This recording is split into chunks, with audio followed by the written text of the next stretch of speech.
This would begin when the life of all the universes was being debated in the Tournament of Power. The Tournament of Power had reached a very key moment where Goku would face the warrior Jiren of Universe 11. Both were fighting, but the superiority of this guy before the Saiyan was more than evident. As initially had happened, Goku did not occur to him better idea than to make the Genkai Dama. This for him could mean his elimination, if he got to kill Jiren for that reason, but this did not even pass through the mind of the Saiyan. Anyway, Goku would ask for the help of all the others to create the Genki Dama with the help of everyone present. Everyone wanted to get rid of Jiren, so they would give their energies. The Genki Dama would be created to later throw it to Jiren.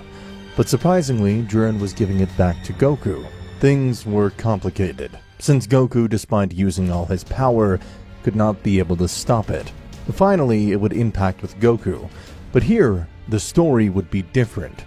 Goku, to be consumed by this energy, could not die, but could not survive this. At that time, Goku would think in all the memories of his past, and this would disappear at that time by that energy. Meanwhile, they would not eliminate Jiren because he was not guilty, since this technique was performed by Goku himself. Goku never appeared after that, and Beerus asked Whis what happened with Goku, and Whis would tell him that somehow he had not died, but he was not alive either. This left Beerus very confused, but whatever happened, the destiny of Universe 7 was inevitable.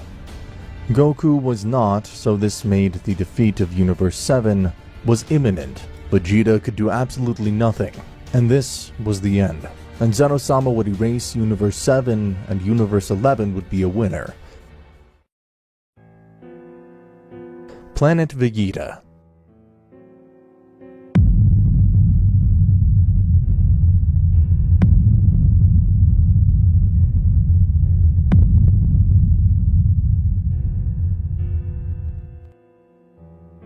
But what the heck is this place? Where am I? Why am I on a ship? Oh, wait. Who are those guys? That man is identical to me. Is he Goku Black? No, why not? Bardock and Gine were talking at that moment, and they were talking about how they would send Kakarot to another planet. Gine would ask Bardock why he was so worried about his children, but Bardock would tell her that for once in his life, he had to preserve something. And above all, his son was destined to be a low-class Saiyan. Goku would listen to this conversation, and he was attended to what was going on. Wait, I died by the Genki Dama. Jiren was stronger. I couldn't beat him. That means that somehow I was reborn. I see. My body's too small. I guess now I'm a kid again. Those are my parents. I must tell them to take me out of there. Goku at that moment would try to talk to his parents, but they couldn't hear him since they were inside the ship and no sound was coming in or out of it. Hey Bardock, didn't you feel that? I felt as if someone wanted to tell us something. Gine, what do you mean? This isn't the time for this. We have to get Kakarot off this planet fast. Goku inside the ship, he would see that neither of the two were listening to him, and they would send Kakarot's ship, but before taking off, it would destroy the ship completely. But what happened? He's our son. How did he do it? You're my parents, Bardock and Gine, right? Bardock and Gine were very surprised to see this, because they couldn't believe that their son was talking to both of them. Kakarot, you can talk, but how is that possible? I must explain to you. I'm your son, but I've obtained the conscience of me from the future. It's something difficult to explain. I'm your son as a grown-up, but then the child of me as a child. I don't understand. This is very confusing. I kept my memories, but I don't know if my powers too. I must know. Goku at that moment would transform into the Super Saiyan, leaving his father perplexed. Oh, apparently if I keep my powers, this is fascinating. But what transformation is that? Maybe it is the legendary Super Saiyan. But if my son is a low-class Saiyan, how did he get that power? In another place, some trackers were broken for no apparent reason, and it was not designed to perceive so much power. Everyone would be scared and would tell him Frieza, who did not believe them. Mr. Frieza, try it with your tracker. Frieza would use his tracker to feel the key of this guy, but he only saw the number of the counter increase until it broke completely. But what? These trackers are broken. Bring me others. Frieza would use the others, but in the same way, these would break instantly. But whose is all that power? Maybe it's him. No, I don't think so. On the other hand, Goku would untransform and tell his father Frieza will destroy their planet. I must stop him first. Wait, so if it was true what I thought about that wretched Frieza...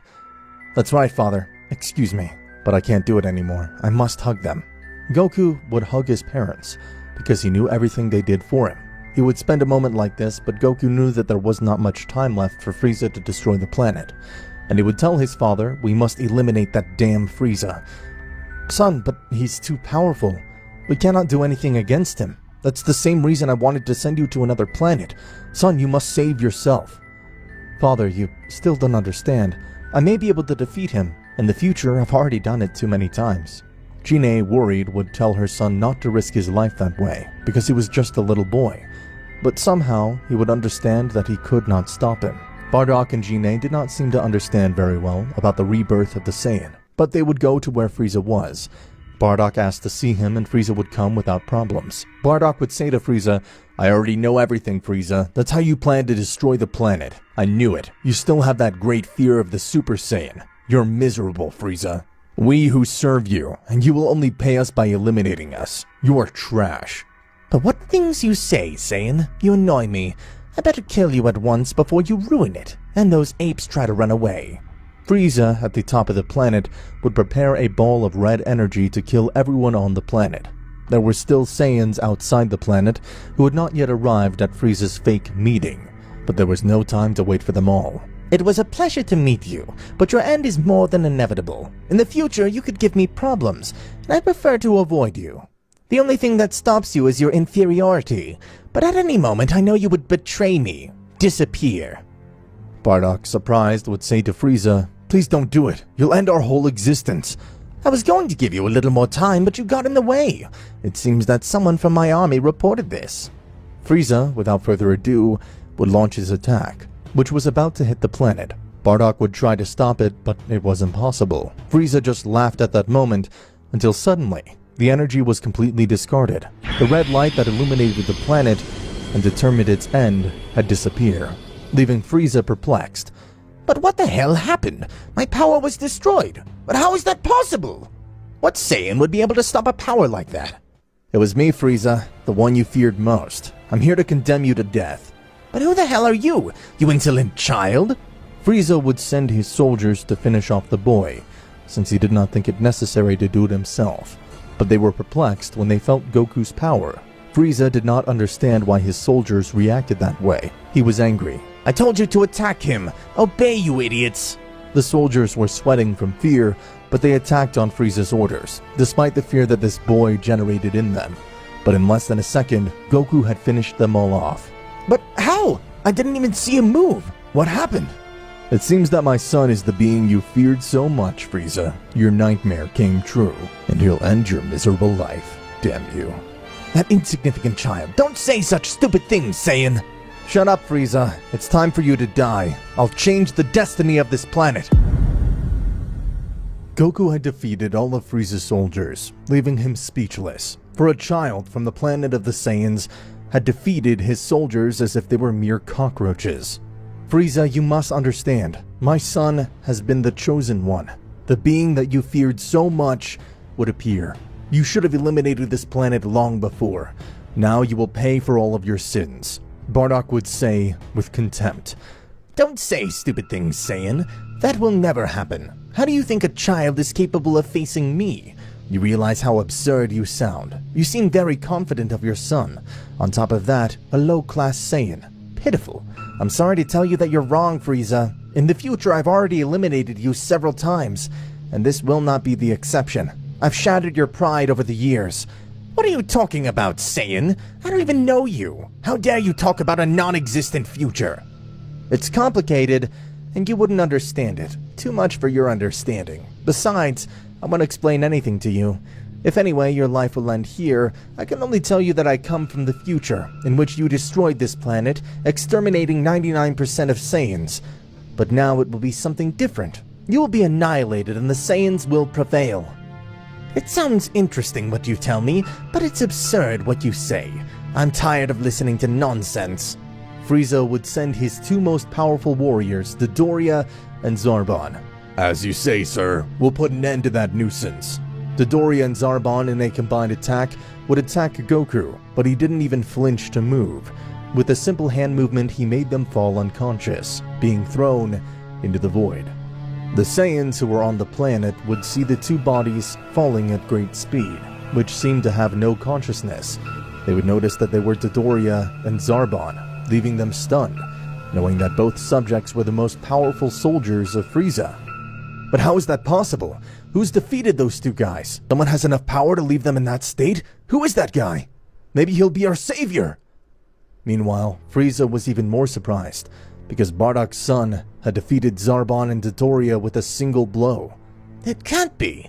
They have great power. That's why they're among the elite of my soldiers. It can't be they've been defeated in such a humiliating way. It's still not clear to you, Frieza? You have no other choice. Goku in his base state was more than enough to finish them off. Frieza, annoyed, would get up and say, "Well, looks like I'll have to do this myself. What a bummer. I have to admit the power of this child is amazing. There's no doubt that this child could cause more problems in the future." Frieza would say this without seeing Goku's transformation. Frieza would say in his mind, "I'll make sure I do this right. I'm not going to give that kid another chance." Frieza would increase all his power until he reached his ultimate stage. I see you didn't even think about it when you used your last phase. You're not so confident anymore, Frieza, but I have something to show you too. At that moment, Goku would raise his power, reaching his Super Saiyan state. Frieza would notice that his hair had changed color as it had turned a yellow color. "Isn't that the Super Saiyan transformation?" Frieza would stutter. "I can see it on your face, Frieza. That scary feeling running through your whole body. Seeing you oppressed by a Saiyan, this makes me so happy." For his part, Frieza, with beads of sweat, would say, "Damn it! It can't be him! Why is this happening to me?" Frieza, still knowing this, would attack the Saiyan, throwing a ball of energy at him, which Goku would deflect with his hands. Frieza, at full speed, would try to land a killing blow on Goku, but Goku would appear from behind Frieza's back and grab him by the neck, saying, "I hope you rot in hell." Goku would charge an immense ball of power into Frieza's body, which would completely exterminate him, eliminating all traces of his existence. Meanwhile, on the planet Vegeta, someone informed King Vegeta that they had ended Frieza's life. "You say that someone has defeated Frieza? That's impossible! No one is more powerful than Mr. Frieza. Bring me the one who did it, right away. I must talk to him." Bardock and Goku had descended to the planet, and they would be warned that King Vegeta requested their presence, so they would go without any problem. But 2 page first, Bardock picked up the unconscious bodies of Zarbon and Dodoria to take them to King Vegeta. "They said you were looking for us. What do you want?" "Is it true what everyone is saying? You defeated that Freezer bastard?" "That's right. We won't be ruled by a jerk like Frieza anymore. I brought the bodies of Zarbon and Dodoria here. We'll enslave them like they did to us." King Vegeta saw this, and on his face a look of shock could be seen. "So it was true. You eliminated him. The bodies of Zarbon and Dodoria affirm it. But how is that possible? How did you do it, Bardock?" "It wasn't me who did it. It was my son, Kakarot." "But he's a low-class Saiyan. It doesn't make any sense." "It seems that I must explain to you. I've been reborn with all my memories, and it seems that my powers also came along with them. Therefore, I know exactly what will happen in the future, but that future no longer exists because I've completely changed the history of our race." "I don't understand, Saiyan. What do you mean?"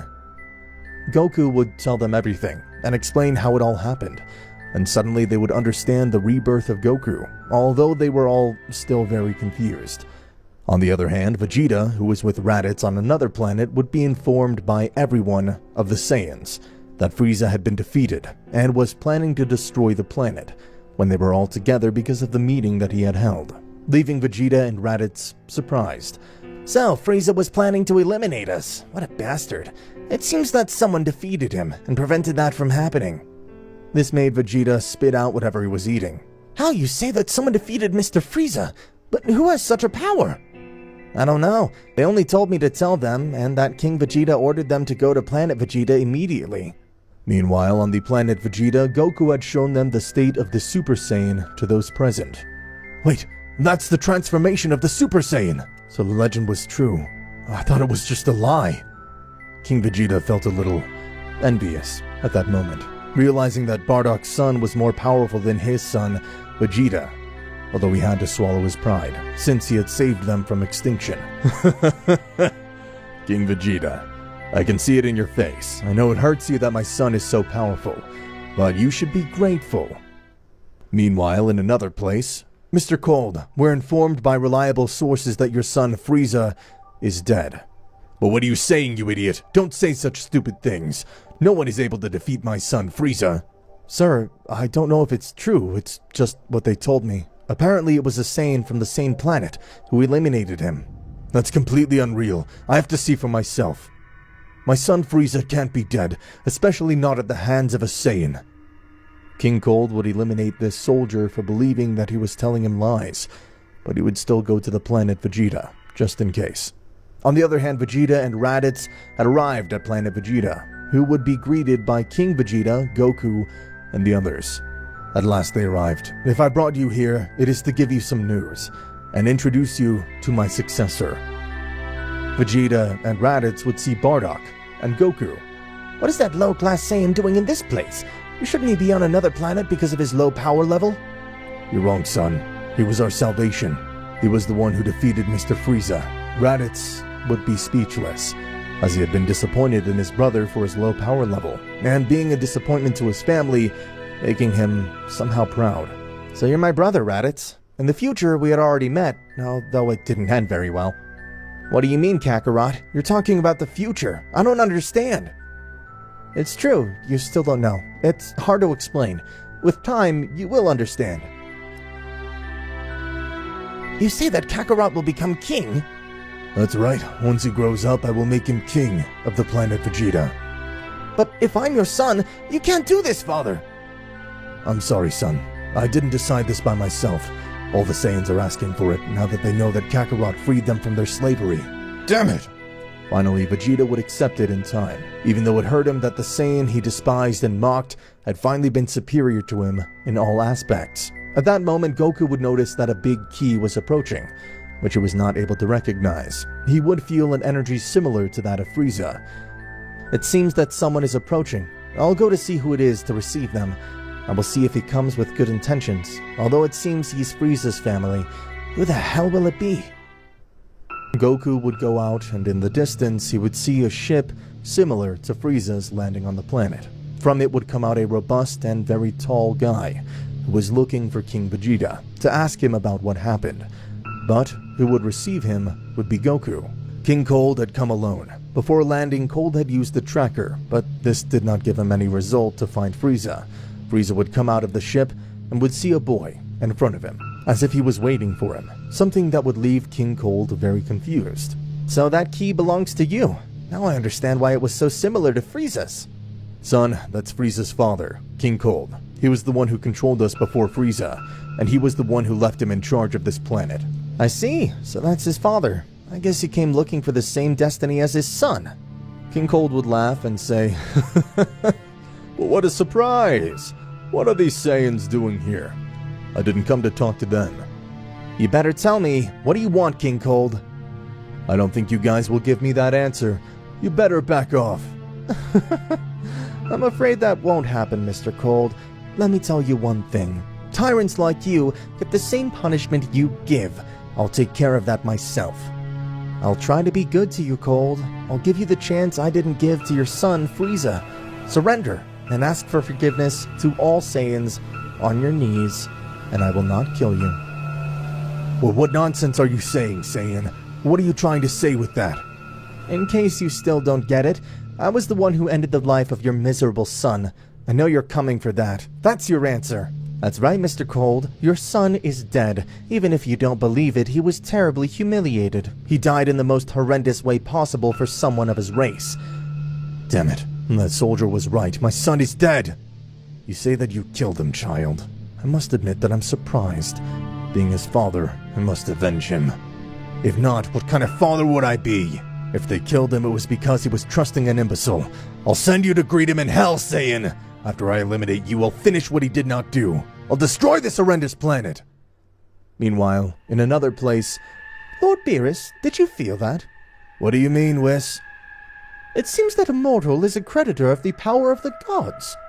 What are you talking about, Whis? What planet is it? It seems that it's the planet Vegeta, Mr. Beerus. It's not possible. I sent Frieza to destroy that planet. Those Saiyans had me fed up. Well, about that, I have to tell you something else, and that's that Mr. Frieza is no longer alive. What do you mean he's not alive? Someone was able to defeat him? It can't be! That's right, Mr. Beerus, and it seems that it's that Saiyan. I think he's the one you were looking for. Well, Whis, it looks like we have to go to that planet again. I will have to destroy it myself. On Beerus' planet, Whis would tell Beerus about the Saiyan, who was on the planet Vegeta. Whis was the one who awakened the destroyer god Beerus when he felt the power of a god in the Saiyan. You say that mortal with the power of a god, if it exists. That's right, Mr. Beerus. According to what I've seen, that guy has powers never seen before, which is even more surprising when we consider that it is only a child. Then that child was able to defeat Freezer. He seems like a worthy opponent. I will have to go to that planet to check it out myself, to see how strong that brat is. After I defeat him, I will finish the job that I gave Freezer and that he couldn't do. I will be the one who destroys the planet of those apes. They have been a headache for me. Well, Mr. Beerus, then we will have to pay a visit to those Saiyans. That will take us just a few hours. At that time, Whis and Beerus would head to planet Vegeta where Goku was. Meanwhile, on planet Vegeta, the King Cold was determined to kill the Saiyan because he was meddling too much, and he had killed his son Frieza. It looks like you finally decided to fight Cold. That's what I was waiting for. I never had the chance to fight Frieza's father, since Trunks did it before. It'll be exciting to see your power, Cold. I'm sure you didn't show it all to Trunks by being so confident. What the hell are you talking about, you damn Saiyan? Who the hell is Trunks? You're completely crazy. Yeah, right. I forgot. I'm in the past. That hasn't happened yet. I'm not going to explain it to you anyway. It would be a big waste of time for someone who will share the same destiny as his son.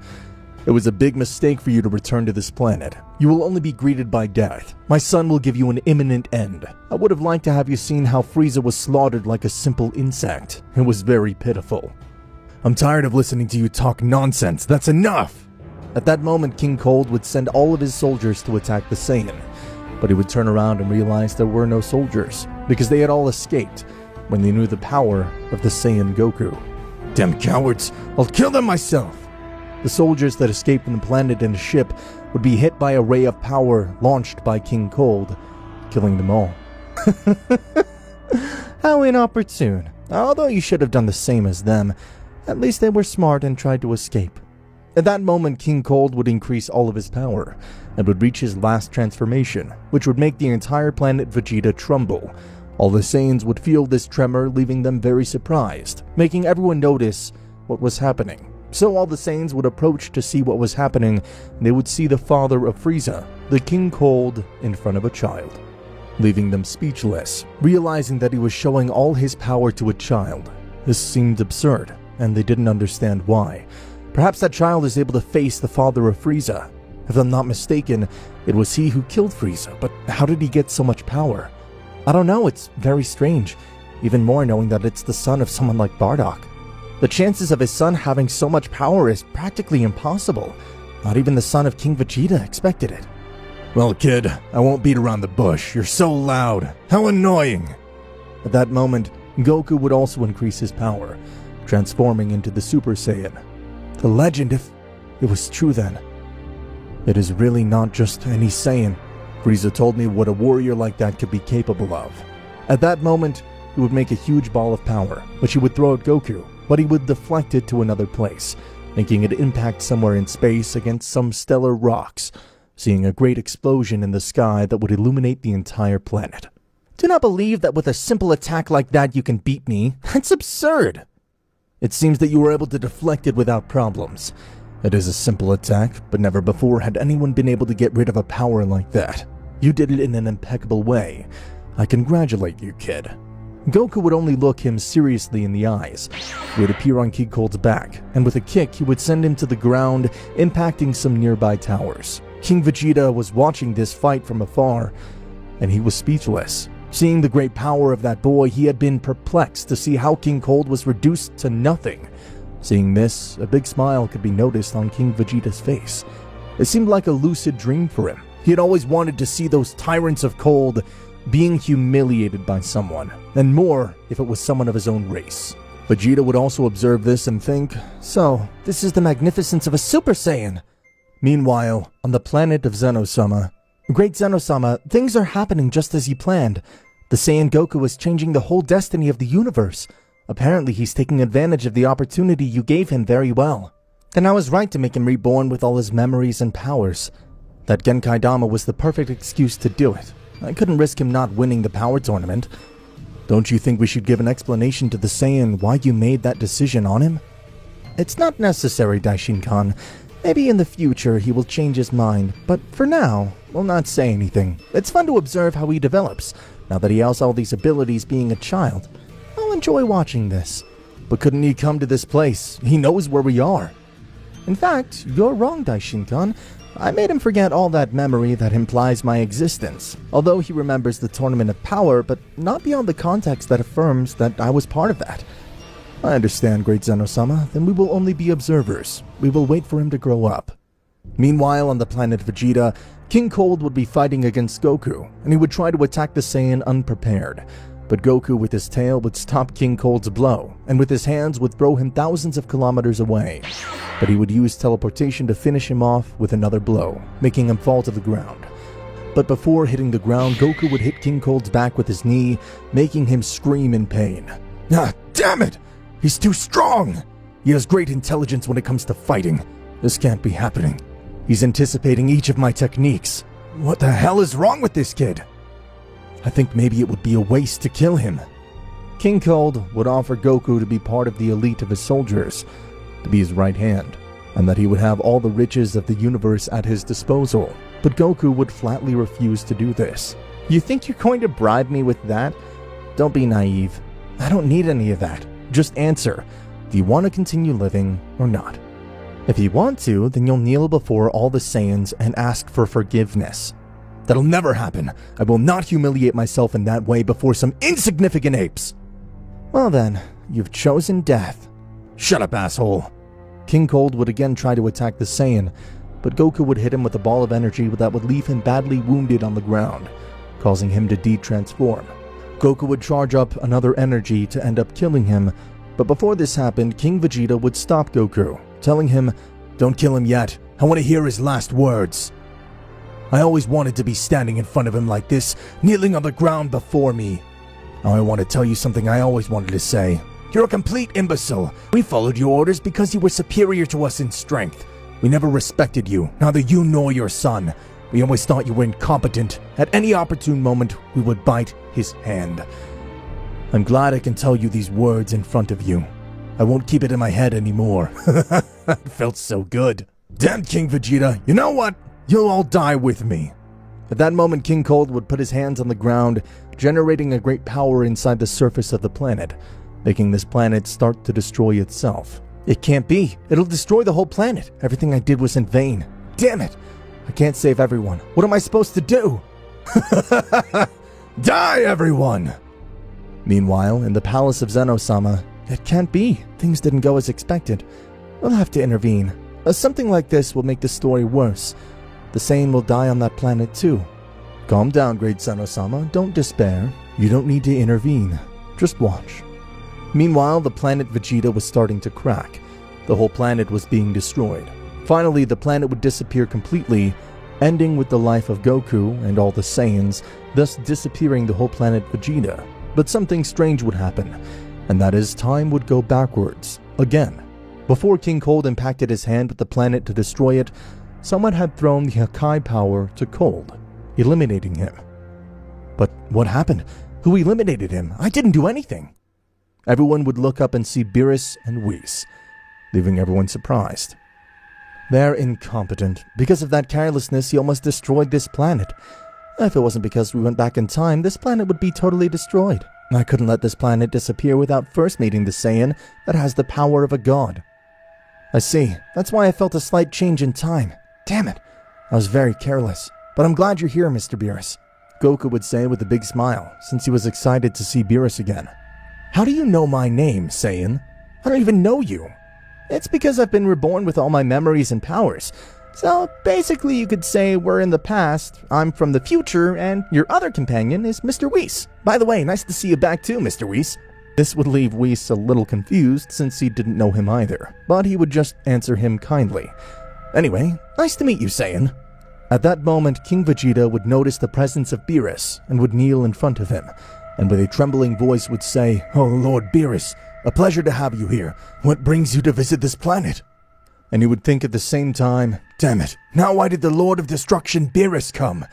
He came to fight with the Saiyan that has the power of a god, and also came to destroy this planet since Frieza could not fulfill the order I gave him." Wait, what are you saying? Are you saying that you were the one who gave the order to Frieza to wipe out this planet? Goku would say, somewhat confused. While Bardock was listening to this, he would think, "Damn it, and there is something above the race of the Cold Tyrants, someone superior to Frieza. Surprising. But that bastard gave him the order to wipe out the Saiyans. I don't know what to think about. They're all idiots." Leave your questions for later. As I told you, I came here to face the Saiyan with the power of a god. It's me, Mr. Beerus. In the future, you also looked for me for the same reason. But here I am now. I have reasons to want to finish you off, Mr. Beerus. You ordered to destroy my planet. I can't forgive you. You deserve to die. Goku at that moment would transform into the state of a god. His hair would turn a reddish color. Impressive. And he had much more power than just the Super Saiyan. How did he reach the divine power? Well, Saiyan, then I see that it was you that I was looking for. This is going to be exciting. Lord Beerus, it seems that there are several Saiyans watching this. Doesn't it bother you? I must say that is a little uncomfortable and a little annoying. I will have to eliminate them to enlarge the combat zone. Beerus would try to throw a ball of power to all the Saiyans that were watching, but before this, Goku would take his hand, and he would tell them, "Don't attack anyone from my planet. It seems I'll have to kill you, Mr. Beerus." Beerus was about to eliminate the Saiyan standing nearby, but Goku grabbed his arm and said, "I'm afraid I'll have to eliminate you, Mr. Beerus. I will not allow you to hurt anyone of my race. Before I could not protect them from beings like you, but now they have me, and I'll protect them with my life. I will never allow anyone to harm them." Beerus let go of Goku's hands, and Beerus laughingly said, "I like that determination, kid. See, you got a lot of guts. Not everyone dares to face a god of destruction. Most people are usually afraid of me, but apparently you don't know that word. I guess I'll have to make you understand the meaning of the word fear. Too bad I have to face a child, but in you, that's just the appearance. I see you don't have the mentality of someone your age." That's simple, Mr. Beerus. As I told you before, I've been reborn, and evidently I was not a child before I died. I was an adult, and I even had a child. "You're still going on with that fallacy. You're just confusing me," said Beerus.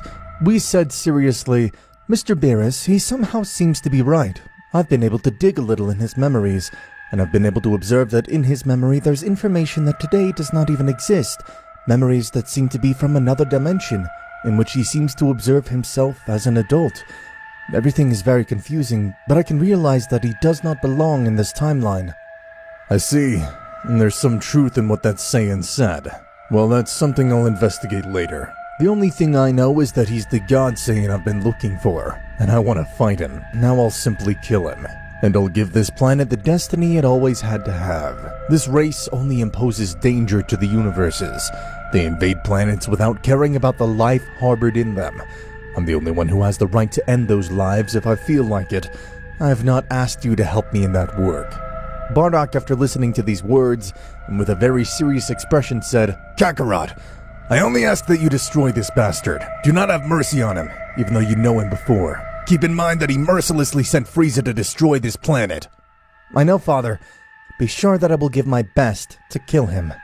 At that moment, Whis informed the Saiyans that it was best to move away from the combat zone or they could end up wounded or killed. The Saiyans obeyed because they were aware of the enormous power of those two. The king would begin to sweat as he witnessed the frightening power of Beerus. "Damn it, it's quite impossible for that kid to fight the god of destruction, Beerus.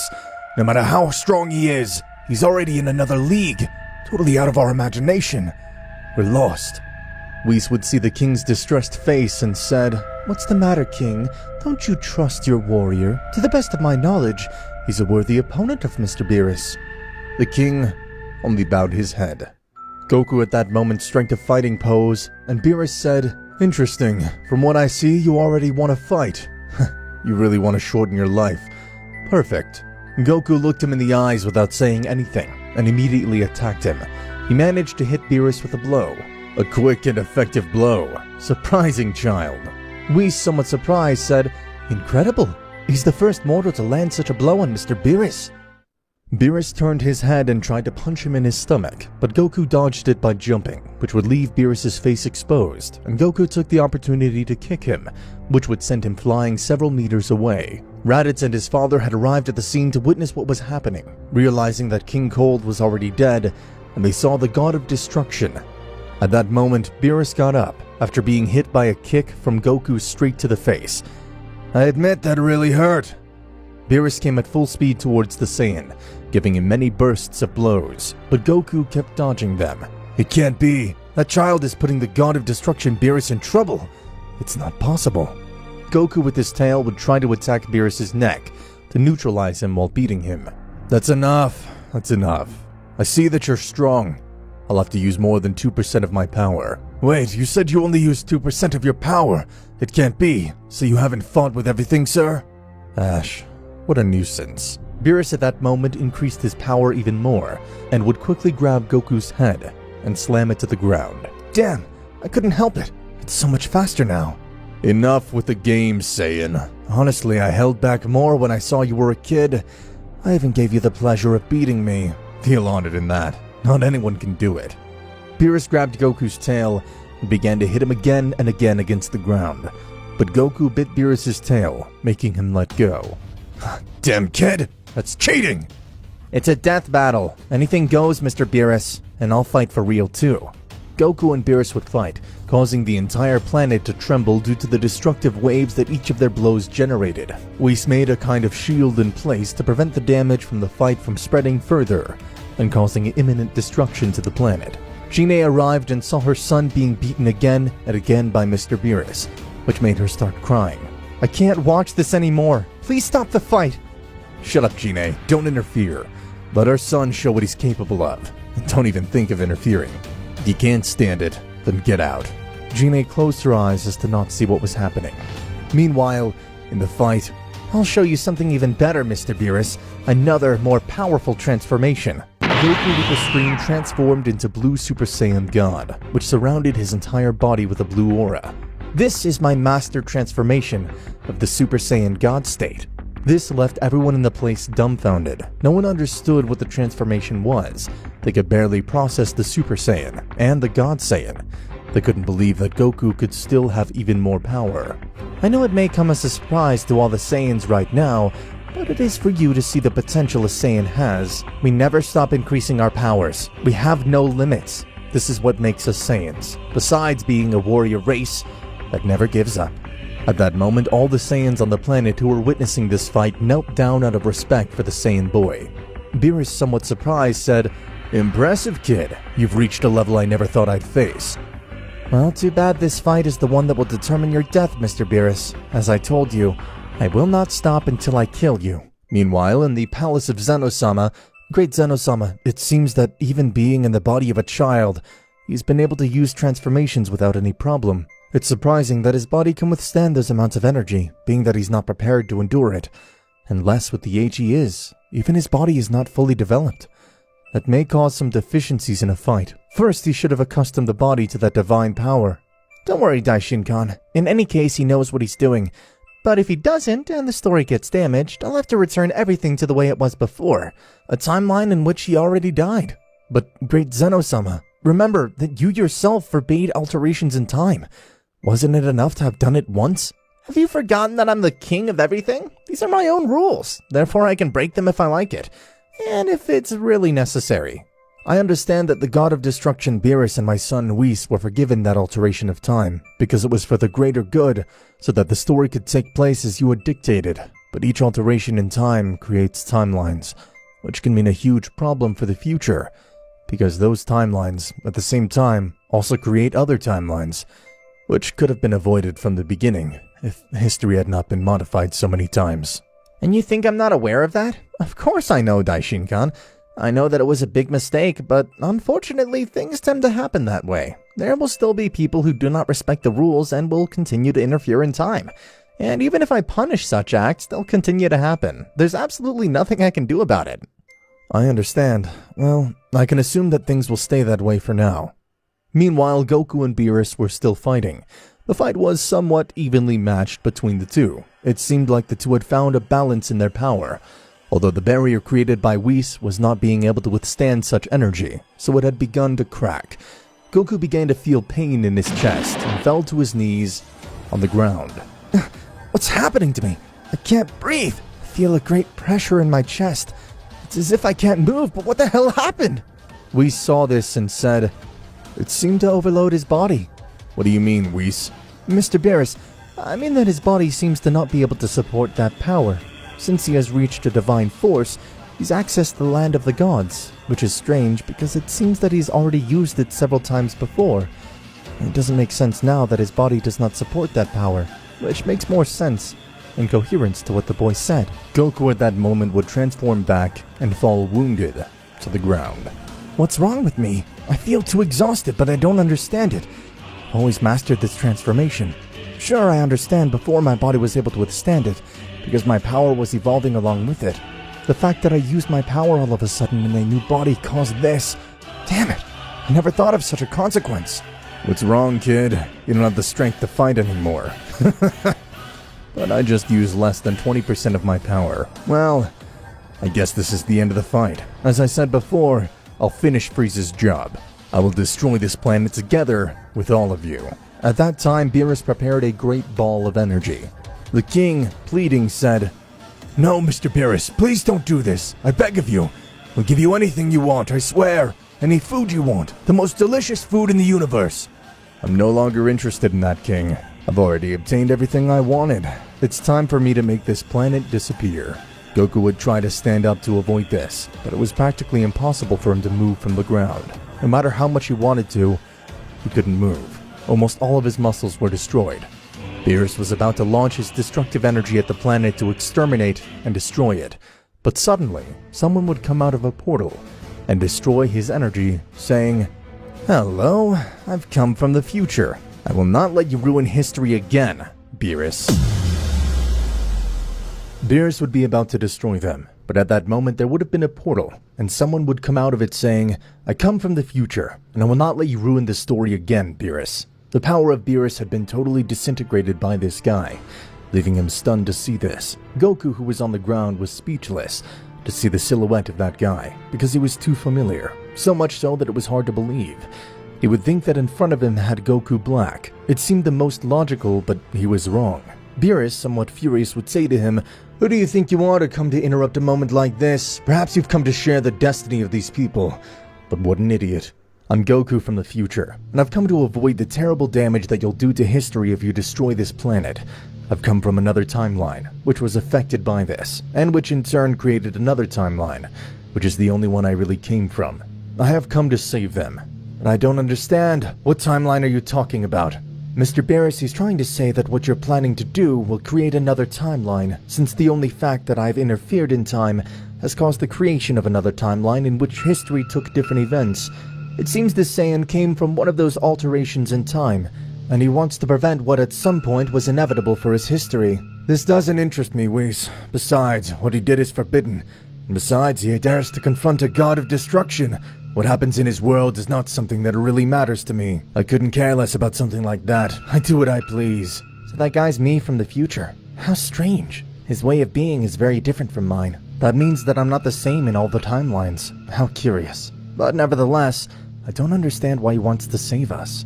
How much could it affect the history that Beerus destroys this planet? In my timeline, the events were different, so I can't predict what would have happened. Maybe the fact of avoiding the destruction of this planet made by Frieza caused all this. I didn't believe that history could have been so affected with it. Anyway, I don't regret having done it. I have all my family alive and I'm happy with it." "You don't know what you're saying, kid. In principle, you shouldn't have prevented Frieza from destroying this planet. Believe it or not, that would have served for the balance of the universe. Sadly, that planet should have been eliminated, and now we're all paying the consequences of those acts. He would turn around and see his parents telling them, "I'm his son Kakarot, and I'm sorry for what I just said, but it's the truth. I'm sorry that this will hurt you, but the story needed that annihilation."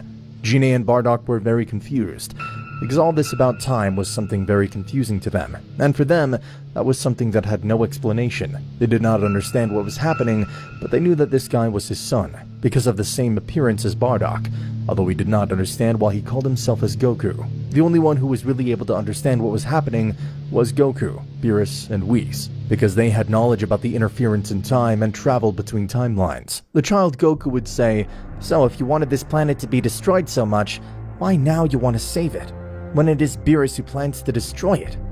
That's something you will understand with time, child. For now, you won't be able to understand it. Time itself will speak for me, and that is when you will understand everything. For now, you just have to wait. And what do you plan to do now? Eliminate Mr. Beerus? Or what do you have in mind? You should know that it's impossible for now. I'm sorry if I made you believe that I would kill him. That's not within my capabilities. And if I could do it, it wouldn't be done either. This guy's not such a bad person. He's just a bit capricious.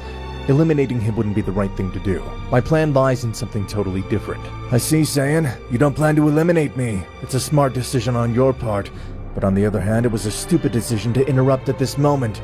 I can't stand being interrupted. I hate it with all my being. And so you'll have to be eliminated with this planet too. King Vegeta didn't understand all this either, but he kept begging for mercy to the god of destruction Beerus. But Beerus wouldn't listen to him, and with one blow, he would leave him unconscious on the ground. Vegeta would see this event and would bother him to the point of wanting to attack the god Beerus. This anger would be launched against Beerus, but Goku, as a child with the little strength he had, would stop him and tell him, "Don't get involved, Vegeta. You're nobody compared to him. Don't commit a stupid act just because of anger. I know I'm not the best example, but reason before doing things." This would calm down Vegeta, and Goku got Vegeta not to do something dumb. Goku from the future would tell the others to stay out of the fight, or they could get hurt. Everyone would ascend and listen to Goku. At that moment, Goku would transform into Super Saiyan, and he would use the Super Saiyan Blue, and then Ultra Instinct, leaving everyone surprised. The angel Whis was stunned, saying, "Surprising. Perhaps a mortal has been able to reach that level. It is something that not even the gods have been able to master. It's the egoist doctrine, a technique in which it is your body that responds for you, something that today practically only angels possess and dominate." Goku would be surprised to see that Goku of the future had reached that state, since let's remember when Goku was reborn, he had not yet used that state, and was totally unaware of it. That's why he was so surprised. Goku of the future not only demonstrated that he possessed the Ultra Instinct, but he also demonstrated that he had mastered the Ultra Instinct, something that was beyond the understanding of everyone who was there. At that moment, Goku from the future would position himself to fight. Beerus would see this and would only stay in the same position, with his arms crossed. But Goku at that moment, without any warning, would attack him. Beerus was so confident that he never thought Goku would manage to hit him. But however, he was so fast that he could hit him in the stomach, which left Beerus gasping for breath. "Not bad, eh? I didn't expect an attack like that. I see you're strong." Beerus would look at him, and in an instant would appear on top of him, trying to grab him by the head. But Goku would give a turn, practically preceding this, which would make him give Beerus a big kick, which made him crash into buildings on the spot. "It can't be! My house was destroyed! Now what am I gonna do?" said one of the inhabitants of the planet. Goku was approaching at extreme speed to finish off with another blow, but Whis would get in the middle of both, and he would stop them, saying, "You have to stop. If this battle continues, it will end up destroying the planet. This simple planet. It's not designed to support those amounts of power and energy. At any moment, it could collapse and destroy itself completely." "Whis, shut up. Do you think I care about this planet? Get away from here. Let me fight. Don't get involved." Beerus would say to him, annoyed, "Sorry, Mr. Beerus. I thought it was important for you to know this information." Beerus would attack Goku in a rage, and both had a very even fight, to the point where no one was able to see the movements of them both. In that fight, who was taking the advantage was Goku of the future. He was being far superior to Beerus at that moment. He was countering all the blows and attacks of Beerus easily. It seemed that Beerus had finally gotten someone to make him beg for mercy, but he was very wrong. Beerus would laugh at that moment, saying, "You really thought you were going to be superior to me, Saiyan? You thought that a mortal with an existence as limited and short as yours could face me, a god of destruction with thousands of years of existence? That would be ridiculous." Goku of the future would think, Well, this is what he wanted to get to. Finally, show all his power. It seems that he succeeded. This is what he was really waiting for. Goku Boy would look into the eyes of the future Goku, and at that moment he would notice a slight smile on his face, which made him assume that it was part of his plan. And he really wasn't wrong. Whis knew that this was strange, and told Beerus that it was better to stop, because the Saiyan did not seem to be dumb. In this case, he was smart. He knew what he was doing. But Beerus would again ignore the words of Whis, and would do what he wanted. So at that moment, Beerus would reveal all his power, and he would be given a scream that made the whole universe tremble. The inhabitants of the other planet somehow felt this, and somehow they also began to feel shivers and fear, because of the energy they were perceiving. It did not seem to be something good. Meanwhile, in the place of Zeno Sama, Great Zeno Sama saw what happened. Now it seems that a Goku from another timeline has appeared in this one, because of the alertness of history. I told him that the timelines at the same time created other timelines, and this could not be good for the existence of things. I know, Daishin-kan. I know that this was going to bring consequences, but I trusted that this saying could remake history and improve it. Maybe I did not assume what all this would entail. Even so, I think there's a bigger problem. This guy's caused that now god of destruction Beerus uses all of his power. I think it is time to intervene. No, Sir Zeno-sama. Remember what we talked about before. We would not interfere in this. We are only spectators of what happens in this spectrum. But Daishin-kan, don't you see? The objective of all this is that Saiyan Goku stays alive. You understand that if Beerus destroys all that, the plan will have been a failure, and everything I did would have been for pleasure. But Great Zeno-sama, you have to understand— Shut up, Guardian. You get back into this, and I will eliminate you. Sorry, Great Zeno-sama. I will not do it again. Sir Zeno-sama, maybe that Saiyan came from the future, knows what he's doing. And maybe it was his idea that Beerus would use all of his power. Start to think. Why would someone come from the future to face someone that he knows is not capable of defeating? Meanwhile, Beerus, with all of his power, would launch himself against the Saiyan with a great destructive aura surrounding his body. But at that moment, he remembered how in his timeline, King Kai had taught him a secret technique. He would remember how King Kai told him, "Goku, this time I'll teach you a technique that nobody knows. It's something that I learned hundreds of years ago thanks to the fact that I was developing it for a long time. But I never got to use it because it is very powerful. It requires too much power. A very great power. And what is the purpose of this technique you want to teach me? What is it? It's about creating a dimensional portal to trap very powerful beings in another dimension, justly created to contain them, and they cannot escape. But to open these portals and lock them, you need the same power that the enemy has to open the portal necessary to trap him. The usefulness of this technique is somewhat stupid, because why would you want to lock someone away that has the same or less power than yours? When this does not represent a threat to you, it is only a potential technique that no one would ever need because it would be absurd. But I'll teach it to you, because it's important that you know it. I want you to acquire the same knowledge as me in techniques. If someday I cease to exist, at least you'll have the living memory of my teachings. Alright, King Kai, teach me that technique. I want to learn it." Beerus would be about to hit Goku from the future, but Goku would say, "Soul Locker." Goku from the future had harnessed Beerus' own power and used it against him, creating a portal with the God of Destruction's own energy. Damn, why is this? Why my sight is getting blurry? I can't move! I'm sorry, Beerus. You wanted this to happen. In that instant, Beerus would disappear from that place, because he had been locked away by his own power. The others were speechless when they saw what he did. King Vegeta would kneel before him, thanking him. Goku would approach the Goku of the future, but that Goku would fall to the ground in base state. This had consumed all of his energy, and with a small smile he said, "I did it. I could save them." Whis would put his hands to his head and say, "Sorry, Mr. Beerus, and I was well warning you. But you trusted me. Now look what happened to you because of that. I hope you'll reflect wherever you are." Some time would pass, and Goku from the future would recover and tell them, "Well, I think my work here's done. I'm leaving this place." "But don't leave. I need to ask you some important questions." Goku would say this, but when he realized Goku from the future had already disappeared. Meanwhile, in the place of Zeno Sama, he knew that the Saiyan had something on his hands. You were right, Daishin-kan. Then everything was better for now. It seems that we will no longer have to intervene. It'll be exciting to see how all this continues. Ah, Great Zeno Sama, I think you should not get so excited. That seal will not be able to contain Mr. Beerus for long. In fact, it seems that Daishin-kan and Zeno Sama had observed that Goku of the future had locked up the god of destruction Beerus, making them both unconcerned, since Beerus was represented a huge threat to the Saiyans due to his enormous whim. Well, it seems that we won't have to intervene. The story will be able to follow its course correctly. Great Zeno Sama, it seems to me that you're wrong. The god of destruction, Beerus, is more powerful than you think. Remember that he's one of the strongest of all the gods of destruction. I don't think that energy can contain him for long. Don't be hasty, Daishin-kan. Do you doubt the capabilities of the Saiyan? Remember that the energy with which he was locked up was his own. It's practically as if Beerus trapped himself on his own. Anyway, it seems that he forgets why they were chosen as gods of destruction. His power goes beyond that. That's why he has that position. Stop being so negative, Daishin-kan. Have a little hope. I won't say anything more, sir. Just observe with your own eyes. Meanwhile, on the planet Vegeta, 2 days had passed after they caught Beerus. Goku was training with Vegeta, because Vegeta had come to him after seeing the enormous power he had. Vegeta had left aside his pride when he realized that he was not the most powerful of the planet of the Saiyans, as he believed, while Bardock proudly saw how his son was training with Prince Vegeta, my greatest pride. I didn't expect anything from you, but I was very wrong. I never imagined what you were capable of. You were destined to be a low-class warrior, and that's why I planned to send you to Earth. I only had one goal for you, and that was to survive. I only wanted you to survive. And who would say, my son saved us from the destruction of the planet Vegeta, at the hands of the greatest tyrant of the universe, the one who enslaved us for years to him, as simple insects. I love you, son.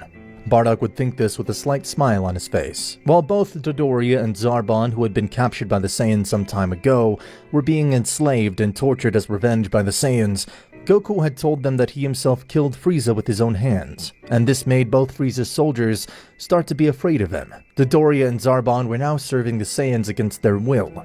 King Vegeta was the one who took the most advantage of them, not being able to do anything to him. He put all the work on them. While the other Saiyans mocked and spat at them, the soldiers were being terribly humiliated, leaving them on the floor wanting to reveal themselves. But when they tried, they would cut off a finger every time they tried to betray them. Now, because they would only serve as slaves, now the roles had changed. Meanwhile, Raditz as well as Vegeta also wanted Goku to train him, and Goku as well as Vegeta would train with him. He would teach them both how to transform into a Super Saiyan. They must concentrate all their anger and expel it at once. For this, something tragic has to happen, and something that really hurts them, to the point of feeling a rage that they've never felt before. Weeks would pass in which Goku would teach them how to get it, and both would finally get it, surpassing all the Saiyans who tried to go to Goku to have him teach them how to become a Super Saiyan. But he refused to teach this to all the Saiyans because it could cause an imbalance in the universe, with so many people having such power. Time would pass when the Saiyans began to notice a crack in the sky. Everything would light up completely. Everyone was unable to see what was happening. The bright light blurred everyone's vision. Goku would notice that something bad was happening. It can't be! What's happening? Because everyone's scared, he would look at the sky and notice what was happening. But what the hell is happening? Is it him? No, it can't be! At that moment, someone would descend from the ground and say, "Damn Saiyan, you thought you could get rid of me, but how could you believe that a mortal could trap me eternally, even with my own power? How naive you are, Saiyan." Mr. Beerus, I was waiting for you. I knew you would come out, although it took a long time. It was exhausting waiting for you here several days. I never noticed his presence. Incredible. I knew you'd be waiting for me, Whis. Now watch how I finish these miserable Saiyans. King Vegeta would see this, which made some tears come to his eyes, because he believed he was free of that threat. Mr. Beerus, nice to see you again. What do you want? Shut your mouth, King Vegeta. You bit my hand as soon as you could. You're scum, like the others. But, sir, I said shut up, or do you want me to kill you right now? Goku would see this and say, I should have figured it out. It's Lord Beerus. I figured that wouldn't hold him for long, but part of me thought it would work.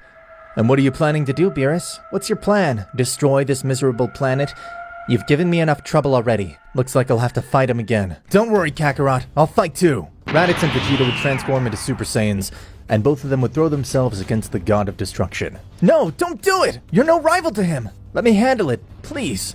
Raditz and Vegeta would ignore this completely and attack the God of Destruction. The God of Destruction, Beerus, would see this. But what idiots, you damn brats. At that moment, Beerus with a single blow would leave them wounded on the ground, without being able to move. It can't be. I didn't even see where he hit me.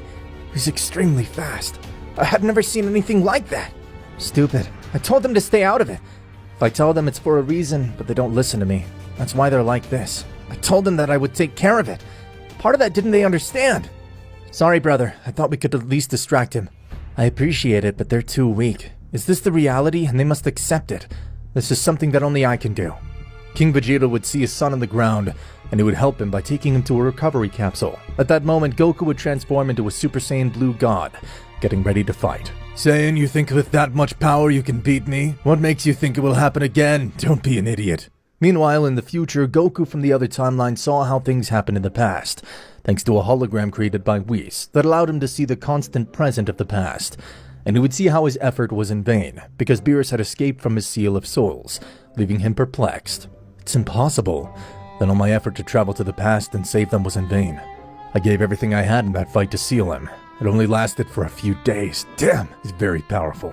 Beerus, who was watching this, would also see that the Beerus from the other timeline had escaped and would say, "Ha ha ha! I expected nothing less from me. I knew he would escape. To lock someone like me up, you need more. And why the hell didn't I mention any of this when I told him about my plan to stop his version of the past? He's a cheeky Mr. Beerus. Well, do you think it would feel good about me helping you kill myself? Even if it's not me directly, it really hurts." Whis would laugh, saying, "Mr. Beerus, you don't change. Besides, do you think I care about the lives of those individuals? As long as it doesn't affect this timeline, it's irrelevant to me. I'll have to go back to that past again and do it better. I can't let history continue. Otherwise, those Saiyans must survive at all costs." "Of course not, Goku. You won't go back to the past anymore. I only allowed you to do it once because you've done me enough favors. I won't let you do it again. You know damn well that's against the rules. In the end, they'll end up punishing me because of you. Thy Shinkan knows that I'd be accomplice to this. Mr. Beerus, I'll do anything. Please let me travel back in time again. I need to fix it." "I already told you, Goku. You won't travel back in time. If Mr. Beerus refuses to help you, I can't do it." Goku would accept this, but he really didn't plan to sit idly by. He was on the planet of Beerus, and he would ask the Whis to take him back to his planet after he had been left alone. And seeing that Whis had gone back to the planet of the God of Destruction Beerus, Goku would go to Bulma and ask her if she could create another time machine. And he would explain to her which timeline he wanted to go to. But Bulma would say that it was practically impossible to travel to the past. But Goku would say that it was not impossible because he'd already done it before. "How did you do it? You never told me anything about it." "That's because it's a secret. Nobody can know that I traveled to the past thanks to a wish I made to the Dragon Zerama with the Super Dragon Balls. He didn't want to accept it at the beginning because it violated the rules, but I managed to convince him to grant me that wish." "But how is it possible that you could convince the dragon to do it?" "It was thanks to Poir, Yamcha's friend. I told him to use Zeno Sama's body, and that's how I was able to trick Dragon. When he saw that it was Zeno Sama, he didn't even question the wish and just granted it." "And why don't you do the same thing again?" "Because Mr. Beerus forbade me to do it. And if I look for the Super Dragon Balls again, he'll realize. That's why this time I need your help, Bulma." "But I told you that it's practically impossible to travel to the past. At this time, I've not yet acquired enough technology to do so. For now, I can only create a machine to travel to the future, but not to the past."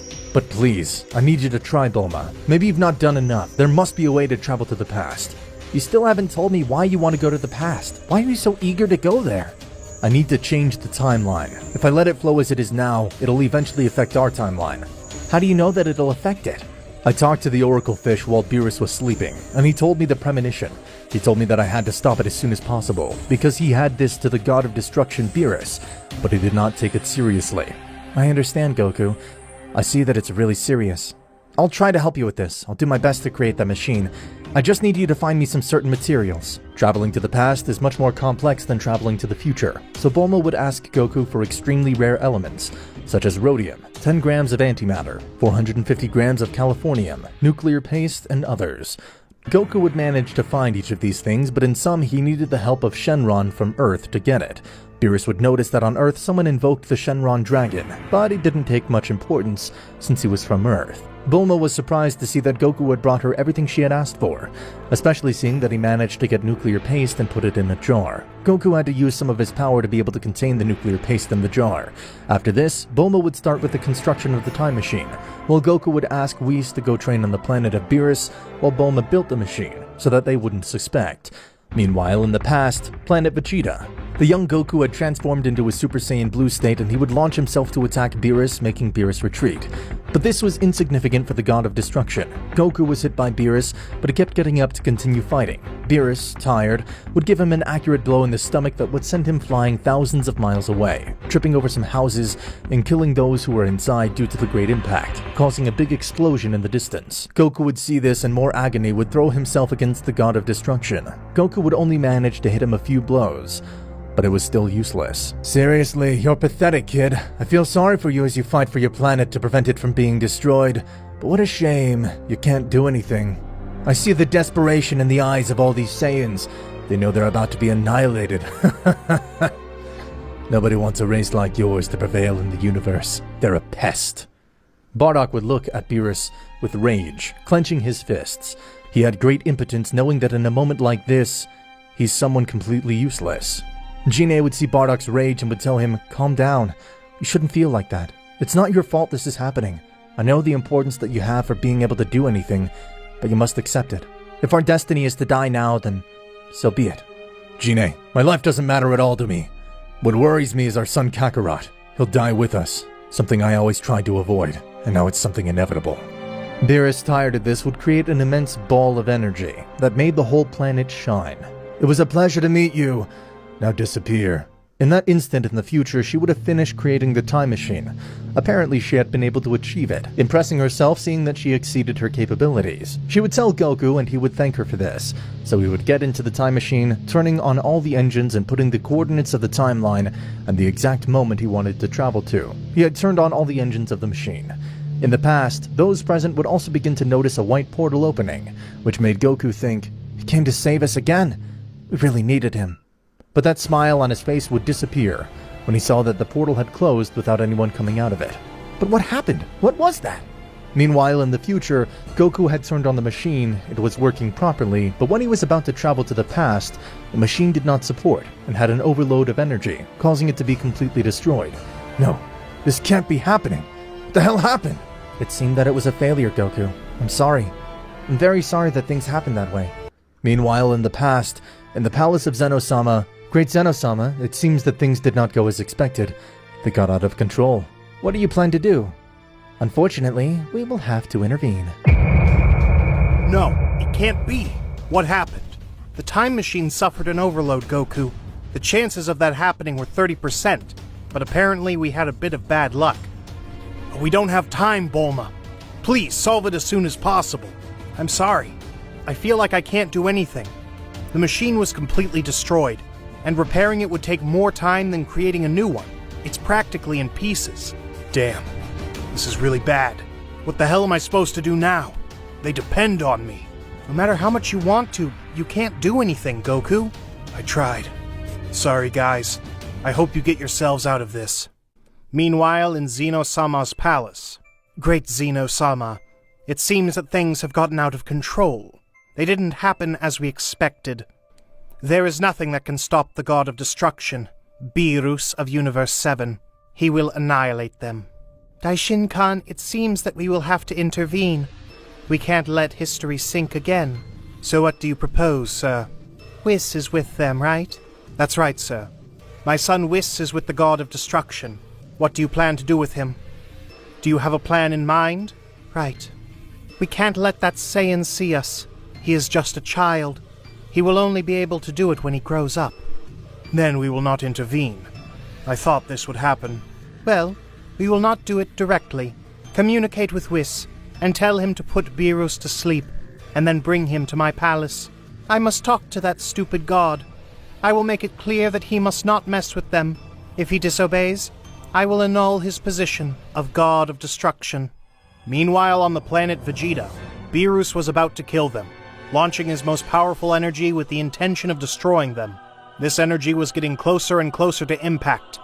Bardock would try to get in and stop it, but his son would tell him, "Father, please do not do it! Do not be a fool! You know you cannot against the energy of a god of destruction! It will disintegrate you instantly!" Angry, Bardock would look at him, saying, "Do you want me to die without doing anything, Kakarot? Like a damn coward. That's not what I taught you, son. Come and help me." Goku, upon hearing these words, would approach his father and try to stop it. Both would try to pull it back, but this time it would fall more and more to the surface. The other Saiyans would join to stop this energy, just like Raditz, Vegeta, and Nappa, even King Vegeta. But in spite of this, it was something extremely impossible. The strength produced by them was not even close to that of a god of destruction, and even more so someone like Beerus, one of the most powerful gods of destruction of all. Everything seemed to be an imminent end for the Saiyan race. The energy was inches away from touching the ground. Everything around them was shattering. Bardock, Goku, Vegeta, Raditz, King Vegeta, even Gain, who were trying to stop this energy, were about to be pulverized. But suddenly, the giant ball of energy would begin to rise to the sky, leaving everyone stunned. But what the hell happened here? How could we turn it back? We did it. How naive you are. Take a good look. At the top, they could see an angel raising one of his hands. Goku would be surprised. So it was Whis who attracted it out of the surface? But why would he do that? I thought it was someone neutral. Whis, at that moment, would only blow towards this energy, making it disintegrate completely. Whis, laughing, would say, Sorry, Mr. Beerus, but I have to do something. It was orders from above. But what the hell is wrong with you, Whis? Why are you interfering in this? You destroyed my power. You are an angel. You can't interfere, you idiot. Beerus was very upset with Whis. He would tell him that he would inform what he did to Daishinkan, since it was against the rules. Whis would change his expression to seriousness. In an instant, he would hit Beerus in the back of the neck with a finger, making him fall to the ground. Oops, it seems that he has fallen asleep. I have to take him. Whis would take Beerus at that moment, who had become unconscious due to the blow of Whis. None of those present understood why this had happened, because the angel had never intervened before in that way. This was something very strange. The King Vegeta was knowledgeable about the behavior of the angels, and determined that something did not fit. But for that moment, thinking about it was the least of his worries, because all the Saiyans were now happy that their planet could be saved, and that no Saiyan died. Meanwhile, in the palace of Zeno Sama, Father, here I bring you Mr. Beerus as you asked me. He is still unconscious. Maybe I overdid it with that blow. Well, thank you, Whis, for bringing him. You are faster than I thought. That's right, Father. I'm only at your orders. I don't mean to intrude, but what's this all about? You will understand, Whis. Let Beerus wake up. Zeno Sama, annoyed, would say, I will not wait for him to wake up. Guards, do your thing. Quickly, the guards would embed 2 bombs in the ears of Beerus, and both would explode, making Beerus wake up instantly, wondering why he was there, because he only remembered how Whis approached him on the planet Vegeta. What am I doing in this place? Why did you hit me, Whis? What is all this about? Beerus opened his eyes wider, and noticed that he was in the palace of Zeno Sama. He quickly turned around and saw Zeno Sama in front of him, so he almost instantly knelt down before the king of everything. Beerus, do you know why you're here? What's wrong? I have no idea why. I don't think I have done anything wrong. I can't find a reason for which my presence is required. Daishinkan would tell him, You are here because we have seen that you have done something that has displeased Zeno Sama. He thought he would let it pass, but you abused it too much. I don't understand. Tell me what I did. You don't make it very clear. You hate the Saiyans, right, Beerus? They were unpleasant beings with you. You don't feel pity towards them, do you? They are disgusting beings. They are a plague that I should have exterminated a long time ago. Those useless apes. I see. So the hatred towards them is more evident. For that reason you want to exterminate them. Don't you know that you are a god of destruction? Destruction has to have a positive end for the universe. It is to have a balance in it. But to finish with an entire race just for hate, without a reason that justifies the means, Beerus, do you understand what I am talking about? I understand, sir. I am sorry. Zeno Sama would look at him seriously, telling him, If you continue like this, I will have to cancel the position of God of Destruction of the Universe 7, and instead of you, we will have to replace you and look for another suitable for the position. No, please, I swear it won't happen again. It will be the last time this happens. Also at the same time, Beerus would think, That's exactly why I sent Frieza to annihilate them. Damn it, Frieza. Look at the trouble you got me into. Let this be the last time you try to attempt against the life of the Saiyan. If not only will I annul your charge, I will also kill you. Beerus, trembling with fear, would answer, Great Zeno Sama, whatever you say, I promise it won't happen again. Sometime later on the planet Vegeta, the Saiyans were going about their lives as usual. now unconcerned that Beerus had not returned again, and this was a very good thing for the whole race. Time would pass and Goku would become more powerful. His power had increased bestially. Goku would train with Vegeta and Raditz, teaching him more about the Super Saiyan. He would explain to them that it has 3 phases, and he would show them Saiyan 1, Saiyan 2, and Saiyan 3. They would ask him how to get them, and Goku would tell them the time it cost him to get them, and that they needed to train a lot to get them. By that time, Vegeta already mastered the Super Saiyan, as well as Raditz, who learned it from Goku himself. Goku's father, Bardock, also mastered the Super Saiyan. If Frieza was alive, any of them could have easily beaten him, even Raditz. Goku was almost an adult. He had already perfected the technique of Ultra Instinct. Without the need to be cornered, he remembered everything that Whis had taught him in the future, and understood the way in which he could access this state, and he had also mastered it completely. Bardock, Vegeta, and Raditz, by that time, had already been able to control the energy of a god, and they had also managed to control the Super Saiyan Red God, being the elite warriors of the planet. King Vegeta would have suffered a heart disease, which made that a few months later he died, leaving Vegeta very sad, but soon would have to find his replacement. King Vegeta had already left in his will who he was going to leave as the new king of planet Vegeta. Vegeta fought for this, saying, "I am Prince Vegeta. Therefore I must become the king of this planet." Sorry, Vegeta, but his father left Kakarot as his replacement. He will now be the new king of planet Vegeta. Damn it! He still went on with that idea. Why does he think he is better than me? Vegeta, remember that he saved us from Frieza. We owe everything to him. He is the Messiah of this place.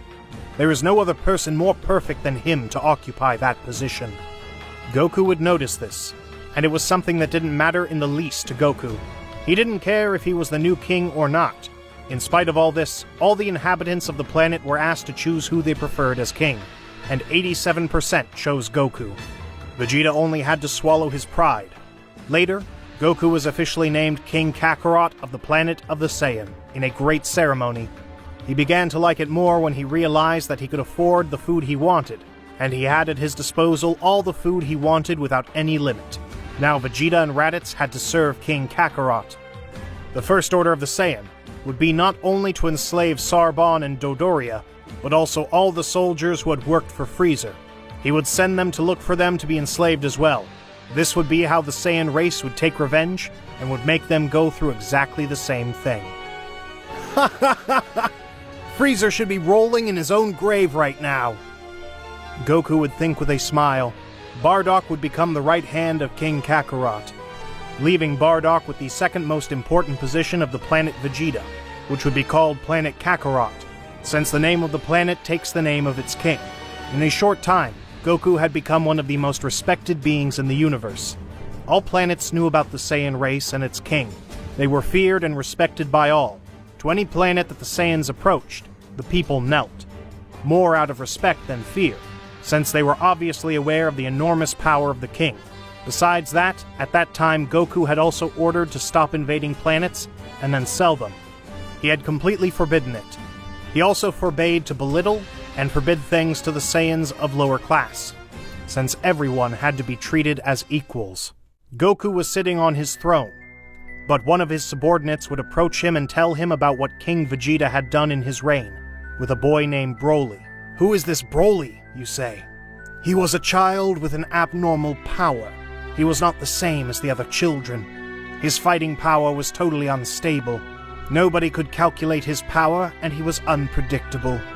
King Vegeta realized that this child was going to be more powerful than his son, and that being so unstable, he could be a problem for the same race in the future.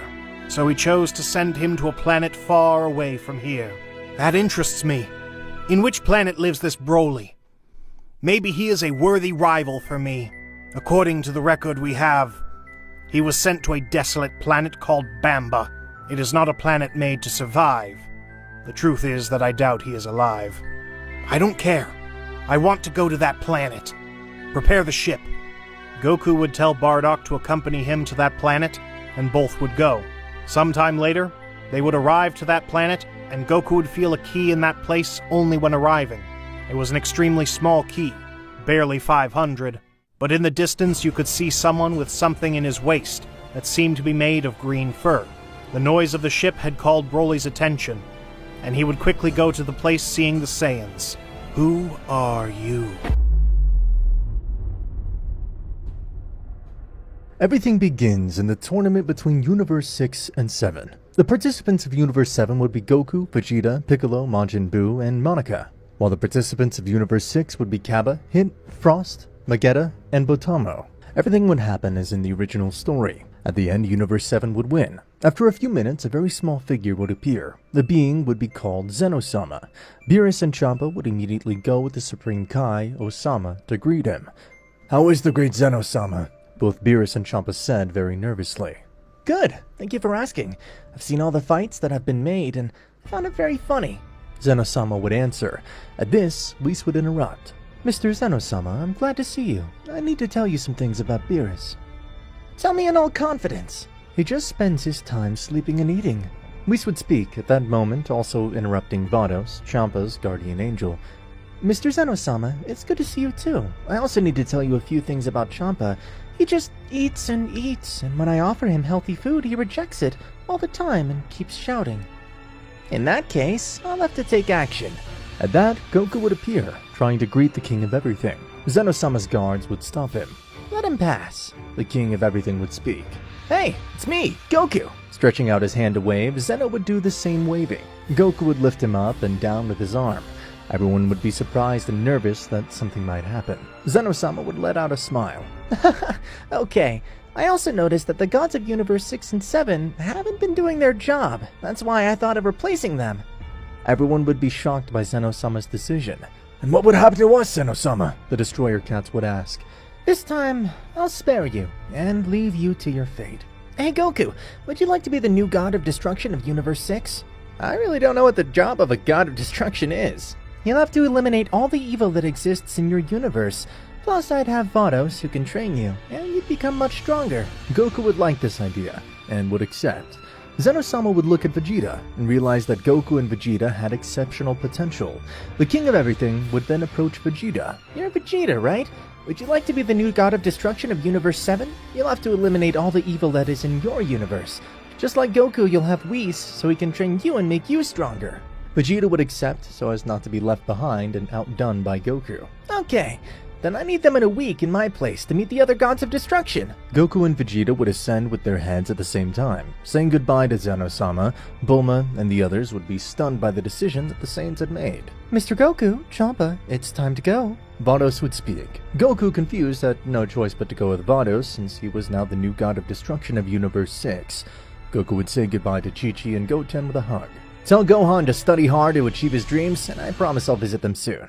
Goku would leave for the planet Champa, where he was going to live from now on. Beerus would make the same wish as in the original story, returning with the others to planet Earth. The Z-Warriors would eat when they arrived on Earth, but they'd be sad for their friend Goku, who wasn't in that place, while Beerus and Champa still had not assimilated what had happened. On the other hand, Goku had arrived to Champa's planet. Goku would start to feel his belly because he was hungry since the beginning of the tournament. "Excuse me, Vados, in case you have something to eat, I'm really hungry since the tournament started." "Of course I do. Wait a few minutes. I'll see what there is for you to eat." After a few minutes, Vados had prepared a feast for the same. Goku would start eating, and when he finished, he would thank Vados. "Thank you, Vados. That was delicious," Goku would say, making Vados blush. The next day, Goku would wake up in the mood to train, calling Vados to start training. "Mr. Goku, I have a room that's similar to the room of time that you have on Earth. But in this one day will be 3 years. You want to train in this place to advance faster, the potential that you have hidden, and also become more powerful in a short time." Goku would accept, but before the Saiyan could even set foot in that room, Vados would stop him. "Wait, Mr. Goku. First you must take some holy water, which even if time passes, you'll not age and stay that way for your entire life. This holy water is found in the lowest part of Champa Temple. Be careful, getting that water is not easy." "Don't worry, don't call me sir, just call me Goku." Goku would head towards the sacred river. When he arrived, he would see the river, but when he tried some water, he'd be hit. "What happened? Who's there?" shouted the Saiyan. In front of Goku would appear a figure that would be just like Champa. "If you want to take the water from the sacred river, you'll have to defeat me." Goku was happy because he had to fight to get the water from the river. and would switch into Super Saiyan Blue. Vados, who was outside the temple, would hear the noise caused by the confrontation of the Champa figure and Goku. Goku would be seriously injured, staggering due to his use of his Kaioken times 10. Goku would not waste any more time carrying a Kamehameha to throw it at the copy of Champa. Goku would fall exhausted, losing Kaioken along with his Super Saiyan Blue. From one moment to another, the copy of Champa would disappear. Goku, with his last strength, would manage to drink the water of the sacred river. His head would begin to hurt, and at the same time his power was increasing more. Goku would be passed out for a few minutes, and when he woke up, he'd get up as if nothing had happened. But his clothes would have been completely destroyed. When leaving the temple, he would see Vados, who had been waiting for him. Now we can train. Are you ready? Of course! Let's start now! Goku would answer with enthusiasm to become stronger. Goku and Vados would enter and train for a week, which in that room would be 21 years. After a whole year, he would master the Kaioken times 50 in Super Saiyan Blue. You need to master your own judgment, which serves you too much in speed, dodging blows, and hitting. After 6 months, Goku would manage to give off a warmth in his eyes. They'd take a glow. Vados would realize that he managed to awaken this selfish doctor, letting out a smile. Goku would fall to the ground tired. Vados would heal him, and they would start training again. After 20 years, Goku would decide to test how strong he had become, creating a Kamehameha in the state of the selfish doctor in Phase 3. He'd throw it without any direction, and then teleport in front of it to stop it. And Vados, seeing Goku, who was without his shirt, would blush, helping him heal his wounds. Goku, when he regained consciousness, would see Vados and would thank her for training him. Thank you, Vados, for training me. I have to tell you something very important. Since we're here training, you've seemed to me a super cute girl, and I think I like you. I didn't feel this with Chi-Chi, but with you it's totally different. You too, since we entered this place. I've fallen in love with you. Vados would answer. Goku and Vados would start kissing. After a few minutes, they would continue training for the remainder of the year they had left. When they left, Champa would wake up, and he felt the great power of Goku and Vados. At that moment, the staff of Vados would be glowing. When he checked to see it, it would be a tribute from Daishinkan Sama, in order for Goku to be present in the palace of Zeno Sama. Lord Goku, Zeno Sama needs you at his palace, as he's to introduce himself and meet the other gods of destruction. Okay, and I told you to just call me Goku. Alright, Goku, hurry up. We need to travel to the planet of the Supreme Kai-Samas. They'll take us right away, since at my speed it would take us 2 days to get there. Okay, I'll hurry. After a few moments, Goku would be ready to go to the planet of the Supreme Kai. Vados, give me your hand. Teleporting with it to the Supreme Planet of Universe 7. But Goku, we had to go to the Supreme Planet of Universe 6. Well, it doesn't matter now. We're already here.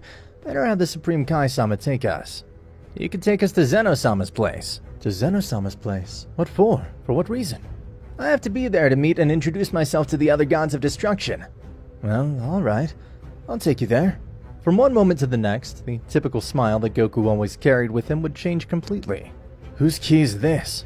Looks a lot like Vegeta's, but no, it can't be him. A surprised Goku would say in a serious tone. Goku would get into a fighting pose when he felt such a presence. It's an awesome power. We'll have to be careful, Vados would say. In that place, the only one surprised would be Vados and Goku, while the Supreme Kai-Sama would be calm. Goku and Vados would be surprised to know that bestial ki they were feeling belonged to Vegeta. Incredible, Vegeta! How'd you increase your powers so much in such a short time? What training did you have with Whis to increase your abilities and strength so much? You're serious, Kakarot? Were you surprised? This isn't all my power. Besides, I've already surpassed you. From what I've seen, you haven't wasted your time either, and you've trained too. Your power's greater since we last met.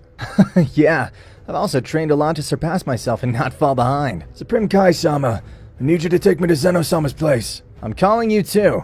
Sure. He told me that I had to be present as soon as possible in his palace. Well then, let's go. Kai! The Supreme Kai would transport them to Zeno Sama's palace, arriving in the blink of an eye. Welcome to Zeno Sama's palace. Follow me. I'll lead you to the king of everything. Daishinkan Sama would say. The Saiyans, together with the Supreme Kai-Sama and his angels, would walk for a short time, arriving at the palace where Zeno Sama was sitting. At last you've arrived. Come with me. You're going to meet the 12 gods of destruction. Goku and Vegeta would accompany Zeno Sama, entering a room where the 12 gods of destruction would be found. All the gods present would stare at Goku and Vegeta, as these would be the new gods of destruction. Gods of destruction, I've gathered you in this place to introduce you to the new gods of destruction of Universe 6 and 7. Goku is the god of destruction of Universe 6, and Vegeta, the god of destruction of Universe 7. Excuse me, Zeno Sama, but what happened to Beerus and Champa? Bermude would ask, eager to know what happened to the former gods of destruction. This time, I left them both alive. How is it possible that two mortals have gotten the position of god of destruction? Most of the gods would whisper. Goku and Vegeta would be shocked at the power of each of the gods of destruction. Excuse me, Zeno Sama, could you fight any god of destruction? I just wanted to see how strong they are. Zeno Sama would order Lakir to fight Goku. The god would eagerly agree to find out how strong the Saiyan was. Lord Zeno Sama, I will not be held responsible if anything happens to this Saiyan. Okay, Goku, are you sure you want to fight him? Absolutely. I'll be warned. Daishinkan Sama would create a platform on which Goku and Lakir were going to fight. Goku would get into a fighting pose while Lakir would prepare to fight. The Saiyan would launch himself to attack the god of destruction. Lakir would dodge each of the punches and kicks that Goku tried to give him very easily. That's all your power? You're too weak to be a god of destruction. I'm just testing your power. From what I see, it won't be easy to defeat you. Goku would begin to raise his power, surprising the gods. His hair would start to turn red, reaching the Super Saiyan God. Lakir, sensing the overwhelming power of the Saiyan, would recoil. No, it can't be. How is it possible that a mere mortal can master Divine Ki? Prepare to be defeated, Goku would say with a serious face as he approached Lakir. Again, Goku and Lakir would start fighting. Both would give each other punches and kicks, being very evenly matched. That's not possible. I won't let myself be defeated by a mortal, Lakir would say, increasing his power every second. So you had more power then. I'll increase my power too. The Saiyan would start increasing his power, bringing out his 70%. My respects, Saiyan. You're an extremely strong person, but you won't beat me. We're gonna find out. Lakir would launch himself to attack Goku by punching the Saiyan in the face, causing him to crash into some mountains. That punch hurt, but it wasn't bad at all, Goku would say with a smile. What are you laughing at? Don't underestimate me. Lakir would shout while raising his power even higher. At that, Goku would get up, a little hurt. This one would fly up and kick him in the stomach, making him spit blood. It's time to end this, a severely injured Lakir would say. Lakir was increasing his power more and more. Get ready, this is all my power. I'll show you no mercy. You'll finally show me your true power, Goku would say with a smile, and anxious to see the power of the god of destruction of Universe 8. The Saiyan would be shocked to feel the power of increasing its power, and taking out 90% of the power of the Saiyan god. Lakir would attack Goku, giving him thousands of blows that the Saiyan could hardly stop. You don't fight badly, now it's my turn to attack, Goku would say with a smile. The Saiyan would give him a punch in the face, making the god retreat. Without wasting time, he would give many punches and kicks to the god of destruction, leaving him seriously injured. How can this be possible? I can't be defeated by a filthy Saiyan. Can't take it anymore. Don't understand how my body can stand up. I've come this far, Lakir would say with the few breaths he had left. Meanwhile, Goku would raise, joining his hands. Kame! Kame! You're a very powerful god, but you'll regret underestimating me. We Saiyans are the most powerful race in Universe 6 and 7. Goku would launch his attack in the direction of Lakir. This without energy would have no choice but to receive it, and would be the last cries of the god of destruction of Universe 8. Goku's attack had destroyed most of the platform. The gods who were watching the battle would be shocked and surprised to see that a mortal had defeated a god. The entire platform would be destroyed and full of debris. At that time, they would hear stones falling and debris rising. Lakir would appear from the rubble with several wounds on his body. Goku would throw an energy sphere at him, making the god recover some of his energy so he could stand up. You're an extremely strong Saiyan. You have my respects. I imagine that's not all your power. Hope to see you again. This is only 15% of my full power. The gods upon hearing that would be shocked, and left with their jaws dropped. Now I'm satisfied. Goku, Vados, Whis, and Vegeta would return to the Supreme Planet together with the Supreme Kai-Sama. Vados, let's go back to our universe. We'll see you soon, Vegeta. Hope you become stronger than you are now. Very soon we'll fight again. I see the same, Kakarot. Ciao, Whis. Goku and Vados would return to Universe 6, while Whis and Vegeta would go to Earth. Meanwhile, in a different dimension, in a distant future, that in his time was destroyed, and time later was saved by a Saiyan. A guy would be wreaking havoc all over the planet. Damn Black. I hope he doesn't discover me, because if not, I'll be in trouble, spoke a person who was heading to a laboratory, which was hidden, so as to not be destroyed. You finally arrived. It's a good thing you got here safely. I didn't see you run into Black. You were lucky. Yeah, Mom, I was lucky. All that energy that's been accumulated for a whole year? Yes. But that's only enough for one trip. Don't worry, I'm sure you'll make it back. At that moment, the building this person would be in would begin to get destroyed. It can't be! It found us! Son, run away. You're the only hope of this world. No, Mom! At that moment, Black would grab Bulma by the neck and wipe her out of existence. Mom! The Saiyan would scream as he ran away from Black. Mom, I promise I'll save this world. Your death will not be in vain. After a few minutes, he would arrive at a building where a girl would be waiting for him. I'm glad you're here, but what happened? My mom sacrificed herself so that I could escape and travel to the past. Damn, Black. These, after what had happened, would eat what little they had left. Are you ready? Yes, let's hurry before he finds us. After walking for a few minutes, they would arrive at the Capsule Corporation, where the time machine was located. I found you, you damn cockroaches. It's time for you to die. Black would say as he created an energy sphere, throwing it in the direction of the Saiyan and the girl. Damn, he found us. Saiyan would say, dodging Black's attack. Run away! I'll distract Black. Go and travel to the past. Bring your friends to help us defeat Black. The Saiyan would listen, but unfortunately he wouldn't have time to get to the time machine. Damn human, did you think you could hurt me with those pathetic weapons? My! The furious Saiyan would attack Black, starting to fight him. You don't fight bad at all, Trunks. If this is all your power, you've let your race down. Shut up! Goku would punch him, causing Trunks to crash into a building. Prepare to die, you filthy Saiyan. Black would say, charging an energy sphere capable of destroying the entire planet.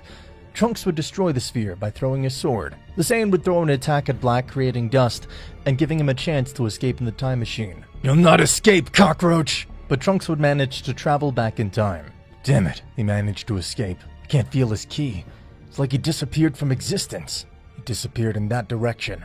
Goku Black would say while raising his arm and using his time ring. In the past, Trunks had managed to arrive with injuries and unconscious. The little Trunks would be realizing that this time machine belonged to the Capsule Corporation, and he'd call his mother. Bulma, upon learning who it was, would go immediately. Upon seeing Trunks from the future fainted, she'd contact Whis to bring Vegeta. Vegeta, upon learning that Trunks had returned to the past and wounded, would urgently ask Whis to take him to Earth. After about 30 minutes, Vegeta and Whis would arrive. What happened here? Vegeta, go and get a Senzu Bean. The Saiyan would quickly fly to Korin's tower in search of Senzu Beans. Upon returning, he would give one to Trunks to recover. Trunks would slowly open his eyes, realizing that he had traveled back in time. Trunks would tell everything that had happened in the past, surprising everyone. Vegeta, wanting to know the power that Goku Black possessed, would ask his son for a battle, since he had fought with Goku Black. Vegeta and Trunks would fight, but in the end, Vegeta would end up winning. After a couple of hours in the sky, a portal would open up.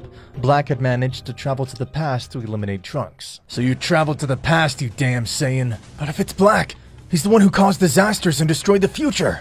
How'd you find me? I just came the same way you did. What? Didn't you call me begging for your death, you dirty Saiyan? You bastard! I'll take care of him. Vegeta would fly to where Black was to find him. Vegeta and Black would start to fight, giving each other punches and kicks. The fight would be in Vegeta's favor, but Black would not be left behind, increasing his power with each hit he received. Vegeta would give him a kick in the chest, making Black recoil from the pain. The portal with which Black had appeared would gradually be closing. Black, not being able to stay in the past and seeing the time machine in which Trunks traveled, would decide to destroy it by throwing a blast of energy. Finally, Black would be absorbed by the portal, leaving the others surprised. Damn, went back to the future again. Now Trunks can't come back. There's no one in this world that can stop me. That damn Vegeta left me badly hurt. Thanks to that, I'll become stronger. Goku Black would fall to the ground, creating a crater by crashing. Whis, do you know what's going on? No, but I think there's someone in Universe 10 with similar ki. Let's go to that universe to investigate. No, this can't be true. Now how will I go back to the future to defeat Black? At that, Bulma would remember that she had the time machine capsule in which Cell traveled, and she would quickly go look for it. When she found it, she'd give hope to the warriors to be able to defeat Black. While Bulma fixed the time machine, Vegeta would gather all the Saiyans. Listen, now neither me nor Kakarot will be here to protect you from any threat. Kakarot and I are the gods of destruction, and will not be able to help you defeat any threat. That's why I have gathered you here. I'm going to take you to train, because this planet depends on you. You'll be in charge of protecting your loved ones and this planet. Now we're going to train in the time room. You'll become stronger than you are now to protect this planet. Because with the level you have now, you won't be able to do anything. Vegeta and Whis would head to the sacred temple with the Saiyans. They would train for 2 days, being 2 years inside the time room. The Saiyans and Whis would come out of the room with unimaginable powers. What are those powerful keys? I haven't sensed any evil energy, so I guess there's nothing to worry about. You've had good results. Congratulations. Bulma would tell the warriors that the time machine would be ready to be used. It's maybe the last time I can help you. Vegeta, Trunks, and Gohan would travel to the future to defeat Black. When they arrived, they would call Black's attention by launching a blast of energy into the sky. How did you make it back? I've come to defeat you! I noticed an increase in power in you, but you won't be able to defeat me with that low level. This time I'll annihilate you. Trunks would launch himself to attack Black by punching and kicking him, seriously injuring Black. Damn it. How did you increase your power so much in such a short time? Creating humans was the worst mistake of the gods. So I'm going to create a world without humans, and full of justice. Humans for having a little power already want to defeat their creators. But no, I'm going to change that, and I'm going to eliminate them from existence. Black's hair was changing to a pinkish hue. You're fucking parasites! You should have never existed! Black would shout, getting a new transformation. This transformation is elegance. It's divine presentation. With this power, I will create a world of justice without humans. You'll have the honor of being eliminated by Goku Black. Get ready, you damn parasites! Damn it! How did he manage to gain so much power in such a short time? That's the least of it. Right now, let's concentrate on the battle. Black and Trunks would launch themselves at each other, getting a very close battle. You don't fight bad at all, Trunks, but a mere mortal won't be able to defeat a deity. You might as well give up. Never. I will defeat you. I'll avenge the death of all the people on this planet. Trunks would increase his power more and more. You make me laugh, Trunks. Never a being as despicable and sinful as you will be able to defeat me.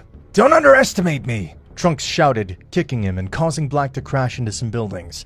Black would get up without a scratch. All you did was kick up dust. You better get ready. I'm already bored of playing with you.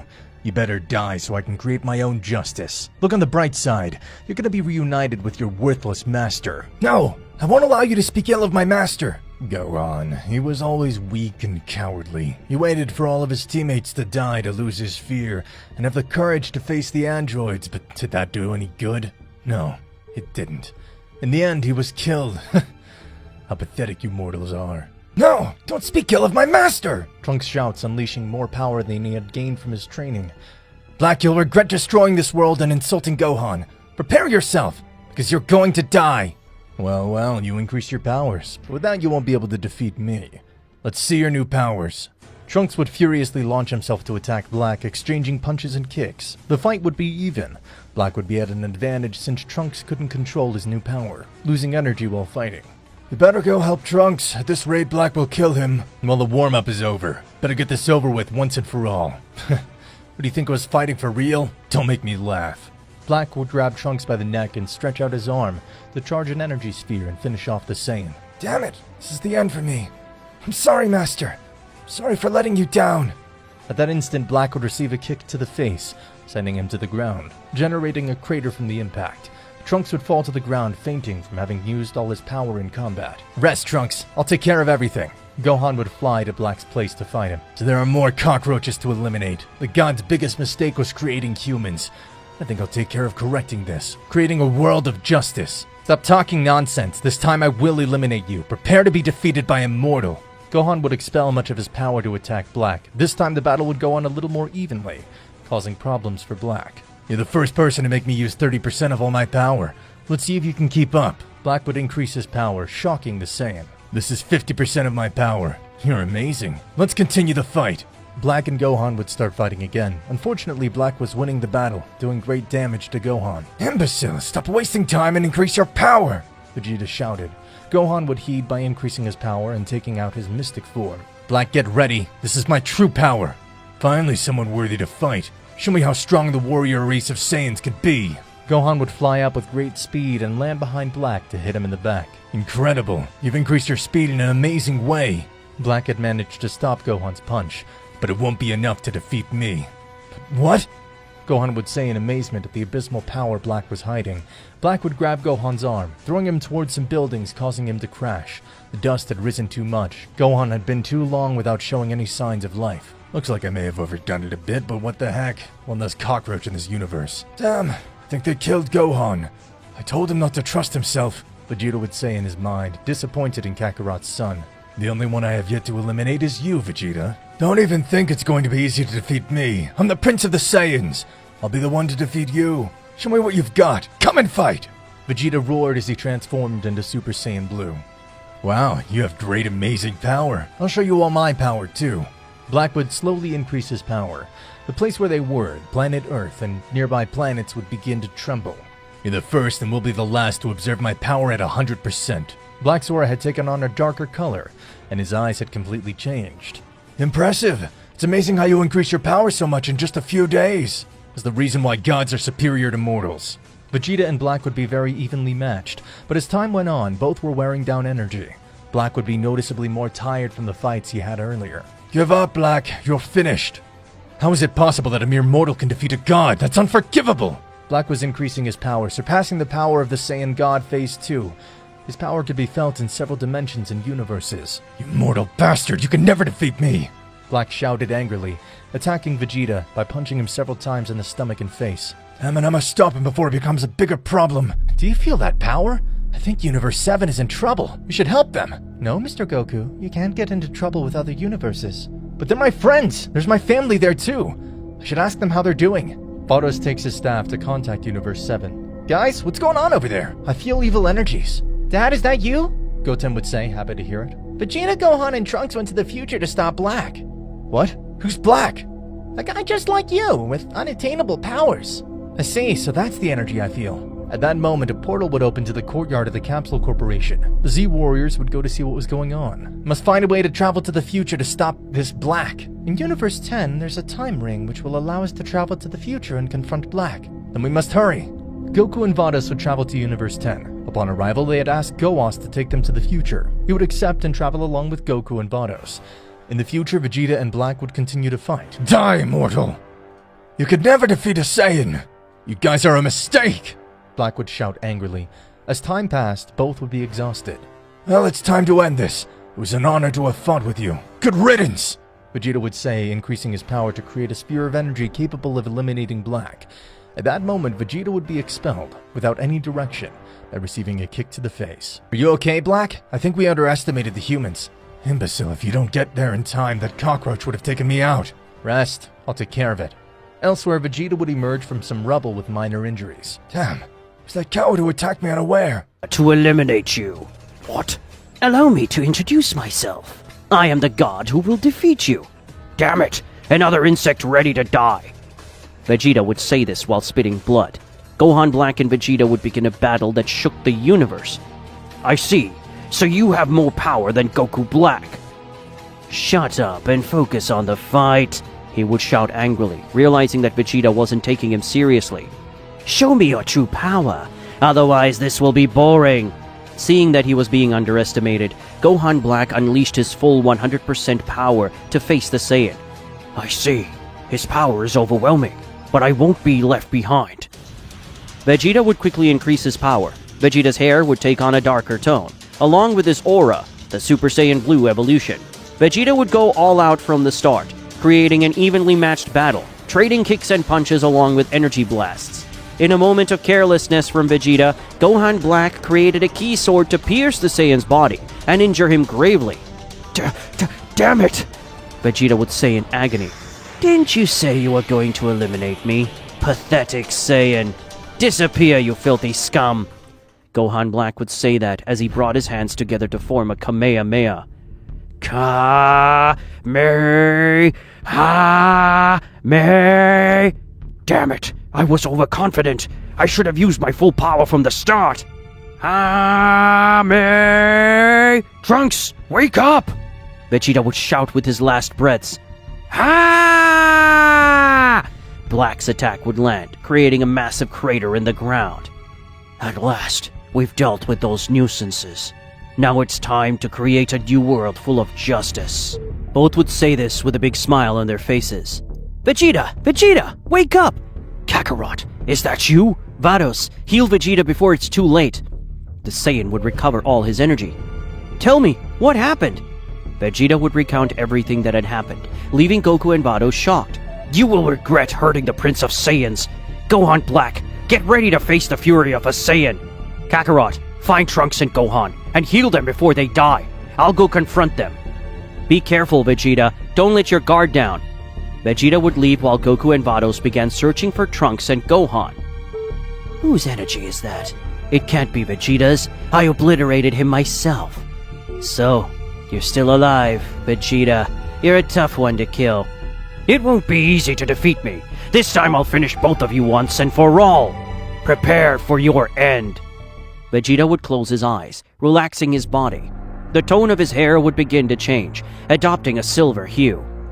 Impossible! How could a mere mortal have mastered Ultra Instinct? Get ready to die, insect! The prince had severely injured them, delivering punches and kicks to critical areas. Damn it! We need to do something or this wretched Saiyan will kill us! I think the time has come. Let's do it! Goku Black removed the Potara earring from his left ear and placed it on his right ear.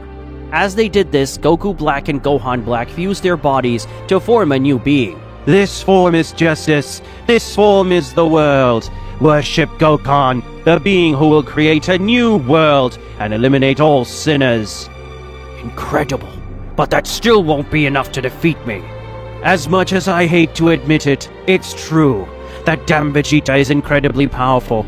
I need to focus all my power into one technique to take him down. The fusion thought this to himself while glaring at the Saiyan. The Prince, Vegeta, increased his power to face him.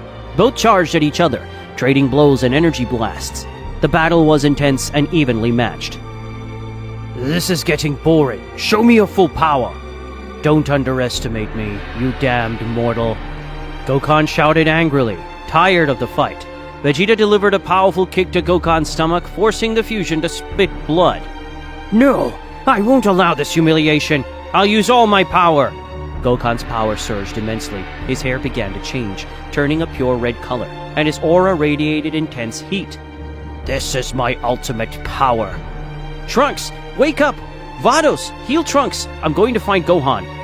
Trunks regained consciousness, standing up in shock as he sensed two incredible energy levels. The rubble of a building began to shift, and Gohan emerged from it, badly injured. Gohan, you're alive! Dad, what are you doing here? It's a bit of a long story. I can sense two incredible energy levels. Vegeta is fighting Goku Black and Gohan Black. I see. Vados healed Gohan, restoring all his energy. I see you've gotten incredibly strong. So it was your energy. I felt all the way from Universe 6. Let's go watch the fight. The Saiyans along with Vados headed to where Vegeta and Gohan were fighting. Vados, have Goku Black and Gohan Black fused? Yes, Lord Goku. Wow, that's an incredible power. Damn Saiyan, you're giving me so much trouble. How do you have this much power? Saiyans have no limits. No, I don't think. Goku muttered, clearly worried about what might happen. Vegeta was pummeling Gohan mercilessly. This is your end! Vegeta, get out of there! Goku shouted desperately. What's going on? Vegeta said, completely confused. You've fallen into my trap, you damned ape! Divine justice! Gohan shouted gleefully. Immediately after, Vegeta began screaming in agony as he was trapped in an energy sphere, even more powerful than Hakai, unable to escape. Seeing this, Goku activated his mastered Ultra Instinct and rushed to help Vegeta. The Saiyan delivered a powerful blow to Gohan, sending him flying far away. Damn it! I can't do anything! I've tried everything! Hang in there, Vegeta! Vados, what can we do? The technique Gohan used on Vegeta is very dangerous. I still don't understand how he learned such a technique. Only multiversal gods can use it. Now it's up to Vegeta. He has to absorb that power, though very few have ever managed to do it. Damn it! Vegeta, you could do it! I'll go face Gohan. Goku flew toward Gohan, determined to defeat him. Now I'm your opponent. Get ready to be eliminated. Vegeta was utterly exhausted, on the verge of collapsing. He lost his Ultra Instinct form and reverted to his base state. Damn it! This is the end for me! Don't give up, Dad! Trunks shouted with tears in his eyes. Suddenly, the entire planet began to shake violently. What's happening? Gohan and Trunks asked in unison, while elsewhere, Goku and Gohan continued their intense battle. You're doing it! Vegeta, you could do it! Focus! He yelled as he delivered a kick to Gohan's face. Damn monkey! Vados let out a faint smile. Look at Vegeta. The Saiyan was cycling through all the transformations he had achieved so far, from Super Saiyan to perfected Ultra Instinct Phase 2. The sphere trapping Vegeta grew smaller and smaller. He's doing it! You can do it, Dad! But Vegeta's power wasn't enough to fully destroy the sphere. I've got no energy left. I hope my body can handle my new technique, because I haven't perfected it yet. Vegeta clenched his fist tightly. Hello, Ken! Vegeta shouted as his power skyrocketed, creating craters beneath him. Elsewhere, Goku was gaining the upper hand in his fight against Gohan. Alright, Gohan, I think it's time to finish this. Goku unleashed 100% of his mastered Ultra Instinct to end the fight, overwhelming Gokan. Damn it! This is my end! Say goodbye, Gokan! Goku landed a powerful kick to Gokan's stomach, bringing him to his knees. Damn you! Gokan groaned in pain, spitting blood as he collapsed. Meanwhile, Vegeta was on the verge of escaping the spear, but needed more power. Maybe what I'm about to do will kill me, but it's worth the risk. Hello can increase tenfold! The entire universe trembled from Vegeta's unleashed power. Wow! I didn't think you could reach this level of power. You surpassed me, Vegeta! The prince finally escaped the sphere, his upper clothing completely destroyed. I did it! These were Vegeta's final words before passing out. Gokan, unable to move due to Goku's relentless attacks, was on the ground, defeated. Goku prepared a powerful Kamehameha to finish him off. But just as he was about to fire, something strange happened. Gokan's body began to glow. What happened? What's happening? To everyone's surprise, the fusion split apart, reverting to Goku Black and Gohan Black. What just happened? I don't know. Don't ask me. I'm just as confused as you are. Ignoring them, Goku launched his attack directly at Goku Black and Gohan Black. Ah! Their final scream echoed as the two villains were completely obliterated. It's over! Goku returned to where the others were. Vegeta, you did it! Of course, Insect, I'm stronger than you. Yeah, I can see that, but I won't let it stay that way. I'll keep training to surpass you. Thank you, Dad. And thank you too, Mr. Goku, for helping me. Keep training, Insect. Don't let anyone defeat you. Yes, Dad. I'll become just as strong, or even stronger than you. I doubt it, Insect.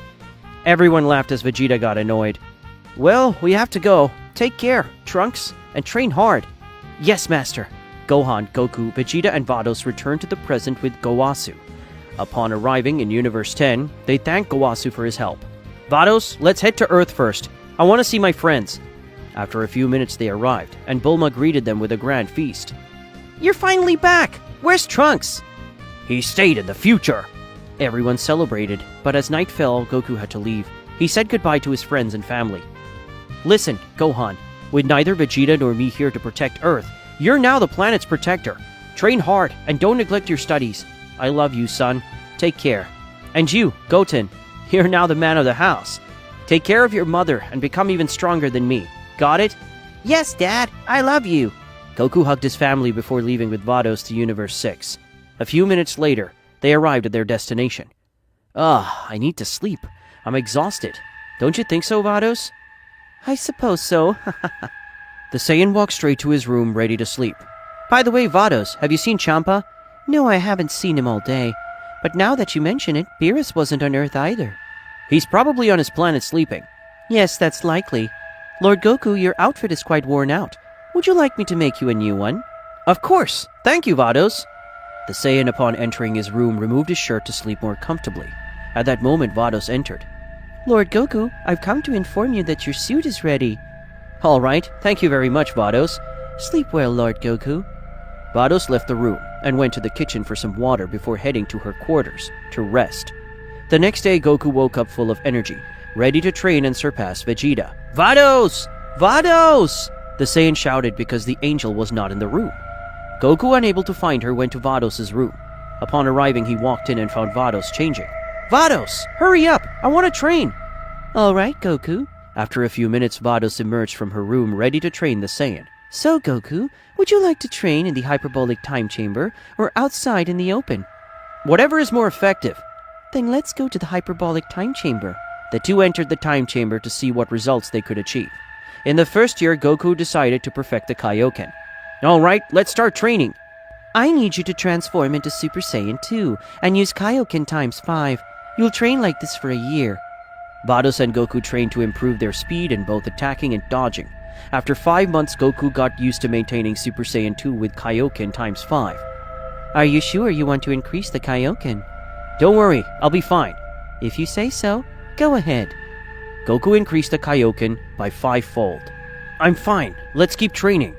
They resumed training, and by the end of the year, Goku had reduced the energy drain of the Kaioken by 15%. There are still 2 years left to train. I'll reduce the energy drain of all my transformations. For the first 6 months, Goku focused on meditation. Afterward, he began intense training.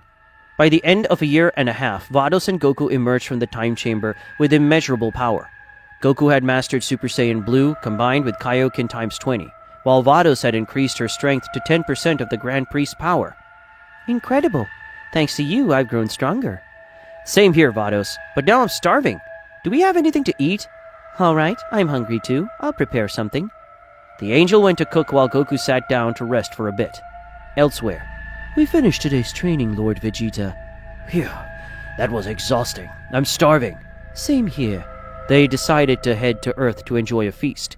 Meanwhile, at Zeno Sama's palace, the Omni King was deep in thought, looking concerned and serious. Lately, the balance of the multiverse has been crumbling. I must do something. There are too many threats in the 12 universes. I have an idea. What if I replace the gods of destruction? Or erase the universes that are disrupting the multiverse and create new ones that won't pose a threat?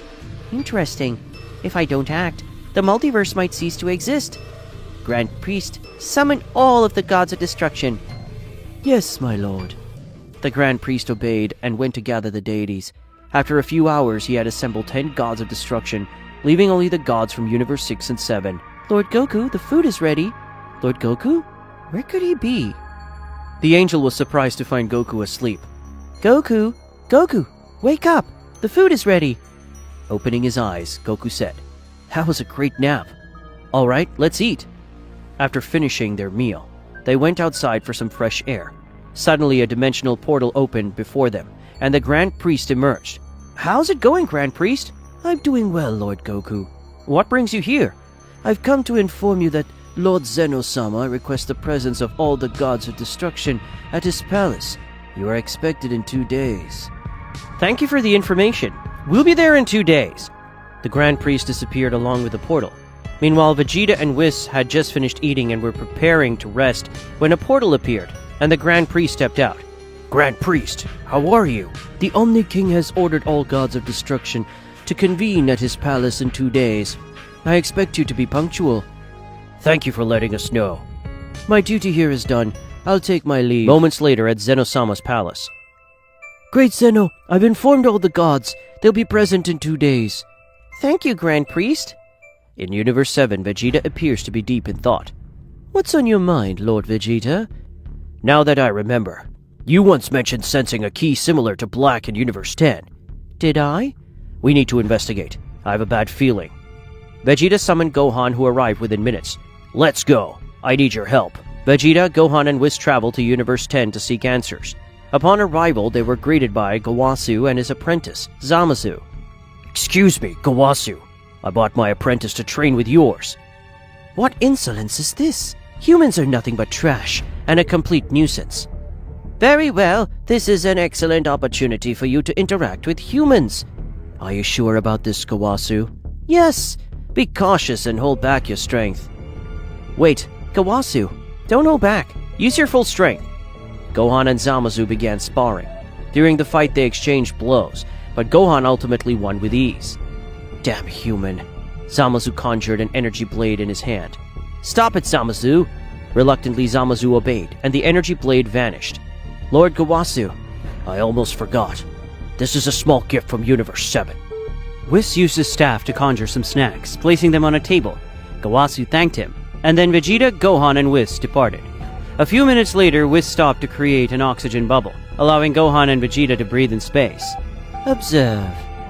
They saw Zamasu attempting to kill Gowasu. Why aren't we doing anything? We need proof. Zamasu successfully killed Gowasu, but Whis rewound time, quickly returning to the Supreme Planet before Zamasu could strike again. Supreme Kai, I almost forgot to do something. What can I help you with? I needed to eliminate Zamasu before he could take your life. Vegeta explained everything that had happened. This is your end. Farewell, Hakai. Damn it! Those were Zamasu's final words as he disappeared. Thank you for saving my life, Lord Vegeta. Don't thank me. I felt it was my responsibility. I see. I'll take my leave. Be cautious when choosing your next apprentice.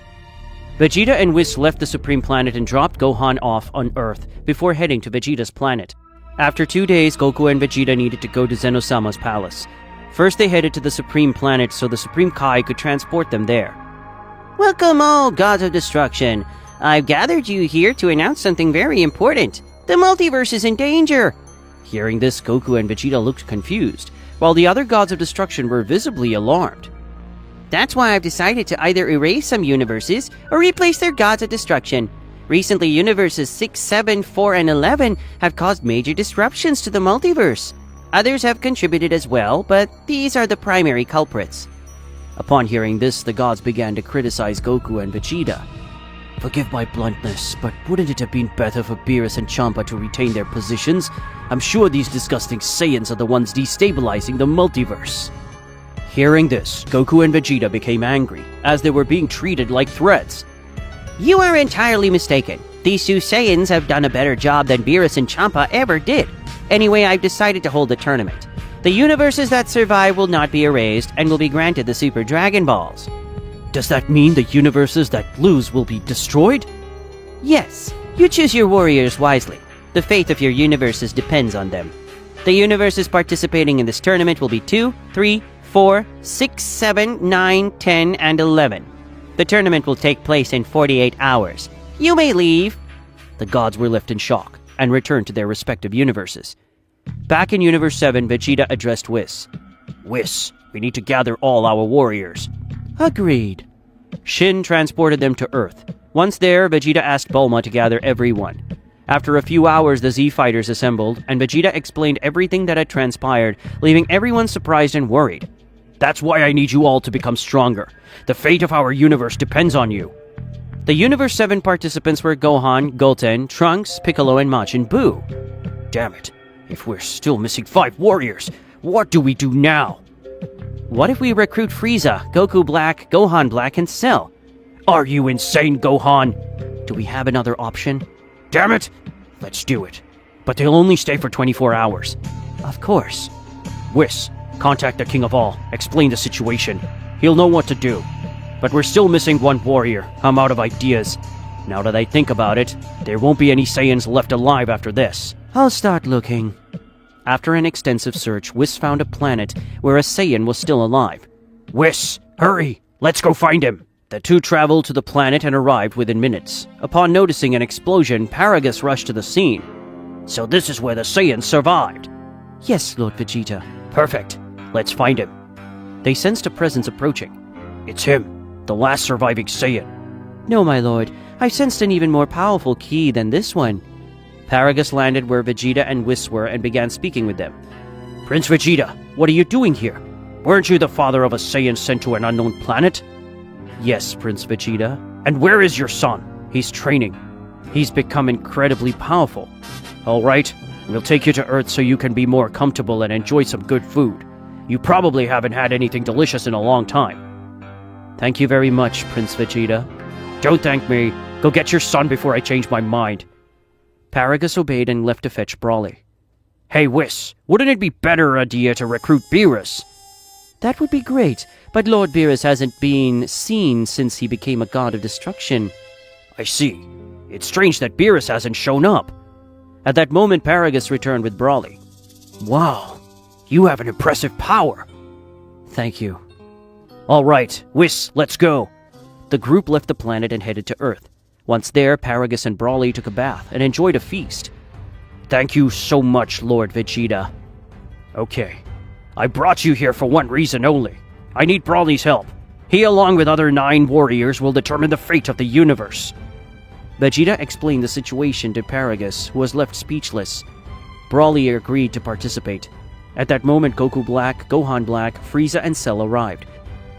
With all 10 warriors assembled, Vegeta took them to the hyperbolic time chamber to train. They headed to the sacred temple where Dende was terrified upon seeing Cell and Frieza. Dende, I need to use the hyperbolic time chamber. Of course, Lord Vegeta. I'll prepare it for you. After a few moments, It's ready, Lord Vegeta. You may enter. Thank you, Dende. The warriors entered and immediately began training. Meanwhile, Goku was concerned because he still needed to recruit 10 warriors.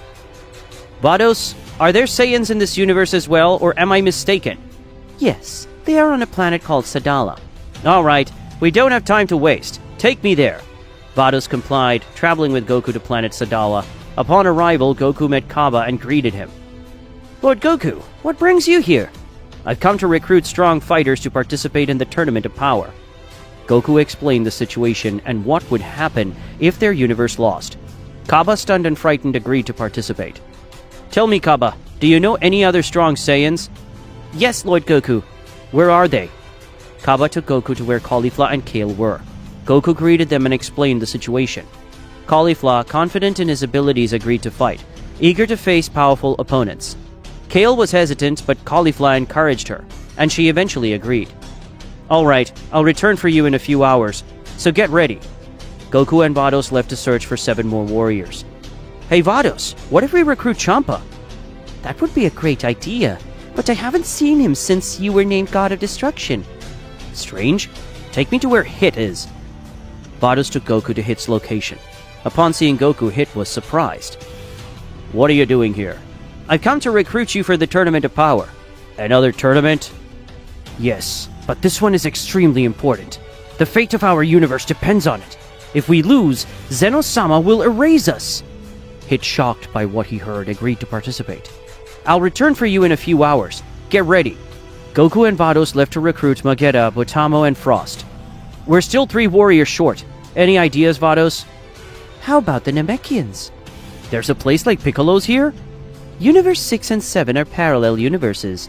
I see. Then let's not waste time and hurry. After traveling for a while, they arrive on the Namekian planet. Wow, it's identical to planet Namek. Let's see who we can recruit. Greetings, we come in peace. We need your help. How may we assist you? The elder of the planet spoke calmly. I sense no ill intentions from you. We need 2 or 3 warriors, the strongest among you. The fate of the universe is at stake, and we're short 3 warriors. I understand. Saunel and Purina, come here for a moment. What is it, Elder? The fate of Universe 6 rests on your shoulders. I entrust this mission to you. The 2 warriors understood, and agreed to join Universe 6's team. I'll return for you in a few hours. Goku and Vados returned to their palace. Vados, take care of finding the last participant. I need to rest. When you find them, bring everyone else here. Very well. Vados left to search for the 10th participant. Meanwhile, Goku lay on the ground and unknowingly drifted off to sleep. About 4 hours later, Vados returned with the 10 warriors. Lord Goku, they're all here. All right, everyone. To ensure the survival of our universe, we'll need to improve your abilities and train to enhance your power. We have 1 day, only 3 hours left in real time, before the tournament begins. To achieve fast results, we'll train in a special chamber. Inside, 3 years will pass, while only 1 day passes outside. Get ready, it'll be intense training. Let's go. The 10 warriors, along with Goku and Vados, enter the chamber to train and ensure the survival of their universe. Hit and the others, surprised by how much heavier the gravity was compared to the outside. Meanwhile, in Universe 7's hyperbolic time chamber, Gohan and the others were mastering Divine Ki. Very good. Now that you've mastered Divine Ki, it's time to begin more rigorous training. You'll spar against each other using your full power.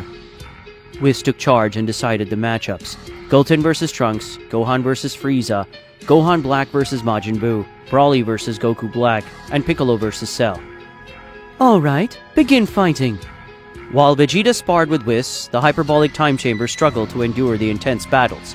Whis noticed this and struck the chamber floor 3 times with his staff, reinforcing it and making it more durable. Inside the chamber, the sounds of energy blasts and clashing blows echoed powerfully. After 6 months of training, Gohan, Goten, Trunks, and Broly began to feel an immeasurable power within themselves. Amazing! I never imagined reaching this level of power. I'll keep training to perfect it. Incredible! Goten, did you feel the same? Yeah, it's an amazing sensation. Let's keep going. Broly, unable to control his power, began releasing it. The Saiyan clenched his fists and started increasing his energy, with his hair beginning to change color. What's happening? This power is incredible! Whis, stop him before he destroys the time chamber! Whis immediately moved to knock Broly out, but Broly grabbed Whis' arm and sent him flying. Damn it! I need to do something before this gets out of control. Vegeta transforms into Ultra Instinct. Broly, stop! You're going to destroy the time chamber! Vegeta shouted, but Broly didn't listen. Vegeta noticed Broly's pupils had disappeared. He launched himself at Broly, delivering a direct punch to his face. Broly started laughing, grabbed Vegeta's arm and swung him around, throwing him toward the chamber's entrance. Gohan realizing that if the entrance was destroyed, they wouldn't be able to leave. He flew at full speed to stop Broly. However, Broly began attacking everyone, starting with Trunks and Goten. "Broly, what are you doing?" Before Goten could finish the sentence, Broly struck him. "Damn it! Why did you hit Goten? You'll pay for this!" Trunks transformed into Super Saiyan 2, but it wasn't enough to stop Broly. Broly made Trunks suffer, causing him to spit blood. "Let him go, Broly!" A furious Gohan, now in his mystic form, attacked Broly from behind, kicking him and sending him flying. "Whis, do something!" Gohan and Broly engaged in an intense battle, but Broly's power kept increasing. "Goten, let's fuse!" "Yeah!" The two young Saiyans performed the fusion dance, and from a flash of light emerged Gotenks. "Broly, get ready! You're going to be defeated by Gotenks!" Gotenks transformed into Super Saiyan 3 with a scream and flew to attack Broly. Broly stopped focusing on Gohan and decided to fight Gotenks instead. "Those kids fused! It's incredibly powerful!" "You're right, Lord Vegeta." The battle was evenly matched, but as time passed, Broly's power continued to overflow. "Whis, knock him out! We don't have time to waste!" Whis used a small fraction of his power to knock Broly unconscious. "Damn it! This insect has incredible power! Whis, I want you to help Broly control it. Otherwise, he could become a threat to the universes." Broly lay unconscious, and Whis healed him to continue training. "Broly, wake up. We need to train much more." Broly slowly opened his eyes and asked, "What's going on? Lord Whis?" "You unleashed all your power and couldn't control it, letting it dominate you. We had to fight you to stop you." "I'm so sorry. Lord Whis, please help me control my power. I beg you." "Don't worry, Broly. From now on, we'll train to ensure you can control it." Meanwhile, in Universe 6, Hit and the others were exhausted due to Vados' intense training. "Incredible! I never imagined I could achieve this level of power. Kale, you've become really powerful too." "You think so, Caulifla?" "Of course! Kaba, wanna fight me? I'll show you the power I've reached." Kaba, nervous, agreed. Meanwhile, the Namekians had achieved incredible power, and Hit had improved his techniques and extended his time skip to 1 minute. "Hit, wanna fight? We still have unfinished business." Hit smirked and assumed his fighting stance. Goku and Hit began an impressive battle, shaking the time chamber. Vegeta and Botamo weren't left behind, and Frost, during his training, reached a new transformation. "Alright, if I keep training, I'll become even stronger." 2 years passed. Kale, Kaba, and Caulifla perfected Super Saiyan Blue. Hit improved his speed and attacks, extending his time skip to 1 minute and 30 seconds. Goku had reduced the energy drain of the Kaioken to 0. "Incredible, guys! Your power has increased so much. I'm confident we'll win the tournament." "But don't get overconfident. We still have 1 week left. I recommend resting. Don't overwork your bodies. Except for you, Magetta. You're a robot. Keep training, you tin can." 1 week later. "Alright, the training is over. We need to go. Form a circle." "Grand Priest, Universe 6 is ready." They were teleported to the Null Realm. At that moment, Universe 7 also arrived. Goku greeted his sons and friends, but was shocked to see Goku Black, Gohan Black, Frieza, and Cell. "This is going to be an incredible tournament. Gohan, Goten, I hope you trained hard. The fate of your universe depends on you." Vados, Goku, and the Supreme Kais went to sit in the stands to observe the tournament. "Remember, if you lose, your universe will be erased from existence. Do your best, Universe 6. Get ready. The Tournament of Power begins now." All the story would begin in the saga of Alien Force. Ben 10 was fighting against Vilgax, but he would lose, giving him the Omnitrix to save his loved ones. When Vilgax thought he had won, Ben 10 used the command with his voice, destroying the watch completely. Vilgax was hurt. Because of the destruction of the Omnitrix, Ben 10 would go to Albedo, who was betrayed by Vilgax, and ask him to give him the Omnitrix, better known as the Ultra Matrix. Albedo, seeing he had no choice, decides to give it to him, and with the power of Fire Supreme Swampy, Ben defeats Vilgax. Time would pass, but not everything was peace for our hero. Unlike the original story, he would be called to trial by a species known as the Celestial Sapiens, a species capable of controlling the universe and reality at will. Once Ben was called to the trial, he realized that his family and friends were being kidnapped by this species. Ben was desperate and very angry. He'd asked them to let his friends free, saying that he had done nothing wrong. But one of them answered them. Recently, we saw that you were able to use the power of Alien X to repair the water that overflowed without control, managing to return to normal all the chaos destroyed with the help of Alien X. A person like you, or rather a simple human, should not have our power. So we're going to destroy the Omnitrix and everything related to it. But wait, that's not fair! Please give me a chance to see that you're wrong. I don't want my family and friends to be destroyed. Alright, we'll give you two options. You'll have to fight with our warrior. You can use the power of your watch. If you win, we'll leave your family free, and you can live your life in peace. But if you lose, you'll have to go to an unknown place and bring the DNA of the most powerful beings in that world, especially a being known as Zeno Sama, the god of everything. If we can get his DNA, we'll be one of the most powerful races that ever existed. That being known as Zeno Sama has unlimited powers, capable of eliminating universes and worlds at will. And not only that, he also has the power to eliminate other dimensions. Our power as omnipotent only works in this dimension. If we go to his world, our power will be restricted, and we will be mere mortals. After several years of research, we realized that if we can have his DNA and his powers, we can rule all the multiverse and dimensions at our whim. For some strange reason, he's the only being that is not restricted by using his powers in different dimensions. If Zeno Sama goes to this dimension and destroys all of our multiverse, we will be finished. That's why, Ben Tennyson, you're the only one who can do this. I refuse to do that. If I do that, all the dimensions will be finished because of you, and no being will be able to stop you. That's why I prefer to fight with your warrior. What a stupid mortal. You'll end up doing it anyway. Ben 10 would fight against Gladiator, but unlike the original story, he would not use Alien X, but forearm supreme in all the fight. But as expected, Ben would be easily defeated. But he wouldn't give up, and use a very large, trying to hit the guy was useless. He was very fast, and a single blow from behind would send him flying to another planet, which would make Ben lose his transformation back to his original form. The subject would give a strong punch to Ben in the stomach, so much so that it would make him spit blood. Ben was on the verge of death, but the Celestial Sapiens would heal his wounds. You already realized, Ben Tennyson, this is the difference of our powers. No matter how hard you try, you can never do anything. I think you yourself realized when you could use the Alien X. Now that you've lost, you'll have to go to that dimension and do what we ask. If for some reason you fail in your mission, all your loved ones will disappear. Ben, hearing this, could only clench his fist, but he knew in his mind he had no other choice. If he didn't do it, his family and friends, who were not to blame for anything, would be eliminated. The Celestial Sapiens, with the Mabas of his hands, would create a portal. Suddenly from the portal, he'd begin to leave a strong current of air.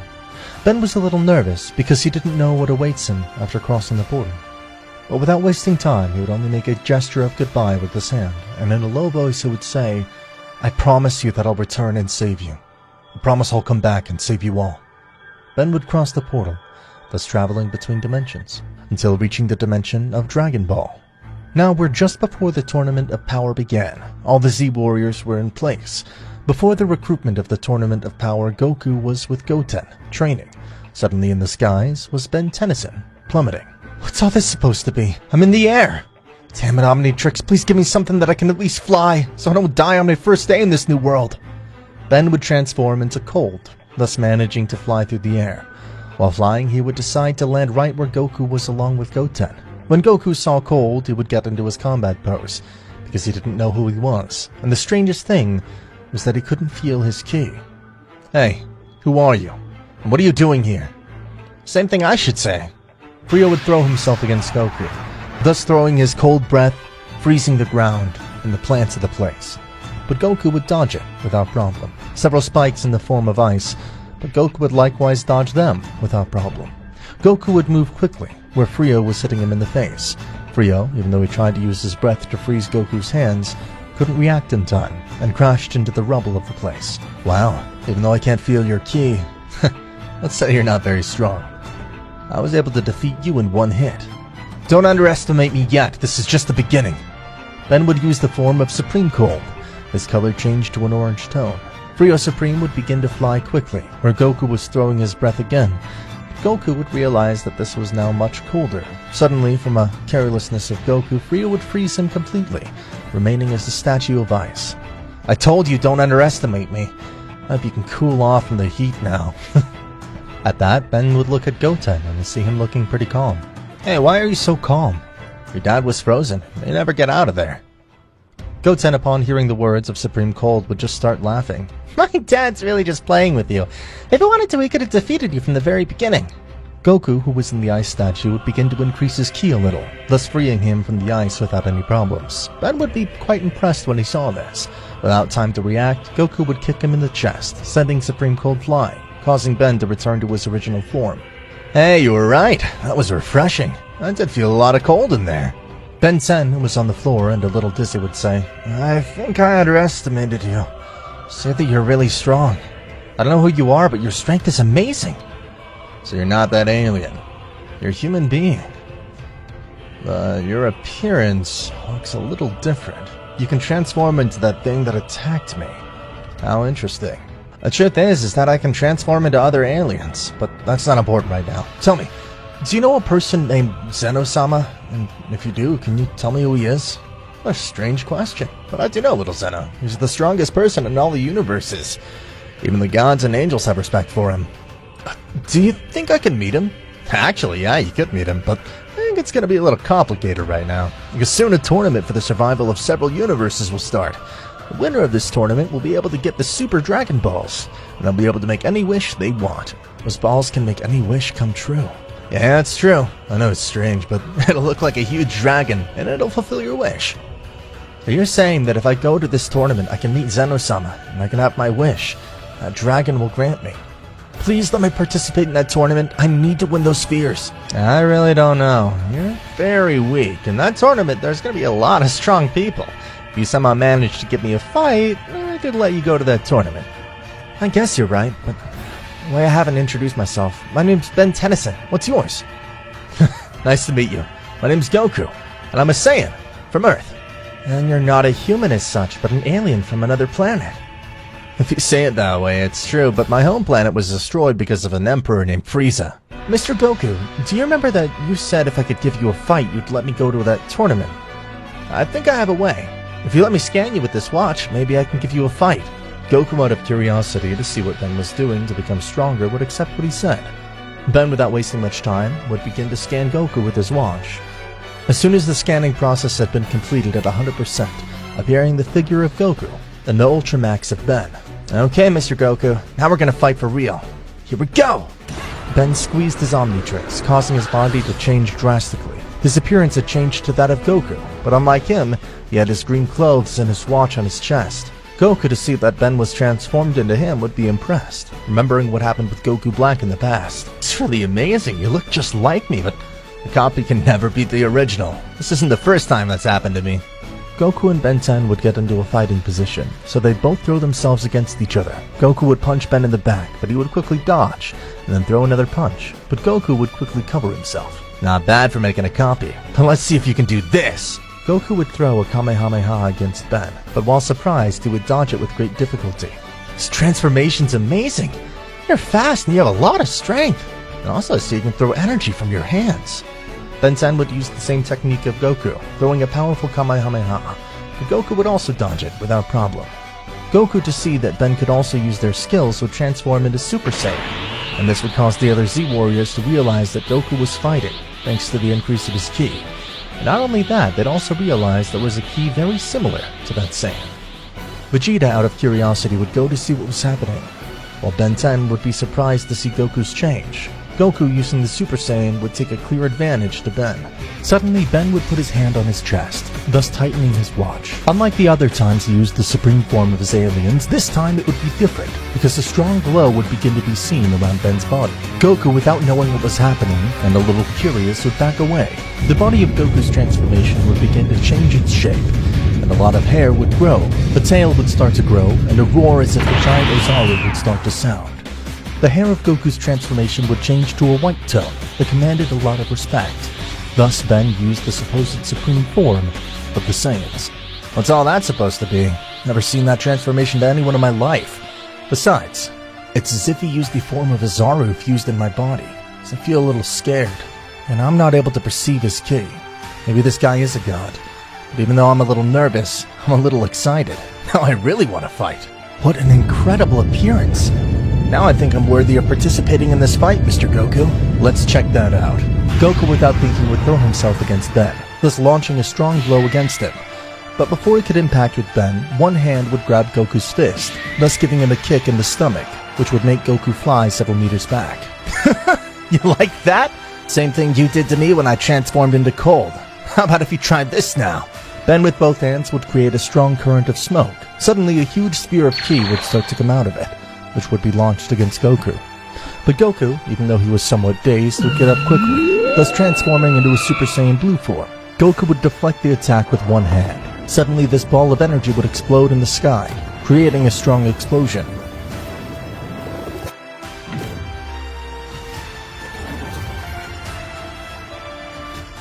The two would begin to fight, thus colliding their fists, but although Ben 10 was using such a powerful transformation, he was no match for Goku, an expert in martial arts. Ben, despite throwing a lot of blows, Goku managed to dodge them with some difficulty. I don't deny it, with that form of mine you're much more powerful than before, but I told you at the beginning, a copy can't surpass the original. I don't know how you were in your other world, but you lack experience. Your blows are very easy to read. Goku would use the technique of Tien, the solar flare, thus creating a strong light blinding the eyes of Ben, which would leave him unable to act for a few moments. Goku would take advantage of this to launch a Kamehameha again.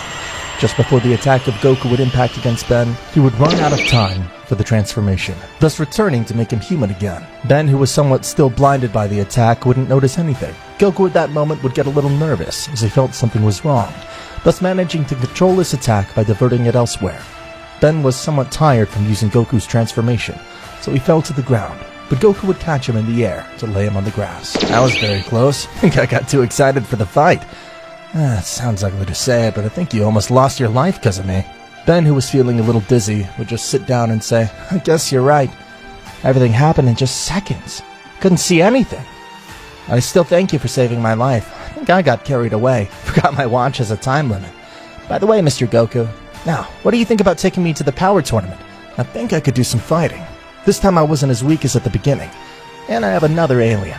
Ben, who was about to mention Alien X, decided he better keep quiet, as he felt that if he mentioned Alien X's powers, it would be very dangerous. And he didn't know how Goku would react. What happened? You didn't finish talking. You're gonna mention another alien you have. Yeah. I'm sorry, I'm a little dizzy. I mean, I have other very strong aliens, but their transformations don't compare. At that moment, while Goku and Ben 10 were talking, Vegeta arrived, a little disconcerted, since he didn't know what had happened, much less who the person was who was talking to Goku. Kakarot, what happened here? I see traces of a fight in this place. And who are you? I can't feel your ki. You seem to be a human from Earth. Vegeta kept asking more questions, but Goku would start telling him everything that had happened, and who that guy was in the green shirt. Kakarot, how am I supposed to believe that this guy's from another world? That he could seriously transform into you and use the supreme form of the Saiyans? Doesn't make sense. Vegeta, I know it doesn't make sense, but I swear, everything I told you is true. There's a watch that allows him to transform into any alien. You know, you don't have to believe me. You'll see for yourself. Come on, Ben Tennyson, transform into me. Sorry, Goku, I can't do anything right now. I have to wait a while before I can transform into you again. Well, it doesn't matter. It'll be for later. All this training has made me a little hungry. Why don't you say we go to my house and eat something? If you say so, that's fine. Goku would take Ben and Goten to his house, so that Chi-Chi would make something to eat for the three of them, while Vegeta would go home to continue training in the gravity room. Although Ben agreed to go to Goku's house, he was a little worried about everything that was happening in his world. How was it possible that he could eat peacefully when he knew that all of his friends were in great danger? And not only that, he felt that he was abusing Goku's kindness, since the only thing Ben wanted to do was collect his DNA in order to give it to the Celestial Champions along with the strongest people in this new world. A few minutes would pass, and Ben would arrive at Goku's house, greeting Chi-Chi. Wow, it's so weird that Goku brings new people to the house. I gotta imagine my poor Goku's starving. I made all this delicious food for everyone. Oh, by the way, I haven't asked your name yet. Hi, nice to meet you. My name is Ben Tennyson. I'm a recent friend of your husband's. We became friends in a fight. Oh, I understand. So that's what it was. Goku, how many times have I told you not to get Goten in fights? You should study and be someone very important in the future. Just look how his brother Gohan is. He married a person with a lot of money. Now he has a great job. So you know Goten should study a lot. By the way, you can sit at the table. Soon the food will be ready. And you, Goku and Goten, go change, or else you're not gonna eat. About 30 minutes would pass, and on the table there would be many delicious dishes. Although Ben felt worried, he wouldn't think so much about what was happening, and just enjoy for a moment the great food that Chi-Chi had cooked. Since he was used to eating hamburgers and milkshakes, eating different food was a unique experience. And besides that, he hadn't enjoyed a good meal for a long time. While they ate, Chi-Chi asked Ben about his family and friends, but Ben avoided the questions and talked about anything else. While they were all eating dinner, Whis, on his cane, managed to witness the fight and was somewhat amazed. Beerus was very worried about the stupidity that Goku had done, to make a tournament of power, so he couldn't think of anything else. Whis, what are we supposed to do? That idiot Goku told the great Zeno Sama about that stupid tournament. And if we don't win, the whole universe will be eliminated. I swear when I see him, I'll eliminate him. I think I've been very good to him, but he's already going too far. Mr. Beerus, I know you're a little worried about everything, but you should take it easy. I don't think it's that big of a deal. It's not that big of a deal. Don't you see that if we lose, the whole universe will be eliminated? Of course you're not worried, because you're not going to disappear. I understand, Mr. Beerus, but about an hour ago I saw something very interesting. I was just watching Goku from my staff as he asked me, and suddenly I saw him fighting with a person I had never seen before. Not only that, with his watch he could transform into him, and he obtained a transformation that looked very powerful. He says he's from another world, and as soon as he saw Mr. Goku, he asked for the great Zeno Sama. Beerus, who was uneasy, would have opened his eyes from the impression. Are you telling me the truth? I need to see it with my own eyes. Whis would show everything to the god Beerus. He'd be impressed that just by scanning Goku, he was able to transform into Goku and use a more powerful form than him. This is very impressive. If someone from another universe knew about this, that would be a big problem. But if we use that person as an ally, we can win the Tournament of Power without problem. Whis, take me to Earth. I need to meet this so-called Ben Tennyson. And so Beerus and Whis would be on their way to Earth.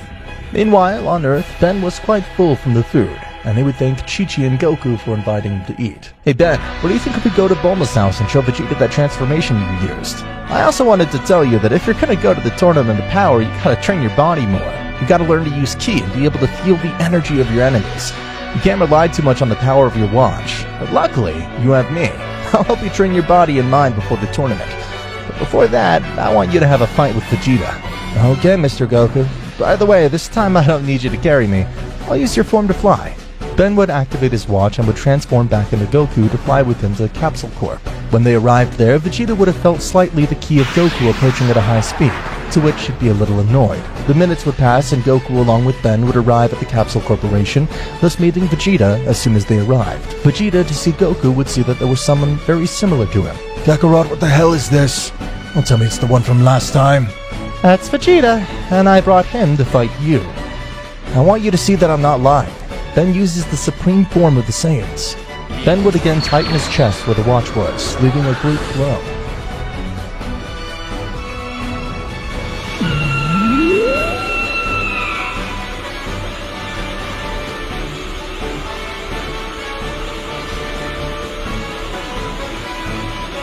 Showing Vegeta the supreme form of the Saiyans. How is it possible that someone who doesn't have a warrior blood can do that? Besides, it's like the other time I met him. I can't feel any ki from him. Is he really from another world? Well, that doesn't matter. My blood boils with excitement to fight against that guy. Vegeta would start to increase his ki by using Super Saiyan Blue, creating a big blast of air that would raise all the dust in that place. Wow, Vegeta, I don't think I've ever seen you so excited before. I see this time you'll fight with everything you've got. Don't underestimate me, Kakarot. The guy's using a very rare transformation. I have to see how strong he is. Besides, it'll be like fighting with you, so I'm not holding back. I have to take advantage of this occasion. Before the time of this transformation ends, I have to at least defeat that guy, so that Mr. Goku has no doubt about inviting me to the tournament, and I can participate. I have to do it for my family. Suddenly, Ben would throw himself against Vegeta, throwing some blows, but Vegeta managed to dodge them very easily, stopping Ben's hands very easily. But Ben would open his mouth to launch a strong amount of energy, which would make Vegeta retreat for a few moments. The energy launched by Ben would be about to impact on the Capsule Corp, but Vegeta would deflect the attack with one hand, falling into some mountains that were in that place, generating an explosion that would shake the whole place. But then, despite that, would continue launching more energy attacks in the same way.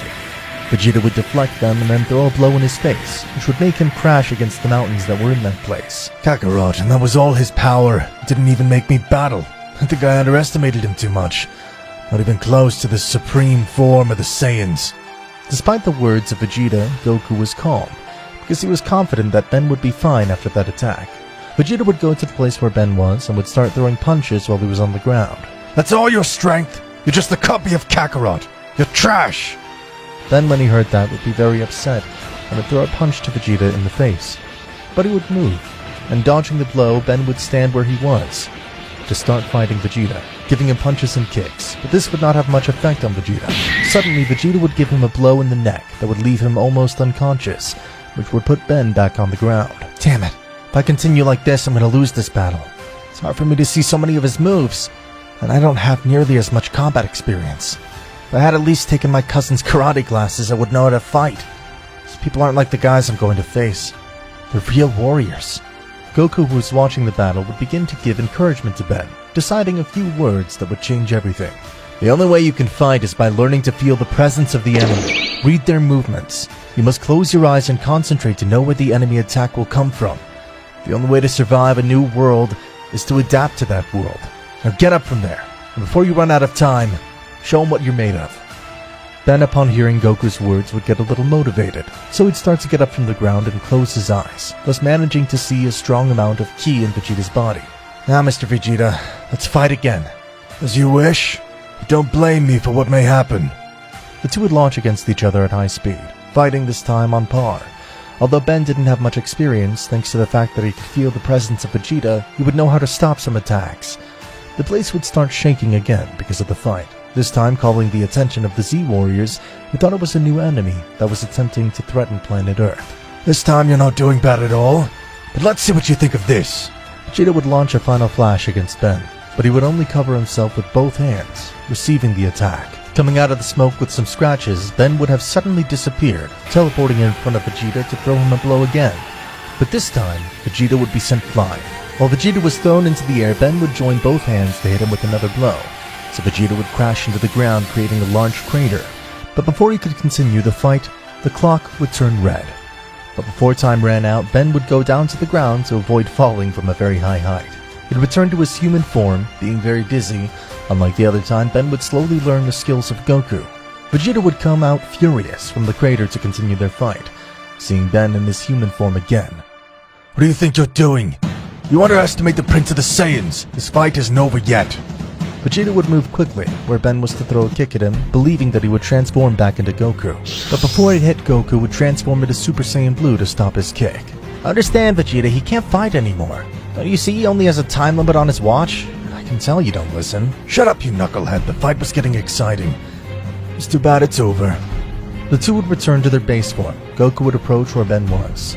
I hope you feel well. I'm sorry, Vegeta sometimes gets carried away by the fights. It's just in our blood. Don't worry, Mr. Goku. When I transform into you, I can feel just what you say. It's a pity that in the Supreme Form a lot of energy is wasted. Besides, that watch I have is only a prototype. It's not even finished. That's why it has so many flaws. Suddenly, while Ben was telling Goku about the problems of the watch, he saw a big flash, as if it was a meteorite landing on Earth. Ben, who was a little dizzy, felt a little puzzled and intrigued by what had landed. Whoa, it's Mr. Beerus! I didn't expect him to come to Earth so soon. Shut your mouth, Goku. We're in big trouble because of you. Soon the Tournament of Power will start, and I need you to recruit the warriors as soon as possible. At that moment, the god Beerus would suddenly become serious, and speaking with a more intimidating tone. Tell me, what brings you to this world? My angel Whis told me some things about you, and also that you can transform into different beings. Do you have any evil planned in this dimension? Because if so, my hand will not tremble in eliminating you. Beerus would raise the palm of his hand to Ben. The atmosphere would become tense from one moment to the other. Ben wouldn't know who he was, but he felt that he was someone not normal, because he felt that suddenly the whole atmosphere became heavy.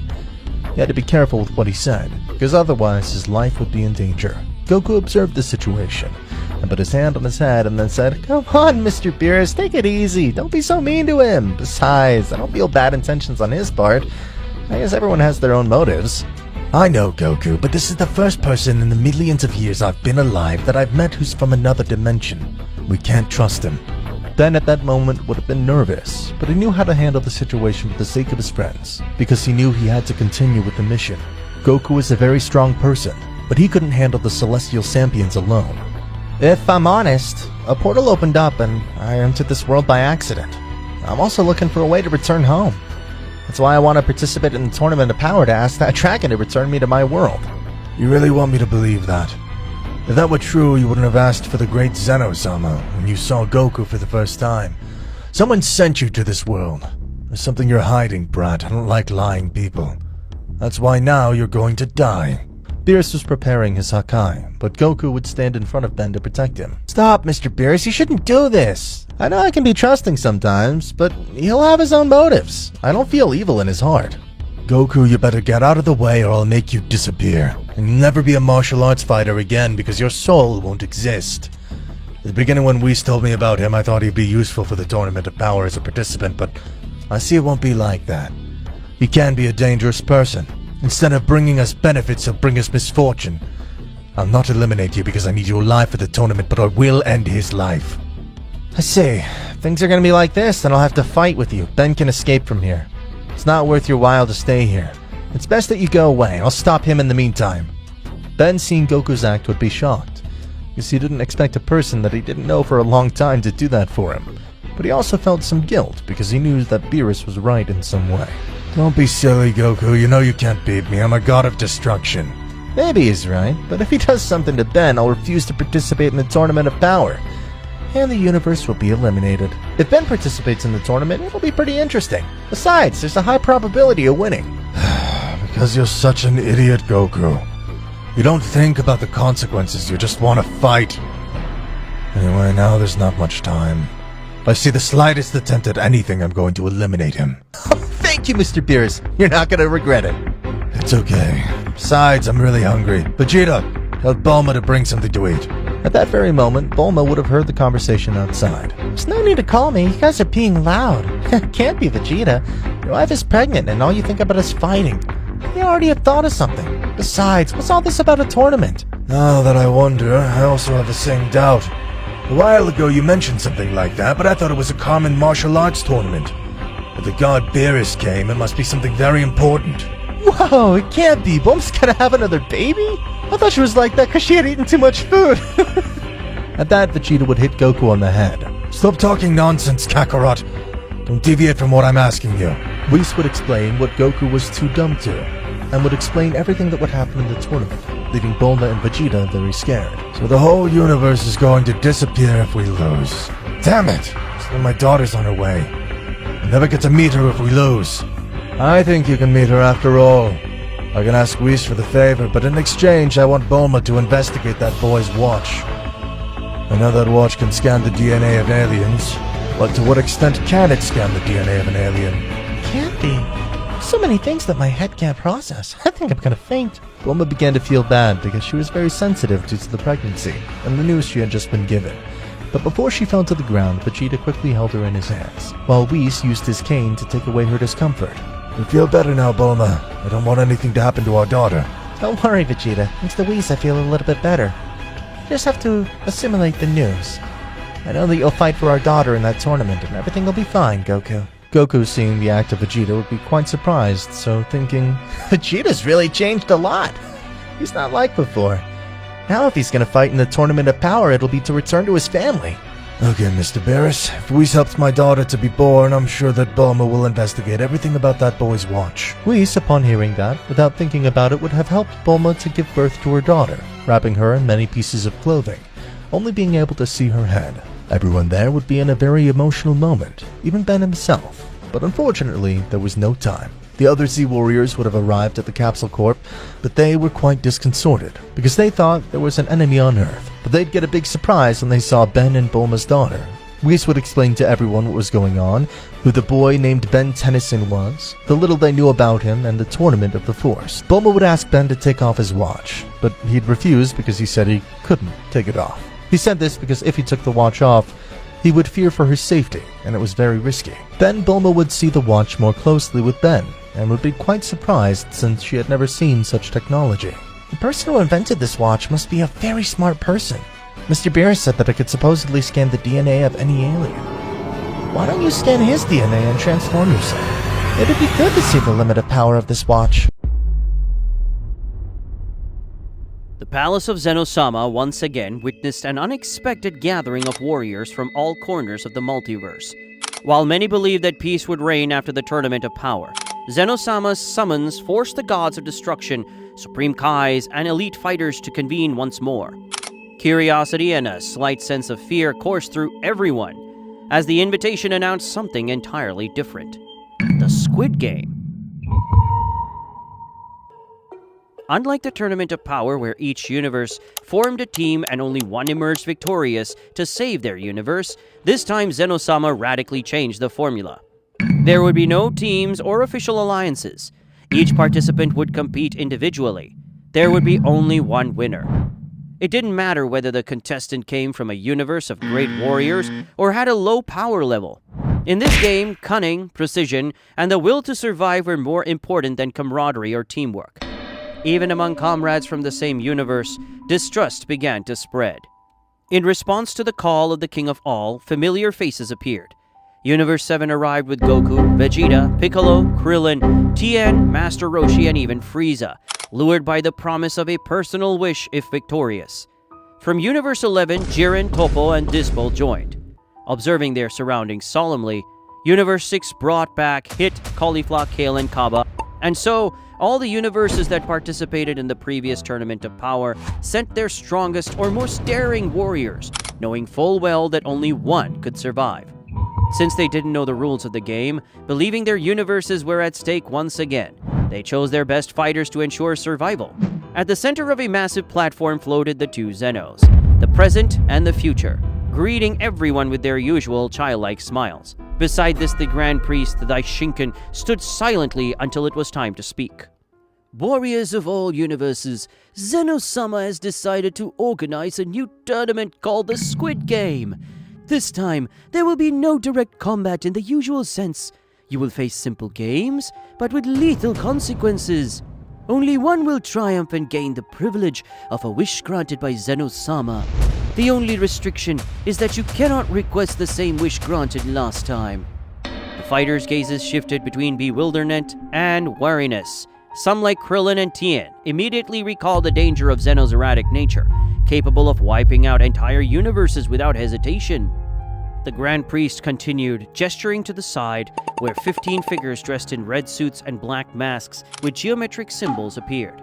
These are Zeno Sama's new guardians. They've been specially recruited for this event. They are capable of eliminating anyone who breaks the rules. They are as powerful as Zeno Sama's traditional bodyguards, so do not attempt to disobey. The atmosphere grew heavy. Jiren, furrowing his brow, scrutinized the enigmatic guardians. Dispo, more restless, murmured, "Hey Jiren, would it be wise to challenge them if something goes wrong?" "No.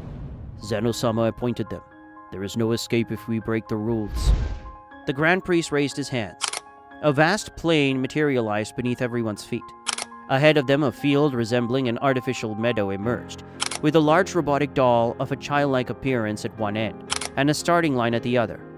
The Grand Priest explained, "The first game is called Red Light, Green Light. Where the doll says green light, everyone may advance, but when it says red light, no one must move. If the doll detects the slightest movement during red light, the offenders will be eliminated on the spot by one of the guardians. You will have 5 minutes to cross the finish line. Anyone who fails to do so will be eliminated."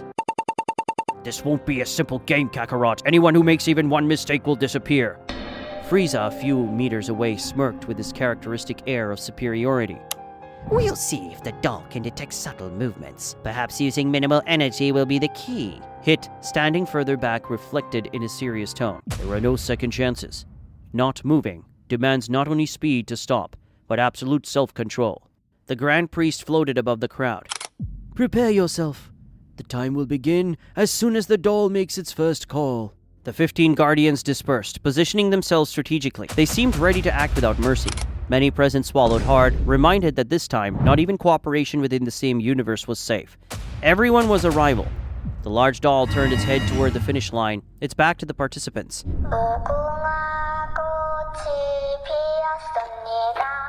Hundreds of warriors advanced at a moderate pace. No one wanted to risk a desperate sprint that might make it harder to stop in time. Goku ran steadily alongside Krillin, but suddenly remembered something. I just need to use instant transmission. This is so easy, he thought. But when he tried, he realized the robotic doll had no key, making it impossible to teleport there. Even using the Guardians as references wouldn't work due to their divine key. He considered flying, but it was too risky. In the air, muscles couldn't hold firm due to air friction, and increased gravity designed precisely to prevent that. He had no choice but to move like everyone else. Meanwhile, Vegeta positioned himself slightly to the left, keeping some distance from the others. Caulifla and Kale moved swiftly but carefully. Hit walked with almost mathematical precision. Jiren, on the other hand, took slow but steady steps. The critical moment arrived. The doll turned, and its eyes glowed. Every warrior froze in place. A contestant from Universe 10, too confident, failed to stop completely and took an extra step. It was a subtle movement, but the doll noticed. One of the Guardians materialized behind him, and with a single touch, his scream of horror faded into silence. Damn it! Not even the slightest mistake is forgiven. Goku glanced at Krillin, whose legs were trembling slightly. Stay calm. Easy said than done, Krillin replied, sweating profusely. The doll repeated its call. green light. The participants resumed their march. Many increased their speed to gain ground, but stopped abruptly whenever the robotic voice threatened to announce red light. Why do I have to play this? I could cross instantly with my speed, but one fatal mistake would cost me everything. On the other side, Caulifla stopped suddenly, almost falling forward. Kale caught her, fearful that the stumble might be detected by the sensors. Hit kept his gaze fixed ahead, unconcerned about what was happening around him. Jiren, without changing his pace, began overtaking many warriors. Red light. Another pause. Sorel, a warrior from Universe 9, couldn't control the vibration of her ki as she tried to stop mid-air. The doll's sensor emitted a beep, and immediately a guardian appeared behind her. Her startled scream was followed by instant disintegration. The scene reinforced the brutality of this trial. One single mistake meant certain death. 3 minutes remained, and many were still far from the finish line. Some began taking greater risks during green light, running or flying just above the ground, hoping to cover as much distance as possible. But that extra push often led to accidents, slips, stumbles, or even uncontrolled ki bursts that proved fatal during red light. Tien and Master Roshi struggled to maintain their balance. Despite their lower power levels compared to other warriors, their martial arts helped them avoid posture mistakes. Hold on, sir, Tien whispered, noticing the tension in Roshi's eyes. I will, boy. I still have reflexes for games like this. Goku and Vegeta were already halfway through the course. Goku opted to move at 30% of his speed, ensuring he could stop instantly. Vegeta, on the other hand, took measured leaps, using his strength of his legs.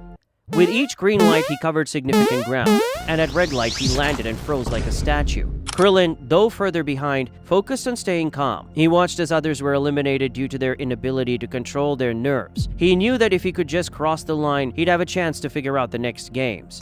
With 2 minutes remaining, many participants were just meters from the finish line. Jiren was among the first to reach it, crossing the line with his usual stoic expression. Hit followed, using brief bursts of his technique to gain ground, without being detected. Caulifla and Kale arrived next, panting from the tension. We did it, Kale! Yes, but... The timid Saiyan glanced back at the field, where many were still in danger. Dispo, one of those racing against the clock, used his Pride Trooper speed. However, his reflexes had to be precise. One mistake while stopping could cost him his life. Even so, he managed to sneak past in the next red light and cross the line alongside Toppo, who had moved cautiously. Green light. Goku and Vegeta seized the moment. Goku reached the finish line first, rolling on the ground to stop just inside the line. Vegeta followed, huffing and muttered, "Damn it, we've been forced to crawl to avoid detection." Within seconds, several others crossed the line. Kaba, Piccolo, Roshi, Tien, and even a group of Universe 2 competitors led by Ribrianne, who focused on controlled rhythmic movements. With 1 minute remaining, desperation gripped those still far from the goal.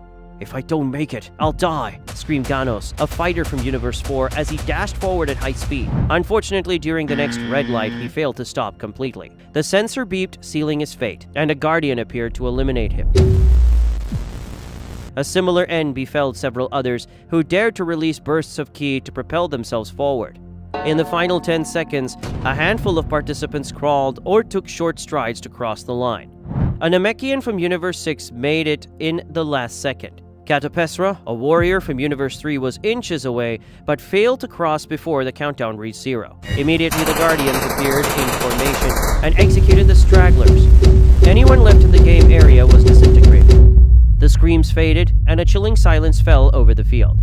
The survivors exchanged horrified glances, witnessing the ruthless efficiency of mass eliminators. That was so much fun, Daishinkin, don't you think? The future Zeno nodded, delighted by the spectacle. The Grand Priest, however, spoke with his usual formality. Congratulations to those who survived the first game. More than half of the participants have been eliminated. Remember, only one player will become the ultimate winner. For everyone else, defeat will eventually mean death.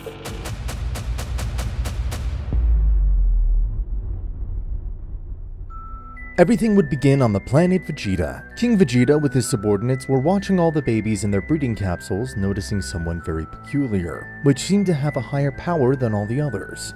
But he didn't want to believe it and wanted to measure the power of this baby. But every tracker that tried to measure it broke.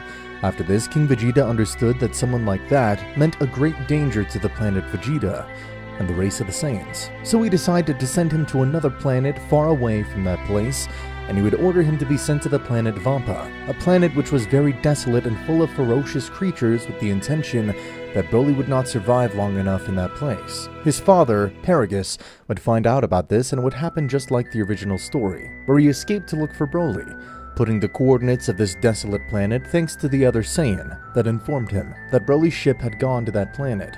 Meanwhile, in the same way also, Bardock and Gine would send Goku away.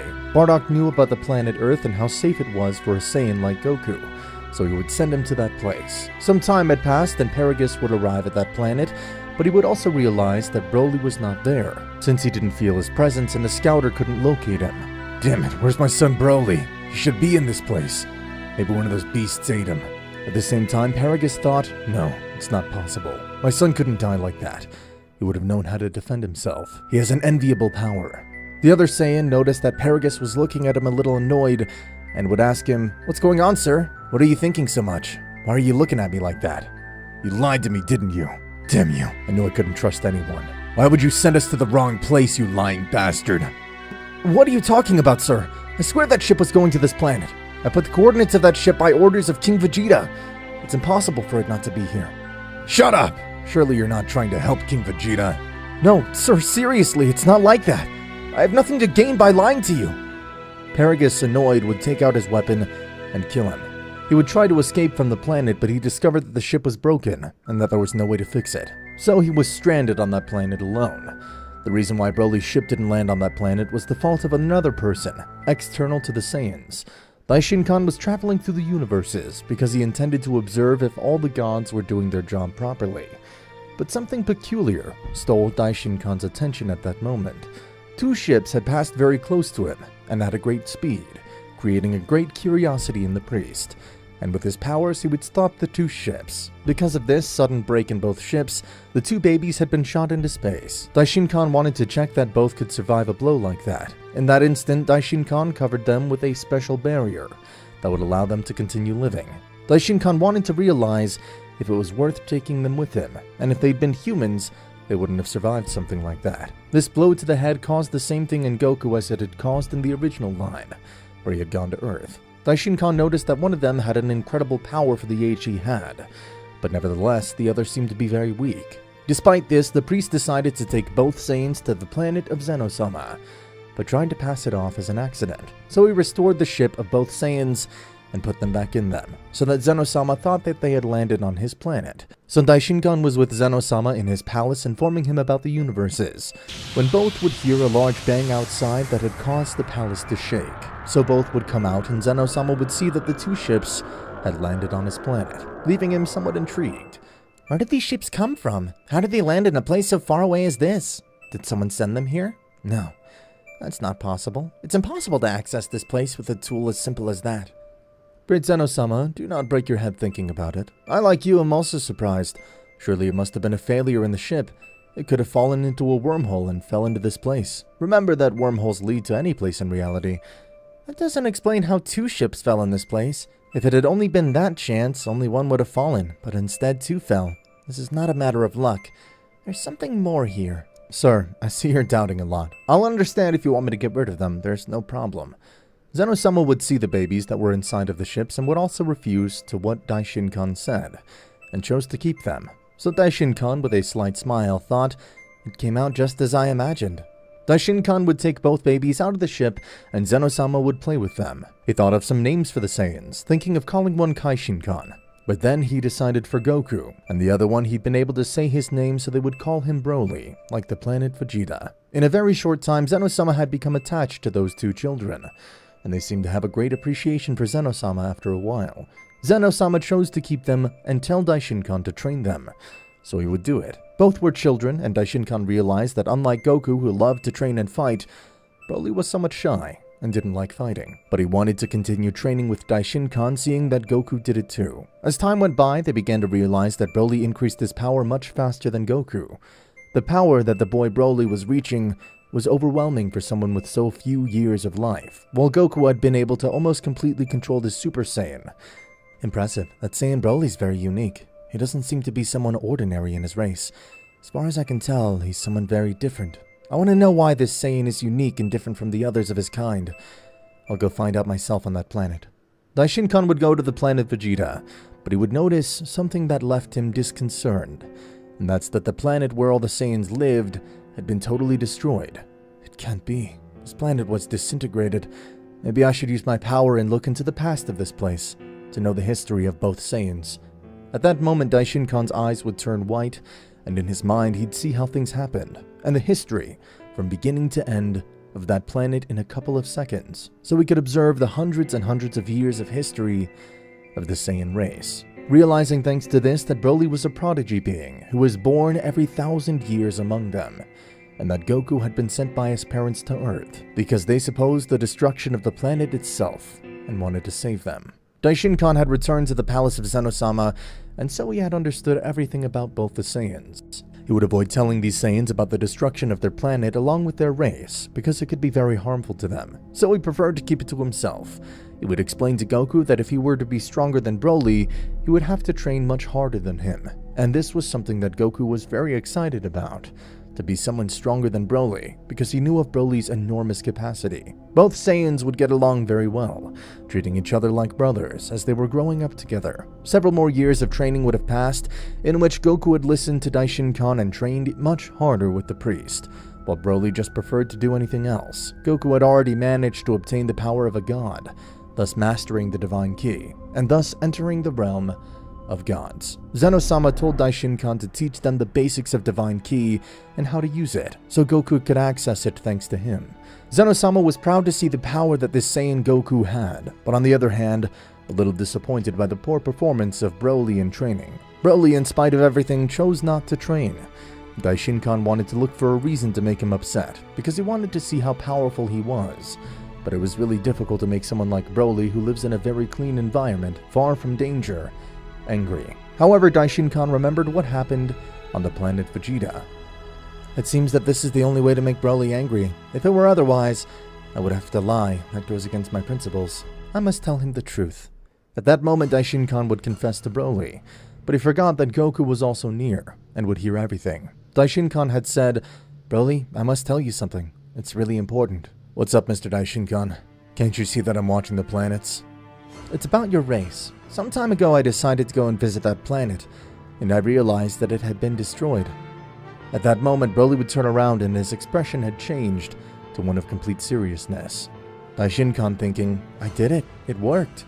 From Broly's eyes would come out some tears, but from one moment to another, a great scream would be heard all over the palace. Broly would start to increase his power in a huge way. The whole place would start to shake. On Goku's part, this didn't really matter to him, because he didn't remember anything about his planet and his parents, but Broly did. Goku didn't care, but he was glad to see how Broly increased his power more and more, and he was glad. Finally, I can have a worthy fight with my brother Broly. Broly had completely lost control and only thought of attacking, so he would attack Daishin-kan, but Goku stepped in and stopped him, which caused Broly to turn his eyes of anger towards his brother Goku. In that instant, Goku would use his God state and try to stop Broly. Even though Broly was angry, Goku was superior to him, and he would grab him by the legs and throw him towards Zeno Sama. But the Guardians quickly interceded and grabbed Broly. Goku would ask them to let him go, but the Guardians did not agree. Zeno Sama, annoyed, told him, "I told you to let him go. That's an order." The Guardian of Zeno Sama, scared, would let him go, making Broly attack Goku again. But Goku was very fast. He dodged all the blows of Broly. "That happens to you for not training, Broly, for being lazy." Broly didn't listen. He continued increasing his power, and little by little, Goku was being overcome by Broly. He would manage to hit Goku with a big blow that made him spit. But how? It's not possible. Broly at that time had surpassed Goku. He would start to drag him on the floor, taking him by the hair. Daishinkan and Zeno Sama would be astonished to see the enormous power of Broly. In spite of training almost never, he had completely surpassed Goku, who had trained his hardest every day. Goku was happy about this, but then everything had gotten out of his hands, and Broly had taken control of the fight completely. Broly wouldn't stop and was hurting Goku a lot, so Daishinkan had to intervene, which would give him an accurate hit on Broly's head, which made him unconscious in an instant. Goku had untransformed because of this, so Daishinkan would heal his wounds. Broly would wake up later, but he was already calmer, and it seemed that he didn't remember anything. Although, better Daishinkan preferred to tell Goku, as well as his story, and where he came from, learning about the death of his parents, but Daishinkan had made a big mistake telling him this. Daishinkan had told Goku the story of his parents, so Goku would learn that his parents really came from the planet Vegeta, which made him assimilate that they had died along with his planet. Daishinkan would also tell him that his parents had sacrificed themselves to save him, and that the planet had been totally destroyed by a tyrant called Freezer. Before knowing this information, Goku didn't care at all about that planet, because he believed that his origin came from those divine beings with whom he lived all his life. This would make Goku angry too, and he would shout, "Damn! My parents!" He would start to raise his power and scream out of anger and frustration. But before he could continue, in an instant, Daishinkan hit him in the head lightly, causing him to be in a state where he could not take control of himself, and he would fall to the ground on his knees. Daishinkan would say to him, "Now don't you start, Goku. I didn't tell you to do this. Control yourself. I taught you that in spite of everything, you must control and contain your emotions.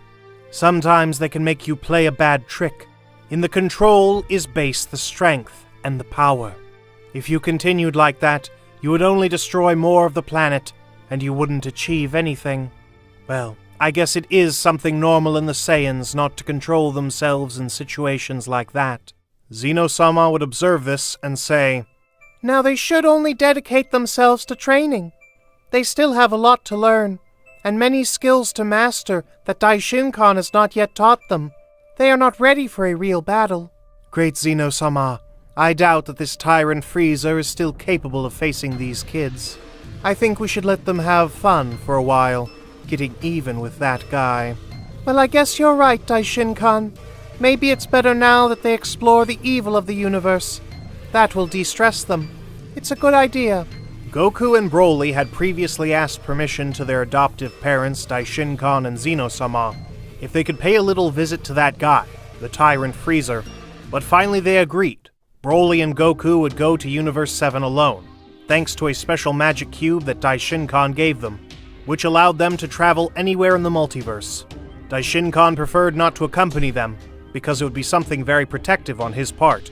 This would have taught the children to feel the power of the people, so they would quickly locate the key of Freezer. They would stop in an unknown planet, and in these they would see many soldiers destroying the place. Goku would approach one of the soldiers, asking who of them was the tyrant Freezer. The soldiers present at the time would look down, seeing that they were children who asked for him, making them start to laugh. Goku did not understand why those subjects were laughing, and would ask again, "Who of you is Freezer?" The soldiers continued laughing, saying, "Why do you need to talk to Mr. Freezer? What do you want, kid? What do these kids want with the great Freezer? He will surely think it's a joke when I tell him that some kids want to talk to him." "No, kids, I won't call Freezer. Better go continue playing with princesses." Goku would notice that none of them were Freezer, but they knew where he was nonetheless.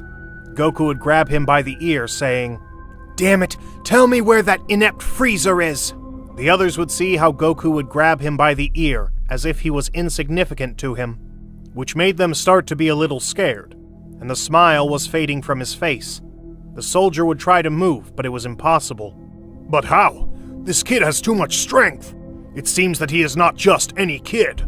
From behind, another soldier had tried to attack to help his friend, but Broly with one fist would send him flying thousands of miles away. When they saw this, they would say to Frieza, "Big Frieza, some guys are requesting your presence.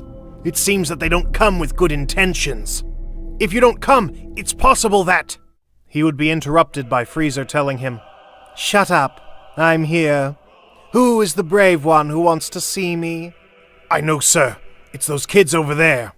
Goku would look at him, realizing that he was the one they were looking for, since he was imposing himself before all the others.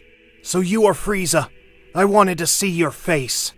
At the same time, Goku would throw the soldier that he had grabbed with his right hand, making him crash against some rocks nearby. Frieza in the same way would laugh at the sight of these kids. "What are you looking for here, kids? Is something wrong?" "Yes, we wanted to see you in person so that you could apologize for what you did. We want you to repent." Repent of what, kids? I don't repent of anything I do. What am I supposed to repent of? "Maybe tell me, doesn't our essence seem familiar? Don't you feel that we emanate a familiar energy?" Well, now that I see it, you have a resemblance to those apes. It seems that there were more Saiyans alive. Well, I guess I should be grateful. You made my job much easier. It will be a pleasure to eliminate you, the last Saiyans. I better finish disappearing them before they become a problem for me. "I see. So you don't regret destroying the planet Vegeta?" Regretting for that? It was the best thing I did. I couldn't stand them anymore. I knew they would bite my hand off at any moment. Besides, it was exciting to see how the planet was shattered together with those insignificant apes. To see how they tried to stop the destruction of their planet. Even in their last moments, they were still stupid and pathetic. "Funny. I don't see a drop of repentance in you, Frieza. I was thinking of giving you a chance. My master taught me not to be guided by my impulses. Anyway, the result will be the same. I still didn't know evil until I met you. Every word you say shows that you are someone too cruel. But this time, I will be more cruel than you. I will have fun with you for a while, and then I will kill you. I know that my parents would be proud of me." But what are you saying, kid? You think you can beat me? How innocent you are. At that moment, Frieza would send all his soldiers to finish with these children. Ha! It would be a humiliation for me to have to get rid of brats like you. Soldiers, take charge. The soldiers at that moment would be left wondering whether to attack or not, since they had previously seen some of the strength of those children. Frieza would say, annoyed, "Idiots! I told you! Kill them!" The soldiers, without any other option, would attack Goku and Broly, but these had not even moved. Goku and Broly were in their base state. The blows of those soldiers did not achieve that Goku and Broly moved even a little. Broly did nothing, since he waited for the orders of his brother Goku, since due to the respect that he has, Broly was always willing to do what his brother asked for. He kept quiet most of the time. Goku would tell Broly, "You take care of them. I'll take care of Freezer." "All right, brother." At that moment, Broly, without transforming, would fight against the soldiers, while Goku would slowly approach Freezer, telling him, "Don't think you will be saved, Freezer. Your destiny is marked by death. You will have the same fate you gave to my parents." Freezer would see Goku approaching, while all his soldiers were fighting with the Saiyan Broly. Interesting. They are not as weak as I thought. Maybe it is worth a little bit of my effort.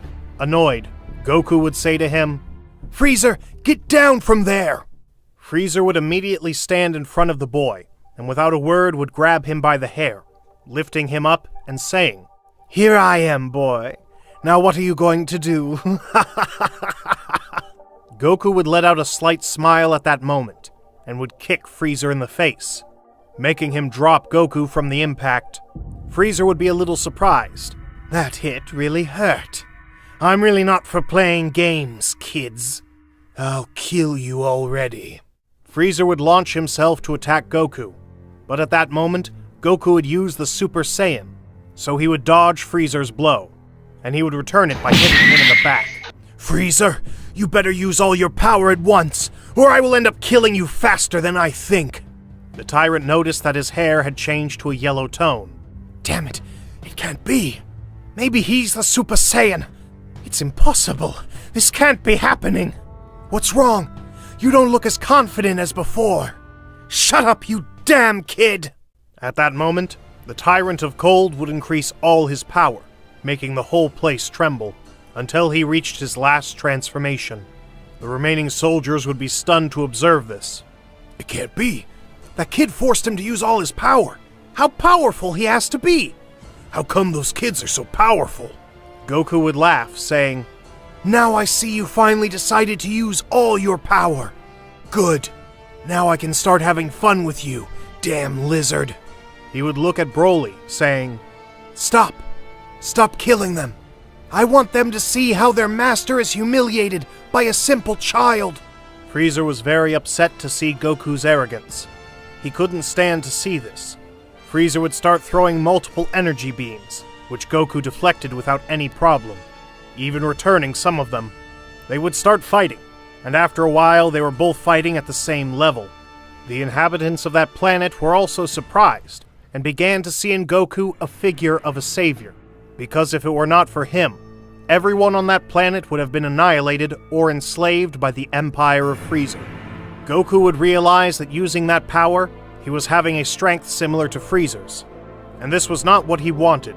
Frieza would surprise him by kneeing him from behind, making Goku fall to the ground. This would make it fill with smoke where the Saiyan fell. That stupid kid thought he could beat me? But how naive.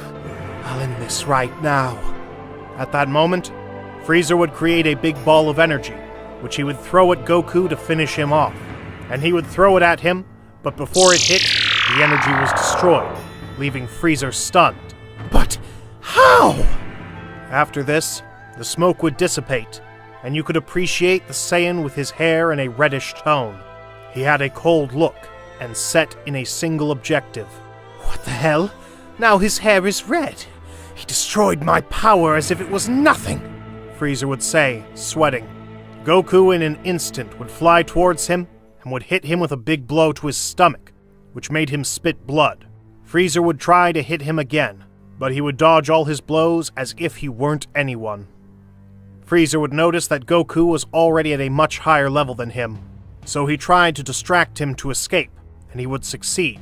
But Broly, who had now transformed, appeared in front of him while he was escaping. Where do you think you're going, Frieza? At that moment, Broly would take him by the tail, and would throw him back to where Goku was, and he would return it to Broly with a blow, and so on consecutively, as if it were a ball. Both were having fun doing this, until they left him on the ground and both began to kick him, making Frieza scream in pain. The remaining soldiers who were on Frieza's side would be thrilled to see this, because they were sick of him enslaving them, except for Zarbon and Dodoria, who just then would attack the Saiyans to protect Frieza from the beating they were giving him. But Broly would kill them with a single attack.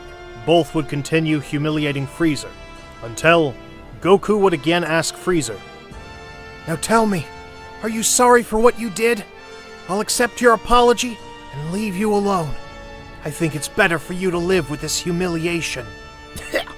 Shut up, you damned ape! I don't regret anything. Frieza at that moment would try to take them along with the planet, but Broly, without another word, would disintegrate it with an attack. Kakarot, he almost took us with him. You must pay more attention. Broly and Goku had just finished with the life of Emperor Frieza. The remaining inhabitants of the planet knelt before these children, and would thank them very much for this. Despite being children, they wanted to name them the kings of the planet, since they freed them from the hell that Emperor Frieza had started. But Goku and Broly did not care about this proposal. Goku would only ask them for some food, because he was very hungry, and they would give him something to eat. A table full of food only for both Saiyans. And evidently they would eat all of it, surprising everyone by how much they were able to eat. Goku and Broly after that would thank them for the food and would tell them that it was very delicious. And then they would leave the place. But in another place, they caught the attention of a god, because in the process they both had released exceptional amounts of power. Whis, tell me, did you feel this? What do you mean, Mr. Beerus?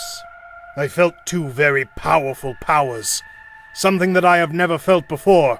And I can't perceive that it is a god of destruction. What the hell is that? Mr. Beerus, those two guys seem to be mortals. How? What are you saying, Whis? They are mortals? That's right, Mr. Beerus. From what I can see, they seem to be two children, and they just finished the life of the tyrant Frieza. Wait, what? Two children killed Frieza? That's impossible. Where did those guys come from? It seems that they are Saiyans. They must be survivors of the planet that he condemned to destroy. I don't understand. That race is very inferior. The probability that one of them has enough power to eliminate Frieza is extremely low. I find it hard to believe that they are really Saiyans. Why are you surprised, Mr. Beerus? Maybe you didn't have a similar premonition? That's true, Whis. Now that I remember, I had some visions about two subjects, but I'm not sure if those dreams are real. Whis, tell me where those Saiyans are. Mr. Beerus, they are on an unknown planet called Gremua. It seems that on that planet, Frieza was conquering it with all his soldiers. Well, that's where they were when there was that great increase of power. Now surely they are no longer there. Well, I don't care. Take me to wherever those guys are. I want to meet them. All right, Mr. Beerus.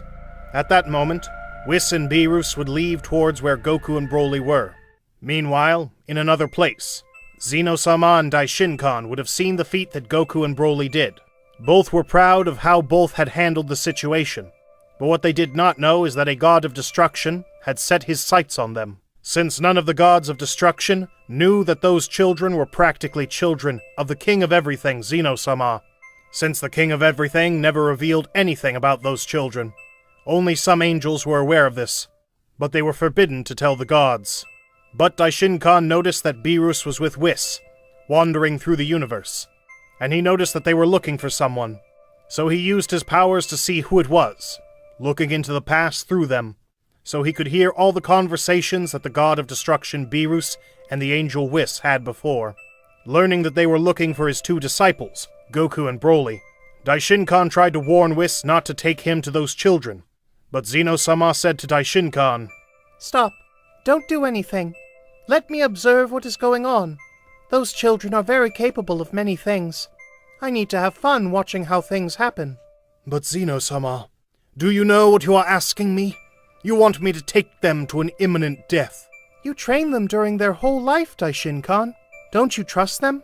Don't you see them capable? You are a fool. Just do what I tell you, and that's it. As you say, great Zeno Sama. Meanwhile, Goku and Broly were traveling through the universe, with the cube that Daishinkan had given them, and at one point they saw a planet that caught their attention. It was the planet Vampa, because the color of the planet was something striking, and Goku had felt the power of a guy in that place. It seemed that the planet was completely desolate. Goku and Broly would enter this planet in search of warriors with which to test their power, but the only thing they would see would be a beast rising in front of them, and this would attack them. But Broly would finish it with a blow. But what a bad welcome they gave us in this place. I don't understand why. That is irrelevant at this moment, Broly. I feel that there are no subjects on this planet. But nevertheless, I feel slightly the power of someone, although I can't locate it. Both would look for him, but they would find nothing but strange animals. It seemed that the planet was completely alone. But in the distance, they could see someone inside a cave who was crawling out, and they would notice him. Broly would look at him and say, "Wait, that guy looks familiar. Maybe that's him. That's my father. My father is alive." At that moment, Broly would be happy. He would recognize who his father was. Both would approach him. Paragus would see two children and realize that one of them was his son Broly, causing him to shed a small tear in his eye. I can't believe it. My son, it's you. I thought you had died, Broly. Where have you been all this time? You don't know how bad I've had it, without knowing what had happened to you. It's a long story, Father. Besides, I don't know if I should tell you for your own good. But I'm very excited to see you, Father. Broly, it has made me too happy to see you. I have recovered my emotional stability. Tell me that you won't separate from me again. Broly would hug him at that moment, a hug between father and son. Goku didn't understand that feeling, because he really didn't even know who his father was. But he was surprised because he had never seen Broly in such an expressive way. Since he was always calm and serious, it was one of the few times that he had noticed happiness in Broly.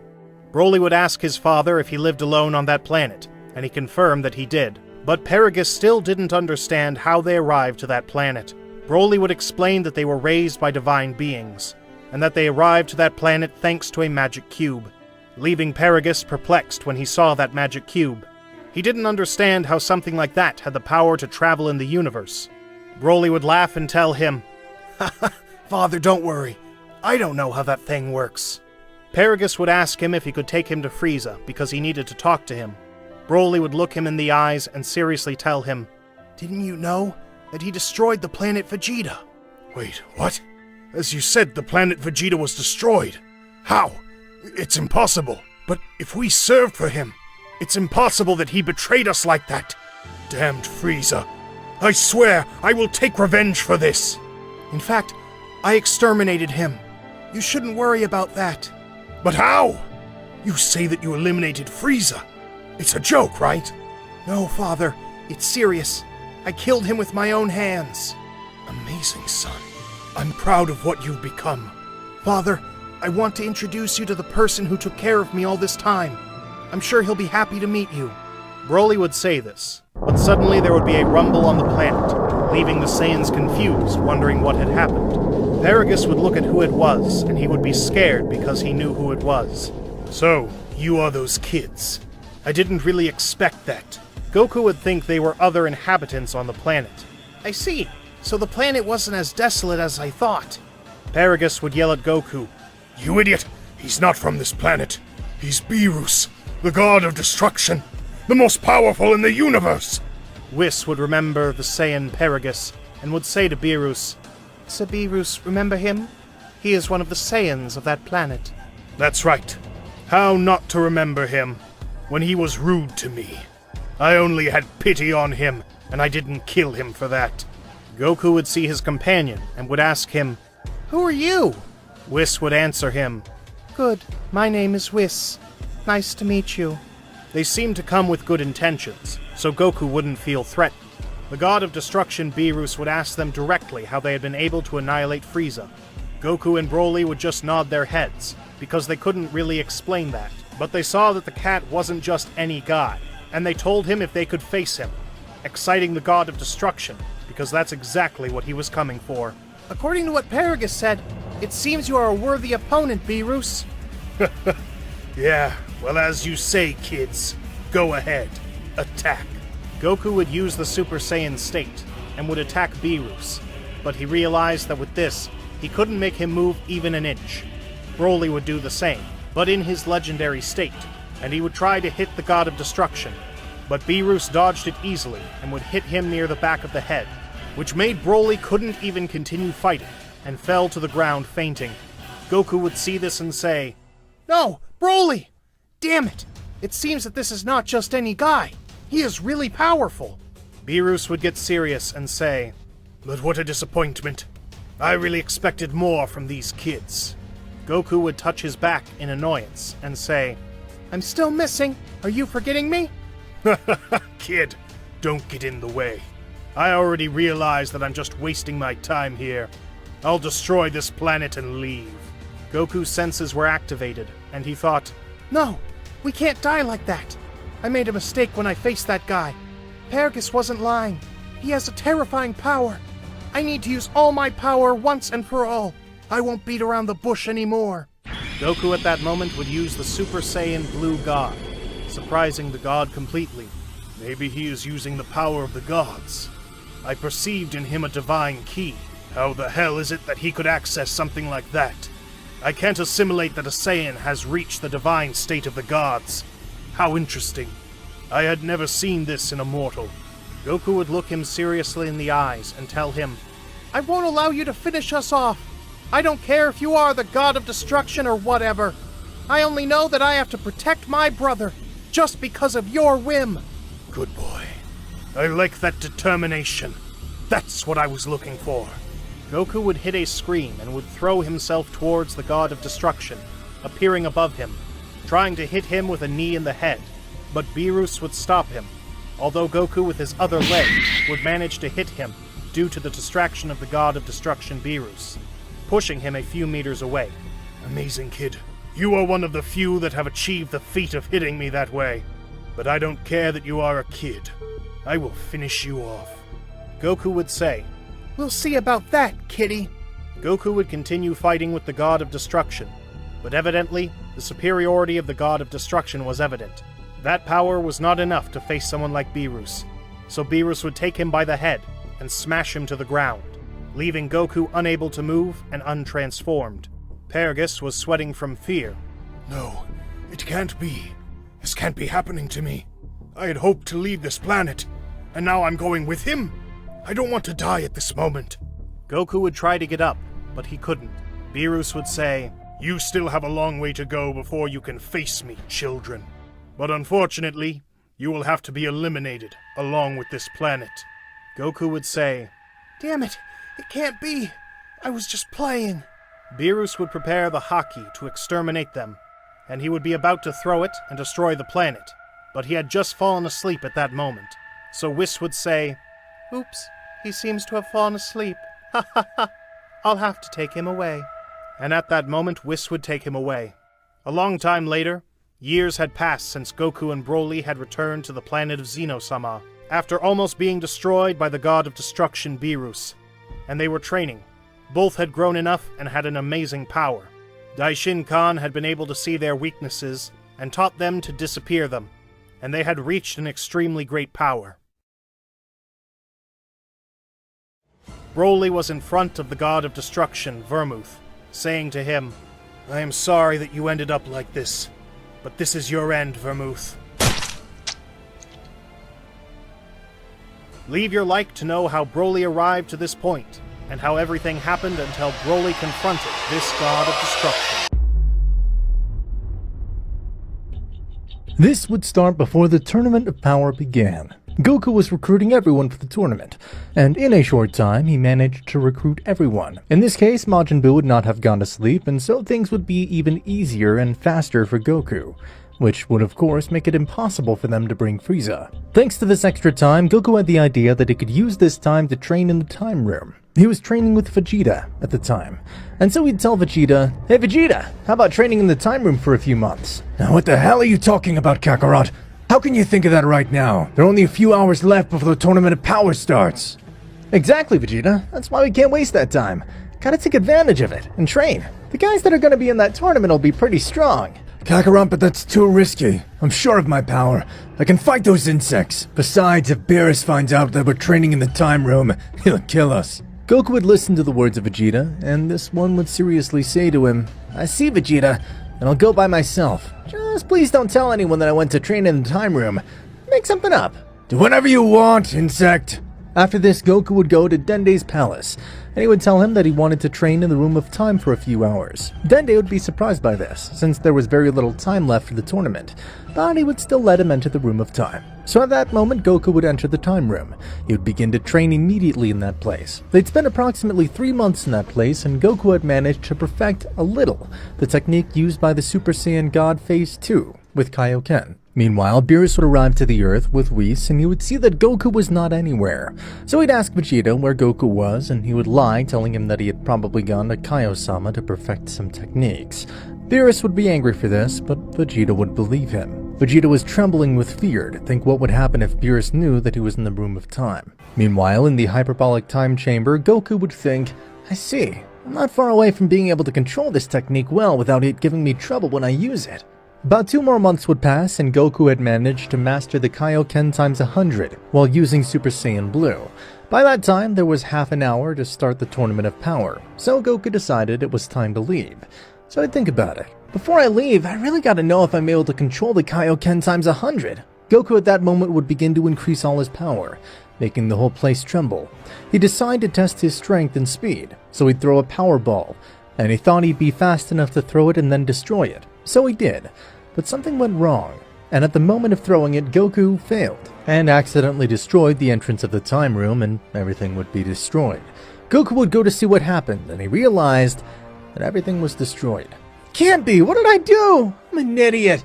How am I supposed to get out of this place? It's not possible! Meanwhile, outside the room, it was time to go to the Tournament of Power, and Beerus was extremely angry. Where the hell is Goku? He should have come some time ago. If he's supposed to be with Kaio-sama, he should have come a long time ago. Damn Goku. Swear I'll kill you. That idiot Vegeta must have lied to me.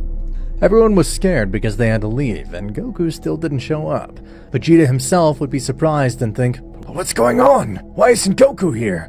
He's supposed to be here right now. This can't be. Kakarot, what did you do? Beerus is gonna kill me for this. Vegeta at that moment would tell Beerus that he knew what happened to Goku. Tell me, Vegeta, what happened to that bastard? I lied to you. He didn't go to Kaio-sama. He actually went into the time room to train. That bug said not to tell them, but it's too late to do anything. Everyone else would be angry about this. How could Goku have been so irresponsible to go train right now? He's an idiot. Thanks to him, we're all in this, and he won't take care of what he caused. This is terrible. Now what are we going to do? Beerus at that moment would think, We're lost. That idiot will never come. We'll have to leave without him. At that moment, everyone would go to the Tournament of Power, and they recruited someone quickly who could take the Saiyan's place. They'd arrive at that place, and the Tournament of Power would start. Meanwhile, Goku would be inside the Room of Time. No matter how hard I try, I can't get out of here. I gotta increase all my power to get out of this place. So I'll open the portal and get out of this place. With that said, Goku would concentrate and start to increase all of his power. Using Kaioken times 100, he was managing to create a portal, but it was barely the size of the tip of a needle. It was so small, outside the time room, Dende realized that Goku had not left, so he would go to see what was happening, and was surprised to find that the entrance was destroyed, leaving Dende totally speechless. This isn't possible. Goku destroyed the only entrance that connects both dimensions. This is irreparable. In any case, if I managed to fix it, I would make the entrance, but it'd be a different dimension of emptiness. It's impossible for him to connect to his dimension. There are thousands like that, and I cannot specify which dimension I want to access. I don't know how Goku will get out of that place. For now, I can only ask Shenron to make that Saiyan immortal. At that moment, Dende would look for the Dragon Balls and ask Shenron to make Goku immortal, since he had not been able to bring him to his world. Inside the room, Goku remembered what Dende had told him, and that was that he had improved the time room, and it was practically altering it, as it happened before. Outside the time room, all the universes were fighting for survival, but as expected, in the end it was Universe 7 against 11, and the 11th universe came out as the winner, with Jiren standing on top. So all the universes had been destroyed, including Universe 7. In this case, Jiren would make a personal wish, which did not involve reviving other universes. And in this case, Zeno Sama would not do anything to them for choosing that wish. There was nothing left for the eliminated universes. And despite this, the dimension that Goku was in was not affected, because it wasn't even part of the universes as such. It's a place outside of those universes. Goku at that moment felt within himself that everything was over for his universe, and he would feel that frustration of not being able to do anything. I swear that when I leave here, I'll take revenge on Zeno Sama. He'll regret this. I'll train in this place until I become very powerful. Only death will be able to stop me. And so centuries and centuries would pass inside the Room of Time, in which Goku had remained locked up all this time. In all this time, Goku became very powerful, getting to have a very great power. In this case, Goku would never master Ultra Instinct, since his body was never cornered at some point of his stay. In that place, this one would obtain another transformation that derived from the gods of destruction, but not the state of Ultra Instinct. In this form, Goku would have a power similar to the one of Ultra Instinct, and this to Goku took him many years to dominate. Since he was alone in that place, Goku would think, with this new power I could defeat Beerus if he were alive. But however, I could do nothing against Zeno Sama. I've tried to get out of this place, but even with his power, it's totally impossible to escape. Being in this place for so long is consuming me completely. By this time, Goku was beginning to lose his emotions, because he had been in that place for too long. After that, 100,000 years passed in the room. Goku had an extremely overwhelming amount of power. By this time, he had lost his emotions completely. His power was comparable to the priest of Daishinkan. Now, yes, damn Zeno Sama, I'll leave this place and finally kill you. Lost my emotions completely, but I've never forgotten what you did. You destroy the universes without any mercy, just for your stupid need for amusement. The only thing I felt all these years has been that of resentment. To think I lost everyone I loved. You didn't care about anything and you destroyed them without mercy. In fact, I won't try to leave this place again. I have to make sure I'm strong enough to kill you. After this, 2 million years had passed in the time room, and Goku's power was already immeasurable. It had already reached its peak thousands of years ago, and he had spent all that time doing absolutely nothing. His memories had almost completely clouded. 97% of his memories had belonged to the time room, but what he never forgot in all that time was his desire to take revenge on Zeno Sama. I'm tired of this damn place. I don't know what the hell to do anymore. As soon as I reach my maximum power, I'll try again to use all my power to escape from this place. It's totally impossible. What good is all this power if I'm never going to use it? This is disgusting. I'd do anything to get out of this place, sell my soul to anyone, but it's impossible. I want to die. At that moment, in an unknown place, someone would hear this voice, which said that he would do anything. And this one would think, whose voice is it? Does it belong to a Saiyan? Did it say it would do anything?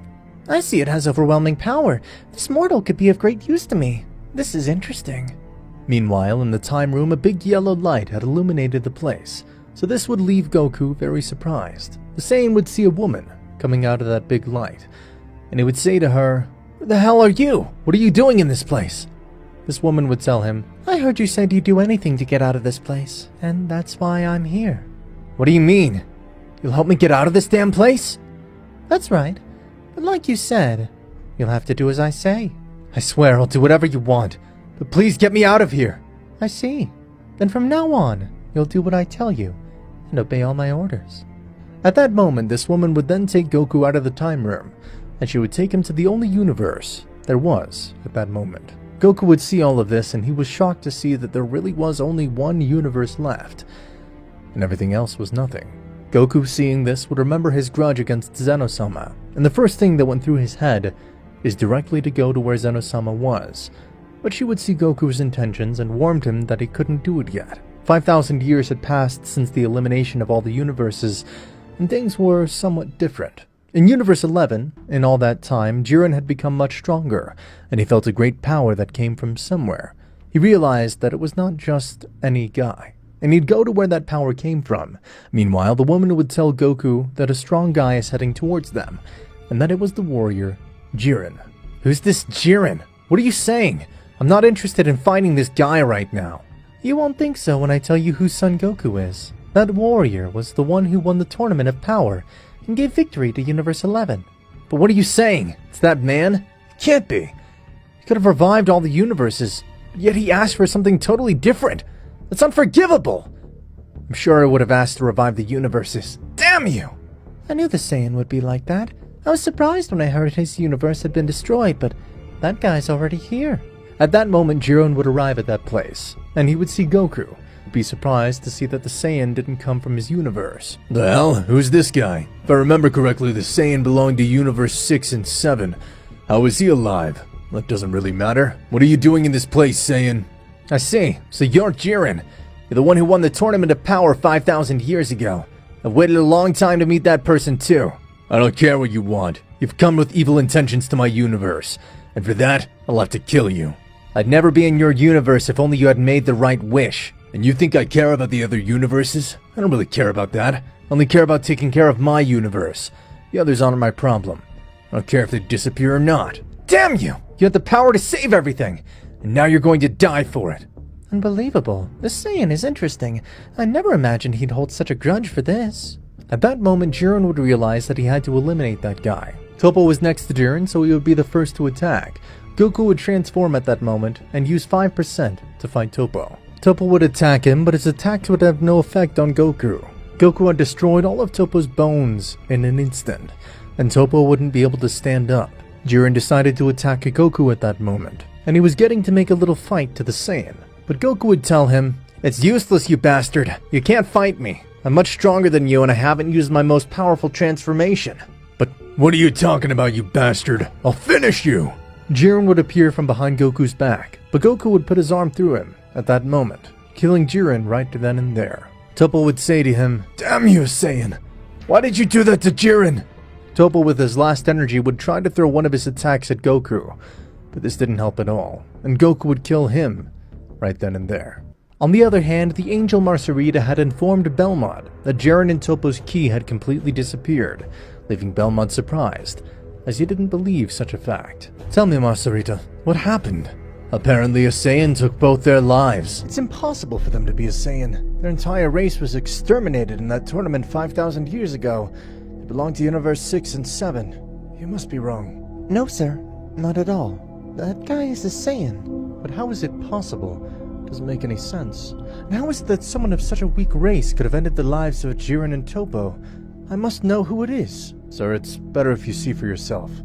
At that moment, the god of destruction, Vermoth, would tell the angel, Daisy, to take him to where that guy was. On the other hand, Mikushin would tell the Saiyan, You shouldn't have done that. Possibly the god of destruction in this universe has noticed, and won't hesitate to come to this place. I don't really care about that. If he wants to come, let him come. If he wants to face me, he'll warm me up. That Jiren and Topo guy just bored me. Can't believe he won the Tournament of Power. What a disappointment. I can't imagine how helpless he must have felt to have been trapped in that place millennia ago. He must have suffered a lot. But now he's a formidable warrior with unmatched power, and the best part is that he belongs to me. Completely forgot. I really have to follow your orders. But for some reason, you haven't asked me for anything. Even though you took me out of that place because of that condition. For now, I've decided that you should follow your instincts. Later, you'll realize my plan. Goku would see two guys approaching, but he already knew who they were. I see. So you were right, and he will come. Some time passed, and the god Belmont had arrived to that place, and Goku would tell him, I knew you'd come, god of destruction. The Daisy Angel, for some reason, had been surprised to see Mikushin, but Mikushin was not supposed to show emotion, and said absolutely nothing. The reason for this is unknown. On Belmont's side, he was also shocked to see the Saiyan, because he remembered seeing him before, at the Universal Tournament.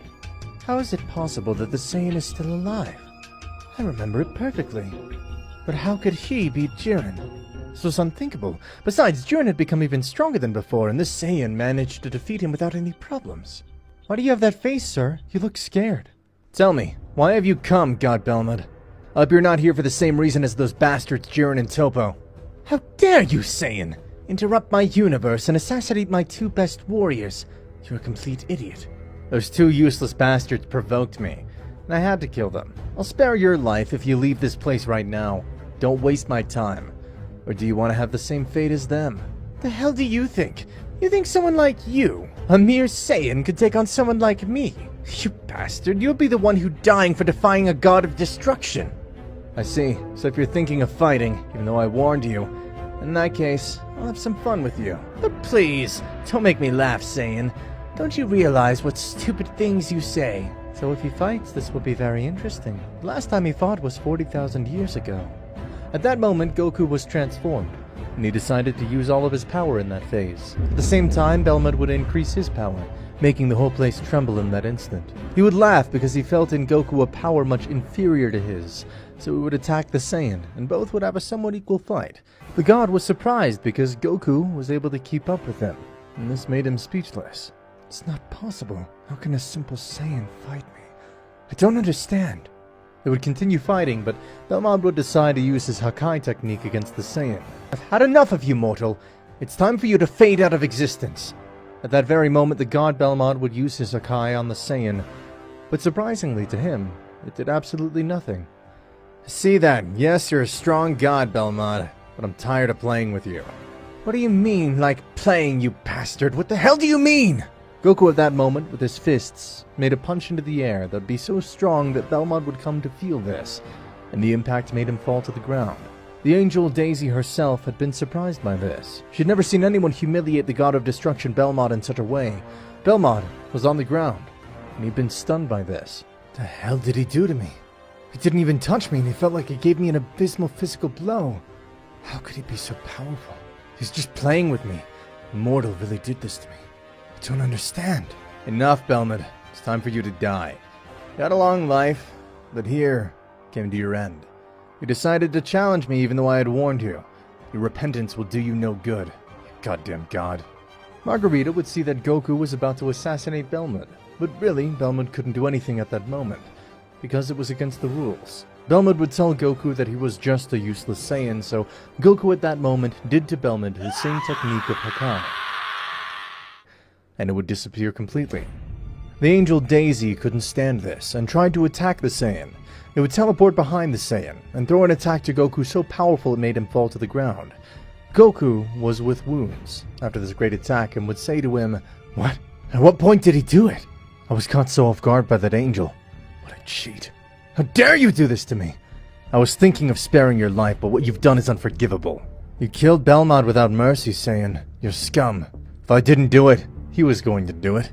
He's the one who provoked this." But you shouldn't have killed him, you damn Saiyan! Goku at that moment would stand up from the ground, and she would attack him, but Goku at that moment would stop her and grab her arm. "Then I see you wish to die too. And take this!" Goku would launch an attack on the angel, which left her on the verge of death. Goku would see this and think seriously, how come she didn't die with that attack? It's impossible. I see. Then I'll end her life with this last attack. That Saiyan could beat me. It's impressive. He really is this powerful. Too bad I'm no match for him. I won't be able to avenge Mr. Belmont's death. This is the end. Goku was about to kill Daisy the Angel at that moment, but suddenly, the angel Mikoshin told him not to do it, and to let her live. Why do you say that? Do you even know her? That's something I can't tell you right now, Saiyan. Alright. I'll follow your orders, and I won't kill her. At that moment, both of them would leave that place, and the angel Daisy had not died. On the other hand, the priest Daishin-kan had felt the power of one of the angels was very low. But what's wrong? Why do I chase that Margarita's power has dropped so much? What happened? Wait, I don't feel the power of the god of destruction Belmont at all. That means he's dead. But how? Daishin-kan wouldn't say anything to Zeno Sama, and it would quickly go to where the Daisy Angel was. He would arrive and find her still wounded on the ground. What happened to you? Who the hell did this to you? The angel Daisy would say to him, almost without being able to speak, It was that Saiyan. He did this to me. A Saiyan, you say? No, that's impossible. How come they left you like that? Daishin-kan would heal them at that moment, but suddenly this one would feel the power of this Saiyan. That Saiyan took Belmont's life with almost no effort. He somehow became extremely powerful. So this immense power belonged to the Saiyan's son Goku. Father, you must also know something. He was with a woman. Why are you telling me this? Who was that woman? Daisy was about to tell him who it was, but it seemed that she had lost her memories at that moment. Apparently, she only remembered everything else, but not the woman who was with Goku. I'm sorry, Father. For some reason, I've completely forgotten. I don't remember her now that I think about it. How come I can't visualize her in my mind? I see. I think that woman erased your memories of her. Strange. Why would someone do that? I'm sure she had a reason to do it. I only know of one person who's able to manipulate the memories of others, but I doubt it was her. Who are you referring to, Father? Forget it, Daisy. It's not important. So you're not going to tell me? Okay, I understand. Tell me how you're going to confront that Saiyan now that you know where he is because of his key. For now, I don't think I should do it. His only sin was killing a god of destruction, Belmont. I can't punish someone just because he overcame the powers of a god of destruction and killed him. If you had died, I would have had more than enough reason to pay him a visit, but what I don't understand is how that guy became so powerful in just these 5,000 years. He didn't show up to the Tournament of Power. Zeno Sama was very upset about that, but how is he alive? If his universe was sentenced to elimination, he'd been hidden all this time in this universe? But if so, why didn't we ever feel his power? I don't understand it. On the other hand, Goku had gone with Mikoshin in search of a planet on which he could live. He would try to look for one similar to Earth, but he wouldn't find it. This universe is pathetic. I need my universe back. There's no chance of seeing it again. That's right. Unfortunately, you'll never see it again, unless Daishin-kan or Zeno Sama decide so. Come to think of it, I could use the Super Dragon Balls to revive all the universes. How did I not think of that before? Actually, that's impossible, Saiyan. Super Dragon Balls were scattered throughout all the universes, but as they were wiped out of existence, those were also wiped out. So now there are only 2 Super Dragon Balls, which are within this universe, but they're useless anyway. Daishin-kan has enough power to rebuild universes, however he couldn't return them to the way they were before their elimination. The Dragon Salama would be the only one who could do it, but it's impossible to evoke him. In any case, the Super Dragon Balls should be rebuilt, but by their own creator, the Great Salama. Who's Salama? Suppose he's pretty powerful. He's the creator god, but he hasn't been heard from for 10 billion years. That's interesting. I'd like to know how powerful that guy must be. His power has no equivalence, nor can it be measured. He's the most powerful being in existence. No one can surpass him. On the other hand, Daishinkan was in the palace of Zeno Sama, and he would tell him seriously, "You must know something important, Mr. Zeno Sama. What do you have to say?" The Saiyan, Son Goku, is alive. Apparently he wasn't eliminated 5,000 years ago in your universe. Somehow or other, he survived." Zeno Sama was stunned when he heard all this, leaving him speechless. You say he's alive, but how is that possible? Even though he was my friend in his universe, it was destroyed, and for that same reason he had to share the same destiny. I'll never forget that he was my only great friend, but he must die. It was Universe 11 who won that tournament. What are you saying? You want me to kill this Saiyan? I didn't expect such a strong reaction from you, Zeno Sama. In these 5,000 years, you've changed much more than you did in the billions of years you've existed. I'm surprised that you no longer behave like a child.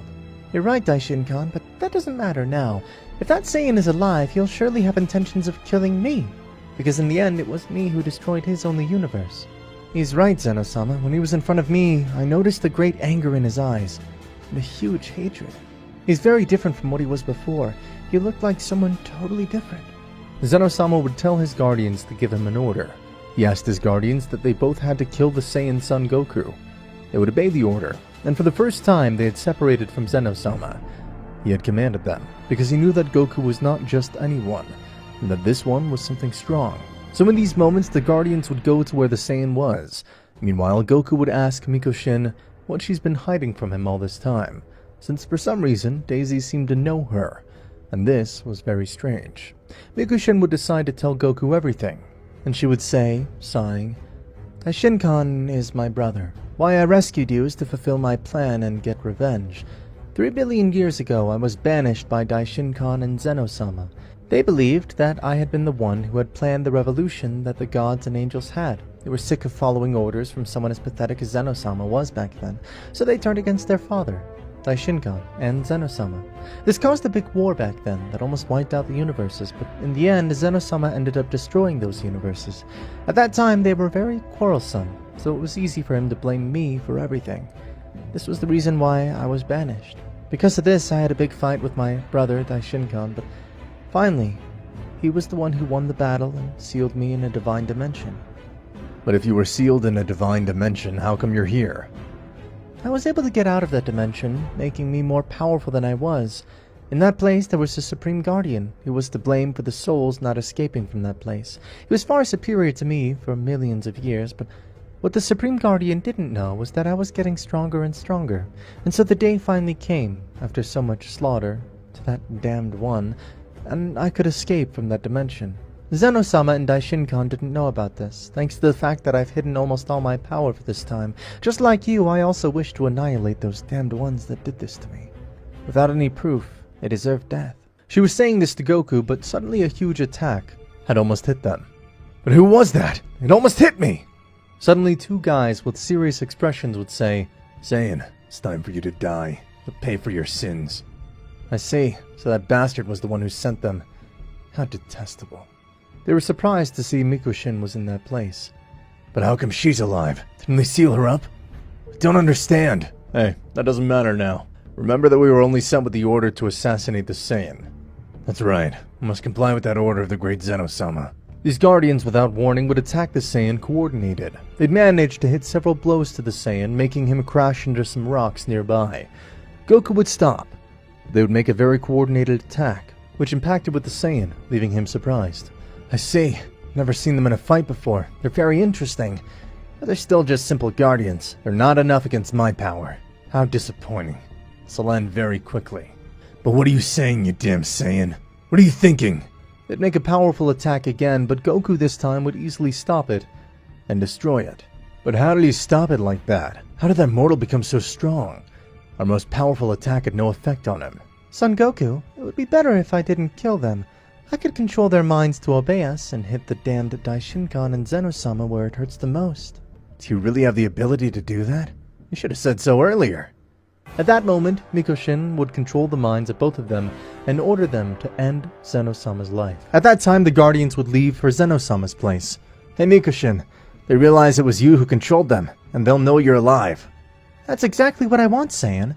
They'll realize right away, since I'm the only person who could control beings as complex as them. He'll probably doubt about it, but I'll surprise that bastard. Since I was little, Daishin-Kan was always jealous of me, since he was a weakling compared to me, and the deities always preferred me, until he got tired and trained so much to surpass me that he achieved it.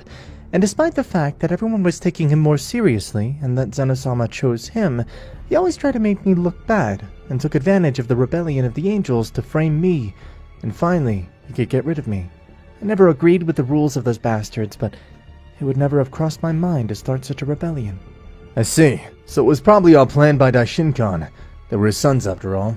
He probably manipulated them into doing it, so he could throw it all on you and get you banished. Indeed. That's what happened, Saiyan. But even though I explained it to the king of all, Zeno Sama, he was totally blinded by my brother Daishin-Kan's words. He wanted Zeno Sama to erase me from existence, but they could only seal me away. If so, I wouldn't be surprised if the Daishin-Kan priest who gave Zeno Sama the idea to erase the universes if they lost at that time. But it really doesn't matter. Whether it was Zeno Sama or that idiot Daishin-Kan, they both must die. That's why I trained for thousands of years, to take revenge on them. Meanwhile, in an unknown place, someone was watching all this, and would think, everything is going perfectly. This is all very satisfying. Soon you'll all be able to return to the great Zeno Sama. You just have to wait. I've longed for this moment for millions of years. It'll finally happen. Everyone will tremble with the mere fact of your arrival. I've had to endure seeing really pathetic and weak beings profaning over you. Those who disrespect you must die, great Soma. You're not a legend, as everyone thinks. Meanwhile, in the place of Zeno Sama, the guards had arrived at that place, and Zeno Sama and Daishin-Kan were totally confident and sure that they had already killed the Saiyan. So Zeno Sama would ask them if it had cost them to kill him. They would lie to him, saying that it was something strong, but it did not cost them so much work to kill him. This is what Mikoshin would order these guards to say. Perfect, we were able to get rid of him. I didn't have to get my hands dirty. Daisy, who was on the spot, would think, strange. How could they have killed him so easily? I remember that he was very strong. I don't understand it. Something's wrong here. When I was with that Saiyan, I realized the immense power he had. This is not just any guy. Daishin-Kan would notice an expression of displeasure on the angel Daisy's face, and asked her, "What's the matter, Daisy? Why do you have that look on your face?" Margarita at that moment would begin to tell Zeno Sama and Daishin-Kan that something was not right, but at that moment, without warning the Guardians, would attack Zeno Sama and Daishin-Kan from behind, with a great attack that created a great shockwave. That destructive attack had impacted with them, leaving Zeno Sama and Daishin-Kan stunned by this. Zeno Sama would have been affected by this attack, as he was totally unprepared and confident at that moment. Daishin-Kan was only scratched by this attack, as he always kept his resistance. He would heal Zeno Sama at that moment, and he would say, "But how did they just attack us for no reason? I can't understand it." Wait, so they lied to us. I understand everything. It's impossible. Someone must have controlled them, but the only one who has the ability to do something like that is my sister. No, it can't be her. We sealed her. Could she be the woman who Margarita said was next to that Saiyan? I don't believe it, damn it. So who's doing this to you, useless people? Tell me before I kill you. We don't care about that, you damn midget. You'll die!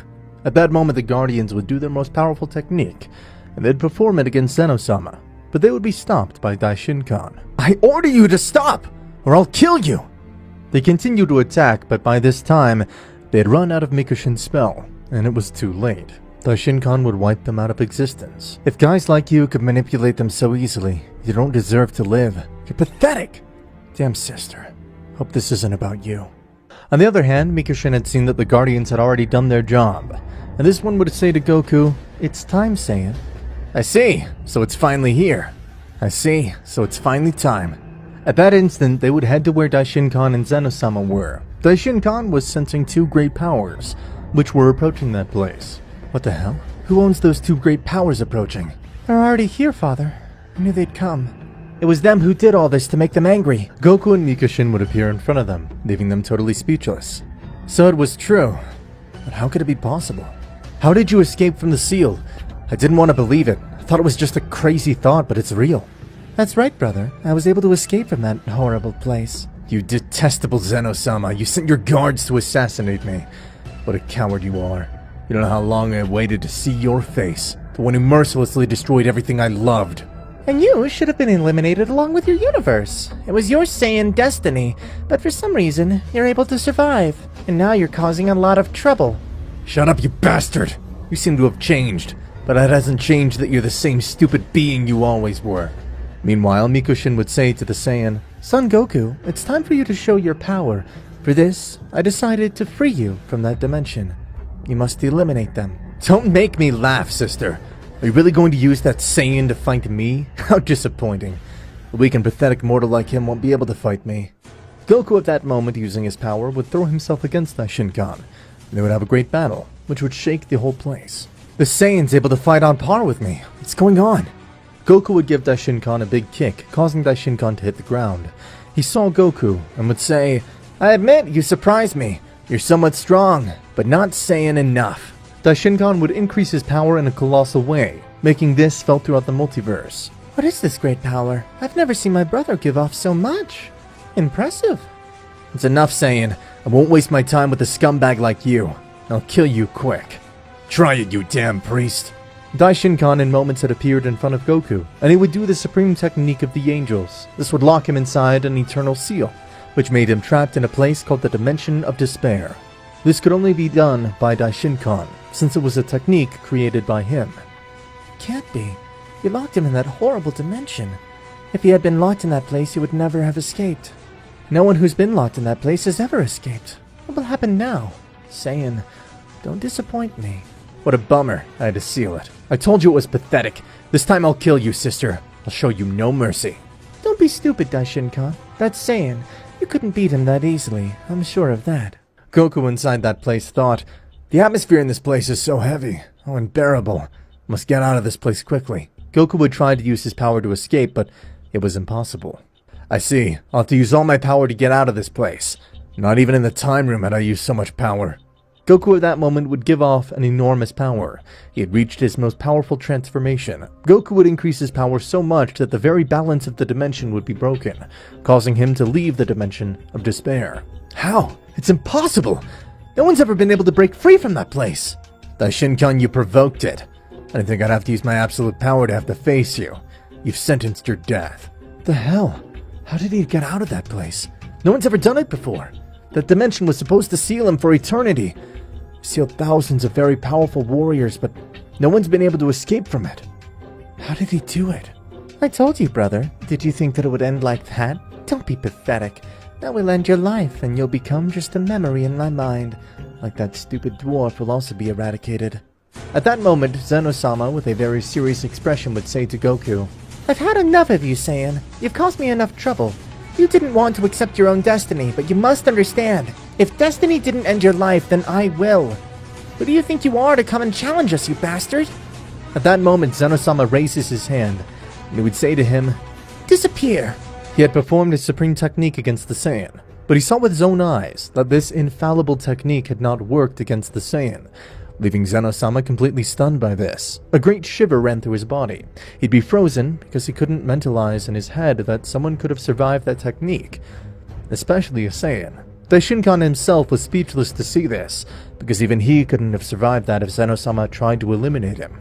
Did you really think you could finish me off with that simple technique? What an idiot you are. I've waited for this moment for a long time, in which I could take revenge for what they did. For that reason, I trained for millennia, just to see their suffering faces, knowing that their lives depend on me and my decisions, just as they felt those universes that you mercilessly eliminated. You'll pay the same coin. Shut up, Saiyan! Just because you're the only one to survive that technique doesn't mean you're superior to us. I'll finish you off immediately with my own hands. At that moment, Daishinkan, using all his powers, would appear from behind the Saiyan's back, and this would give him a strong blow, which was stopped by the Saiyan with one of his hands. Understand, you damn priest. You're no match for me anymore. Daishinkan would continue to strike at the Saiyan with devastating speed, but still, Goku parried each of his blows with ease. Too bad you end up like this, brother, but you and that stupid midget deserve it.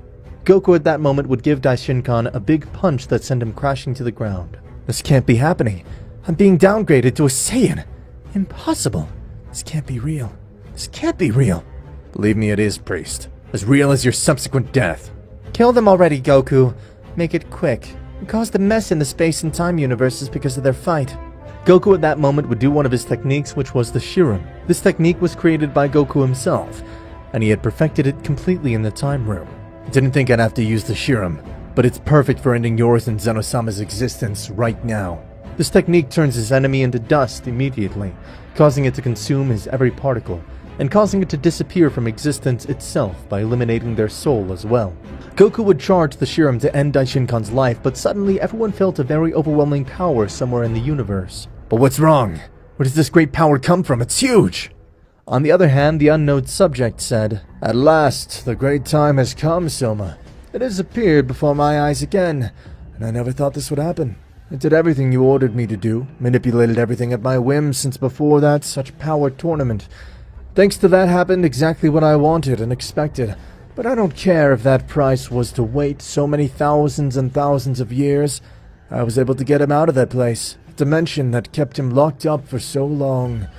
The moment the Saiyan increased his power, he unbalanced all space and time between the dimensions, causing time gaps to open up as I planned from the beginning." Well done, Kane. You did perfect. I knew you wouldn't let me down, but now that I'm back, I must regain the power that I once had. Mr. Soma, all the universes are gone except one. There are not enough lives needed for you to regain your great power. I see. That idiot destroyed them all, so I kill him myself, and his life will be more than enough to regain my power. On the other hand, Mikoshi had realized what Goku and Daishinkan had caused, leaving her stunned to see what she had caused. She would feel the power, and immediately realize who it was. This made her face turn pale. Is it Soma? No, it can't be. It can't be him. This can't be happening. Why do you have that face, Mikoshi? What's wrong? It's your fault, Saiyan. You should have finished him off quickly. But no, it's too late. He's appeared again, the most feared being of all. Many thought it was just a legend, but he's real. Wait, but what guy are you talking about? It's called Soma. The only thing that it was known is that the past Daishinkan with the help of Zeno Sama, and all the deities united their power to be able to seal this being. But even so, many of these deities lost their lives when they couldn't stand it anymore. This one was above all. But because of his evil plans, he had to be locked up. I think we forgot a little detail, and I'm starting to believe that she was the one who planned all this from the beginning. She may have manipulated everything, even before the Tournament of Power. All the decisions that have led us here could have been influenced by her. That woman is Kane, and in her time she did everything to please Soma. That's why now, I have no doubt that it was her. She has the power to alter people's thoughts. Then I get it. That's why thousands of years ago I had thought of going to train in that time room, just before the Tournament of Power started. That little manipulation in my head was the root of it all. That woman's the real culprit of all this. If she hadn't done it, I would have fought in the Tournament of Power and possibly won, and none of this would have happened. I see. So everything went just the way she wanted it to, until she took you to fight with Daishinkan and caused that great impact on all dimensions. I'm surprised she's been doing this all these thousands of years. Now we're lost. They shouldn't have neglected that woman. Everyone would be speechless to know that many of her actions were influenced by this guy named Kane, and that's why he released the terrifying Soma. On the other hand, the great Soma would say, "It's time to take back all that I have lost. Take back everything that was once mine. With my great power, I can rebuild these eliminated universes in my own way, and everything will be ruled by my thoughts." So it shall be, my great Soma. It makes me very happy to see you back. But I must go and eliminate that useless Daishinkan, and everyone with him. They've done their job. They're just a nuisance. Soma had realized that he no longer needed those who freed him, because they were no longer of any use, referring to Goku and Daishinkan. This one wanted to kill the one who mainly sealed him for millions of years. This one wanted to kill Daishinkan with his own hands, and all those who had some kind of relationship with him. This included Goku and Mikoshi, so at this moment Soma and Kane would go to where Goku and the others were. He would have arrived in moments thanks to his great power. But whose is this huge key approaching? His power is immeasurable, isn't it? At that moment, a guy with a great dark aura would appear in front of them, telling them, "So here you were. I must thank you for what you did. You were a great help. Thanks to you, I was able to escape from that damn seal." Impossible! Then Mikoshi wasn't lying in his premonition. Indeed, Saiyan. The one you see in front of you is the great Soma. At that very moment, Mikoshi, by an act of reflex, would kneel before his presence. "But what are you doing? Why are you doing this in front of that guy? Aren't you humiliating yourself?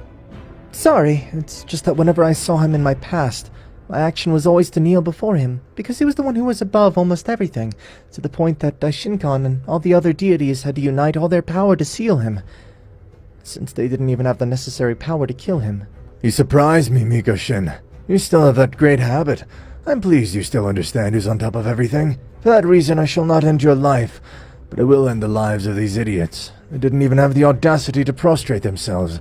How disrespectful. Why would I kneel before someone like you? No one could be that would commit an action like that so cowardly. If you want to fight, then do it. Enough with the games. At that moment, Kane would start laughing like a mad woman. You seriously think you have any kind of chance against him? Don't be stupid. Now that he was released, everyone must obey him, and the one who opposes will die.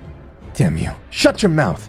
So you're Kane, the damned one who manipulated my entire environment at this disgusting whim.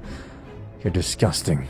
That's right, mortal. As soon as I saw you, I knew you had great potential to face that priest. Luckily, I'm an entity endowed with a lot of patience, and that's how I controlled everything in these thousands of years. In the end, you ended up doing what you said so much to oppose. Too bad the culprit of all this is yourself. You don't know how much fun it was for me to see that everything was going as I had wanted. It was very satisfying. I have to admit that doing it was not so difficult for me, mostly because you were very predictable. I knew everything that you and the people around you would do. I was several steps ahead. Goku would notice that she was only trying to make fun of them. A great anger entered Goku's body when he found out that none of what happened was an act and consequence of his own actions. He would have preferred to be guilty of all this, but knowing that a person was the one who used him as a toy filled him with anger. Miko-shin would see the Saiyan who was giving off great power due to the anger he felt inside, and this one would say to him, Goku, you must calm down. If you continue, you won't be able to take it. Kane, get rid of that guy before he becomes a problem for you, and I'll take care of the priest. He would see that Daishinkan was already wounded, and he'd say, It would be a pity to end your life this way, priest. At that moment, Soma would make Daishinkan recover completely, and this one with a smile would say, Now that you're complete, I will enjoy killing you after what you did to me. I'll use your head as a trophy. Even your sister hates you. You're detestable. Once I take your life and that damn dwarfs, I'll become the king of everything. And I will be the ultimate exponent of everything. I'll rebuild all these universes that erased, and make them as they really should be. Those detestable beings that dare to go against the rules imposed by me will be tortured and killed so that the others understand how they should behave. And that's how I make the perfect place. Far from a useless and pathetic being such as humans, those who hurt each other, kill each other, betray each other, it's disgusting. I'll make sure that no race is equal or similar to them. The hell are you saying, you bastard? You're sick! I won't let you do that. In any case, I'd have to be the king of everything. I don't care who you are. Kane, I told you to take care of this idiot. He's just annoying me. I have to kill Daishinkan. This one would notice that Kane didn't respond, but Goku would tell him, I already took care of her. Did you think that someone like her could kill me? Don't be an idiot. The hell? How did he beat Kane? He would turn around and realize that Kane was on the ground with several wounds, leaving him surprised, since he knew the great power that Kane possessed. Open flashback. Soma had given the order to Kane to end the Saiyan's life, while the latter was settling scores with Daishinkan. At that moment, Kane would say to Goku, I will kill you! I'll rip out every part of your body. You don't know how I'll enjoy it. I haven't fought for millennia, but the time has finally come. If that's what you think, you can't be further from reality. You're no match for me. You had to realize since you've been watching me and manipulating me all this time, but thanks to that same realization, I became a being with immeasurable power. You make me laugh, Saiyan! At that moment, Kane would try to hit Goku with his divine chains, which would break the bones of any individual impacted by these. But in spite of this, Goku would say, I told you, you better not follow the order to kill me. But you did. Goku at that moment would break the divine chains that this guy possessed with a simple movement. But what's wrong? I couldn't even see his movements. What's going on? I don't understand. How is he moving at that speed? Goku in moments had delivered more than 100,000 blows to Kane, which had made her fall to the ground. Sacred Seal! The Saiyan would say, making her unable to move at all. I won't kill you just so you can see how I kill this person you tried so hard to free. That's how you could tell that idiot wasn't even a match for me. I'll kill Daishinkan myself after I kill you. And that stupid midget too. Zeno Sama realized at that moment that he was no match for anyone. So in an act of cowardice he tried to run away. but Goku would perform his sacred seal on him as well. Goku, I warned you, please. You're not capable of facing him. Understand that he's the great Soma. Mikoshin, you look ridiculous and stupid kneeling before this bastard, who thinks to create a new multiverse to his thoughts, which go against everything you and I think. You must understand, you must not humiliate yourself like this. Mikoshin would think about what Goku had told him, and after a while, he realized what he was doing. He's right. I can't allow this. He's sick. His father Salama should have eliminated him while he could. He's pathetic. The only thing he supported my brother in is what he did against him in the past. That Saiyan has opened my eyes. What the hell am I doing? I see, Mikoshin. I was really thinking of sparing your life, but I see you let that guy's words rule you. Shut up, you bastard! I don't care how powerful you are. That Saiyan and I will put an end to your miserable existence. At that moment, Mikoshin began to release an enormous power that had never been seen before. His eyes would turn red. I see, so he'll use his supreme power. He'll fight with all his power, and I'm terrified of him. Damn Soma, that Saiyan's right. Why should I show respect to someone who doesn't deserve it? It's absurd. I don't care how powerful you are. If I have to die, then I will die. But I won't allow you to do anything that goes against my wishes. How foolish you are, Mikoshin. You already secured your life. But you just sentenced yourself. How stupid. You'll have to die along with that Saiyan and that priest. That's something I'm willing to pay for. What you're trying to do with the universes seems absurd to me. Stop talking then. Show me why you say so much. Mikoshin would give off a great aura that made the whole place shudder, felt throughout the multiverse. The angel Margarita, who was on the site, was stunned by this. It's impressive. It's the first time in my entire life that I've seen Mikoshin give off that power. It's overwhelming. In the end, if things go wrong, I'll have to be on his side. We'll have to work together to defeat him. What's going on? Why don't those cowards try anything against him? How pathetic. Feel sorry for them. At that moment, Mikoshin would be ready to attack him, and so would do it without hesitation. This would take Soma by surprise, who never thought that this would happen. She would manage to give many blows to Soma, who could not see where they came from. One of these blows would make her fall, but nevertheless, he would tell her, "So that's all you have? Thought you could give more." Shut the fuck up, you fucker! At that moment, Mikoshin would launch several attacks of destruction at Soma, and each of these powerful attacks impacted with this one, creating a big explosion in the place. What's wrong, Soma? You weren't as powerful as they said. I took that stupid smile off your face. From the debris of the explosion, Soma would come out with some injuries, and Kane would say, No, Soma, it can't be. How did they do that to you? It's impossible. You're the most powerful of all. Please don't die. You know how much it cost me to bring you back. How come that woman is doing this to you? I have to do something. I can't let her kill you. Goku would see Kane's intentions, and Kane would tell him, "You'll do absolutely nothing. With the seal I put on you, you won't be able to move even a little bit. It's better that you see how they kill him, and that all the absurd things you did were useless. After he dies, you'll go with him too. For the only reason you're still alive is because I want you to see how that stupid Soma disappears before your eyes." Damn Saiyan, you're scum! That won't happen! On Mikoshin's part, this one was extremely angry, so she was giving off a terrifying power that was crushing Soma. This one had come out of the rubble, and Mikoshin would say, Interesting, you're still alive. Well, I shouldn't be surprised. After all, you're Soma. It was to be expected, although another opponent wouldn't have been able to survive all those attacks I gave you. Zalama doesn't want to get rid of his failure of a creation, then I'll do it myself on my own. You can't believe I deigned to kneel before such a pathetic being like you. You don't have to worry about that, Mikoshin. We all make mistakes. Just finish him off. Daishinkan would be extremely dumbfounded because his sister was humiliating him, leaving him perplexed. At what point did she become so powerful? That power abysmally surpasses the power she had before. I must escape from this place. Whoever wins will end up killing me.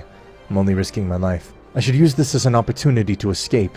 While everyone was distracted with another major problem at that moment, Daishinkan and Zeno Sama cowardly disappeared from that place. Goku would stop feeling the power of both of them and realize they had escaped. Who would have thought? Those idiots running away. Doesn't really matter. Their death is inevitable. When I find them, I'll kill them with my own hands. But first, we have to take care of that bastard Soma. Mikoshin had decided to do some of his most powerful attacks. These were capable of destroying entire universes. And this one, he had only used once in his life. And it had been many millennia ago. This technique was called Burning Sun. It was flying over Soma, and he was standing on the ground with wounds. Mikoshin was creating his Burning Sun technique, and this power was becoming more and more, creating a power similar to a sun, the size of a planet. Are you really planning to throw that here? Are you planning to destroy the universes? That wouldn't make any sense. Goku, I know what you're thinking, but it's the price to pay. A simple attack won't kill that guy. He regenerates every part of his body, and that's why not a single trace of him should remain. Don't worry, only half of one of the universes will disappear. If he continues to live, he'll take over an entire multiverse. Losing a few million lives is nothing in comparison. No, it can't be. He'll kill him with that attack. This is for everything that you came to cause. Unfortunately, you crossed me. But the moment millions of years ago, how much were you created by Zalama? I felt a huge fear towards you. Every time I was around, I had to follow your orders, and I was always afraid of not meeting your damn expectations, because you could kill me simply because of that. Although inside, I always felt a great resentment towards you. Besides, you killed many people of whom I had a great appreciation for the same reason of not fulfilling your expectations. You are a greedy being, and you were the worst massive mistake in history. But now, I finally have the chance, and I'll end this once and for all. What you've caused millions of years ago will never happen again. I'd simply put an order. People had to follow orders from someone who really deserved it, someone with immeasurable power. Simply those who opposed or did not contribute in the right way had to be exterminated. I only wanted to create a supreme order in which all universes would follow my rules, so everything would be different. And all those disgusting beings like humans, who only destroy themselves, had to disappear. But the way you did it was horrible. You have no heart at all. Miserable. Because killing innocent beings who opposed your ideals, just for that reason you're detestable. Do you not understand? He just wanted to change things. Zeno Sama's creation had been a disaster. Everything was chaos. Soma just wanted to change that. He wanted to be a different place, where there was no chaos, even if that would lead him to end the lives of almost half of existence. Mikushin, finish him off quickly. He's getting on my nerves. Mikushin at that moment would throw the technique of the burning sun, and he would say, Die. This immense destructive power had impacted with Soma. This had created a large shockwave, almost completely destroying one of the universes. It's over. It was finally eliminated. It was worth it, even though it almost destroyed a universe. Well, it's your turn, Kane. I'll end your suffering of seeing that bastard die. Don't worry, this'll be quick. Goku would do one of his most powerful techniques to exterminate Kane, but suddenly behind his back he'd hear a voice saying, That was pretty good. Actually, it wasn't bad at all. I think it's time to play a little. Mikushin had launched his blazing sun attack at Soma, and this would cause a great expansive war that covered almost an entire universe. Everyone had thought that with that attack Soma had died, but they were really mistaken. At that moment from the rubble he would come out saying, I see. So that attack was really meant to finish me off. But I'm so sorry to tell you that you'd need much more than that to be able to do it. In that instant, Mikushin and Goku were stunned, since that attack had only given him a few scratches. It can't be. That's impossible. But how could he have survived that attack? That power shouldn't have left him alive for any reason. What the hell did he do? I'm really not trying to disappoint you, but your attacks did nothing more than tickle me, except for the last one. That one did hurt me a bit. But I think that's enough. It's my turn to play with you a little, don't you think? I knew he couldn't be defeated that way, and in the end he was always holding back. Because I'm not surprised. He always gives his enemies the chance to beat him without defending himself. But in the end, it always ends the same way. That doesn't take away from the fact that the power you unleashed was exceptional. You gave it your all, but now it's my turn. What are you saying, Saiyan? He hasn't even attacked me. I don't know if he's really superior to me. Don't even try it, Mikushin. Despite your powers, he's on another level. Just by sensing him, I can tell. If you attack him again, this time it won't be the same. I'll have to finish him myself. I see, Saiyan. I'll try to believe you're right. So I'm garbage. I'll finish off that stupid woman. I can't stand the idea that she manipulated me into freeing this monster. Don't do it, Mikushin. Don't kill her. I just want her to see with her own eyes how I finish off this bastard. It'll be a shame to kill her now. That way she wouldn't suffer what she deserves. Something like death isn't punishment enough. I know that seeing her master being torn apart, she won't be able to stand it, since surely he's the only reason she lives. If I eliminate him in front of her, it would be like killing her first for everything, and then killing her physically. You're saying you want to kill her twice? Wow, you really hate her, Saiyan, even more than I do. Stop talking nonsense. He will never be defeated by pathetic beings like you. You're no match for the great Soma. He is the supreme power. Nobody can beat him. No deity has been able to face him. Precisely for that reason. That changes today. Unfortunately for him, he ran into me. How curious, don't you think? Thanks to me, he was indirectly freed. And thanks to my own hand, I'll also end his life. Very interesting what you say, Saiyan. But I think you're blabbering too much. Well, actually, I don't want to kill you. I want to propose something to you. With this, I could spare your life. What if you join me? You'd also get all the universes I have. Together we can rule them. That way the job would be much easier for me. Alongside me, we will make this a better place. Your proposal is very tempting, but it's impossible. I would never ally with you. My goal now is to kill you. Meanwhile, in another place. Once again, my brother Soma started causing trouble. How annoying. He never gets tired, always meddling in affairs that don't concern him. What an idiot. Where could that fool be? Out of our father Zarama's 4 children, he turned out to be the most problematic. He always wants to do whatever he feels like and has no limits. I heard he was sealed away in the past, but somehow he was freed. How strange. Tamura, why are you so pensive? I'm just wondering what Soma might be doing. I hope he doesn't interfere with our plans. It's been a while since the 3 of us have spoken to him, ever since we decided to separate from him. That's right, sister, but someone has to put an end to that bastard. Although it's completely impossible, he's very powerful. If only our father Zarama hadn't forbidden us, I would have killed that lunatic long ago. Meanwhile, in another place, Goku had rejected Soma's proposal, and Soma would say to him, "What a shame. With that, I was thinking of giving you another chance. And thus, I would spare your lives. But it seems your pride is much greater." My pride, you say? How naive you are. I trained for millions of years without stopping. I achieved an unrivaled power. I've surpassed my expectation of reality. I haven't even seen the greatness of my own power yet. And you keep blabbing. You make me laugh, Saiyan. Well, it's time to finish your lives now. I won't waste any more time with trash like you. You wasted the opportunity I gave you. Now disappear. At that moment, Soma would exert an enormous pressure in the place, causing everyone to fall to the ground. The pressure was so great that they couldn't move even a little.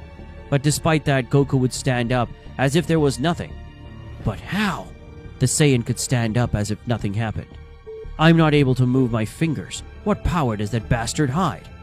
In Mikoshin's case, she was also unable to stand, as the force pushing her to the ground was abysmal.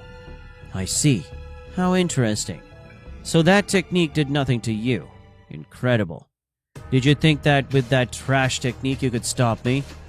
Goku at that moment, despite the weight of the place, could move freely in an instant. He would appear in front of Soma delivering a great punch, which Soma was able to block with difficulty. They would begin to have a great battle that shook the entire place. Everything remaining of the universes was being affected by this. Each shockwave caused great destruction, wiping out planets and stars. At this rate, there won't be anything left of the universes. They've destroyed enough already. If this continues like this, everything will end up disappearing. What is that great power I'm sensing? Could it be my brother? Who is the opponent that has made him use that power? In any case, poor fool who had to face him. He'll just end up dying. What an imbecile. He's destroying more and more of that multiverse that our father left him. It seems that place won't last much longer. What a shame. Meanwhile, Soma would launch several consecutive attacks at the Saiyan, which he deflected without trouble. Impressive. My attacks aren't enough to hurt him. I'll have to use more power. Soma would increase his power enormously, and he would land a blow on Goku's stomach, which Goku would take directly, making him gasp for air. What happened? He got stronger. That blow really hurt. Soma would start beating Goku, crashing him against several planets and destroying them. What's wrong, Saiyan? Can't you do anything? What happened to all that blabbling from before? Well, I'll use all my power at once. That's enough holding back.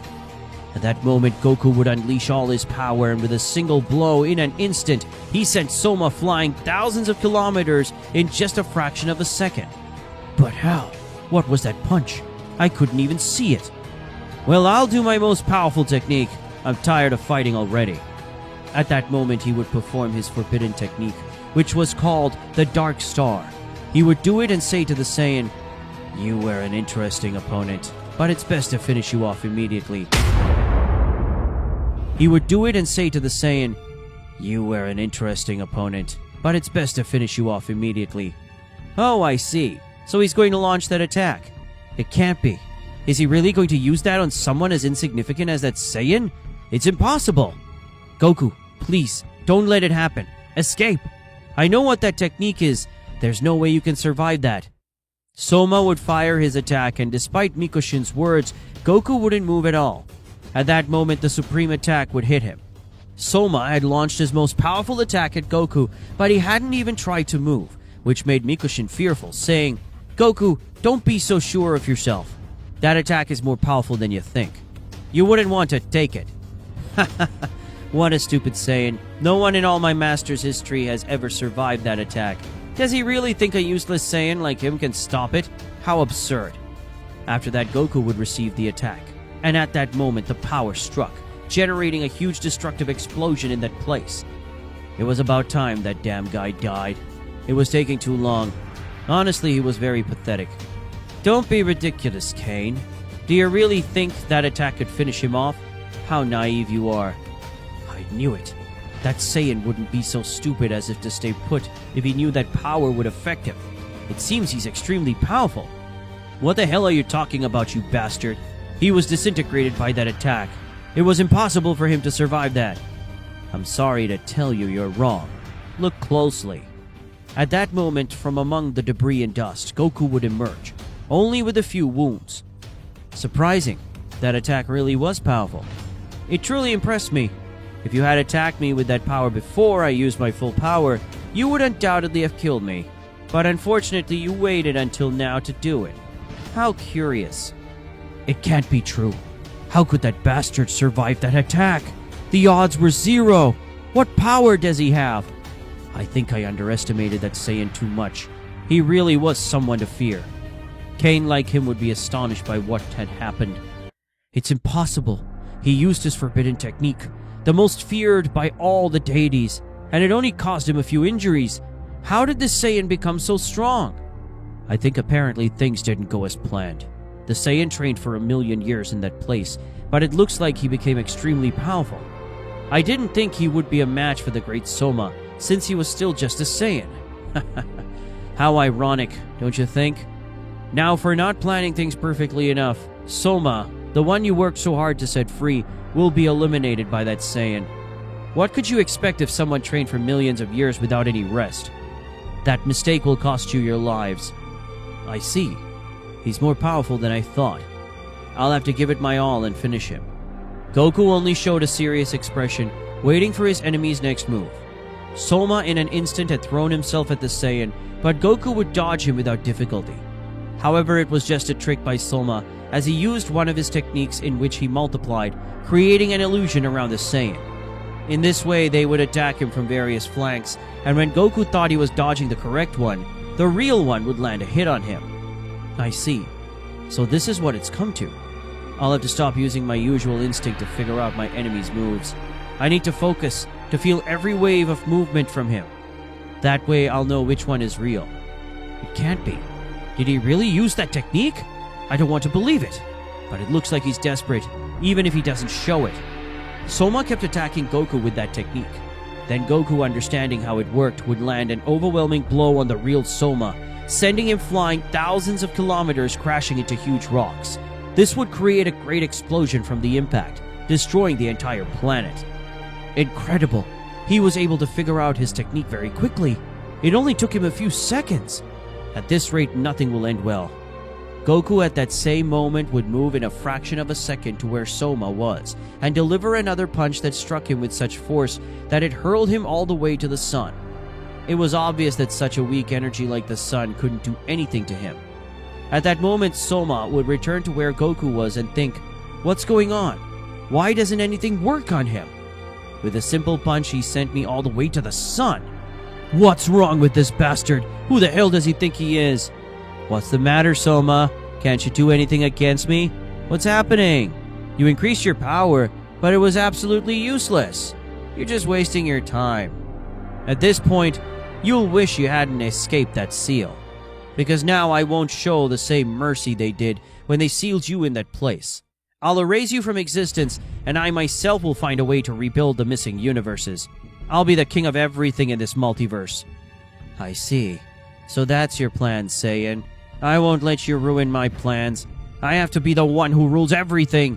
I'll make a better place. Everything will be governed by my rules and my ideas. You're done for, Soma. Don't talk nonsense. You dug your own grave. At that moment, Soma knew the tables had turned and realized that the Saiyan's power was something enormous. So he had no choice but to do something, although someone he cared about would have to be sacrificed. Soma would speak telepathically with Kane. Dear Kane, I have something very important to tell you, and I hope you understand. If we don't do this, that bastard will kill me and ruin everything I plan to build. I'll do whatever you ask of me, great Soma, but please tell me what it is. I could never refuse your wishes. Kane, you must use your hidden technique to finish off the Saiyan. Sir, but if I use that technique, I'll die. That's our only option, Kane. Unless you want me to be the one who dies. If I disappear, everything we've done will be in vain. Kane would shed some tears at that moment and say, All right, great Soma. I'll sacrifice myself for you. Please, I hope this will allow you to forgive me for not planning things perfectly enough. Goku would see that both were silent, and angrily he'd rush at Soma. That was the moment, telepathically, Soma would indicate to Kane, Do it. Soma would distract Goku for an instant, and Kane would break free from the seal the Saiyan had placed on her. Then she would go behind Goku. No, it can't be. Goku, it's a trap. Get out of there. But despite Mikoshin's warning, it was already too late. Kane would hug Goku tightly from behind. What are you doing? How did you break free from the seal? Goodbye, great Soma. Thank you for everything you taught me. At that moment, Kane would use her technique and turn her body into an infernal bomb. Everyone would move thousands of kilometers away to avoid being absorbed by the explosion, which caused massive destruction, wiping out billions of stars and planets. I don't know. I doubt he survived that attack. It's impossible. Kane had sacrificed herself and vanished from existence. Goku would not die, but he had been left with very serious injuries, barely able to move, and he had de-transformed, collapsing unconsciously. That attack was something he never expected. Impressive. He's still alive after this. How is that possible? Elsewhere, someone unknown would say, I see. So my brother Soma is causing problems again. I'll have to do something. The story begins at Capsule Corp, the home of Bulma, where Goku teleports to visit his old friend to ask for a favor. It seems that whenever something goes wrong, Bulma is always Goku's choice. I broke Gohan's computer, and you know how Chi-Chi is. I was wondering if you could fix it? Bulma, who seems to be working on another project, agrees to help him. As usual, Goku is really hungry, and it appears his true intention is to stay for a meal. After breaking the computer, Chi-Chi had taken away his food. Goku then asked Bulma about her experiment, and she explained that she's working on a machine to travel between universes. So, how do you use that machine? Interestingly, Bulma doesn't really know yet. She tends to invent things just for the sake of it, without a specific goal in mind. Frustrated at not having a clear objective for her work, she sends Goku off to see Vegeta. Goku goes to another room where he finds Trunks and Vegeta, who is oddly enough cleaning house. Goku finds this funny, but Vegeta explains there's nothing wrong with it and calls Goku lazy. Later that evening, Bulma brings out some drinks, and Goku and Vegeta unknowingly participate in Bulma's impromptu party. Afterward, the effects are evident as Vegeta falls unconscious. Goku, meanwhile, heads downstairs to Gohan's computer. While downstairs, Goku notices something intriguing. This dimensional thing is cool. I feel weird. He starts to feel sick from the drinks, and suddenly throws up. Unfortunately, he does so at the worst possible moment, right in front of the machine that Bulma had been working on all this time. Suddenly, oh, it's glowing. What's happening? An imminent bright light surrounds the Saiyan. In a flash, everything becomes white, an endless white light. Then as suddenly as it appeared, the light that enveloped Goku disappears. Due to the accidental activation of the universe-traveling machine, Goku wakes up in an unfamiliar place to him, but one very familiar to us. Goku had been transported into the ninja world. What will happen now that Goku entered the fantastic world of Naruto? How will Kakashi, Tsunade, and Naruto himself react to meeting him? How will Goku's presence affect the Great Ninja War? As dawn breaks, Goku wakes up near the Valley of the End, still feeling the effects of the drinking. What a headache! How does Master Roshi enjoy drinking that stuff? The Saiyan wonders, only to discover that Gohan's computer is shattered. Goku realizes he's in a desolate place. Clearly, Goku knows something is wrong, so he becomes curious. For some reason, he calls out for his flying Nimbus, but it doesn't appear. So he decides to fly and search for someone who can give him some information. Nearby, two sinister figures are on the move. Two members of the ninja assassin clan, known as Akatsuki, are walking the path. As always, the dangerous assassins are arguing. Hidan believes he should handle the next Jinchuriki, but Kakuzu thinks his ritual is a waste of time. Suddenly, Kakuzu senses a powerful chakra, thinking it's a spy from another village, and throws a few kunai into the bushes. Goku instantly appears behind them. It's dangerous to be throwing those around. I'll return them if you promise to be more careful. The immortal assassin attacks with his blade, but the Saiyan blocks it with just one finger. Both assassins attack simultaneously, but Goku reappears behind them. Hey Kakuzu, do you think we're in a trap jutsu? Goku's power is so impressive that both of them believe they're caught in a technique.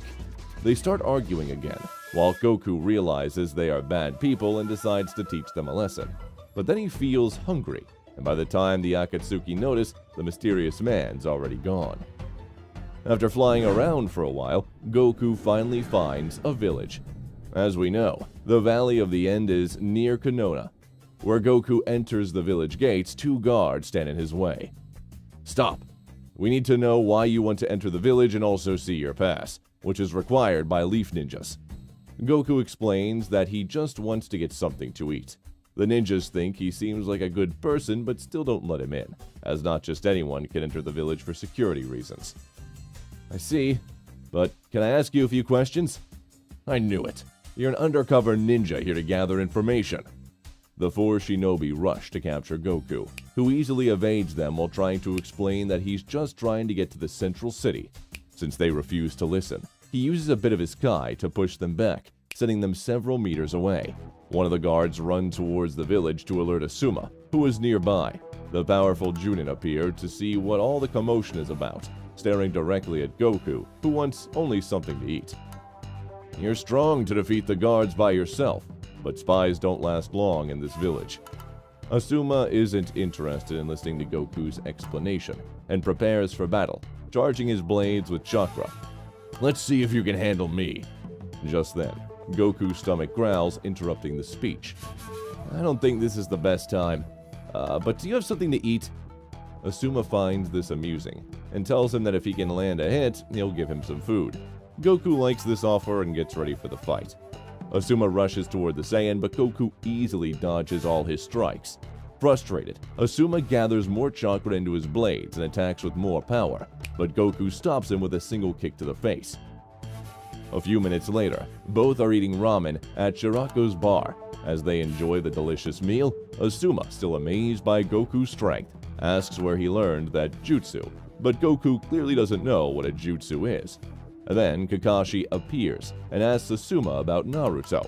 Asuma replies that Naruto is out with Jiraiya. Upon seeing Goku, Kakashi asks who he is. Asuma introduces him as a strange ninja he lost a bet to, and now he has to pay for his meal. This man can't be real, Kakashi says in disbelief. He ate 3 months of my salary. Later, Kakashi asks if Goku is a shinobi, but Goku tells him he's not. Goku asks if Kakashi knows where the central city is, as that's where they're headed. Kakashi replies that he doesn't know such a place, and informs Goku that he's in Konoha. Goku realizes that he's lost, and he has no way on how to get back to his world. How strong is Goku? How can you defeat Asuma so easily? These are the questions Kakashi asks himself as he observes the mysterious Saiyan. They need to analyze his power and determine who they're dealing with. Kakashi kindly asks Goku to meet with the Hokage, who might be able to help him return to his world. Satisfied with his meal, Goku agrees without hesitation. A few minutes later, behind the doors of her office, Tsunade is gathered with several expert ninjas to help her assess Goku. Is he a ninja from another village? I don't know what to think, but he definitely seems like he's from another world. Maybe he's also been brainwashed. The leader of the Hyuga clan isn't sure. Using his Byakugan to analyze Goku, he notes that Goku's vital energy is balanced, but he's never seen chakra emitting such immense power. A type of chakra shield surrounds him. Tsunade realizes that he's very powerful and asks just how strong he is. The Hyuga state that, in his current state, Goku has at least 10 times more chakra than the nine-tailed fox Kuruma. This revelation leaves everyone, including the Hokage, speechless. And that's not all. The Hyuga says Goku can perfectly control all that power. Kakashi can't believe it, so they invite him to use his Sharingan to verify. Asuma seems confident, but Kakashi knows that Goku could have crushed him with a finger. Tsunade orders them to let Goku in. Hi, my name's Goku. Hello. I've heard everything and we've analyzed the situation, but I'd like you to tell me yourself where you came from. Well, you see, I live in West City. I went to my friend Bulma's house and after that we drank some liquor. When I woke up, I was here. While Goku speaks, Kakashi watches him with his Sharingan, discovering that everything the Hyuga said is true. Kakashi confirms that Goku's chakra is powerful and simultaneously has exceptional harmony, making it very difficult to trap him in a genjutsu. Tsunade tells him he's lucky the Akatsuki don't know of his existence. Goku asks who they are, and Tsunade explains that they're a group of assassins who wear black cloaks with red clouds and are always looking for people with a lot of chakra inside them. If they knew about Goku's existence, they would certainly be in danger. Goku calmly replies that he had already run into 2 of them before arriving at the village. He reassures them not to worry, saying that if they try anything, he'll stop them. Tsunade warns him not to underestimate the Akatsuki. She questions whether Goku could really defend himself if attacked by assassins. Goku, could you show me how strong you are? You'll face 3 of my most powerful ninjas, and if you can defeat them, I'll trust in your strength. The Forest of Death, a place where the Leaf Ninjas often conduct battle, will be the setting. In front of Goku, 3 powerful shinobi were summoned to defeat him. Kakashi, the copy ninja, Guy, the noble green beast of the leaf, and Hayashi from the Hyuga clan, all prepared for combat. From a distance, Tsunade personally observes the fight. Goku stretches to prepare for the battle, while the 2 taijutsu masters charge at him, and Kakashi prepares his jutsu. Goku easily stops the 2, causing them to retreat. A powerful fire-style jutsu, Keitan, impacts the Saiyan. The fierce attack destroys the trees and leaves around him. As the flame dissipates, Goku remains standing, completely unscathed. In underground tunnels, a terrible battle is taking place. Hidan and Kakuzu, the immortal destroyers, have cornered a young blonde woman. She is the Jinchuriki of the 2-tailed beast. The determined gaze of the young woman meets the merciless eyes of the assassins. An explosion occurs, and a gigantic blue beast is unleashed. In the dark forest, 3-Leaf Jonin face a mysterious warrior who claims to be from another world. Might Guy unleashes chakra. It is the forbidden technique, the 8 gates.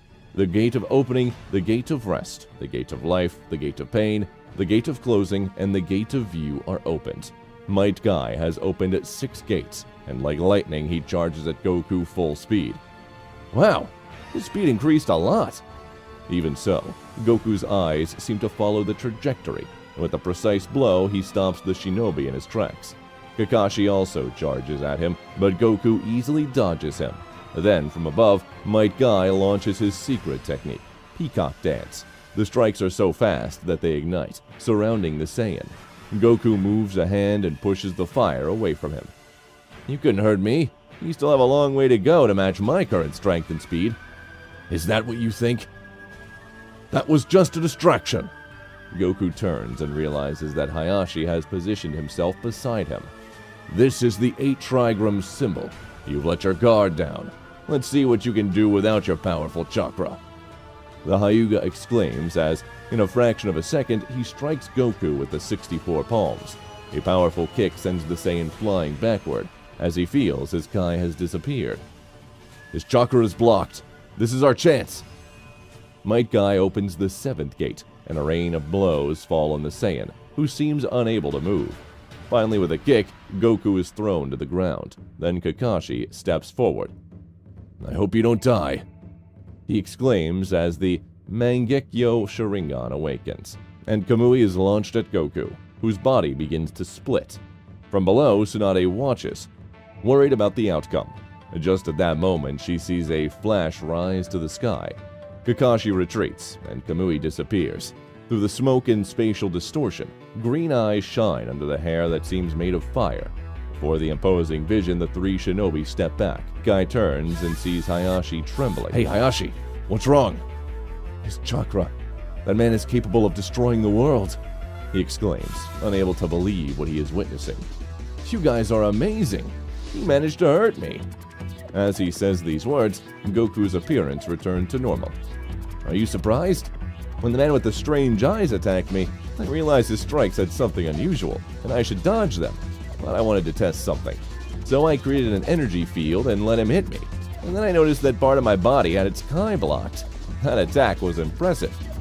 Goku smiles as he explains this. "And when you attacked me at the same time, the force field I had around me protected me. But with my Kai blocked, I wouldn't last long. So I thought of releasing more Kai from a different source."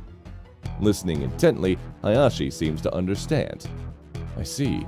I briefly noticed an intense flow of chakra, or Kai as you call it, running through your back. You use that energy to restore the normal flow of your chakra, right?" As he looks at Goku, Kakashi wonders, is his power so great that it distorts dimensions? "Alright, now it's my turn." Kakashi orders Formation C. But before he can finish the command, Goku is already behind him. With a single brutal blow, Goku knocks Hayashi unconscious. Might Guy jumps, but before he can execute his taijutsu, Goku grabs him by the foot and slams him into the ground. Only Kakashi is left standing. Then, with one hand, the Saiyan throws a powerful force that crashes the ninja against a rock. But Kakashi is not yet defeated. He once again launches Kamui at his enemy, who again begins to feel his body shattering under the dimensional distortion. But then Kakashi stops and falls to his knees. He has no chakra left. Smiling, the visitor watches as Kakashi sits down, recognizing that he has no strength left to continue. Shortly after that, Tsunade acknowledges the great power Goku possesses. She tells him that he can defend himself and that, as promised, she will let him leave on his own. But even though he is very strong, he shouldn't get overconfident. Goku asks if they know of any way he can return to his dimension. Tsunade looked at Kakashi, but he says he doesn't have enough power to send him to another dimension with Kamui, and even if he did, he wouldn't know which dimension he'd end up in. The Tsunade tells him that there is one person with enough knowledge of summoning and dimensional openings to help him. Without a doubt, it's Jiraiya, the Hermit Sage. But Tsunade and Jonin are not the only ones who have discovered Goku's incredible power. Someone more powerful than the Kyuubi. That's unbelievable. And Tsunade let him roam free without supervision. Things are taking an unexpected turn. Denzo's eyes burn with an ambitious plan. The Root also knows about Goku. At the village gates, the 5th Hokage, Kakashi and Asuma bid farewell to Goku. Goku tells Kakashi that if they ever meet again, they will fight once more, and also thanks Asuma for the food. Then Tsunade gives Goku a map and a photograph to help them find Jiraiya. Very grateful for everything, Goku leaves behind the Hidden Leaf Village. In a distant place, a beautiful blonde woman lies on the ground at the feet of her assassins. The ritual to extract the Baiju is over, and all the Akatsuki members are gathered. "You say you saw a Leaf Shinobi with exceptional power?" "No, I didn't say that. I said we encountered a man who made Kakuzu look ridiculous." "Damn it! I swear one day I'll kill you. Enough! If there's a shinobi with such abilities, we must deal with that," the Akatsuki leader demands. "Itachi is a Leaf Shinobi. Wouldn't it be better for him to handle this?" A masked figure asks maliciously, while looking at Itachi. Itachi, the ninja who betrayed his clan and the Genjutsu genius, will soon reveal the power of the Mangekyo Sharingan. If Goku is the perfect martial artist stereotype, without a doubt, the perfect shinobi is Itachi. A definitive clash between ninjas and super warriors is approaching. The clarity of the morning spreads over the land of fire, and on a road near the Hidden Leaf village, a solitary figure embarks on a peculiar journey.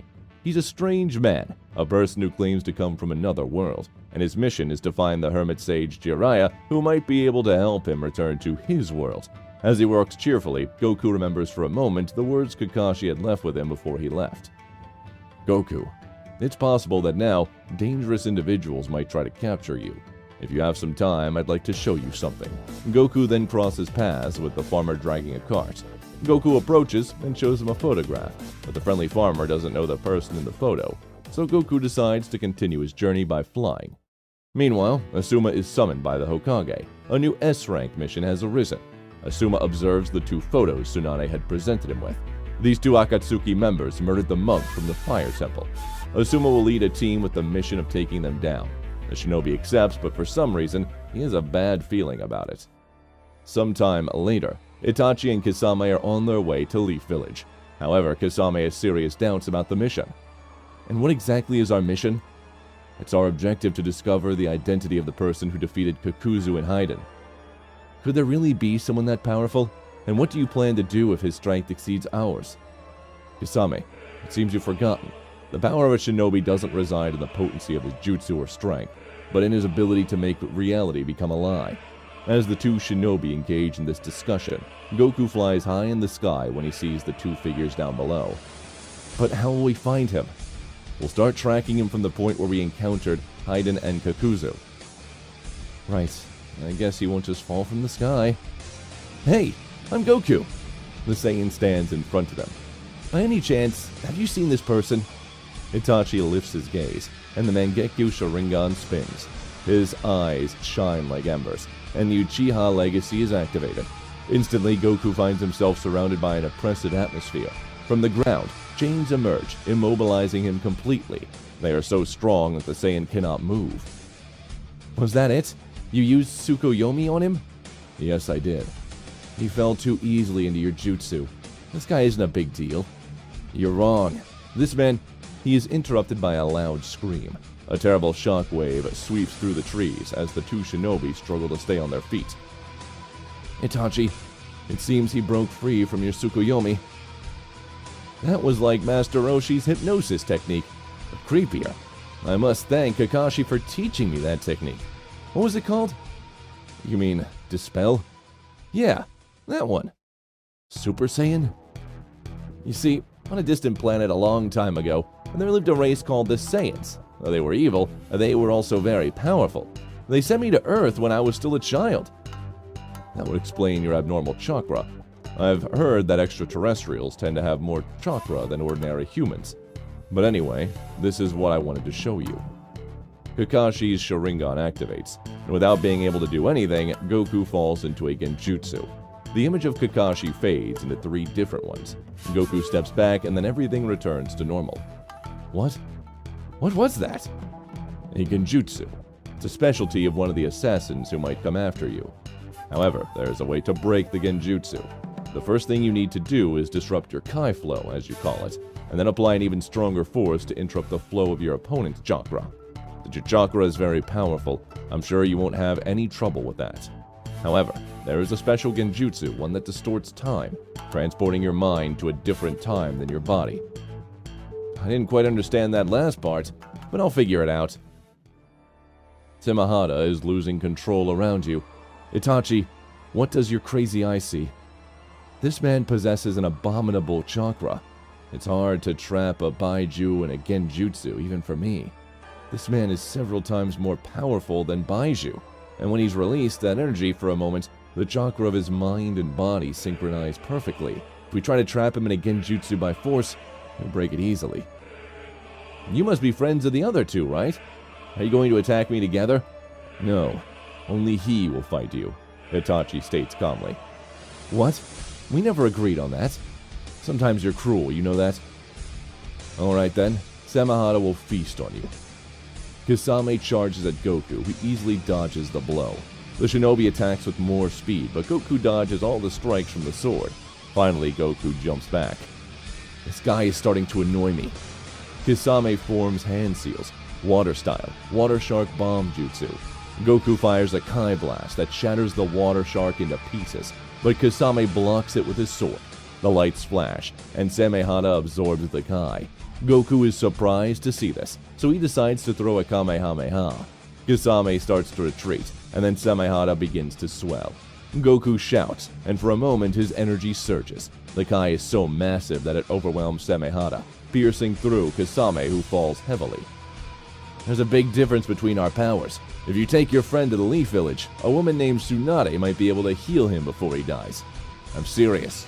Leave now, or I could destroy this planet if I wanted to, Goku warns. You haven't defeated me yet. Kasame gets back up, regenerating his wound. Are you trying to get me killed, Itachi? Why don't you take the chance to attack him? The last time I helped you in a fight, you told me not to do it again. Do I need to remind you that you were the one who accepted this mission, and you sent me to the fight so you could analyze him? So you should have helped me, don't you think? I knew you could regenerate, so there was no risk. Shut up. Just tell me what you found out. Unlike us, he has an enormous amount of chakra, so he doesn't worry about wasting it. In battle, he has no blind spots, as if he had eyes on the back of his head. He might have some type of perception we don't. His taijutsu is impressive, and with speed and strength, he could defeat us whenever he wants. He also doesn't seem to have any ninjutsu or genjutsu. The orb he throws are nothing more than pure chakra. Plus, his pure bright orange outfit means he's not afraid of being discovered, or doesn't fear conflict. That's it? There's one more thing. He truly doesn't underestimate. Your name is Goku, right? Well, now it's my turn. The great battle is about to begin. Can Goku stand up to Itachi, one of the most prodigious and intelligent ninjas in the ninja world?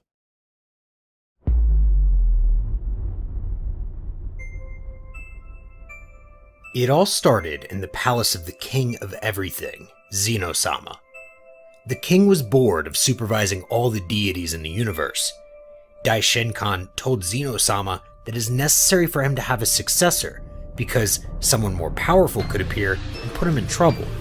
Besides, Zeno Sama was bored of doing his duties as the king of the universes. So Zeno Sama, intrigued, asked Daishinkan how he could have someone to entertain him. Daishinkan, without thinking about it too much, came up with an excellent idea. Great Zeno Sama, you could have a son, a being that plays with you, and with a power equal to yours that will help with your work as king of everything. He could even replace you if you wish someday. I and the other angels will always be at the disposal of either of you. I will always obey any order that comes from that child unless you told me not to, or you feel that what he is asking is not good for the safety of the multiverse, he said. Daishinkan, that sounds like an excellent idea to me, but who would be the mother of that child? Zeno-sama, first you have to choose what type of life form you would like. There are many types, such as Yardratians, Nameks, among others. Well, Daishinkan, I would like him to be a being from the planet of the Saiyans. His way of being and his bravery are perfect for someone who will soon replace me and become my successor. As you say, great Zeno-sama, but now it remains to decide who could be the mother of that child, who will give birth to it. Zeno-sama would see among all the Saiyans who was the perfect one for this, and he saw a Saiyan named Jean. She had a noble heart and only cared for the good of others. She was an excellent mother, and this was what Zeno-sama really needed. He knew that he would not be the best father in the world, and that is why the child would have to have an excellent mother. When this happened, Jean had not yet met Bardock, so the story would be different. Zeno-sama chose Jean and made a child appear in her womb, and so a child began to grow inside the Saiyan. Some time passed on planet Vegeta, and the mortal Jean realized that she was pregnant with a baby. She was very surprised to see this because she had not had any kind of love relationship with someone. That was too strange. This made Jean think of very bad things that could have happened to her when she saw this, but then she would doubt this fact too much. Weeks went by and the baby inside Jean grew bigger and bigger. A divine being was being formed inside the Saiyan. Jean was tired of looking for answers and not finding them, until one day, Daishinkan appeared in front of Jean and told her not to worry about the baby inside of her, that she had simply been chosen to be the mother of one of the most important beings in the future, that she would have to take care of him well, and that nothing would happen to him until he was born. Jean was very scared because she did not know what was happening. "Who are you?" she said to Daishinkan. That doesn't matter now. But why me? Why choose me? Who is responsible for all this?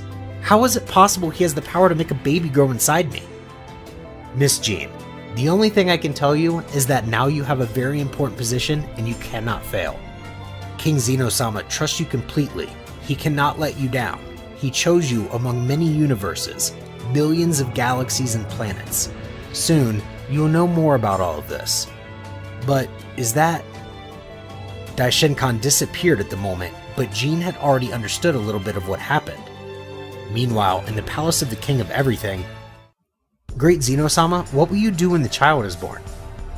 Well, I'll wait until he's born to bring him here, to this place, so you can train him and learn to master all the skills that my son deserves to know. Because as he's just a child, he will not be able to control so much power. It may collapse in some way. That is why you will be the one who will teach him to control his strength and power, to make him able to dominate it. You will teach him what it entails to be a son of the Creator, that the universes whose purpose is to kill other deities, including us, must be annihilated. I understand you perfectly, Great Zeno Sama. Do not doubt that this child in Jean's womb will be a legend, and will definitely change the way of guiding the universes. A few months passed, and finally, the Saiyan gave birth to her son, and that of Zeno Sama. His birth was felt throughout the universes. A divine being was being born on planet Vegeta. The Saiyan trackers were looking for the source of so much power, but absolutely all the trackers that existed on the planet and near it were destroyed immediately, as these artifacts had not been created to handle that amount of power. Frieza, who was on the planet, was surprised because he felt a power that was not normal for him, coming from a nearby place. Frieza was starting to get scared, because he thought it could be the legend of the Super Saiyan. What he didn't know was that it was a simple baby, so he was ready to finish with that being. But before his arrival, Daishin-kan took Jean and his son to Zeno Sama's palace. Then, Frieza arrived on planet Vegeta. What? He disappeared all of a sudden? What happened? I don't understand, said Frieza. Meanwhile, Jean, who had arrived at the palace of the King of All and resolved all her doubts, why she had been chosen, and also asked him who he was, since she did not know that such powerful beings existed. I am Zeno Sama, the King of Everything. I ensure that all universes are in order, and I eliminate anything that can be dangerous for the existence of the universes. I'm the ultimate force of the multiverse. What? There are really other universes besides ours? I thought it was just nonsense. This really is mind-blowing. Jean, I want you to know that we will take care of that child, but first, we will have to decide what he will be called. Jean came up with the name Kakarot, but Zeno Sama had come up with Goku, and Jean loved the name. So this prodigy child would be named Goku. Jean would go to his planet and visit her son all the time. Daishin-kan trained Goku, and Goku was already beginning to master some of his techniques. Time passed, and the boy Goku already had a lot of knowledge about the universe and how it worked. He was a very intelligent child, and was already able to understand most things. He learned at his young age the functioning of energy in the universe, particles, atoms, neutrons, and everything that makes up the structure of the universes. One day came, unfortunately, that Frieza destroyed the planet Vegeta, where Jean was at the time. Sometime later, Goku would find out about this, making him extremely angry, and would begin to increase all of his power, destroying the palace of Zeno Sama completely. It was the first time that the power of the Saiyan was felt. The Saiyan boy increased his power so much that the objects around him could not withstand it, and the palace of Zeno Sama had been completely destroyed. Goku had learned of the death of his mother at the hands of Emperor Frieza, who had completely destroyed the planet Vegeta. Daishin-kan was the one who informed Goku of this, which awakened some of his enormous power for the first time. Stop it, Saiyan. If you continue like this, you will affect space-time, and possibly this will lead to the destruction of some universes. You have to stop, Goku, said Daishin-kan, scared. Far from controlling himself, Goku learned to release an enormous amount of power. The other planets would begin to collide with each other. The universes could not withstand this immense power. Daishin-kan and Zeno Sama, seeing this, could not allow Goku to end the existence of the universes. You have to stop right now, Goku, said Zeno Sama. You are aware of what will happen if you keep increasing your power in this way. Your mother is already dead. You're not going to solve it by getting angry like this.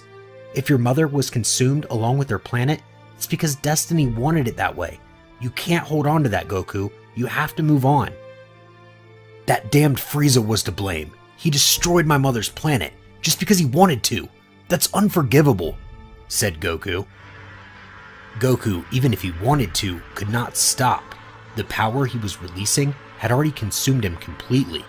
Daishinkan had not foreseen that Goku would demonstrate his power at such a young age.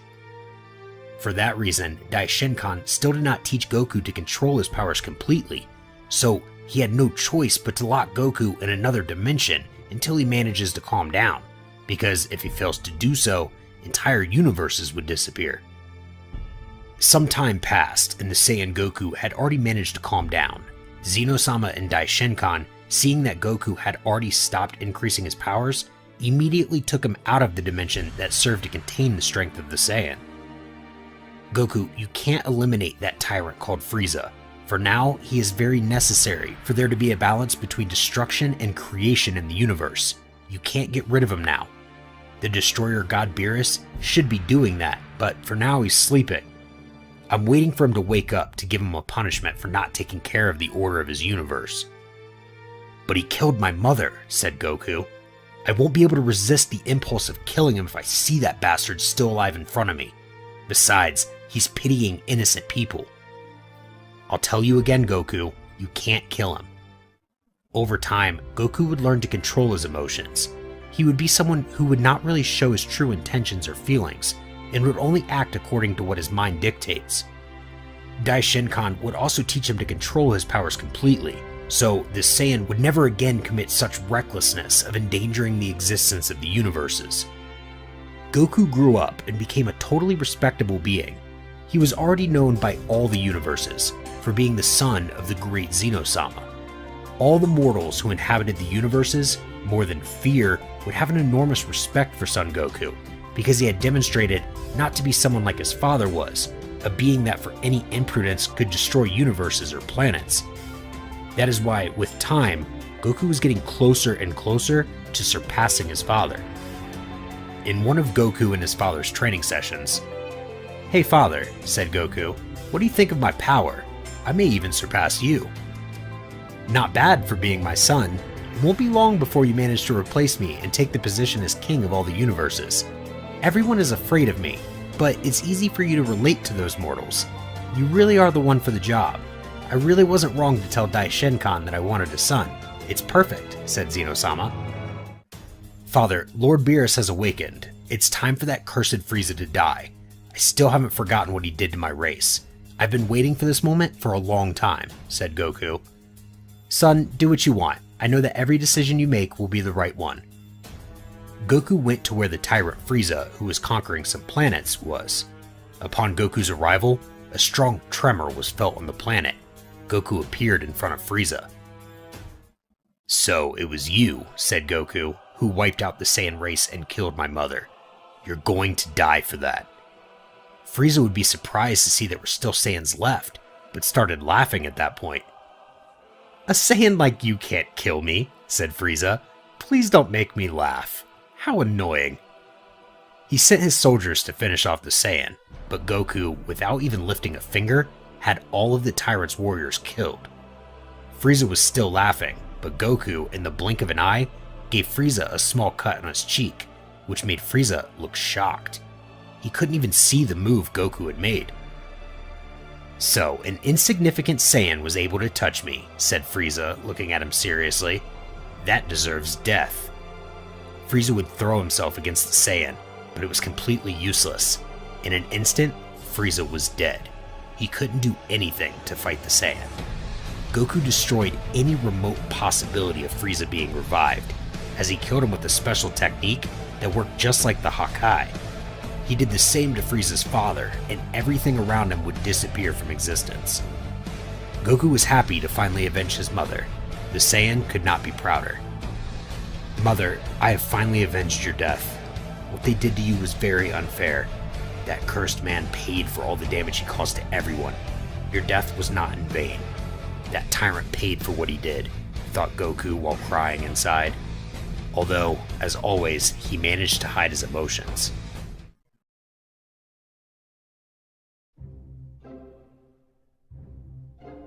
Goku went to where the destroyer god Beerus was, to complain to him for not doing his job well. Goku arrived at his planet in milliseconds. A strong flash was heard on Beerus' planet, so he went to see, and saw that it was someone unknown. Beerus did not know Goku because he had just woken up very recently, and he did not know that Zeno Sama had a son. "Who are you?" Beerus asked angrily. "What are you doing on my planet? You'll pay dearly for coming to bother me." "Hey, calm yourself. I've only come to tell you that you will be removed from your position. You disobeyed the rules, and that cannot be forgiven. You were in a deep sleep for more than 25 years, and many things have happened during that time. Who do you think you are to come and order me around, you miserable mortal?" Beerus, angry, attacked Goku, who dodged his blows very easily. Beerus, even angrier, increased all his power. He threw himself against the Saiyan Goku. Before he could hit Goku, Whis saw this and, scared, stopped Beerus, who would fall to the ground due to Whis' blow. "Damn, Whis, what have you done? Why did you hit me, you bastard?" "I'm sorry, Mr. Beerus, but don't you see what you just did? You tried to hit the son of the great Zeno Sama." "What?" said Beerus, scared and surprised. "Is that the son of the great Zeno Sama? But how is that possible?" "Forgive me, sir. I'm sorry I tried to hit you." "Good thing the angel Whis stopped you. I could have killed you. Thank him. Anyway, I came to tell you that you can no longer be the god of destruction, Mr. Beerus. I warned you that it was not good for you to sleep for so long. Now, you are paying the consequences." After this, Whis would be left without a god of destruction, so Goku was forced to search for someone so that he could be the god of destruction for Universe 7. Goku began searching for someone throughout the universes. In another place, someone unknown had appeared. It was the lost son of Zeno Sama, who was seeking revenge on his father for having banished him. "You'll pay for what you did," he said. Some time had passed in the universes after Goku visited the destroyer god Beerus and removed him from his position. He was forced to look for a new destroyer god for Universe 7. Since this universe could not retain without a destroyer god for too long, or disasters will occur in the universe, since there is no one who can control the destruction. Goku was near a strange planet, from which came a very strong key, and thought that it could be someone capable of filling that position. Goku arrived at this planet and found someone who was alone on that planet. It was an inhospitable planet. It was the surviving Saiyan Broly and his father. Goku arrived on the planet, but Broly's father got scared and sent his son to attack Goku. Broly, without hesitation, threw himself against the Saiyan, but Goku, with a strange technique, made Broly unable to move a muscle. It was a technique which kept his opponent static. Broly's father didn't know what to do and tried to attack Goku with a simple burst of power, but Goku would receive them without a problem, leaving Broly's father speechless. Goku, somewhat puzzled, said, "Why are they attacking me? They've not even let me say a single word to them. This is unacceptable. Do they even know who they've attacked? I'm Goku, the son of the great Zeno Sama, the king of everything." "But who is this Zeno Sama? I have no knowledge of his existence. Are you saying that he's the king of everything?" "That's right. My father was the creator of the 12 current universes. With him, everything started, and no one is stronger than him. Although someday, I will surpass him. I am only his son." "Wait, are you the son of that guy? Are there more universes? Where have I been living all this time? I never knew anything about that. I assumed the highest authority was the deserter god Beerus, who my father told me about. Anyway, I've not come to talk about my life. I just came to look for someone who can take the place of Mr. Beerus, who I removed from his position for not following the rules." "What did you say? Mr. Beerus dismissed?" "Listen, sir, I will take your son to enhance his strength to the maximum. I can see in him an enormous strength. I will take him from this place and I will tell the priest Daishinkan to train him, so that he can take the position of God of Destruction." Broly accepted this and wanted to leave with Goku. The father did not want to allow this and had Broly's necklace start electrocuting him. "You're not leaving, son. Father, I have to become independent from you. I would have been with you for so many years. I will become the destroyer god as Mr. Son Goku is wishing right now."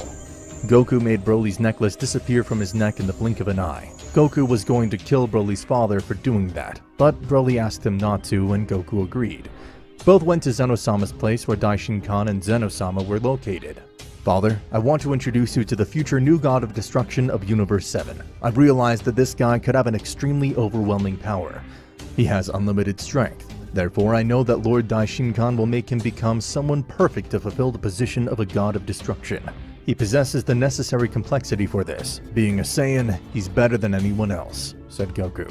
Zeno Sama gave his approval and said, I think it's perfect that you chose this guy as the new god of destruction. You really don't disappoint me at all, son.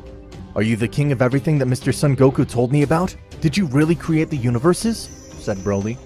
Broly in his mind thought, how strange. When Son Goku told us about someone with that kind of power, I imagined someone totally different. This guy looks like a dwarf. How strange. That's right, I created the 12 universes, said Zeno Sama. Goku interrupted and said, Broly, I know what you're thinking. How is it that someone with that position of king of everything can look like that? Relax, Broly. My father is already used to me making those kind of comments to him. No, not at all. How could you think of that? I wasn't thinking that. Forgive me. Great Zeno Sama. Don't worry, Broly. Son Goku is usually very annoying about it. Anyway, go train with the priest Daishinkan. You have to be ready as soon as possible to be the god destroyer of Universe 7. Broly at the time would go into training with priest Daishinkan. Broly was getting more and more powerful. His power was increasing in an uncontrollable way. Daishinkan was very surprised by Broly's power capacity. Time would pass and Broly was ready to be the new god of destruction. The test was to be able to touch a fraction of Goku's hair or skin. This cost him quite a bit, but in the end, he was able to do it. This is how Broly would become the god of destruction of Universe 7. Meanwhile, in an unknown place, someone who Zeno Sama banished thousands of years ago had appeared. It was the lost son of Zeno Sama, which Zeno Sama himself had killed, because he did not correspond to what he was and became someone with evil intentions. Zeno Sama was forced to kill him before the entire multiverse was endangered by his own son. At that time, the same thing had happened that happened with Goku. However, this time, nothing went right. Zeno Sama had chosen as a mother a woman of the demon race, who had become someone good. But her son had that demon blood inside him. He couldn't avoid the inevitable. Daishinkan tried to change him, but no matter how hard he tried, it never happened. He remained the same evil being since he was born. At birth, in his first move, he destroyed hundreds of planets. Zeno Sama, even though he tried to change his son over the years, his son became worse and worse, so he was forced to kill him, and so he did. Zeno Sama hated everything that happened, so he asked Daishinkan to erase from his memory the existence of his son. This is the only reason why Zeno Sama thinks that Goku is his first son. However, Goku is not the first, not even the second. He's the sixth son of Zeno Sama. It turned out that history repeated itself constantly over millions of years. Zeno Sama was erasing his memory until Goku arrived. Zeno Sama's first legitimate son died, or so Zeno Sama believed. But Zeno Sama didn't remember any of his previous sons anyway. However, there was someone who did know all about it, and that was Daishinkan. Zeno Sama asked him those 5 times to never speak to him again about his children, every time his memory was erased. My father doesn't even remember my existence, but Daishinkan doesn't know that the one my father killed was not me, but another simple mortal, whom I made look like me, and have some of my powers with a simple technique.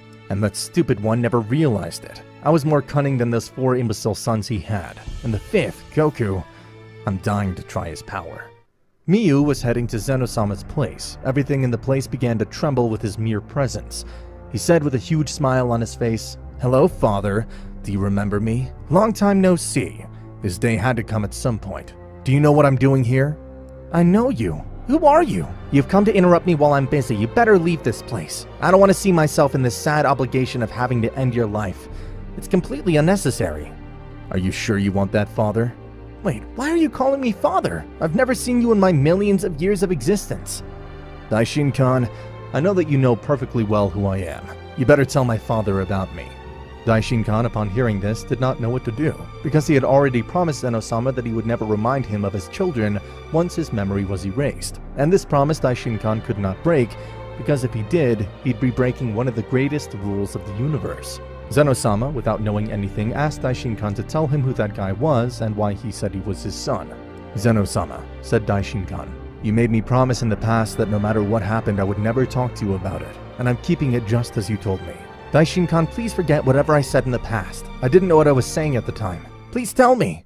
Mr. Zeno Sama, you yourself warned me that this would happen, that you would try to convince him to talk to you about it. Miyu, seeing that Daishin-kan did not deign to tell his father about his son, became extremely angry and said to Daishin-kan, "Tell him, or you'll make him kill you. Do you understand that he must know who I am so that he'll understand why I'm about to kill him?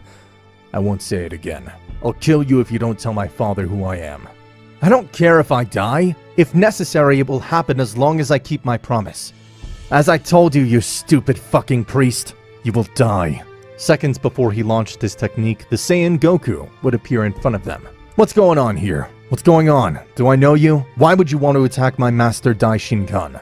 Don't make me have to kill you. Tell me who you are." "So, you're my dear brother. I see that none of you know me. Since that stupid Daishin-kan didn't want to tell Zeno Sama, well, I'll tell you. And if you don't believe me, I don't care. I'll kill you anyway." Exactly 1,500,000,000 years ago, Zeno Sama was bored, and he had the wonderful idea of having a son. So he looked for the person that would be his mother, the demon Toa. I haven't heard from my mother since then, and I hope she's alive. What happened is that our stupid father, after seeing how powerful he was making me, was afraid that I would get over him too fast. So he decided to kill me, or so he thought. If you think I was his only son before you, well, you're wrong. Wait, what are you talking about? It turns out that in total he had 5 children, all of which were a failure for him until you were born. If you are wondering where his children are, well, they're dead. He killed them himself out of stupidity. He thought he killed me, but I'm not as stupid as the others. All I did was give my body to someone else, and he thought I was him. Is that true? What are you talking about, you fucking liar? That's a lie. My father would never do that. Zeno Sama, not remembering anything, asked Daishin-kan, "Is this true? Did I do all that?" Daishin-kan had no choice but to admit it. "That's right, great Zeno Sama. You did it. But you didn't do it for selfish reasons. You did it because all of them, the thirst for power and arrogance had consumed them. For being almost the kings of the universes, their hearts were simply filled with evil, wanting more and more power, and they wanted to rebel against their father. That's why you had to eliminate them before it was too late, and you couldn't do anything. You asked me to erase your memory to not remember any of those moments of your existence. But all that changed when the Saiyan son Goku arrived. Everything changed. He was someone and is someone with a pure heart. Someone that power will never corrupt and will only see for the good of the universes." I think I understand now. My father is not the monster I was beginning to think he was. And you. Damn you. Repent for what you just did, or else I'll have to eliminate you. Please, Saiyan. Useless. Don't make me laugh. Do you really think someone like you is going to beat me? I'm millennia and millennia ahead of you. Your power will never be enough to eliminate me. Anyway, I only came here to kill my father Zeno Sama for what he did. Damn father. I'll never forgive you for what you did.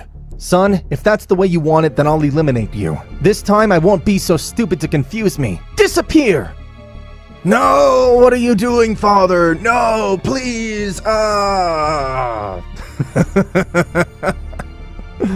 Really, father? Did you think such a stupid technique would work now to get rid of me?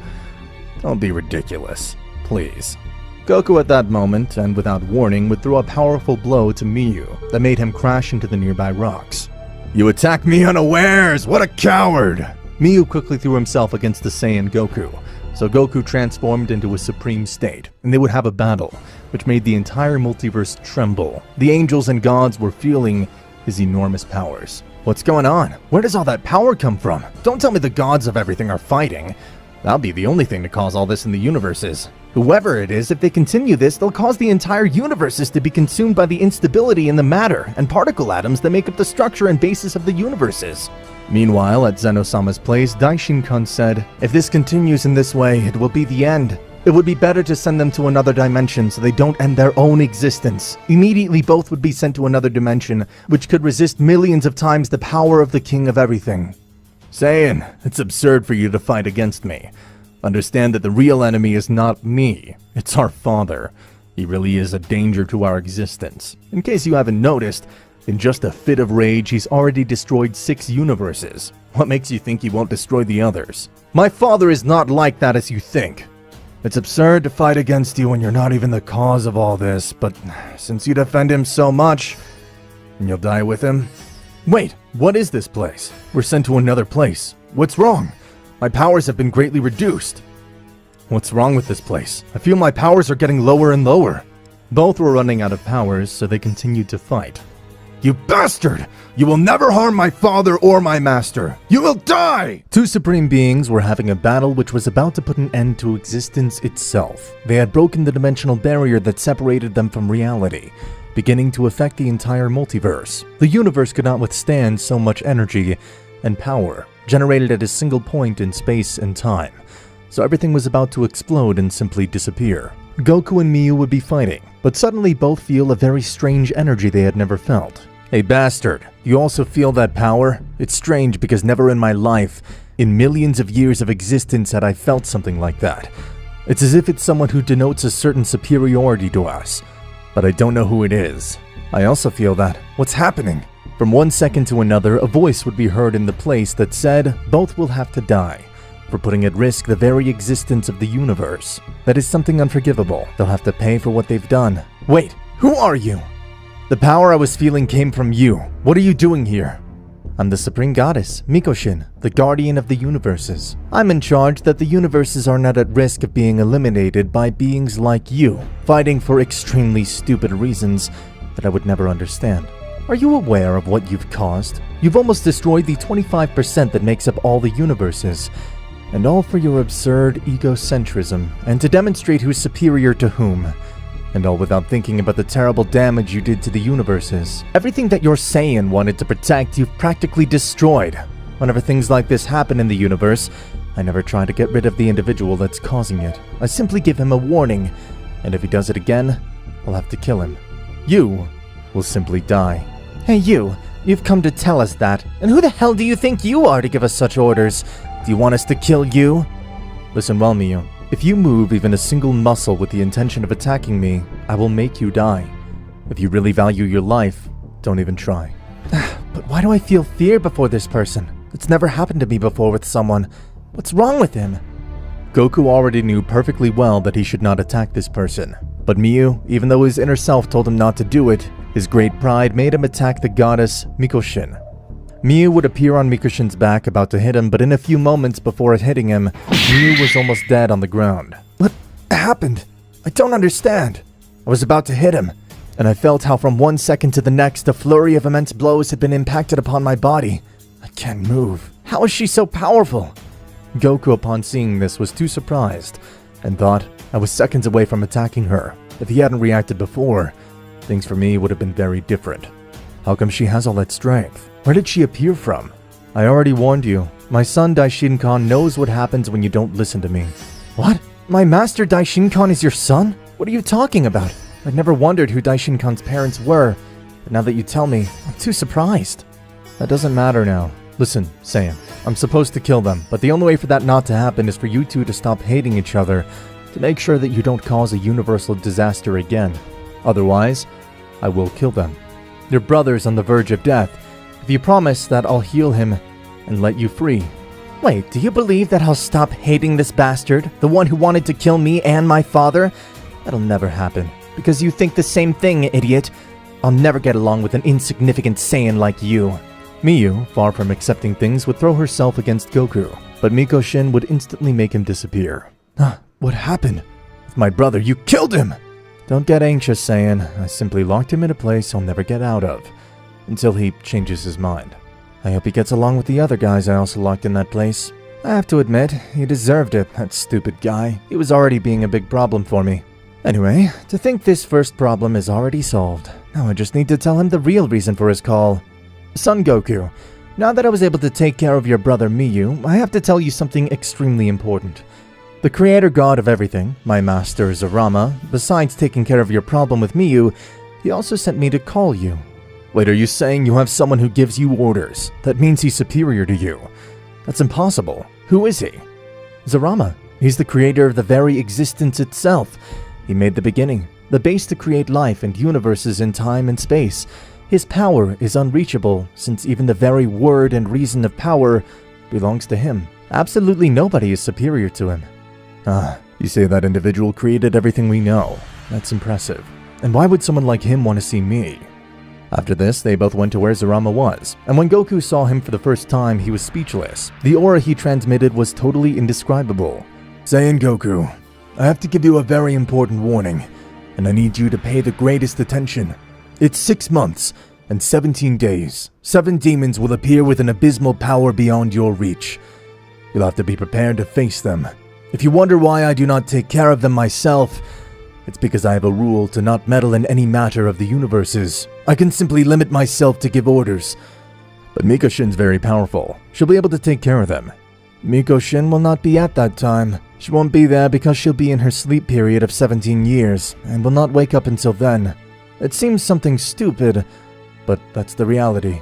Those 7 demons stole some of my blood 7,000 years ago, and since then, that drop of blood was divided among the 7, and after 7,000 years, they'll evolve into their final form, and will leave the unknown place where they are. Before they met with my drop of blood, they were simple common demons like the others. But now, with that, the 7 will soon, when they manage to merge my blood with them, they'll have 1% of my power, enough to end the universes in the blink of an eye. The process of evolution of those demons is extremely long, and that is why in 6 months they will appear, and you'll have to finish them. Maybe you'll need your brother's help to defeat them, but I trust you'll do it. Saiyan Goku would go to prepare himself to face them in the future and annihilate them. That time was more than enough for Goku to have enough power to defeat them all. Those 7 demons had extremely incredible powers, and they were the most feared by the gods who had learned that these demons would appear, but were extremely confident so they didn't prepare absolutely anything. However, all the weight of the universe had the Saiyan Goku, and he was the only one who could defeat them. He would start training for real in the palace of Zeno Sama with his master Daishinkan, but this really wasn't working for what Goku needed. No way. With all this training, I'll never become strong enough to defeat them. According to that Zerama, they have a small part of their power. If I keep training this way, it will be absolutely no use, and they'll end up killing me. Wait there, Goku. Do you mean I'm not enough for you? No, Daishinkan. That's not what I meant. I understand. Don't worry. I know I don't have the power to give you a more adequate training for your level. That's why I'll have to resort to her. I never thought that the universe was in such danger that you'd need her training. Wait, Daishinkan, what are you talking about? You mean Miko-shin? Not Master Daishinkan. She'll wake up in 7 years. Son Goku, that person you're talking about, is not at all. I mean the legendary goddess Nin. She doesn't belong to our multiverse. Not even from another multiverse. She's from another dimension. I've only appealed to her twice, 2,000 years ago and now, because she usually gets upset if I interrupt her, unless it's for something extremely important. And this is certainly it. Remember to treat her with a lot of respect because she tends to get too upset over things that are a bit insignificant. She's also forbidden to take care of things from other realities like this one, unless her creator god allows her to. However, this is just training. She's not interfering with the flow of nature and this reality, therefore she's not punished. Now I understand, Daishinkan. So, please let her appear. I'm very anxious to meet her. Sounds like she's very powerful. At that moment, Daishinkan would mentally announce to the legendary goddess Nin that he was in favor of her help, which would make her appear immediately. Nin was finally in front of them, and this angry woman would say, "Stop calling me, Daishinkan. I warned you last time that if you called me again, it would be something very important. And I told you that if it was something stupid, I would kill you. So you better make sure that what you interrupted me for is something important." Daishinkan, surprised, would tell Nin, "It's not what you think, Nin Sama. What's happening is something more important than you think. Let me explain. In 5 months, 7 demons will appear which have the blood of the god Zerama. This means that they'll have enough power to destroy the universes in the blink of an eye. If we don't do something now, everything will have an imminent end. What I want to ask you is that if you can train the Saiyan, Son Goku. I know that he doesn't have enough power to defeat them, and you're the only one who can help him to overcome his limits by training him. Now I understand. I'm sure you want to spend your last favor on this. Remember that if you ask me this as your last favor, I'll never show up again when you need me. I've already paid my debt with you." That's right, Nin. I risk asking this as my last favor. So you're Son Goku, huh? I will see that you become much stronger than you already are. But first, I need to know how much power you have now. I need you to show me all your power, right now. Watch very well. At that moment, Goku started to increase all his power. He had to show all his power. The palace of Zeno Sama that had been rebuilt after the fight of Goku and Miyu was destroyed again, by the magnitude of power that Goku was generating.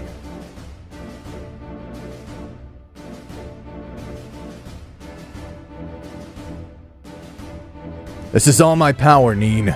Saiyan, now I need you to attack me. Wait, thinking about letting me attack her. She may regret it.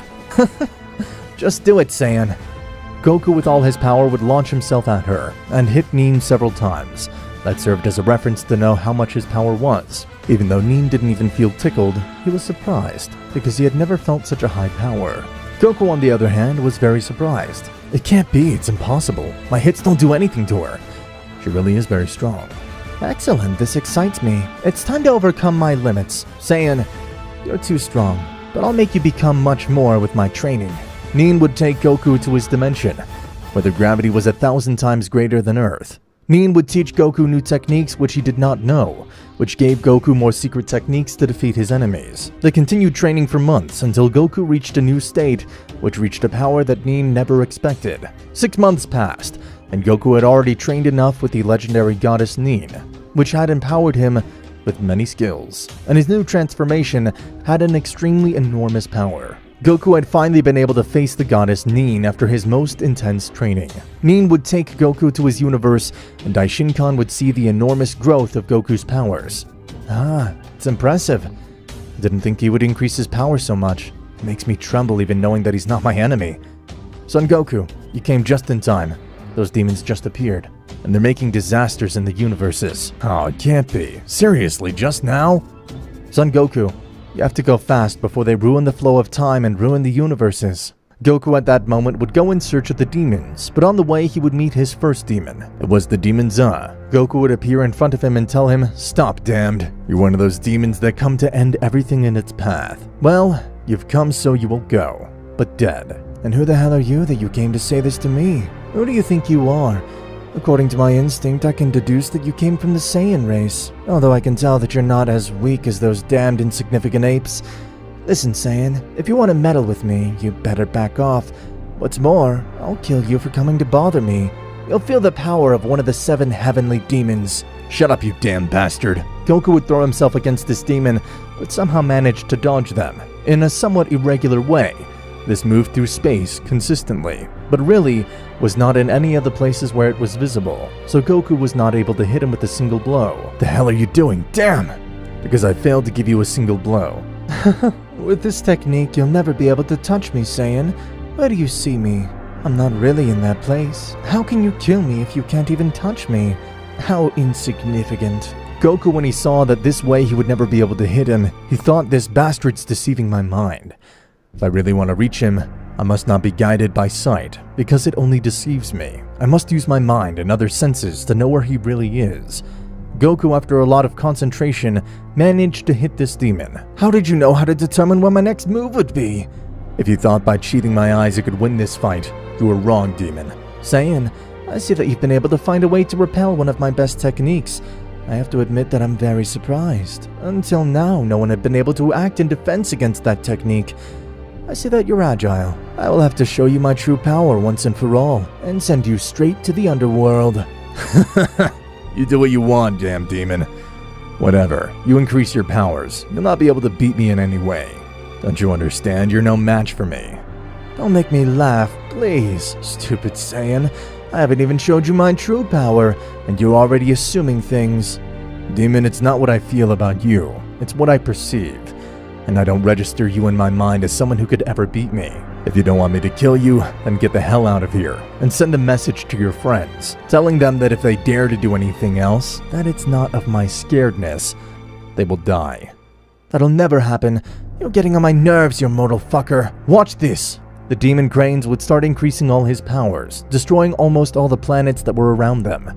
Whis, who was so far away from that place, would feel it, and thought, oh, that must be Goku. According to what my father told me, those 7 demons are very powerful. I couldn't even get to hit some of these. I wonder if I use all my power, because it would really be useless. In all the universes, it would already be known about the appearance of these demons. However, even though they were warned of the immense power, almost no one took it seriously. Cranes would have increased all his power, reaching its limit. Saiyan, it's time for you to feel a little of my strength. This one would appear from one second to the next on Goku's back, hitting the Saiyan directly. Goku would have suffered considerable damage with this attack. No way! I didn't expect such a sudden attack at all. If I had been more concentrated, that hit would have never touched me. You had some luck. You really think so, Saiyan? Cranes would do the same thing again, and Goku wouldn't be able to read his moves. Receiving for the second time a strong impact from the demon. What's wrong, Saiyan? You couldn't even read my moves. Now who's the insufficient one? Then if things are going to get serious, let me show you my power too. Goku would increase his power too much, and both of them became similar in power, having a close battle for moments, but really, the one who had the advantage over him was Goku. Goku, using almost all his power, was getting to give problems to this demon.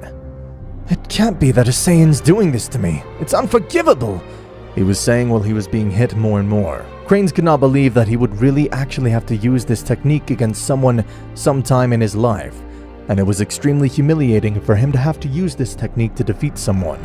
But he had to do it anyway, because it was the only way to save himself from Goku. It was a technique that consisted in creating a huge explosion within his own body. It was very risky, but it was the only way, because if the explosion destroyed his head, he would not be able to regenerate. This explosion was of such magnitude that it could be felt even in other multiverses. This damn Saiyan's about to kill me if I don't do something about it.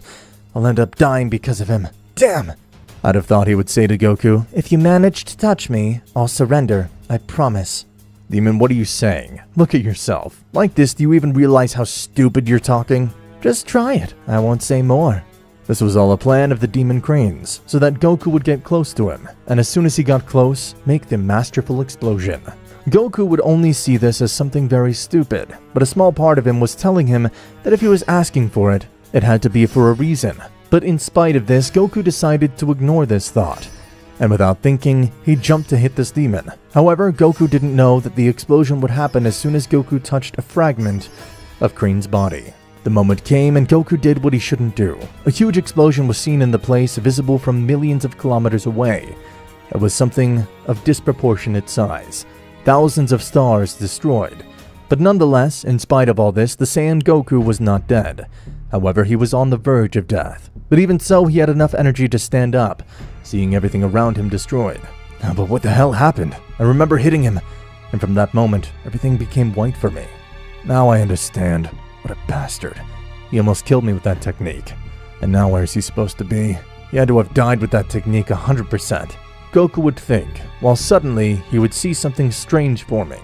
It seemed to be something that was regenerating. Oh, what a bastard. He did it because he knew he could regenerate. It was clear that without his head, he would never have been able to do this. I was lucky. But in spite of that, I won't let that idiot regenerate again.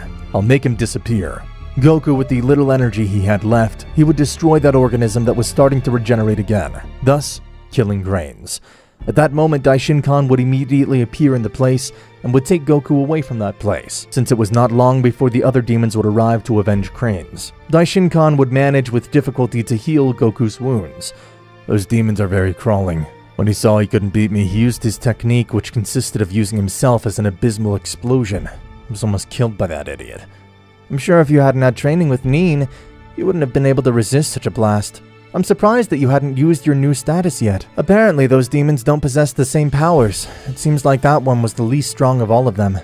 So it seems to be. Then I'll have to be prepared for the next least strong of them. Without warning, a loud rumble would be heard in the place of Zeno Sama. Two very large powers would be felt, which had just arrived at the palace of Zeno Sama. So Goku would go quickly to find out who they were.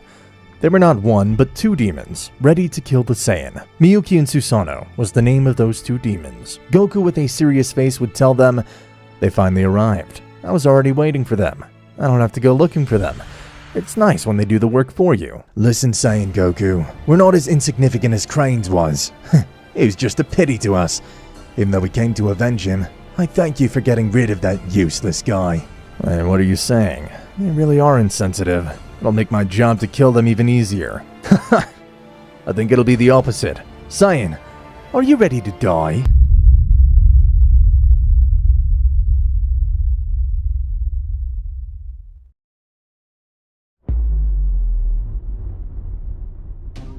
This story begins after the Champa tournament. Everyone was on planet Earth. On one side was Goku, together with Goten, exhausted in the Super Saiyan training. Come on, Father. Fight with all your power. Of course not, Goten. If I fight with all my power, this fight would be very boring.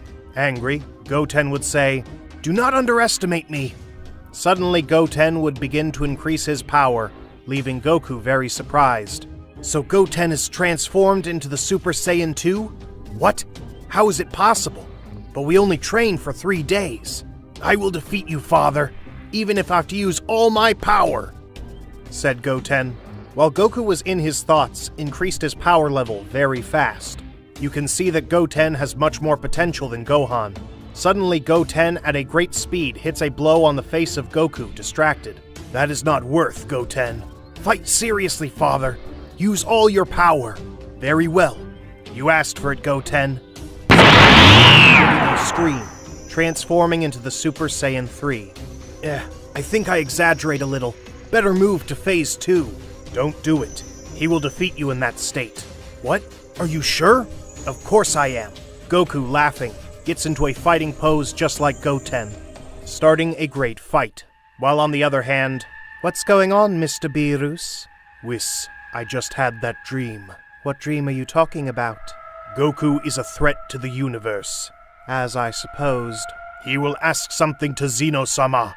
I feel that he can endanger the whole universe, said Beerus, thinking. Whis, I want you to contact those of the planet Earth. I want them to eliminate Son Goku. How? But what are you saying, Mr. Beerus? You are not going a little far just for a dream. Remember that I am a god of destruction. Do you doubt my words? So Beerus would contact Vegeta, Bulma, and the others. He tells everyone to eliminate Son Goku. These words would leave everyone very impressed. If you do not eliminate him, I will go myself and eliminate you, him, and all of you, said the god of destruction, very angry, and then tell Whis, let's go to Earth. The angel would obey. Meanwhile, wow, Goten, but what power you have. You surprise me more and more. You can match the power of a Super Saiyan 3 being in Phase 2. That's great. I told you, I am very strong, said Goten, smiling next to his father, when suddenly the Saiyan receives a lightning in the chest, falling on his knees. Father, what happened? What? What the hell? We are sorry, Goku. We have to do it for the good of the planet, Krillin said. Krillin, Piccolo, what are you doing? We have to eliminate you, Goku, so the planet will be fine. Mr. Piccolo, Krillin, why are you doing this to my father? I'm sorry, Father. We have to do it for this planet. Goku would be stunned by this. Gohan, why are you doing this? Did you hit your head? Suddenly, Krillin and Piccolo would throw themselves against Goku, when, in the distance, he could hear Bulma and Chi-Chi shouting, Come on, kill Goku! Kill him! Don't leave him alive! But Chi-Chi... Goku couldn't believe it. Suddenly, Krillin would hit him, while Piccolo would launch a super attack. That would again go through Goku, wounded. Damn it, I got distracted. Stop it, damn it! Why are you doing this to me? Father, these are orders from the great god Beerus. Besides, it's for the good of the universe, Father. We will kill you, even if it costs us our lives. Krillin would also say, Yes, Goku, you are a threat. If you leave this planet, we will have mercy, and we won't hurt you, so get the hell out of here. Piccolo seriously would say, Go away, Goku. You are not welcome here anymore. Get out? I'm not welcome? But I was the one who gave my life for this planet. I saved you from all the threats, you bastards! We don't care what you have done. Just get out, Goku, and there will be no more problems. How dare you take me out of my planet, which I took care of with all my soul! I won't let you, you bastards! Gohan would attack Goku, but Goten would get in the way. If you want to fight, fight with me. With you? But you're a weakling, Goten. You've always been inferior to me. Get out of my way if you don't want me to hurt you. Goten would flatly refuse, and then Gohan would throw a powerful blow, which Goten would easily dodge, thus counterattacking with a kick that would hit Gohan's face. Ah, that hurt. I really don't want to fight seriously, Goten. You are my little brother. But I have no other choice. You are on our father's side. Shut up, Gohan. Look what you are saying. You are not like that. Those guys brainwashed you. At that moment, Gohan would use the Super Saiyan. Do you think you are the only one? Piccolo would see this and tell Gohan, "Don't trust him. After all, he is your father's son too." Gohan and Goten would have a somewhat equal fight, but Gohan's superiority was becoming more and more noticeable. Gohan would take Goten by the legs and hit him again and again against the ground. Goku, tired, would transform into the Super Saiyan Blue, making everyone go back. I'm tired of putting up with so much arrogance and stupidity.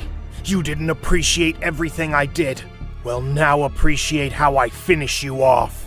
Bulma would say, No, Gohan, Piccolo, Krillin, don't be defeated. You have to kill him. Goku, when he heard Bulma, would quickly approach and put his hand on her neck, but he would just throw it and tell her, Don't get in the way, Bulma. Father, I can handle my brother. Of course not, Goten. Don't be silly.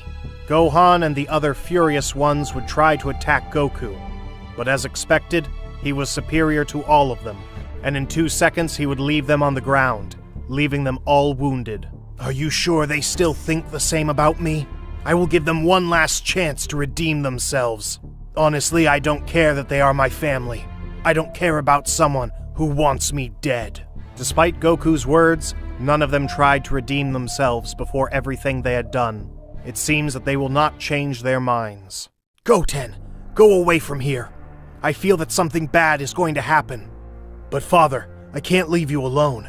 Goten, I said get out of here. Listen to me. Okay, father, I will. Take care of yourself. At that moment, Goten would leave the place. Goku would create an energy which he would use to eliminate them all. He would slowly approach them to finish them off, when suddenly, Insect, what do you think you're doing? Said Vegeta, who was in his god phase. Vegeta, what are you doing, Kakarot? Vegeta, these bastards betrayed me. Is that true, Bulma, Chi-Chi? Both would nod assent with their heads. They betrayed me. I will not forgive them. Goku would walk slowly towards them again, but suddenly an arm would pierce Goku's chest. Kakarot, you have to understand that this is for the good of planet Earth.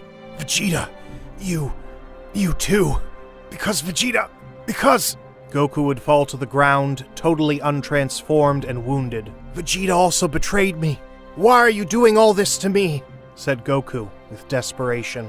Kakarot, we have to do it for the good of the universe. So do me the favor and die at once, insect. Said the prince, about to launch a final flash. Goodbye, Kakarot. But suddenly Goten would appear, kicking Vegeta in the face. Don't mess with my father! Vegeta would just laugh, saying, Goten, you should never have gotten together with Trunks. I can see you're an idiot. Vegeta would punch Goten in the stomach, making him spit. Damn it, Goten! I told you to leave! Why the hell didn't you listen to me? I gave you the order for a reason. You don't have to disobey me. You should have saved yourself, don't you understand? Goten would say, I'm sorry, but I felt you needed my help. It's too late to say anything. I order you to leave again. I will try to distract him, but please run away and don't come back. You can't even stand up. Look at the state you're in. You can't move even a little bit. Vegeta, tired of waiting, would try to finish off Goku again. But again, for some reason, Goten had found a way to hit him again. Damn, Goten! What did I tell you? Goku would say, annoyed. But he would notice that under his pants there was a hermit seed, which Goten had left without Vegeta realizing it. And it was all a plan so that Vegeta could distract him, and Goku would take the hermit seed. So he went to the Temple of Sacred to get those seeds. It was really something smart. It didn't occur to me at any time. Surely he must have one for him saved too. Goku would think at that instant, while Vegeta was slaughtering Goten. For some reason, Chi-Chi didn't care that they were doing this to her son, but from one moment to another, Vegeta would feel how Goku would take him by the head and throw him to the ground with a great force. Goku would use his Super Saiyan transformation again. Now, yes, Goten would escape from Vegeta's claws and would run away from the place, but Goku would thank him for this before he left. Vegeta would get up, surprised. How is it that you are standing? Just now you were on the ground injured, without being able to move. Vegeta would stop doubting when he saw that the bag of the hermit seed had been left, but it was empty. That doesn't matter, Kakarot. Your destiny will be the same. Don't think it will be altered just because of that. It seems you have the wrong idea, insect. I really didn't expect it from you, Vegeta. On top of that, you are on their side. You all see me as the threat, when I'm really not. None of us decided that, Kakarot. It was an order from him. Bulma, scared, would look at Vegeta, telling him, "What are you doing, Vegeta? You shouldn't have said that to him." Goku, intrigued, would ask, "Who do you mean, Vegeta? Who gave you that order? You say that someone from above dictated it?" That's right. Anyway, no matter what I tell you, he will never know that I told you because you will be dead. Tell me, who is it? It was the god of destruction, Beerus. We have to do it, or the only thing we will receive is death from him, and he will destroy this planet. No, it can't be Mr. Beerus. But how is it possible? He would never say that. Besides, how can you listen to him, knowing that he must not be right? You are wrong, Kakarot. Yes, he is. Besides, he made us open our eyes, and we realized that the biggest threat of the universe was always in front of us. Sometimes you don't measure the things you do, and bad things end up happening. We fear that in the future, it could be something much worse, that even the gods won't be able to control. I can't believe you think that way. That god really brainwashed you. Then that damn guy will also pay for me. He was responsible for all of this. I won't have any pity for him. Shut your mouth, insect. Vegeta would throw himself against Goku, but he would dodge his first blow, hitting him in the stomach. Both used the Super Saiyan Blue God. As the fight went on, it seemed to be even. But Goku did not want to wait any longer, and would use the Kaioken to have much more advantage. Goku would use the Kaioken times 10, which would be more than enough to leave Vegeta like an ant. Damn it, he already had to use that again. I didn't expect it. It can't be. Goku wouldn't measure words, and at once, at maximum speed, he would go to hit Vegeta in the stomach with a definitive blow. But suddenly his hand would be stopped by someone. But how? He would turn around, and he would see a somber look behind him. Beerus had stopped his attack. Scared, Vegeta would tell him, I'm sorry, Beerus. I couldn't do what you asked. Better shut up, Vegeta. I knew I couldn't count on you. You're useless. Better get out of the way. So you came, Beerus. I was just waiting for you. So it was you who started all this. You're a bastard. We were supposed to be allies. Goku, with the Kaioken times 10, would increase it to Kaioken times 50, and would attack Beerus. But he did not even move. These blows did not seem to affect him at all. How naive you are, Goku. I'm sorry that this has to end like this, but an individual like you cannot stay alive. This is your end. Goku would be about to be destroyed by the power of Beerus, but suddenly this would disappear, leaving him very confused. Suddenly he would notice that he was in another place, where everything seemed to be an infinity of emptiness. He only saw white around him. But someone would touch his leg, telling him, Father, finally you are here. Leaving Goku surprised because he would see his son, Goten. Son, what are you doing here? How did you get to this place? Wait, is this the room of time? I'm sorry, Father.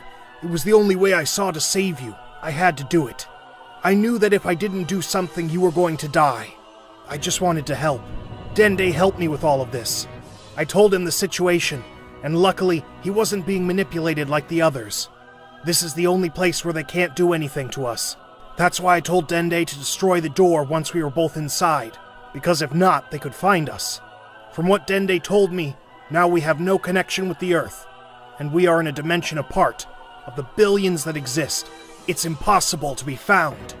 That was surprising what you did, Goten. But how are we supposed to get out of this place? What did Dende tell you about that? We can't get out, Father. There's no way to do it. So you're saying we'll never get out of here? It's the only way I saw to save us, Father. It's all right, son. Don't worry. I'll find a way to do it myself later.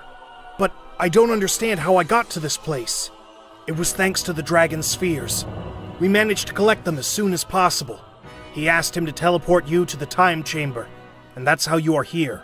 He managed to do it because by that time the door had not been destroyed, and therefore there was a direct connection between the Earth and the vacuum dimension. He also told me that if the door was repaired, it would not connect to this dimension, but to another completely different one. I see, Goten. But now how are we supposed to survive without food? Didn't you take that into account? We will starve to death. No, Father. We also asked the dragon to leave us enough food to survive for a long time. Goku would look into the distance, noticing that there was a giant pantry full of food which he seemed to be unaware of. Father, these foods are not like the ones on Earth. These are foods that will not be damaged over time. They are special foods brought from other planets. Perfect, Goten. I see that you thought of everything. Right now, I am very hungry. Goku and Goten at that moment would eat of the food that was there until they were full, since there were infinite tons of food. Father, we have everything to survive. Now, what should we do? I understand. Then we only have to train. It's the only thing we can do in this place. I will overcome my limits in this place. This infinite emptiness will also allow me to connect with myself, and that would help me a lot. I also plan to train you. Now that I have all the time in the world to be with you, Goten, I know that your strength and power capabilities are very great. You just have to know how to maximize them. And I'm going to take care of that too. We will become so strong that that bastard Beerus will regret having done everything he did. That idiot will pay for having betrayed us. Vegeta and the others will also pay for having done this to us. Damn it, even Chi-Chi betrayed me because of that god of destruction. I won't refrain from training until I become much more powerful than him. Father, calm down a little. It's not good to be so bitter. Remember that they were once your friends. You shouldn't be so mean to them. Do you think I care, Goten? They didn't care about what we were. They didn't care about me at all. Do you think I'm going to care about them? Meanwhile, outside the time room, Beerus noticed that Goku had disappeared from the place, so he would disintegrate his energy before it impacted with something else, because if he didn't do it, it would destroy the Earth. The others in the place were also perplexed when they saw this because they didn't see Goku do the teleportation pose at any moment. Something wasn't adding up. Since he disappeared out of nowhere when he was ready to die, Beerus was upset and would say, "Where the hell did that fool Goku go? I demand that you look for him. I want him here as soon as possible."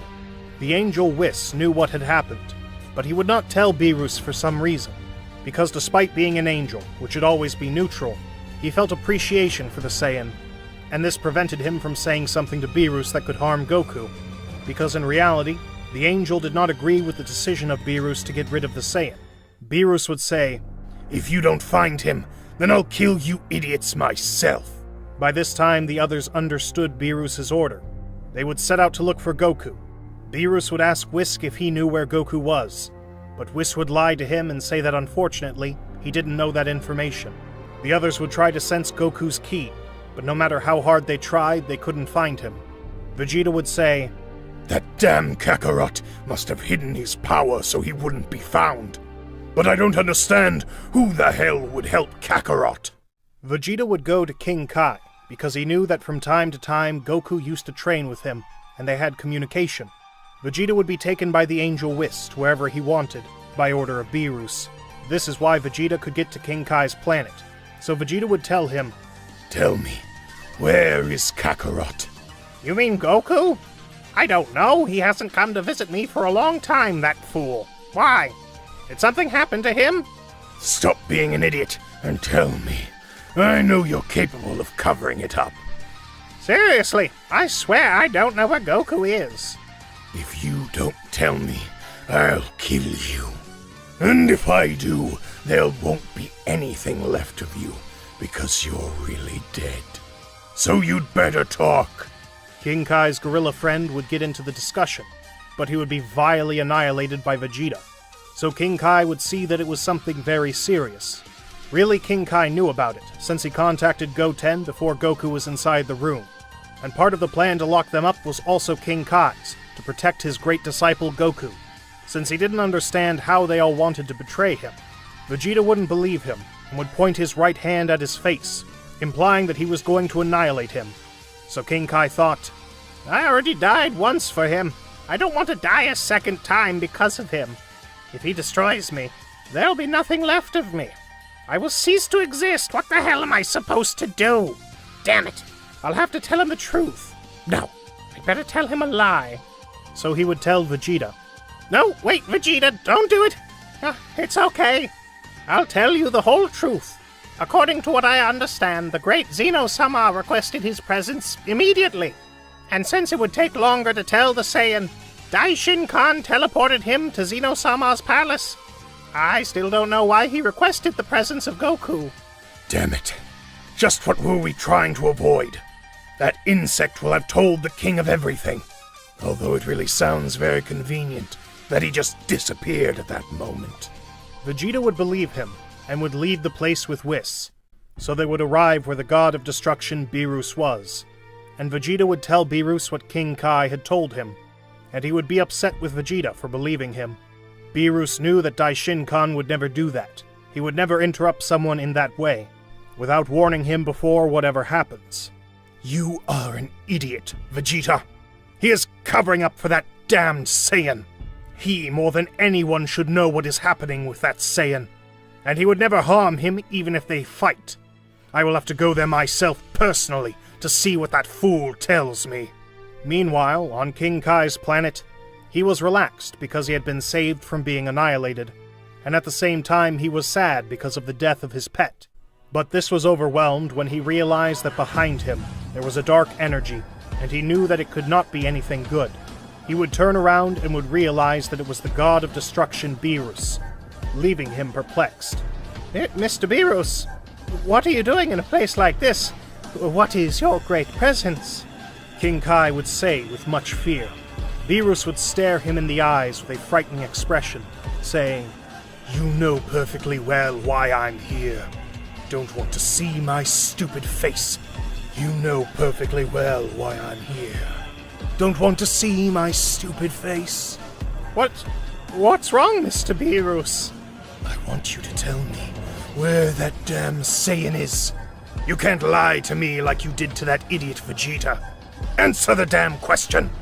Yes, sir, but... Answer the damn question. Anyone who tries to cover up for Goku, I will kill them. Whis would tell Beerus, Sir Beerus, looks like he will never reveal that information, although killing him seems a little unnecessary to me. You shut up, Whis. Don't mess with me. At that moment, King Kai had no choice, so he had to tell the truth.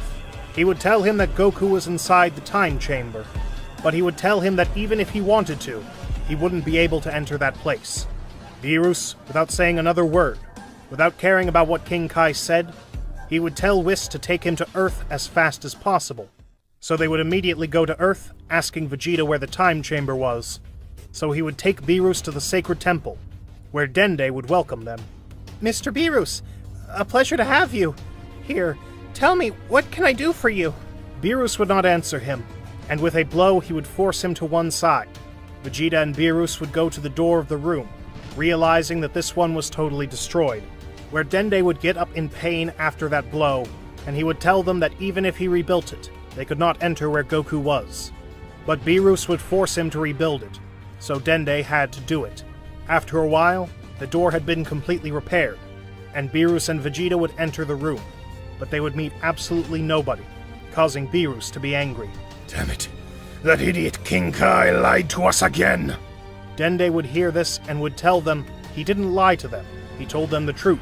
What happened is that the door had been destroyed, and therefore there was no longer that connection with that dimension, and that the one they were observing was another one, leaving Beerus very unhappy. He would leave the place, and would get the way to call the dragon Shenlong again, and he would say, They have called me very soon. The estimated time has not yet passed. I don't know how they managed it, but tell me, what is your wish? The dragon would look in detail, and he would realize that the one who called him was the god of destruction Beerus, leaving him completely scared. Mr. Beerus, a pleasure, he would say fearfully. I will not beat around the bush. I want you to take me directly to where this Saiyan is. Who are you referring to, Mr. Beerus? I am talking about Goku. I want you to take me to where he is. Oh, I am very sorry, Mr. Beerus.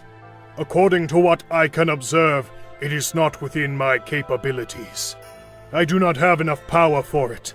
He is in another dimension, which before was connected to the Earth, but it seems that they are no longer. And now it is completely impossible for me to know the dimension in which he is, of the billions that are the same. Although, if I knew, I could not do it either. Anything else you want to ask? The dragon would notice the angry expression of Beerus, so it made him even more afraid. I think he won't want another wish. In that instant, the dragon would disappear again, and the spheres would disappear. It can't be. That damn thing is saved. I have no way to find him. Vegeta would say, Anyway, it seems that he can't get out of that place. There is no way to do it. He will die in there. You are right. At least he is trapped, and he will never get out of that place. Meanwhile, in the time room, Goku and Goten were training. They had already spent about 5 years in the time room. Goten had learned many techniques. Teleportation was one of them, and he had already mastered all the phases of the Saiyan, Saiyan 1, Saiyan 2, and Saiyan 3. And it seemed that at that time he was already learning the basics of Divine Ki, while Goku by that time managed to master the Kaioken with the Super Saiyan Blue God, thus managing to exceed all the limits of the Kaioken, and knowing how to use it to its maximum level. This is just the beginning, Goku would say with a serious expression on his face.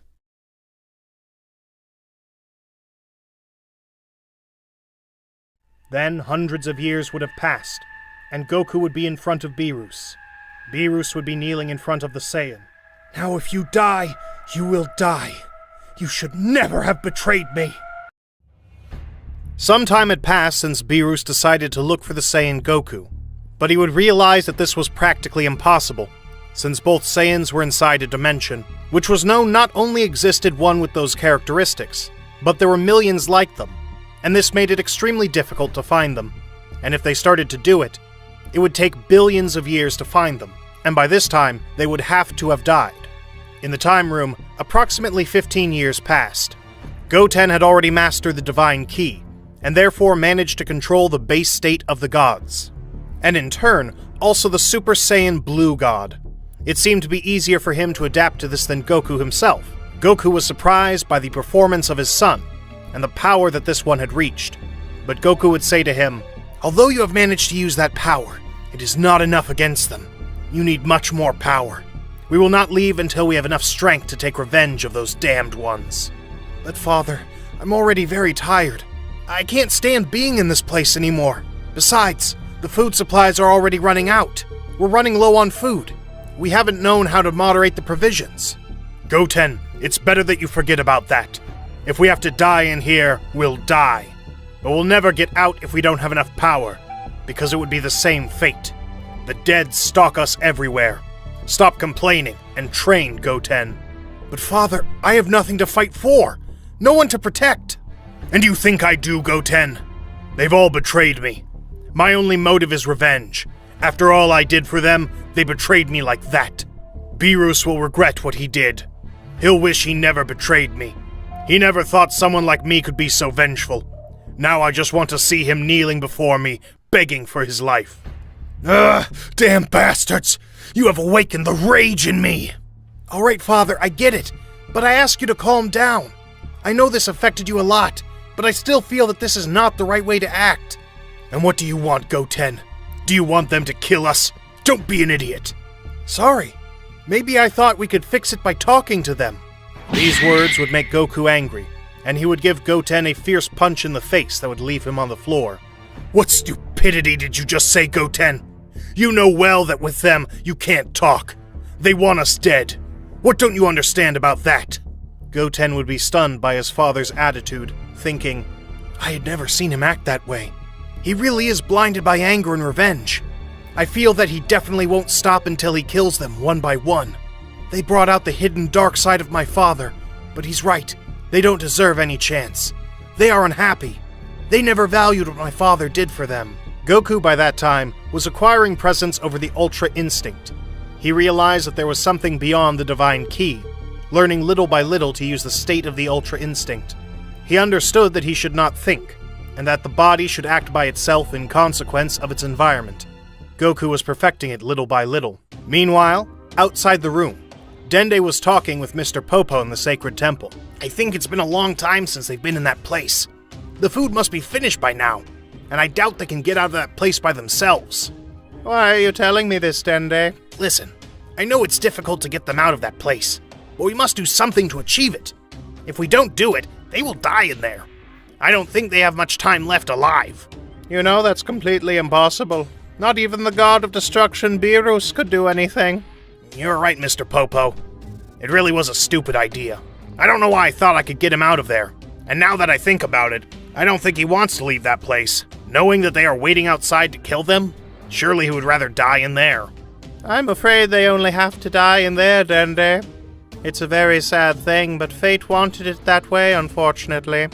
I know, but we must be able to do something from outside. Help them to avoid that tragedy to happen. Letting them die would make us murderers.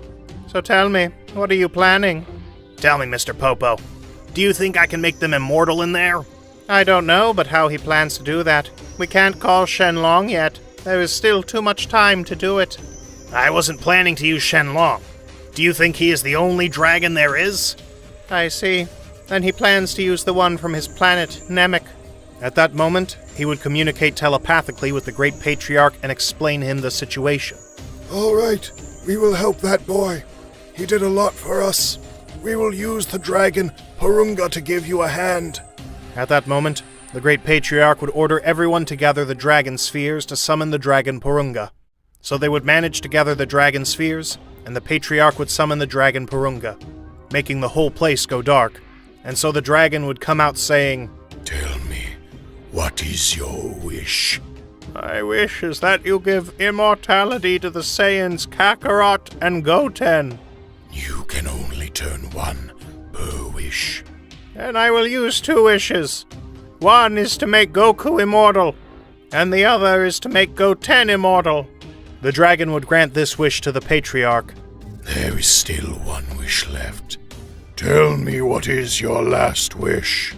Lastly, I wanted to create an artifact that would serve to teleport Goku and Goten to Earth. That is to say, the artifact should appear where they are, and they should be able to use it when they wish to leave that dimension, with destination to Earth.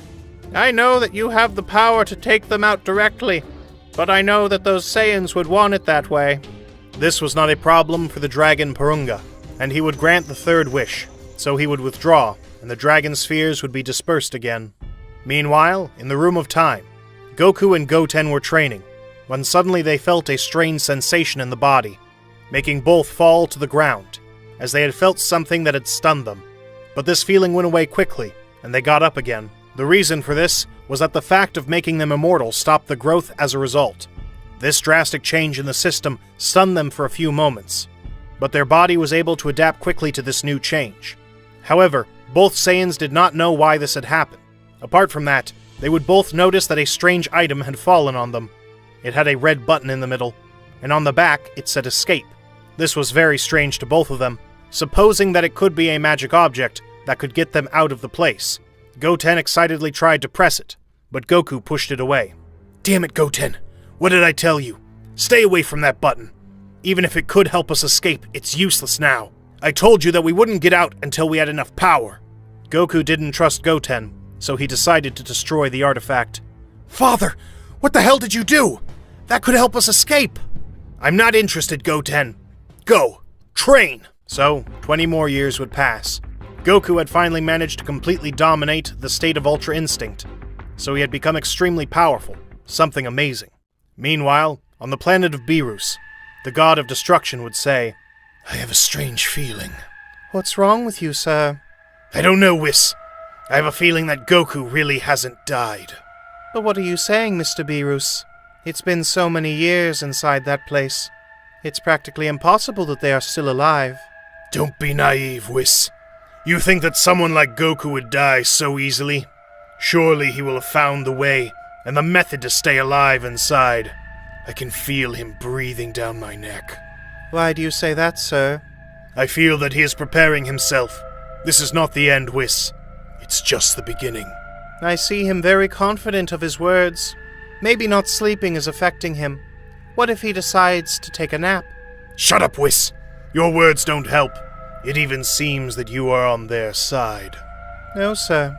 Don't say that nonsense. I'm not on anyone's side. I remain neutral in all this. I don't know, Whis. I have noticed something strange with this situation. It seems that you felt appreciation for Goku. Just because I don't feel the way you do, doesn't mean I'm on anyone's side. That's naive thinking. What Beerus didn't know is that inside Whis didn't like the situation of Goku, because he really liked him. Something that had never happened before, and he knew that this was a forbidden rule between angels, to mislead Beerus about this idea. He told him what happened in Namek, and the wish they had asked for, making Beerus very angry. Damn, Whis. Didn't you think they were dead? That's right, Mr. Beerus. What I told you is recent information that I just found out. That idiot from Dende must have told them. Now they will remain alive eternally in that place. Whis didn't mention to Beerus which was the third wish that they had asked for, so he didn't know that they had an object that could get them out of there. And he also didn't know that if he asked the dragon Purunga to make Goku and Goten appear in front of him, he could perfectly do it. Information that Whis would know, but that he had never told Beerus. But even though Whis didn't mention anything, and neither about the third wish, the God of Destruction already knew that at some point they will come out, because they always find a way to solve things. So he was prepared to kill them as soon as he saw them, so that they would not escape again. The next time I have them in front of me, I will disappear from existence once and for all, before they manage to escape, because I gave them plenty of time to do it. But this time it will be completely different. I will be so happy when they finally disappear. When I see them disintegrating little by little in front of me, seeing them being reduced to nothing, at that moment, I will feel very calm. Meanwhile, in the room 120 years had been completed since they entered, and Goten had been able to completely master the Ultra Instinct, a state that cost him much more time to master than his father for some strange reason. While Goku had managed to access an unknown state, something that went far beyond the Ultra Instinct, was the state of perfect Ultra Instinct, i.e., the complete Ultra Instinct, the final phase of that state. Goku would think, it's time to leave this place. With this power, I'll tear that damn God of Destruction to pieces. Everything I did was only for revenge. The same thought that the father corrupted Goten also after a century. Goten had become someone cold now, just like his father. Goku would try to increase all his power to escape from the room, as he believed that with the power he had now, he could create a portal. But this was in vain, because not even the slightest hint of a dimensional portal had appeared, completely disappointing Goku. But Goten would show him something that left him perplexed. But how the hell is it that you have that object? I thought I destroyed it. I saw it myself as I destroyed it. You were wrong, Father. It was just an illusion technique I used. You never really destroyed anything. For the first time, I can say it was good that you did that, Goten.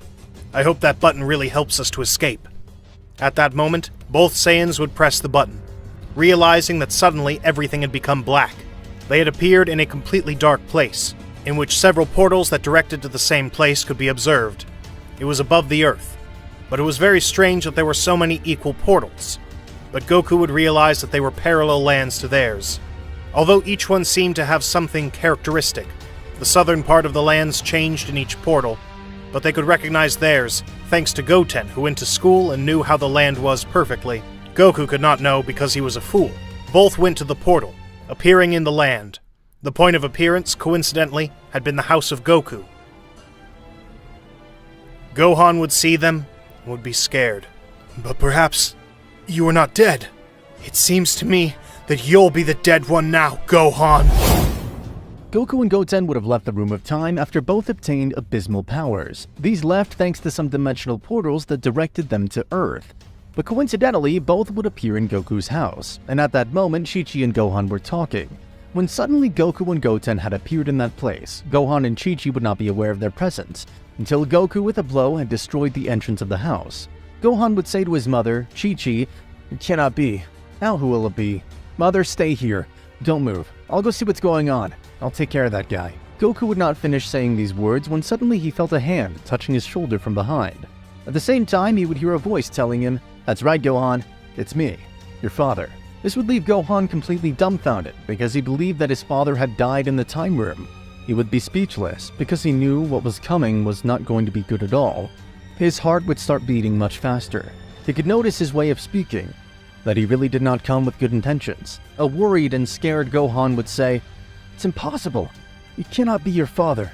Gohan would slowly turn around and see his father's face next to Gohan, with a totally cold expression. "Funny, Gohan. You were the first one I found. Maybe fate itself wanted it that way." "Damn it. What do you want, father?" "Did you think they could get rid of me? How naive they are." "Father, I told you. What do you want?" "You're an idiot, Gohan. You know very well what will happen here." "Please don't do it. Everything I did was because I was forced to do it. I really never would have done it. You're my father. How could I have been born from me to do that to you? That goes against my principles. But if I didn't do it, they'd kill my mother. I'm sorry, Dad. Please, understand." "I don't care about that, Gohan. If you would have told me, I would have known what to do. But you preferred to do it that way. I got a great accumulated rage for every damn day I spent in that empty place. At least be thankful that I'll not be the one who kills you." "What do you mean? What are you talking about?" Goten, who had been silent, would say, "Seriously, Gohan, I'll be the one to kill you. I'll end your life. I'll not forgive you for what you did to my father." "But it can't be, Goten. You can't do this. I don't want to have to kill you, so please, don't get involved." Goten, without saying another word, would hit him in the face and make Gohan fall on the ground from the impact. Since he didn't expect it, Goten would stand in front of him saying, "Do you think I'm still the same weak as before? Right now you should be afraid, brother." Chi-Chi would see this and say, "No, Gohan, are you okay? Goten, why are you doing this to your brother?" "So I didn't educate you, son." "Mother, you're the least indicated to say that. You betrayed my father, and I'm not going to forgive you for that either." "But, son..." "Shut up, Mother. I don't want to listen to you." Gohan would get up from the floor saying, "I see, Goten, so you want to fight with me. I'm sorry that this has to be done this way, but you forced me." At that moment, Gohan would start to ascend his power. Due to the amount of power, the house would be completely destroyed and would be shattered. Chi-Chi didn't want her two sons to confront each other and would tell Gohan, "Please, son, I ask you to stop. You must make another way to solve this." Goku very seriously would say to Chi-Chi, "Stay out of this." "Shut the fuck up." "Don't talk to me like that, Goku. You're an idiot for doing it." I said, "Shut up, Chi-Chi. You don't want me to kill you." Chi-Chi would be stunned by the Saiyan's treatment, because she didn't remember Goku being like that. He seemed like a stranger to her. He wasn't the fun and happy guy she remembered, but deep down she knew it was all because of them. That's why Goku changed so drastically. Goku no longer cared about protecting anyone. He just wanted revenge for everything they did to him. After everything he had done for all of them, they betrayed him in the most shameless way. Gohan had transformed into his most powerful form, so he would say, "Now if Goten will finish you, you had the opportunity to remedy your decision, but you didn't want to. Now you have to deal with the consequences." "As you wish, Gohan." At that moment, Goten as well as Gohan would also increase his power, using the Super Saiyan. Gohan with a slight smile would say, "You really think to defeat me with that power, Goten? How incredulous you are." Goten before these words would not answer, absolutely nothing. He would only remain silent, and when he heard this, the atmosphere of that place had become very tense. Even Goku was anxious to see how this fight would take place. Gohan would adopt his fighting pose, waiting for Goten to be the first one to make the attack. And so it was, Goten at that instant would throw himself at full power against Gohan, trying to hit him in the face. But Gohan would dodge it very easily. So Gohan would say, "How naive you are, Goten." But what Gohan did not know is that Goten had already foreseen in advance that this would happen. At the time that Gohan dodged Goten, he had moved to his right, which meant that Goten was behind his back. So Goten would use this to his advantage and give a super kick to Gohan, which he did not expect, and would send him with great force to the ground, creating a huge hole in the ground, leaving everything full of debris. Chi-Chi was crying when she saw all this. She tried to cover her eyes, to not see what was happening at that moment. Gohan, a little sore, would get up from the ground. "I didn't expect that one. I admit, that was a good attack. I see that I have to take this much more seriously. Now get ready, Goten." Gohan would take advantage of the solid surface of the ground to propel himself with speed to where Goten was above him. But when trying to impact with Goten, Goten used his two hands like a stone to hit Gohan and throw him back to the ground.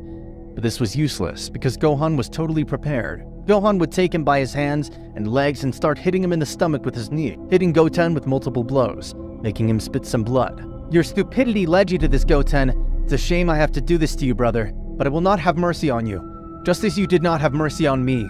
Gohan was superior to Goten at that moment, and you could notice a big difference in the power of both. Gohan would finally knock him down with a kick to the back. Goten had fallen to the ground, and Gohan would say your last words before he kills you. Gohan would prepare an energy attack. Goten would just close his eyes, which made Gohan think that he had already accepted his fate. I see, so you won't say anything. Goodbye, brother. Next, Gohan would launch his attack against Goten, observing how the power was getting closer and closer to him. But suddenly, the energy had begun to retreat. Gohan didn't know what was happening, because the power energy limited his vision to see what was happening on the other side. He was very confused. Cannot be. What's happening here? Suddenly, that power would vanish, so Gohan could see what had happened. He noticed that his brother now had white hair, and was standing, staring at him. It can't be. You should be done with that attack. What's wrong? Now I feel another kind of power in you. It's impossible. What is that? That is Ultra Instinct, a power that goes beyond the gods. This was the moment I was waiting for. I wanted to see your face right now. I don't understand what's going on. Don't even try to understand, Gohan. I just have to tell you that your story is over. Shut up, Goten. Don't talk nonsense. Gohan would throw himself again against Gohan, but he would be unable to hit him, even a single blow. And he didn't understand why, since he didn't even see Goten move. It was as if he was a ghost. But this was due to Goten's speed, and not even Gohan had been able to notice his movements. This was a lot to process for Gohan, although finally Goten let himself be hit, so that Gohan would notice how weak he was in front of him. Gohan was stunned to see that his blows did not even move Goten a millimeter. He made his blows look like garbage. Goten in the blink of an eye left Gohan seriously wounded, and lifted him by the neck, saying, "Don't you think it's worth killing you, Gohan? Do you think it's fair our mother had to see how I ended your life? Do you really think that's fair?" What are you saying, Goten? You were the one who wanted to fight. Didn't want to fight. You brought me into this. I was just testing you, Gohan. I wanted to see how you would react when you had the chance to kill me. I wanted to see if everything you said was true. But thanks to that, I realized that you lied. You were going to kill me at first chance you could. You don't care that I was your blood. You don't care that we were brothers. You don't even care that our mother witnessed all this. You're scum. I don't know at what point you changed so much. I don't remember you like that. Something brainwashed you. You're no longer my brother. I have no reason to allow you to continue breathing the same air as me. No, Goten. Please don't do it. Goku, seeing this, would tell Goten, "Finish it. Don't have any pity on him." Goten would prepare a Kamehameha with all his power, which he would try to throw at Gohan, to end his life once and for all. But he would hear Chi-Chi's voice, begging him to stop, to please not do it. And even though Goten hated her for what she did, this could make him stop, since after all, she was his mother. Goku would get mad at Goten, telling him, "Why'd you do that? Why'd you stop? Why did you stop? I said finish him, Goten." "I'm sorry, Father. I can't." "You're unbelievable." "I'm really sorry, Father. After all, my mother's words ended up influencing me." Goku, angry, would give Goten a kick that would send him flying hundreds of meters. Should have finished him off. Goku in his Super Saiyan Red God state had surprised Goten with his blow. "Why did you do that, Father? What's wrong with you? You're being so naive. It seems that it was my turn to annihilate you, Gohan. I didn't want to be the one to do that, but you've earned it." Goku would charge an attack, which he would throw at Gohan, but in spite of this, he didn't manage to kill Gohan, although he left him extremely wounded. He almost couldn't move, so Gohan saw that he had to use a little more energy to kill him, so he was about to throw it. But suddenly, something had kicked his face, making him crash against some rocks nearby. With a confused voice, Goku would say, "What the hell happened?" A voice would be heard saying, "Insect, what do you think you're doing? I knew the power I felt was about you too." "I see, Vegeta. So it was you. I honestly thought you'd run away when I found you, but this surprises me. I really wanted to see you, Vegeta. You don't know how much I wanted this moment." "I knew you were alive, Kakarot, although I must say that I'm very surprised that you were able to get out of that place, and that you're still alive."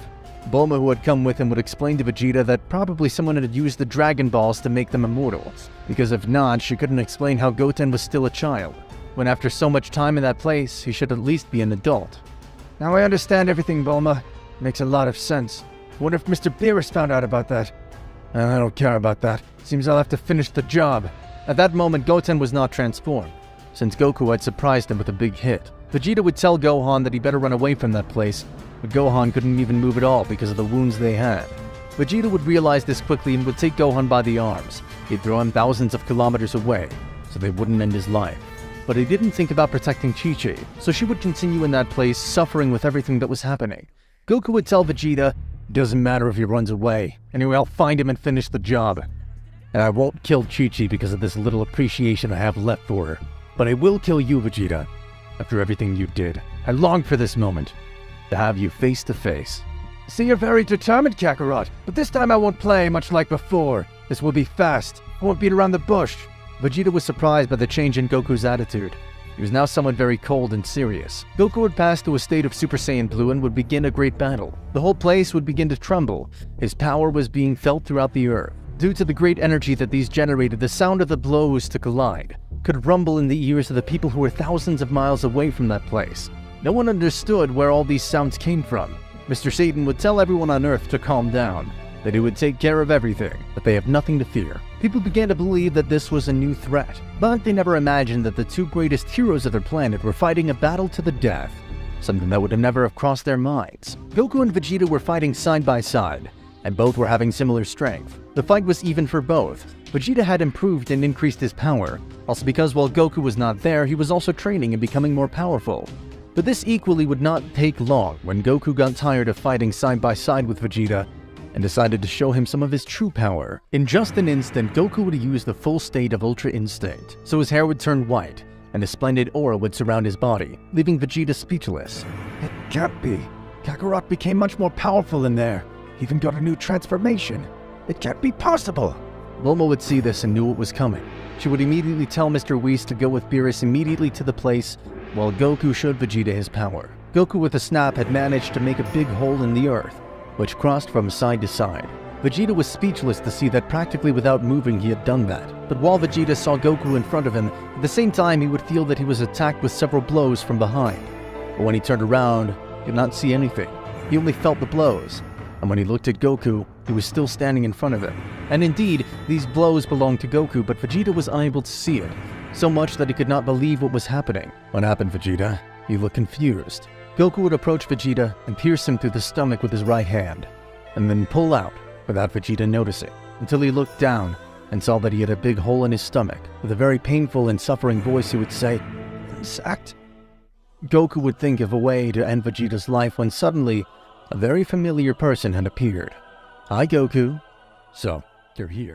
Goku would be seconds away from ending the life of his rival. Vegeta knew inside that this was an imminent end for him, to be defeated by Goku. But something had appeared behind Goku's back. Goku would immediately let go of Vegeta, throwing him to the side, who at the same time would turn around and see the god of destruction Beerus and his companion Whis now in front of him.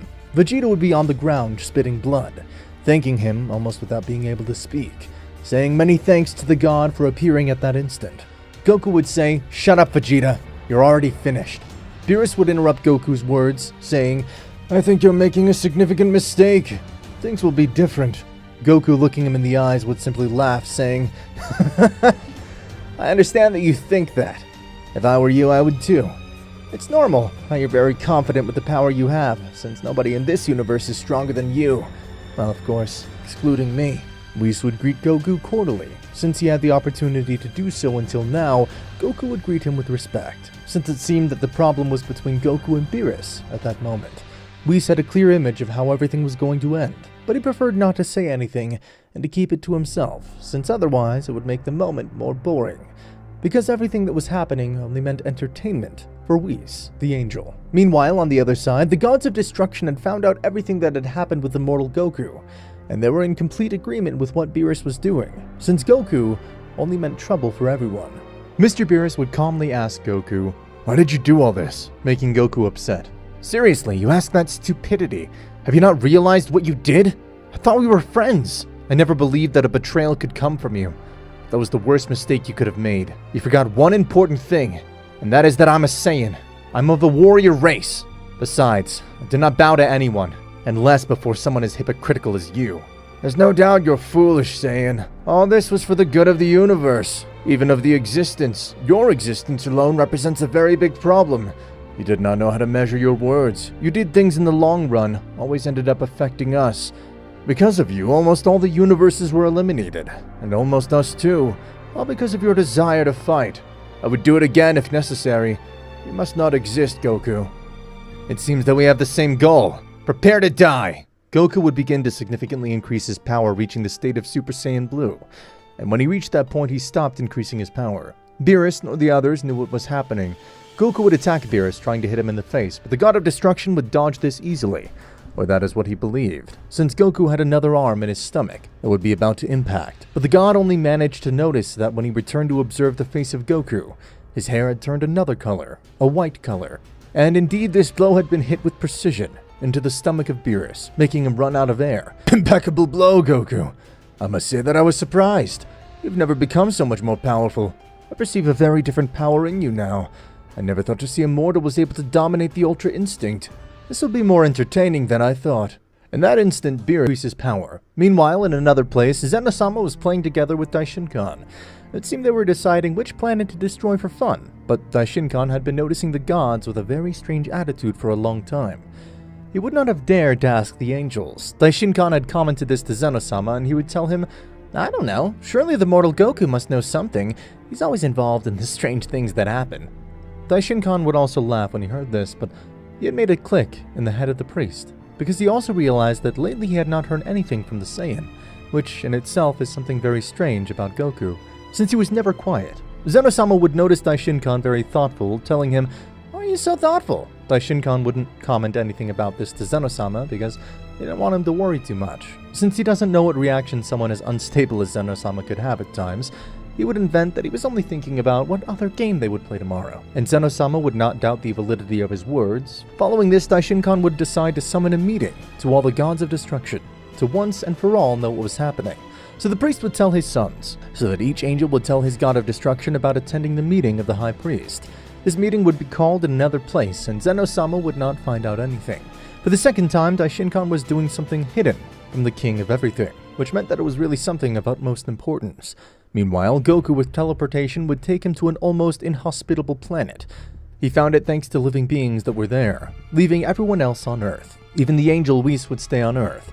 Beerus asked Goku why he did that, and Goku replied, I can't let you destroy everything I love. That's why our battle will be here. That was kind of annoying. Didn't give you permission to do that, Goku. I don't need your permission to protect. Better shut your mouth, Goku. Beerus would attack Goku with a flurry of punches, which Goku would stop with some difficulty. Grabbing him by the arm would impact him against the ground, creating a huge hole in the ground. The planet was being destroyed at a too fast a speed, causing the few remaining inhabitants on that planet to die. Goku didn't care about the inhabitants of that planet, since the only planet he appreciates and values is Earth. His current lack of empathy for what he doesn't know prevented any of this from mattering to Goku. Even though the planet was being destroyed very quickly, Goku and Beerus remained inside it. Beerus would respond to Goku's attack with an energy blast. For this, he took some distance and separated them at a 360-degree angle around Goku, which caused Goku to receive the full impact of the energy blasts, leaving him with some visible injuries. While on Earth, Whis had received a call from Daishinkan, telling him that he needed Beerus to go immediately to the place he indicated, to which Whis would say, Okay, father, we'll be right there. But after that communication, Whis would start to sweat because Goku had taken Beerus at that moment, and he didn't know where they were. So Whis would start to search in his staff where the God of Destruction was, but he still couldn't locate him. It can't be. Seems that today I had bad luck. By that time, the angel Whis should be taking Beerus to where the high priest was, but he didn't even know where he was, so Whis would tell his father that Lord Beerus was busy. But Daishinkan told him he had to attend or else he would be dismissed from his position for breaking one of the most important rules. Whis would only ascend the head. Vegeta would get even more scared, thinking, Damn! The great priest Daishinkan to request the presence of all the gods of destruction! What's going on? I don't smell any good about this. I just hope it has nothing to do with what I'm thinking. Meanwhile, Goku was fighting against Beerus, but Beerus got tired and decided to use all of his power, making the planet destroyed, and both were in space. Although the planet was shattered, Goku and Beerus were still unharmed. Goku would again teleport with Beerus to another planet to continue fighting. Damn, Saiyan, how annoying you are.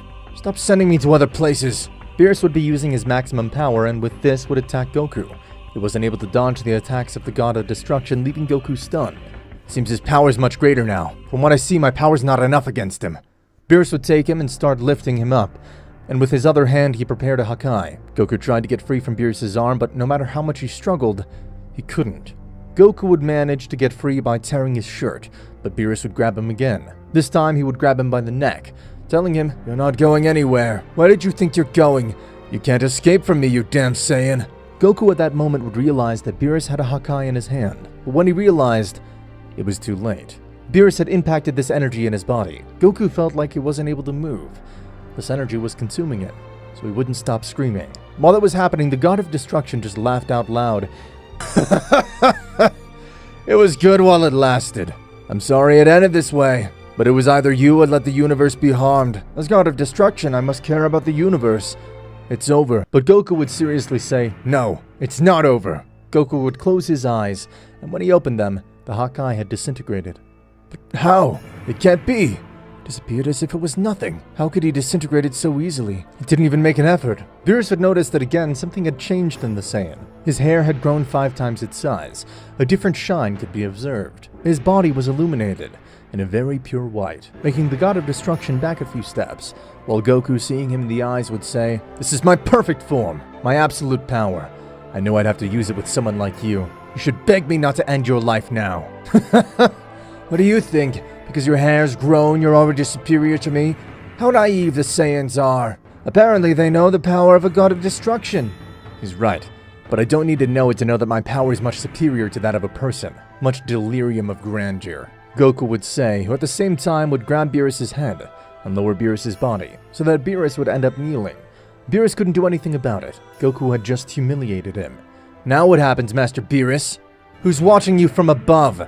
Beerus would try to get up, but Goku wouldn't allow it. Don't move. I want you to apologize for what you've done, so I can reconsider not to finish you. Don't even dream about it, Saiyan. I won't bow down to a mortal. You're an idiot. Well, that's the way you want it. Disappear. Goku would make a power similar to the Hakai that was especially for vanishing a god, using it against Beerus and ending his existence. Meanwhile, Whis had arrived at the meeting place without his God of Destruction, i.e. Beerus, disturbing Daishinkan. What happened, Whis? Tell me, why isn't Beerus here right now? I regret to inform you he was killed by the Saiyan Goku. I don't know the reason that led him to do that. It can't be, and my suspicions were right. Listen to me, Gods of Destruction. Look for that Saiyan, and bring him back to me, alive.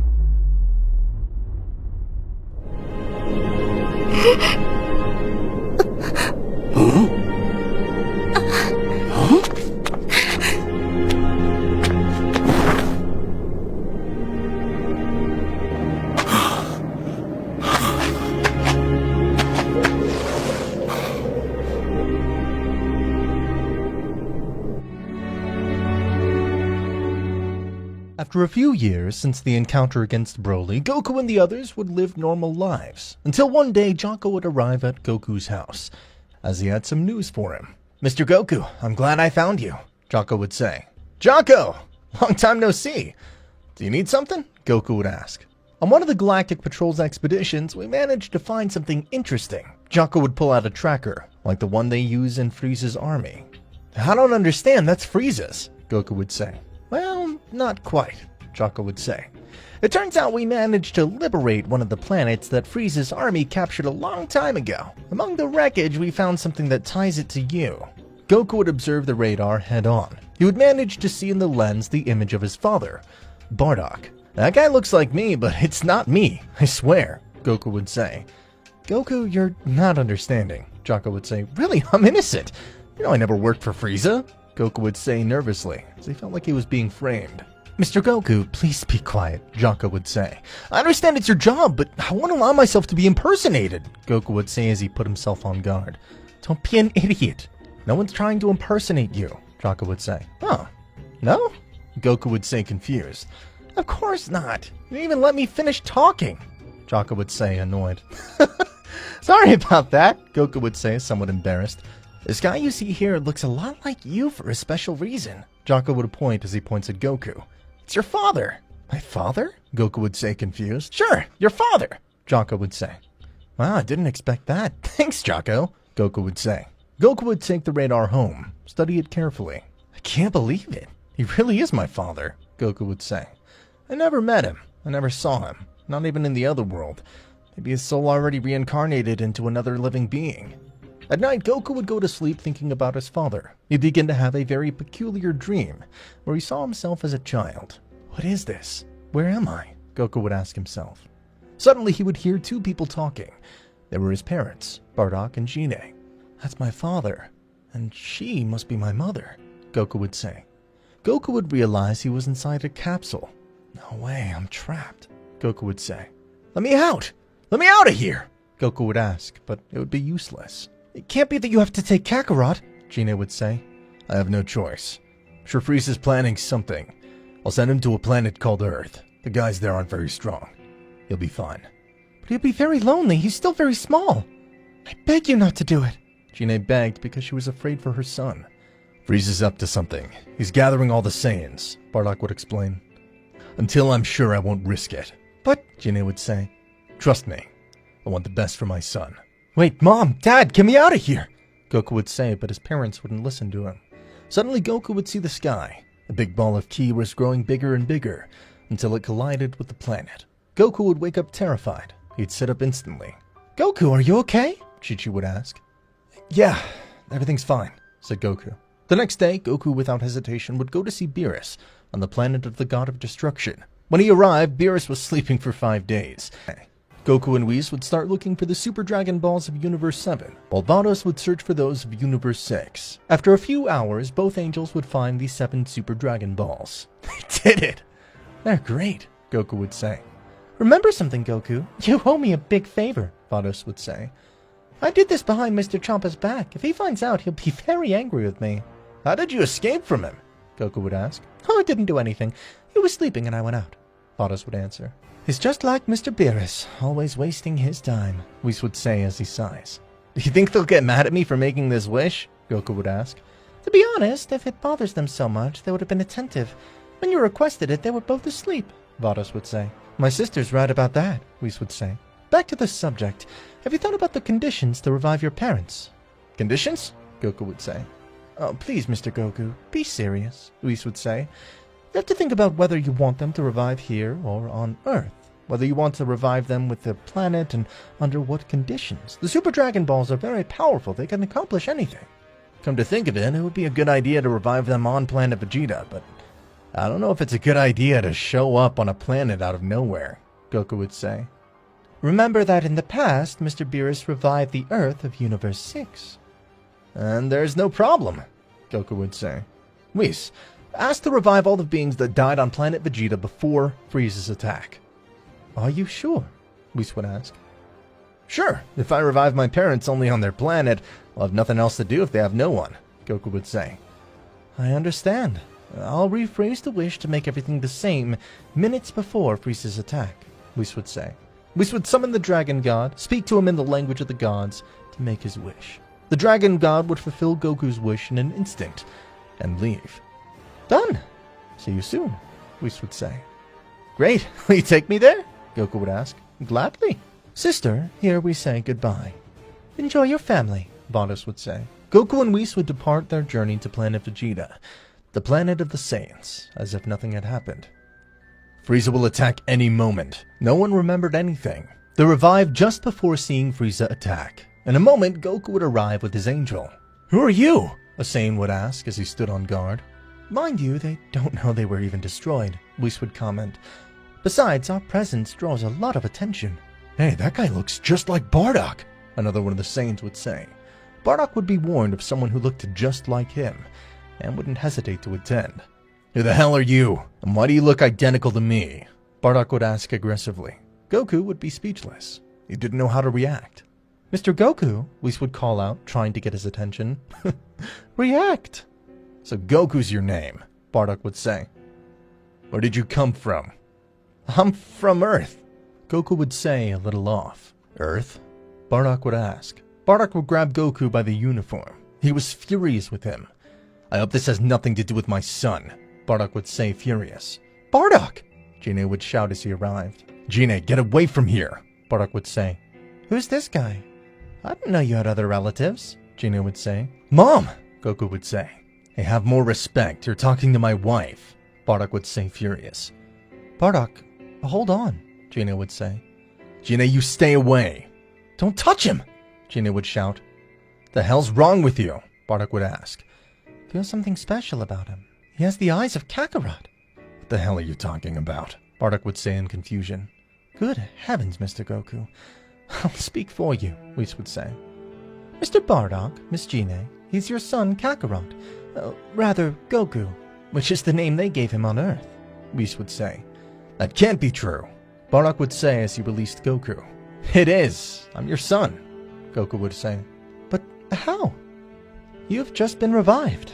Frieza, well, he destroyed this planet half a century ago, and your son just brought you and this entire planet back to life, Whis would say. Where's your tail? Bardock would ask. I cut it off several times when I was little, and it just kind of stopped growing, Goku would say. Here, this is yours. Goku would give his radar back to Bardock. This is at least 5 years old, Bardock would say. Meanwhile, Frieza was scouring the universe in search of new planets to conquer. At one point, Barablu had some very important news for him. Great Frieza, I have some news you won't believe. What do you want? I hope it's good news, Frieza would say. The planet Vegeta appeared on the map of space. That can't be true, Frieza would say. Frieza would look at the map and have a big surprise. Those idiots went back to planet Vegeta. Great Frieza, they must not know about that Saiyan. Not even we knew about him at the time. Now we'll deal with him. It won't be our problem. Goku would be talking with his parents, bringing them up to speed on everything thanks to the assistance of the angel Whis. He explained the reality of their existences, how they died and were revived many years later. In the afternoon, Goku and Whis would be dining at Bardock and Gine's house. I see your mother's an excellent cook. It's a pleasure that you enjoy my food. So, gods really do exist after all. I thought you knew. I had understood that Lord Beerus visited King Vegeta. So you know about King Vegeta? Of course. His son helped me fight against Frieza. He lives on Earth and started a family. It can't be. You have a relationship with that bastard Prince Vegeta? Dear, don't be like that. A lot's happened since then. Don't worry, Dad. Vegeta's a good person now. Lord Goku, did you inform Lord Vegeta? Well, it's just that... I can't believe this. I thought you had already spoken about this with the others. It just wasn't the right time. Not even Chi-Chi knows. Lord Goku, I demand you go to Earth right now. You have to talk about this with the others. Well, all right. Mom, Dad, I'll go to Earth to give the news. Then I promise to come back with my wife and children. Wow, so we're grandparents. Well, one of your grandsons already has a daughter. Go, son. Handle your business on Earth and come back when you're ready. I think we'll be needing a transport cube. Goku and Whis would depart for Earth. I can't believe you didn't tell them anything. Well, you didn't ask either. That is no excuse. Finally, Goku and Whis would arrive on Earth and inform Vegeta and the others. Kakarot, how dare you revive planet Vegeta without even telling us? I know, it's not such a big deal. Goku, this is serious. It's Vegeta's planet too. So that's why you've been sleeping so badly. Yes, I'm sorry for not telling you. Anyway, I want you to come to planet Vegeta. You have to meet my parents. Wait, what about Vegeta's parents? If this fool wished back those who died right before Frieza's attack, that means my father wasn't revived. He died some months earlier. I'm sorry, Vegeta. I should have asked you first. I don't care! Either way, Lord Beerus never liked King Vegeta much. Anyway, it's time to go. While our friends departed to planet Vegeta, the Supreme Kai detected the existence of a new planet.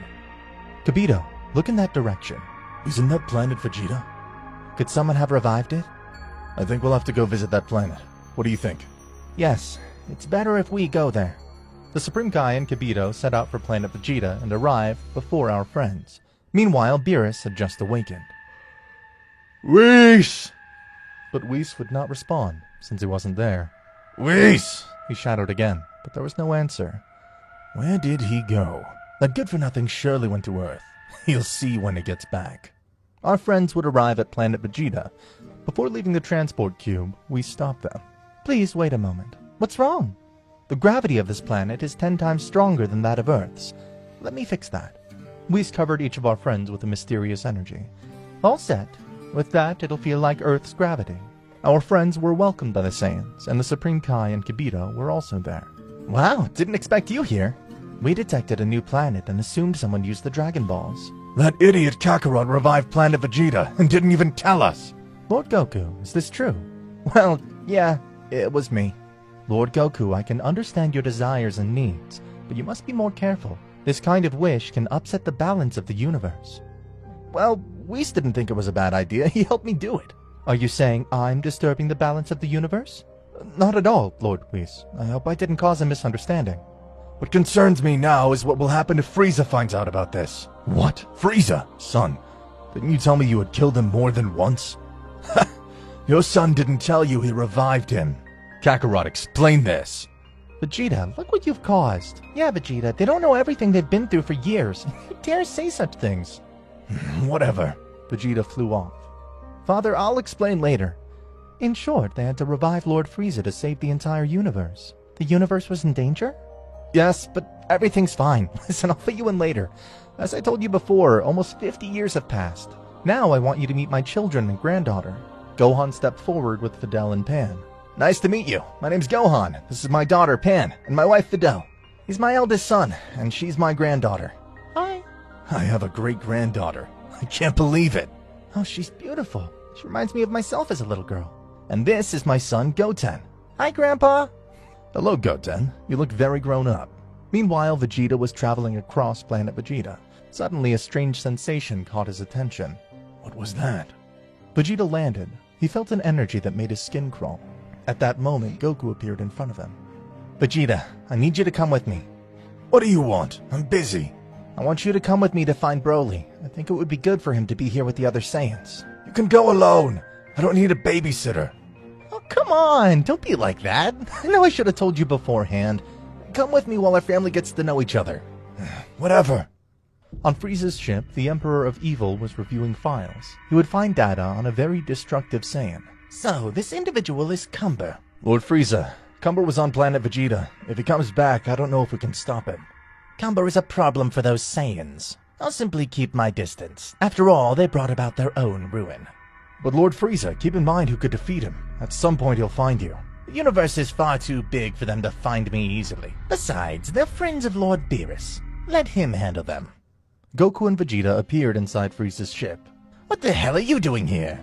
We came to talk to you. What do you want? I imagine you already know about the return of planet Vegeta. Yes, I've heard. And what of it?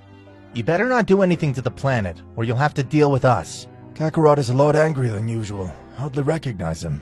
I'm not the least bit interested. I can continue my plans of conquest without using such a primitive race. Goku clenched his fists. Watch what you say. I already told you I'm not interested in planet Vegeta.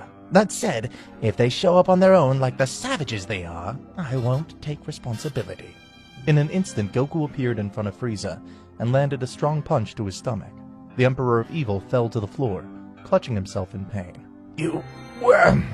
That's just so you see what will happen if you lay a hand on a single Saiyan. Hours later, Goku and Vegeta returned with Broly. You finally made it! This is Broly. He was exiled from the planet by King Vegeta. Yes, I know your story.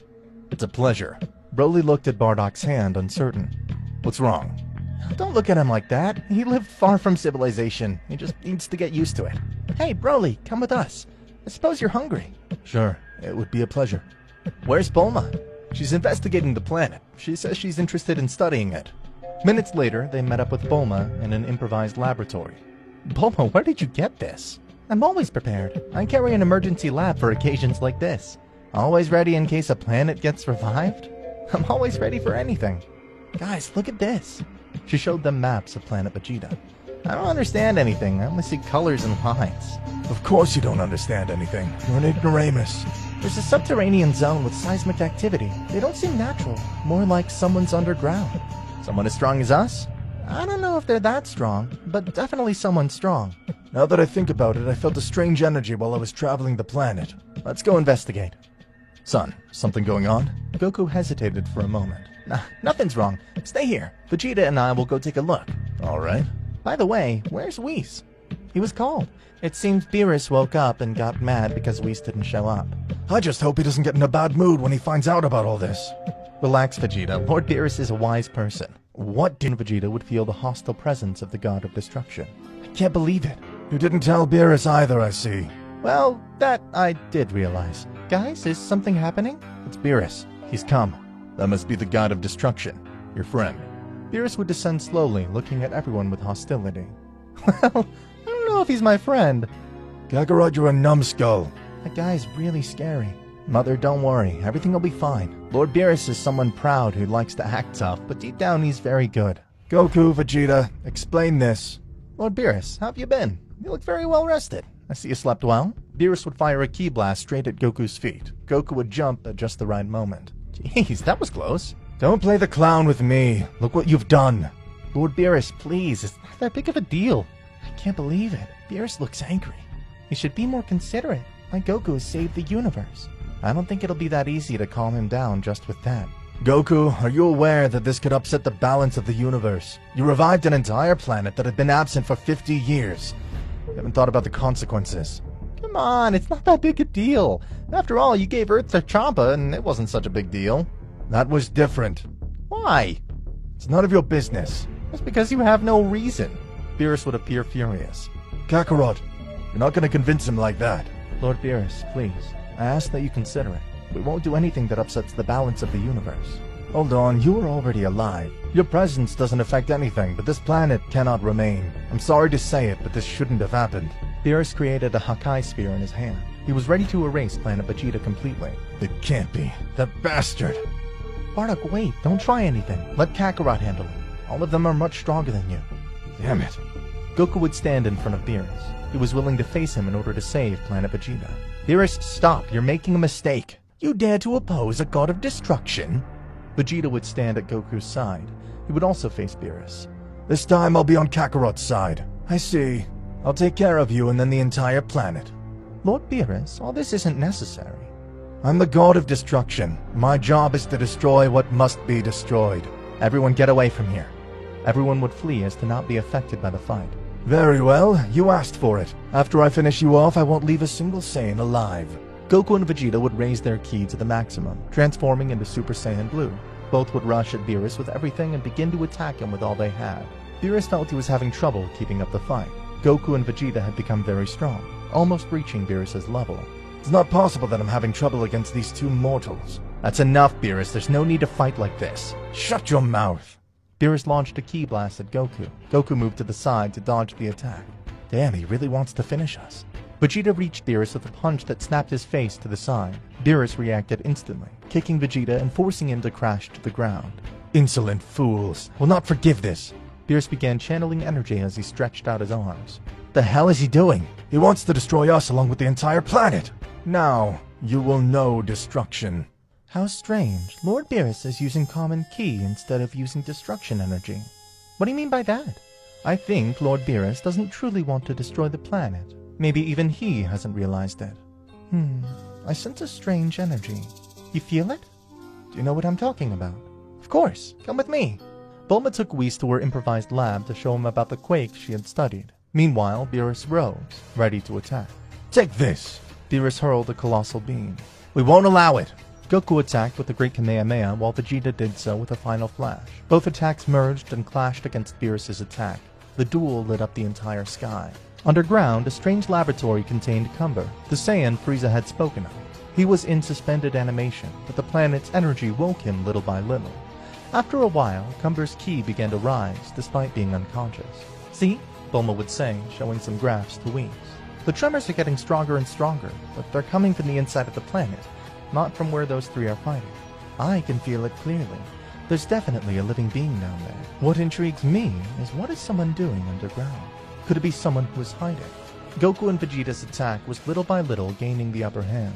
Beerus was beginning to feel fatigue. Damn it, I'm out of shape from not having trained. At one moment, Beerus chose to defend instead of continuing to attack.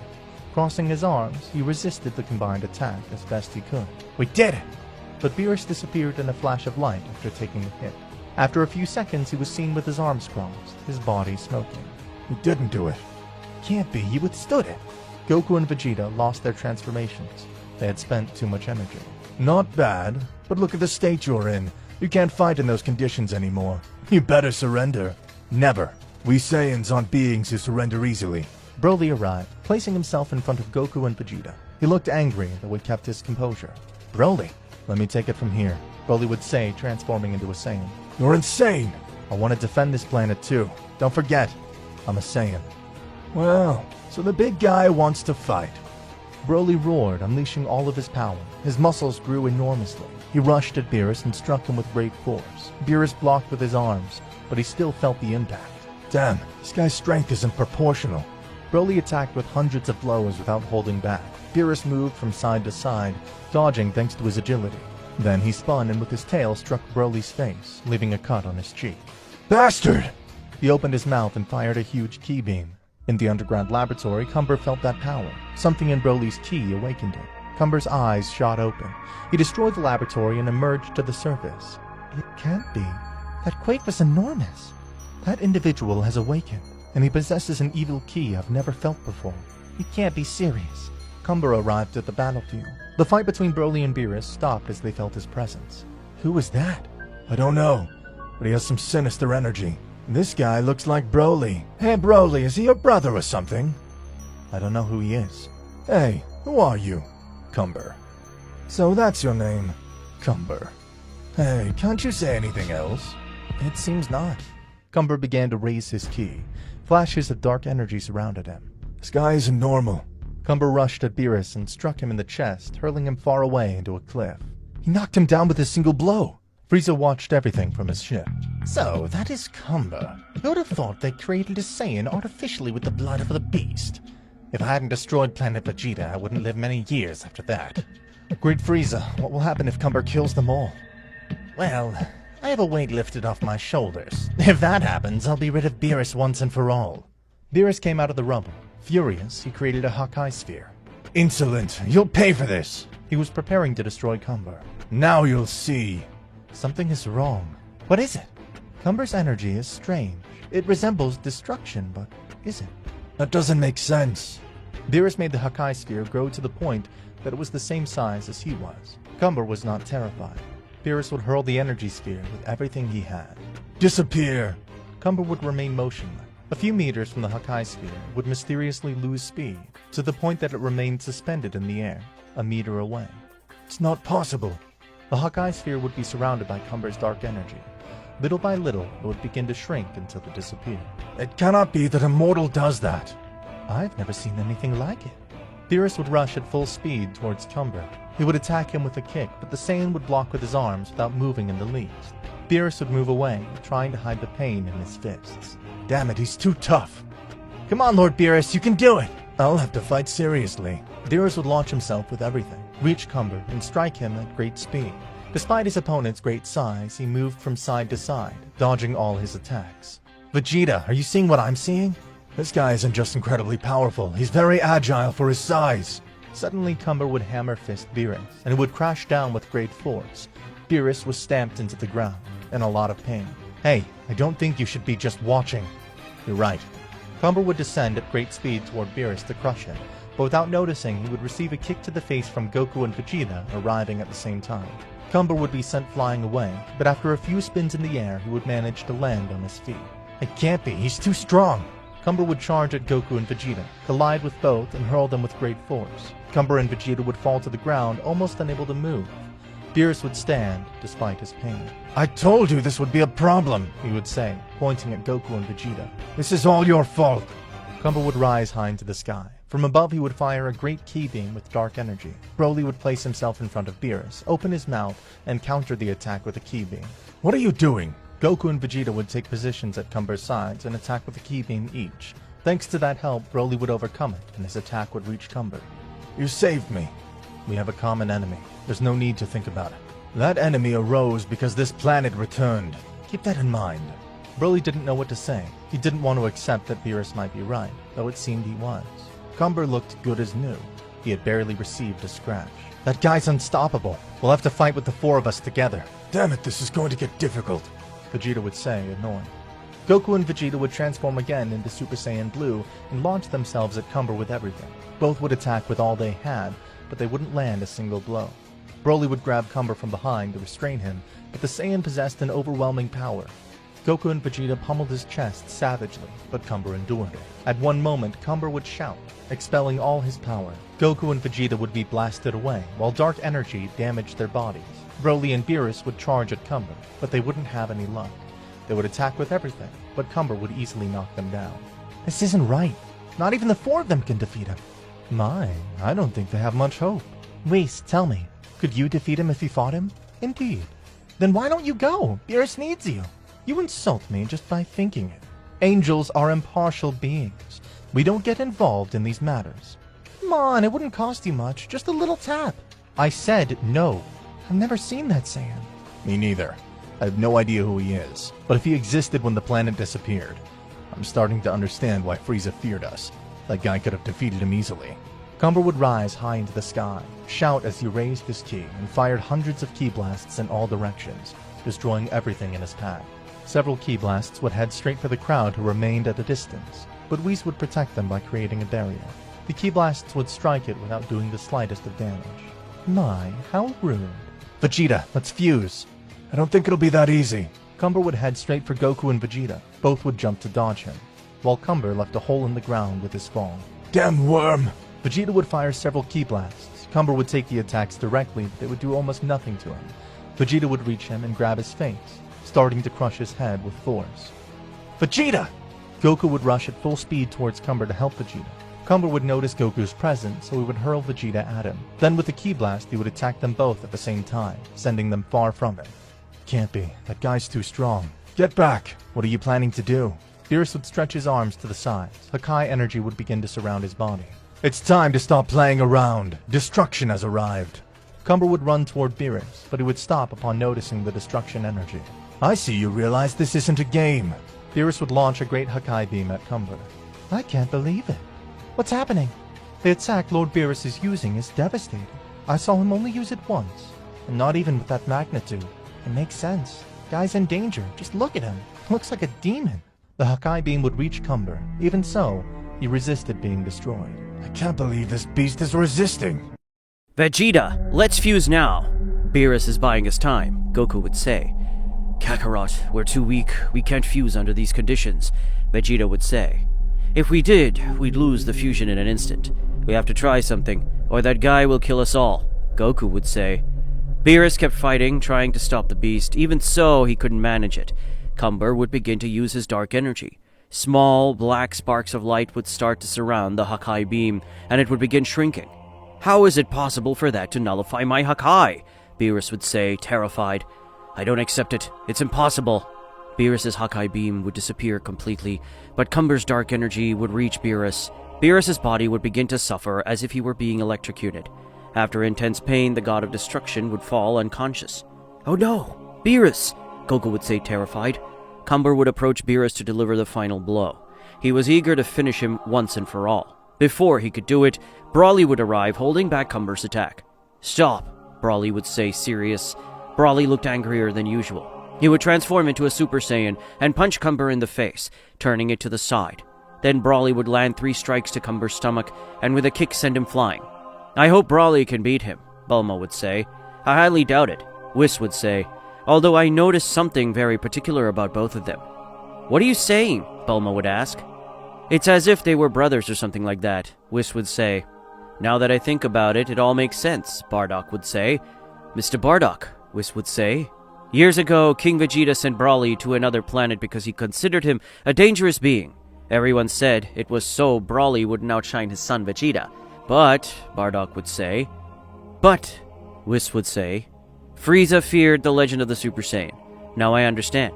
It was about Cumber, Bardock would say. I think Cumber is something that leaked out as a prophecy. Goku and Vegeta watched from afar as Broly gave it his all against Cumber, though it wouldn't last long. Broly was exhausting his strength. This guy is unstoppable. How could someone like this have existed in the past? Goku would wonder. Gentlemen, Whis would say as he approached them. Whis would explain to them what he had talked about with Bardock while Broly continued battling. I see. I think I have an idea, Goku would say. On Frieza's ship, the Emperor of Evil was drinking a glass of wine while enjoying the fight. What a great pleasure it is to see Beerus defeated on the ground. A god of destruction defeated by a mortal, Frieza would say. I still keep wondering, what will happen if Cumber kills them all? Berry Blue would say, worried, since the guy made her nervous. Are you still on about that? We have nothing to do with this. We didn't plan anything, Frieza would say. You worry too much. I'll say it again. The universe is very big. As you wish, Lord Frieza, Berry Blue would say with a bow. Suddenly, Goku would arrive via instant transmission. I finally found you. You were far away, Goku would say. What the hell are you doing here? Frieza would ask. You're coming with me, Goku would say, grabbing Frieza by the wrist and vanishing with him using instant transmission. Berry Blue smiled, since in the end she was right. After all, it was his problem, Berry Blue would say. Goku and Frieza would arrive on planet Vegeta. What the hell is Frieza doing here? Bardock would say. Don't worry, I'm sure Goku will use him to our advantage, Whis would say. Now, I don't know, I don't trust Frieza, Guinea would say. Well, if you like, you can trust Cumber, Whis would say. Brawly had just been defeated. He could no longer fight. Cumber would knock him down with a simple blow and turn his attention to Goku, Vegeta, and Frieza. You wretch, you're going to pay for bringing me here, Frieza would say. I need you to tell us everything you know about Cumber, Goku would say. He's surely the reason you destroyed planet Vegeta. You'd better hurry, Vegeta would say, transforming into Super Saiyan Blue and charging at Cumber to buy time. Come on, Frieza. If this guy beats us, he'll even destroy the planets you conquer, Goku would say. I knew nothing about him until after I destroyed planet Vegeta, Frieza would say. What are you saying? Goku would ask. What you heard, Frieza would reply. I carried out about him years later, after destroying this planet. He's an experiment King Vegeta carried out to face me. I can't believe it, Goku would say. Cumber is a Saiyan created with the blood of the most powerful warriors, especially Brawly, Frieza would explain while looking at Goku. The situation on planet Vegeta was getting more and more tense. Cumber's power was something beyond our friend's reach. Cumber kept attacking Brawly, even though Brawly was a Super Saiyan. Cumber was still much stronger than him. Frieza, we'll need your help with this, Goku would say. I believe we were left as enemies since last time, Frieza would say seriously. We're not friends. It's that, or you die here with us, Goku would say.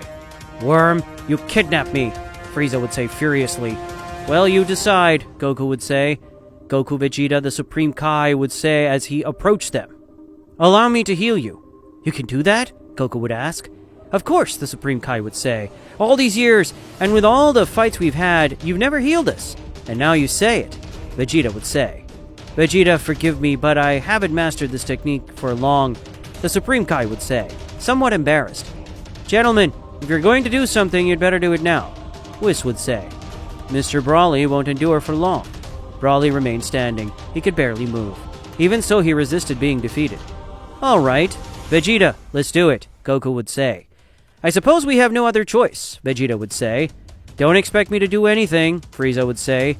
I told you it would be a bad idea, Vegeta would say. Goku and Vegeta would step aside. They would perform the fusion dance, becoming Gogeta. Brawly had just lost his transformation and would fall to the ground, unable to continue fighting. Cumber was ready to finish him, but before he could, a kick from Gogeta would send him flying at just the right moment. Hey, now you'll fight me, Gogeta would say, transforming into Super Saiyan Blue.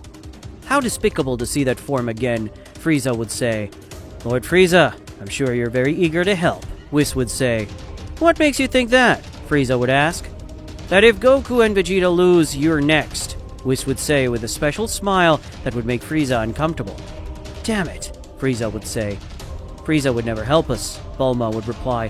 Frieza would stare at Bulma in a sinister way, and she would hide behind Whis. Good heavens, this guy is really scary, Bulma would think. Darling, I'm very scared, Guinea would say. Don't worry, everything will be fine, Bardock would say. Gogeta and Cumber would trade blows on equal footing. Both fought hand to hand, showing they had comparable strength. Although Cumber fought savagely while Gogeta used more techniques and strategy. This guy's even more aggressive than Brawly, Gogeta would say. Beerus would finally wake up. What happened? Beerus would ask as he held his head. A little bit of everything, Whis would say. What are you saying? Beerus would ask. You were defeated. Brawly too. Frieza came. Goku and Vegeta fused. Whis would say. Nothing more than that? Beerus would ask. Cumber would launch several attacks at Gogeta, and he would dodge them with great agility. Then Gogeta would throw a punch, but Cumber would grab him by the wrist, pulling him toward himself. He would strike him with a strong punch to the stomach. Wow, that was a direct hit, Whis would say. My son, please, hang in there, Guinea would say, worried. Then Cumber would kick Gogeta, sending him flying. Gogeta would hit the ground in a lot of pain. Damn it, this guy's power has no explanation, Gogeta would say. Can you imagine what would have happened if I hadn't destroyed planet Vegeta? Frieza would say. You owe me thanks, Frieza would say to Beerus. And as a way of thanking you, I'll let you participate in the fight, Beerus would say. What did you say? Frieza would say, confused. Do you oppose the will of a god? Beerus would say, creating a small Hawkeye orb in his hand. I can't believe it, Frieza would think, furious. I think you should go too, Whis would say. Me? Beerus would ask. Of course, you're a god of destruction, after all, Whis would say.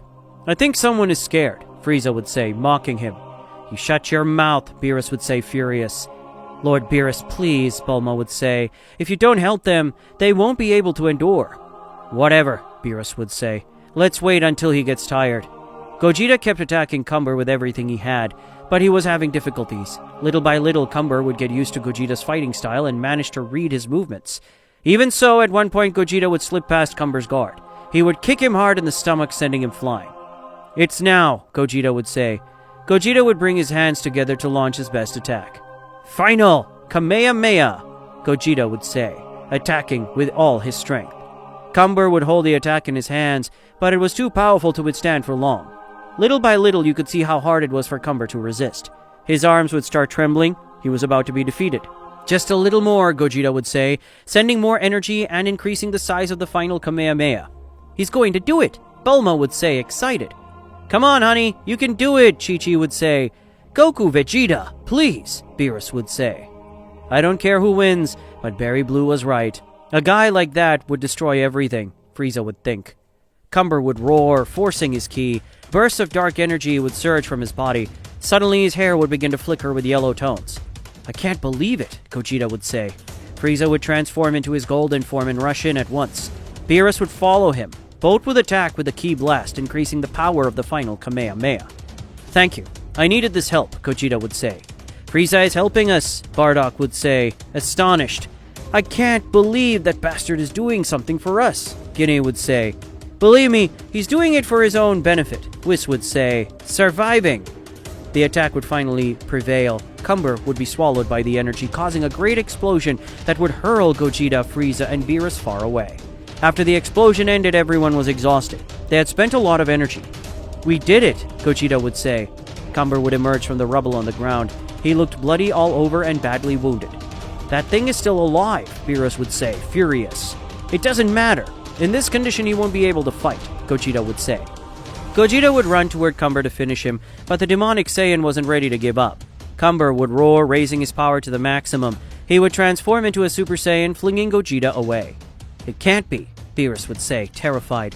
How do we stop that thing? Frieza would say. How should I know? Beerus would reply.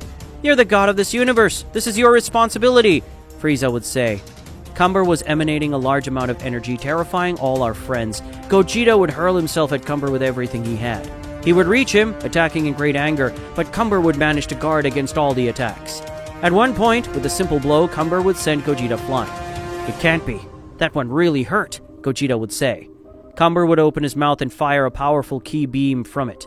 Gogeta would be about to take it, but the fusion would end just in time. Gogeta and Vegeta would dodge it from side to side. It can't be, Goku would say. Without the fusion, we won't be able to do anything, Goku would say. Let's attack all four at once. It's our only chance, Beerus would say. The four of them would attack at the same time. They would strike Cumber with all their might. Even so, none of their attacks would even tickle him. Cumber didn't even bother to move. To demonstrate his great endurance with a single strike at each of them, he would knock them down. He would leave all four lying on the ground, unable to continue the fight. Kakarot! Guinea would scream, terrified. Whis would look at Guinea. It would break his heart to see her like that. Then he would look at all the Saiyans. It's a shame for things to end like this for them, Whis would think. But I can't intervene. I'm forbidden to. Cumber would walk slowly toward Goku. Upon reaching him, he would step on his legs. Goku screamed in pain. Cumber kept torturing Goku, but no one could do anything. Whis would go to Beerus to attend to him. Lord Beerus, shall we go? Whis would ask. Yes, please. Get us out of here, Beerus would say. I'll see later how we solve this. You're going to leave us here? Frieza would say, bewildered. Nothing personal, but if the god of destruction loses interest, we have nothing to do here, Whis would say. I can't believe it, Frieza would say. In the end, I shouldn't have helped you. You didn't do anything, Beerus would say furiously, so shut your mouth. Whis was ready to leave with Beerus, but Cumber would attack him out of nowhere. The Saiyan would arrive with a powerful punch, unleashing a great amount of energy. The angel had stopped the blow with just the tip of his finger. Sir, I don't recommend it, Whis would say seriously. Cumber would attack with a flurry of blows at great speed. Whis would dodge using only his finger. He was far above Cumber. At one point, a drop of Cumber's blood would land on Whis' tunic. "My uniform," Whis would say, annoyed. "Now it's personal." Whis would strike Cumber in the chest with a short punch at the height of his heart. The blow had been so powerful that a tremendous shockwave would arise, reaching even the Saiyans. Cumber's chest would cave in, his eyes would roll back, and he would fall to the ground instantly. "Whis," Beerus would say, astonished. "Look what he did. He stained my uniform with blood," Whis would say. "That's unforgivable." "But you," Beerus would say. "Me what?" the angel would ask. "You just killed him. You just interfered in mortal affairs," Beerus would say. "None of that. I merely looked out for my own integrity," Whis would say. Goku would look at the angel, and Whis would wink at him. "I understand," Goku would think. Whis and Beerus would leave planet Vegeta. The Supreme Kai would heal Goku and Vegeta, but he would be left confused about Frieza. "I don't know what to do," the Supreme Kai would say. "Heal him." "He was a big help," Goku would say. The Supreme Kai would heal Frieza, after all. Frieza would spring up instantly. "Bastards, look at the position you put me in," Frieza would say. "Frieza, everything's in order. You can go," Goku would say. "How? You're the one who brought me here," Frieza would say. "Fine, I'll take you," Goku would say, extending his hand. "All right, but first I'll do something," Frieza would say with a smile. Frieza would go to Cumber. With his hand, he would pierce his chest. When he pulled his hand out, it would be covered in blood. "Frieza," Goku would say, annoyed. "I just wanted to make sure," Frieza would say. "Now get me out of here. I can't stand being surrounded by so many Saiyans." Goku would take Frieza and return him to his ship with instant transmission. Instantly, he would return to planet Vegeta. "We should have killed him," Vegeta would say. "Don't worry, he won't do anything," Goku would say. Bardock and Guinea would go over to Goku. "Whoa, you did it!" Guinea would say, happy. "I can't believe someone like that existed," Bardock would say. "If planet Vegeta hadn't been destroyed, it would have disappeared because of him years later. Maybe it was destiny," Goku would say. "What matters is that now we're all fine." Meanwhile, Frieza was on his ship. He had new plans in mind. "Lord Frieza, you see, you were right after all," Barry Blue would say.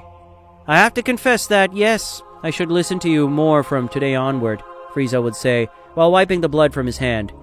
Frieza would toss the handkerchief he had used to wipe himself to Barry Blue. "Take it to the laboratory," Frieza would order. "Lord Frieza," Barry Blue would say, astonished. "I want it analyzed completely. With that sample, I should be able to create a clone," Frieza would say. "But, Great Lord, tell me you're not serious," Barry Blue would say. "Of course I am. We'll create our own Cumber. With our technology, we'll be able to control him," Frieza would say with a smile. "We'll have our Cumber who will fight for us." "As you command, Great Lord," Barry Blue would say. "Now no one will be able to stop me," Frieza would smile again. He was very excited to set his new plan in motion.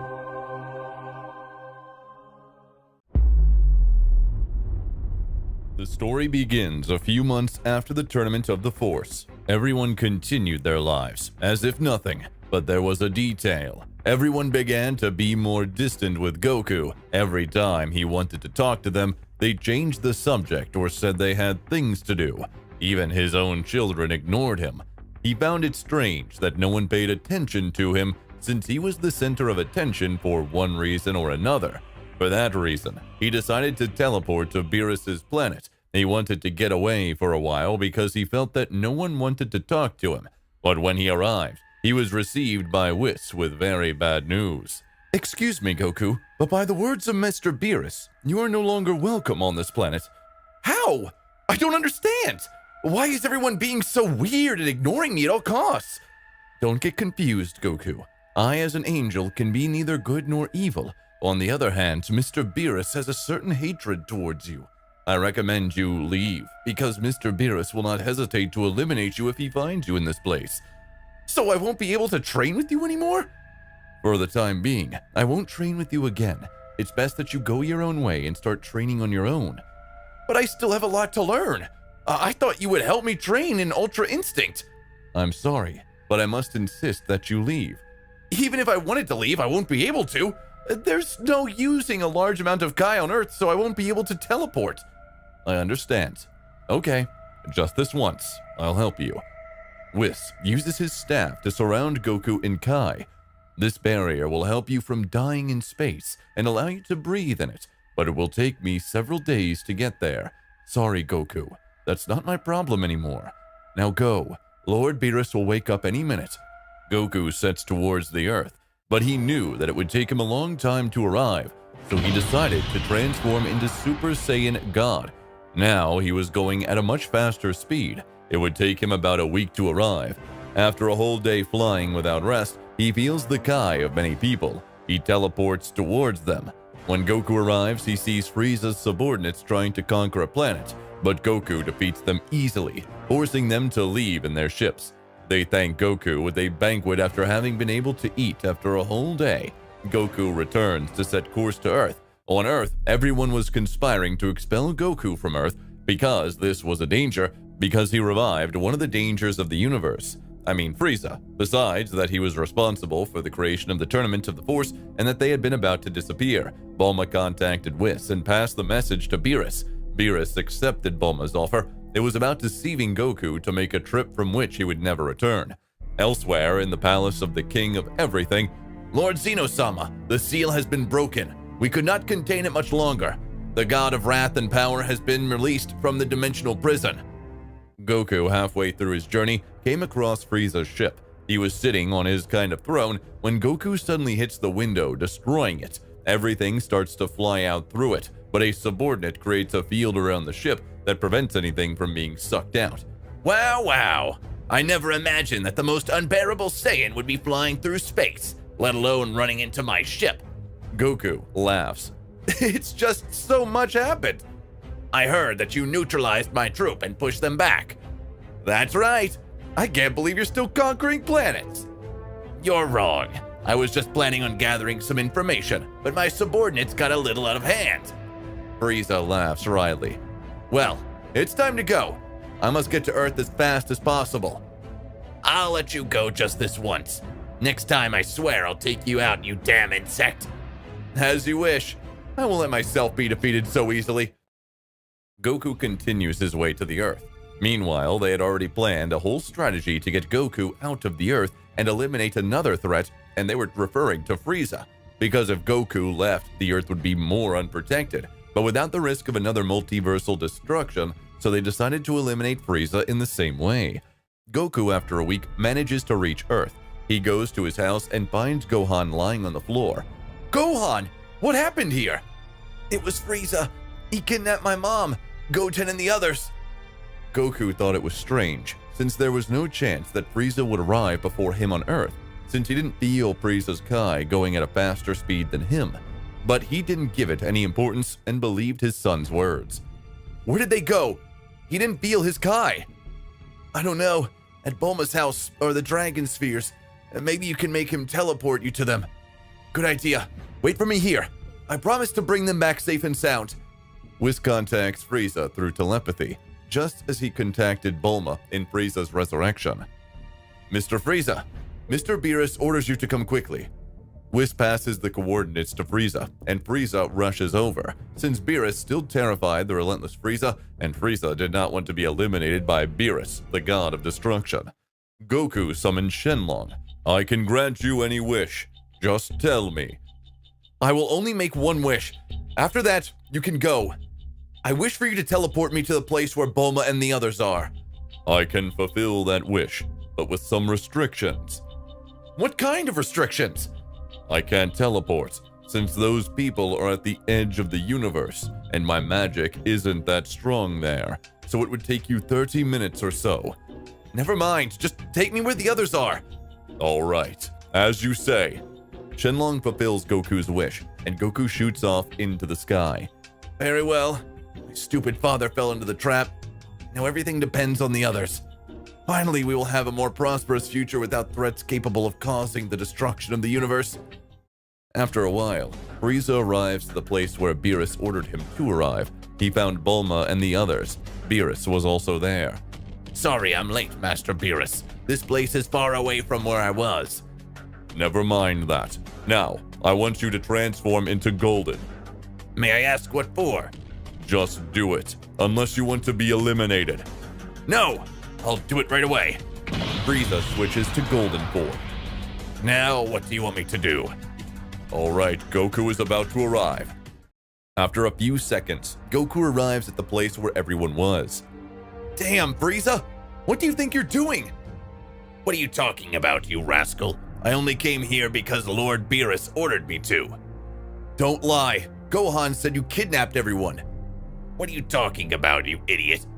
Beerus hits Frieza, knocking him unconscious. What's going on here? To tell you the truth, I would have preferred to take them out with my Hakai, but they only talked me out of it with a big feast. Guys, what's going on? I don't get it. You represent a risk to the universe, so they'll get you out of the way, just like this other insect. Plus, Zeno Sama trusts you. That's already too much, so you'll be locked up here for the rest of your life. Vegeta takes a swing at Goku. What are you doing, Vegeta? Be thankful we left you alive. Vegeta kicks Goku, causing him to walk into a huge door. Here, take this worm. Beerus throws Frieza and is grabbed by Goku. I don't understand. What is this place? What is this place? It's like a time room, where one day here is 1,000,000 years, and there is where the gods train to take their position. But unlike you will die of old age. I still think it better to kill you now. But, well, I'll destroy the entrance. That way it will be impossible for you to get out. What are you saying? Goku goes Super Saiyan God Phase 2, then tried to get out of that room. Whis, now! Whis creates a barrier on the door of the room, preventing Goku from leaving. Please, I don't know what I did to you, but don't do it! See you never. Beerus launches an attack at the doors of the room, destroying an entrance and eliminating any chance for Goku and Frieza to break free. No doubt he's stupid. He really thought that Frieza's insect kidnapped us. They start laughing. Well, stop the show. No one can know about this, much less Zeno Sama. If Zeno Sama finds out that we locked Goku in this room, he won't hesitate to eliminate this universe. Frieza wakes up, and after spending a whole day unconscious, finally you woke up, Frieza! Where are we, insect? And why are you here? They tricked us to get rid of us. Excuse me. Apparently we're a risk to the universe, so they decided to get rid of us. I see. I thought it was weird that bastard Beerus called me there all of a sudden. But what is this place? This is a time room, where one day outside this room is 1,000,000 years here. Apparently this is where the gods train to become so strong. I see. Let's get out of here. You can't! What do you mean? Beerus destroyed the entrance, and you can't get out anymore. I don't know if we'll spend the rest of our lives here or if we can get out, but I won't stand idly by. No matter how long it takes me, I promise to find a way out of this room before I get old. Meanwhile, outside the room, everyone was still laughing, but out of nowhere, all the Z-Warriors inexplicably start to shed tears. What is this? Why is everyone's eyes watering? Everyone felt a kind of remorse in the depths of their being. The only sane one among them, those present, was Whis. He did not understand why everyone behaved so with Goku, but he could not be on either side, did not intervene in anything. Just followed the orders of Beerus.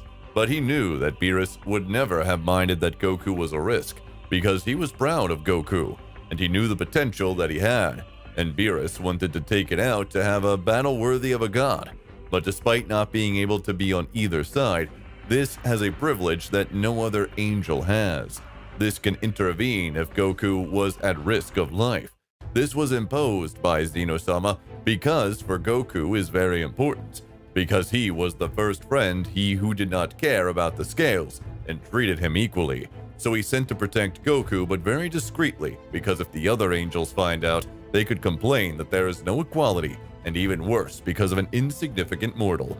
Let's go a few moments to the past. Just when Whis created the energy field, discreetly used immortality magic, and as Frieza was with Goku, he also obtained it.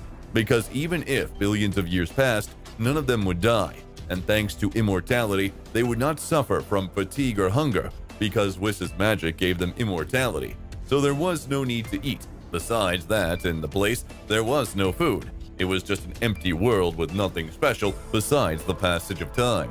Having said that, let's go back to the present. Some hours had already passed since Goku was locked up, and Beerus believed that he had already died, because only a few hours outside the room were thousands of years in that room. But he still did not know that Goku can live for eternity while he is inside that room. Suddenly, Daishinkan arrives with a very worried face that left Beerus terrified, because he had never seen Daishinkan in his hundreds of millions of years in that way. Please, this is something extremely urgent. Tomorrow you must meet at Zeno Sama's palace. As you say, but please excuse my boldness. But what is it that you are so worried about?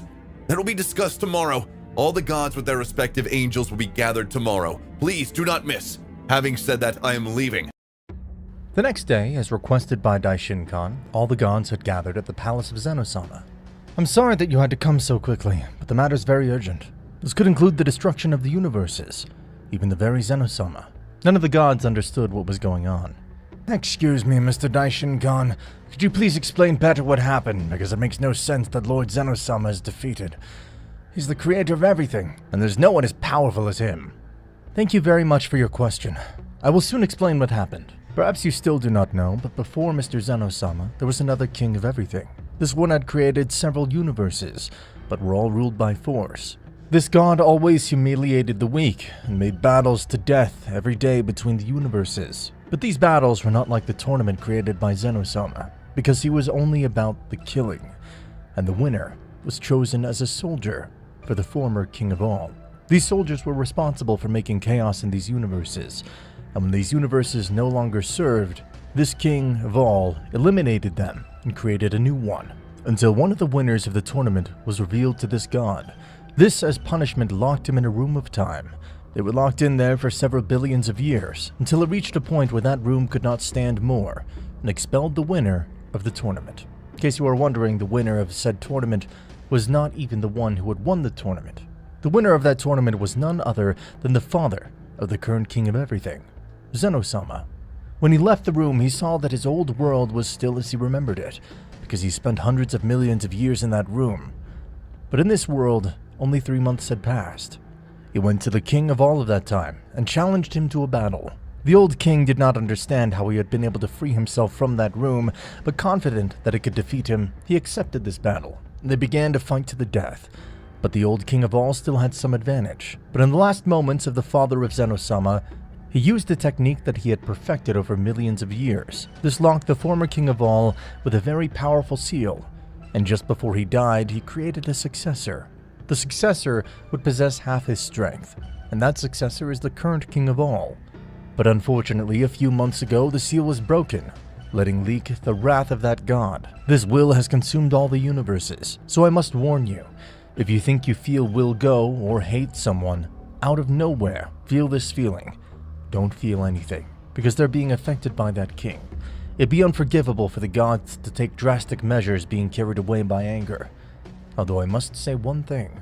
Apparently the angels are not affected by this, since they don't belong to any universe. This will only affect those mortals or former mortals born to any of the universes. When Beerus heard that, he was shocked, because he had let himself go and had unjustly locked Goku in a time room. Sorry for the inconvenience. You can leave now.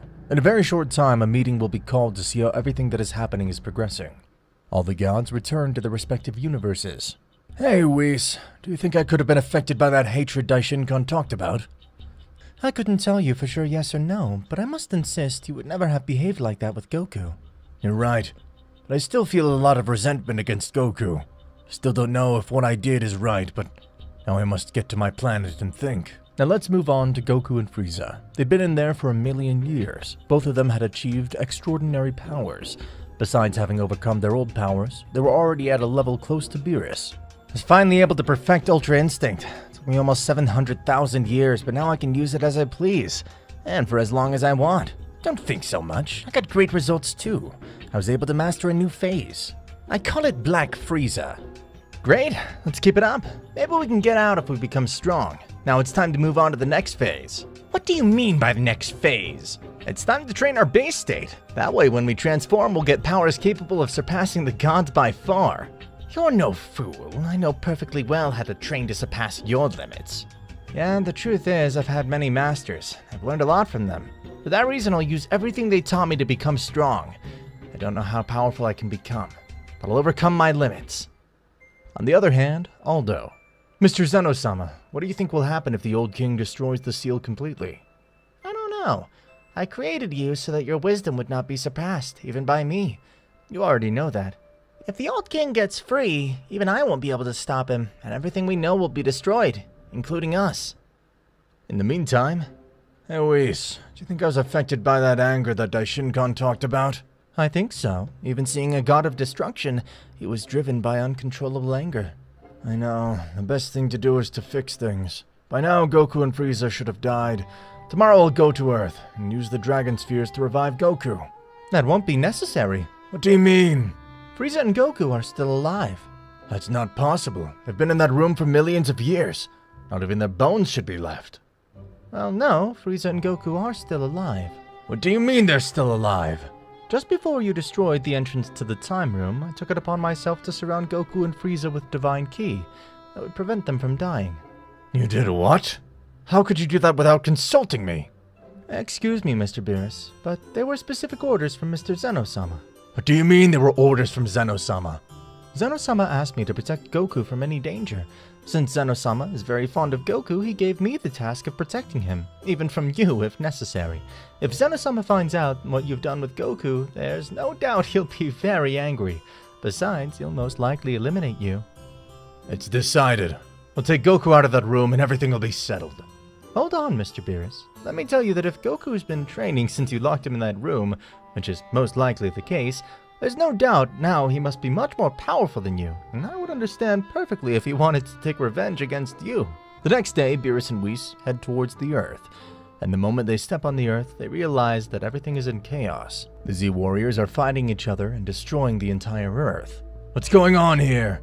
Apparently they were influenced by the wrath of the old king of everything. Never mind. Where's Bulma? Apparently Miss Bulma's in there. Hey Bulma, I need you to do me a favor. I need you to hand over the Dragon Balls. I'll never give you the Dragon Balls.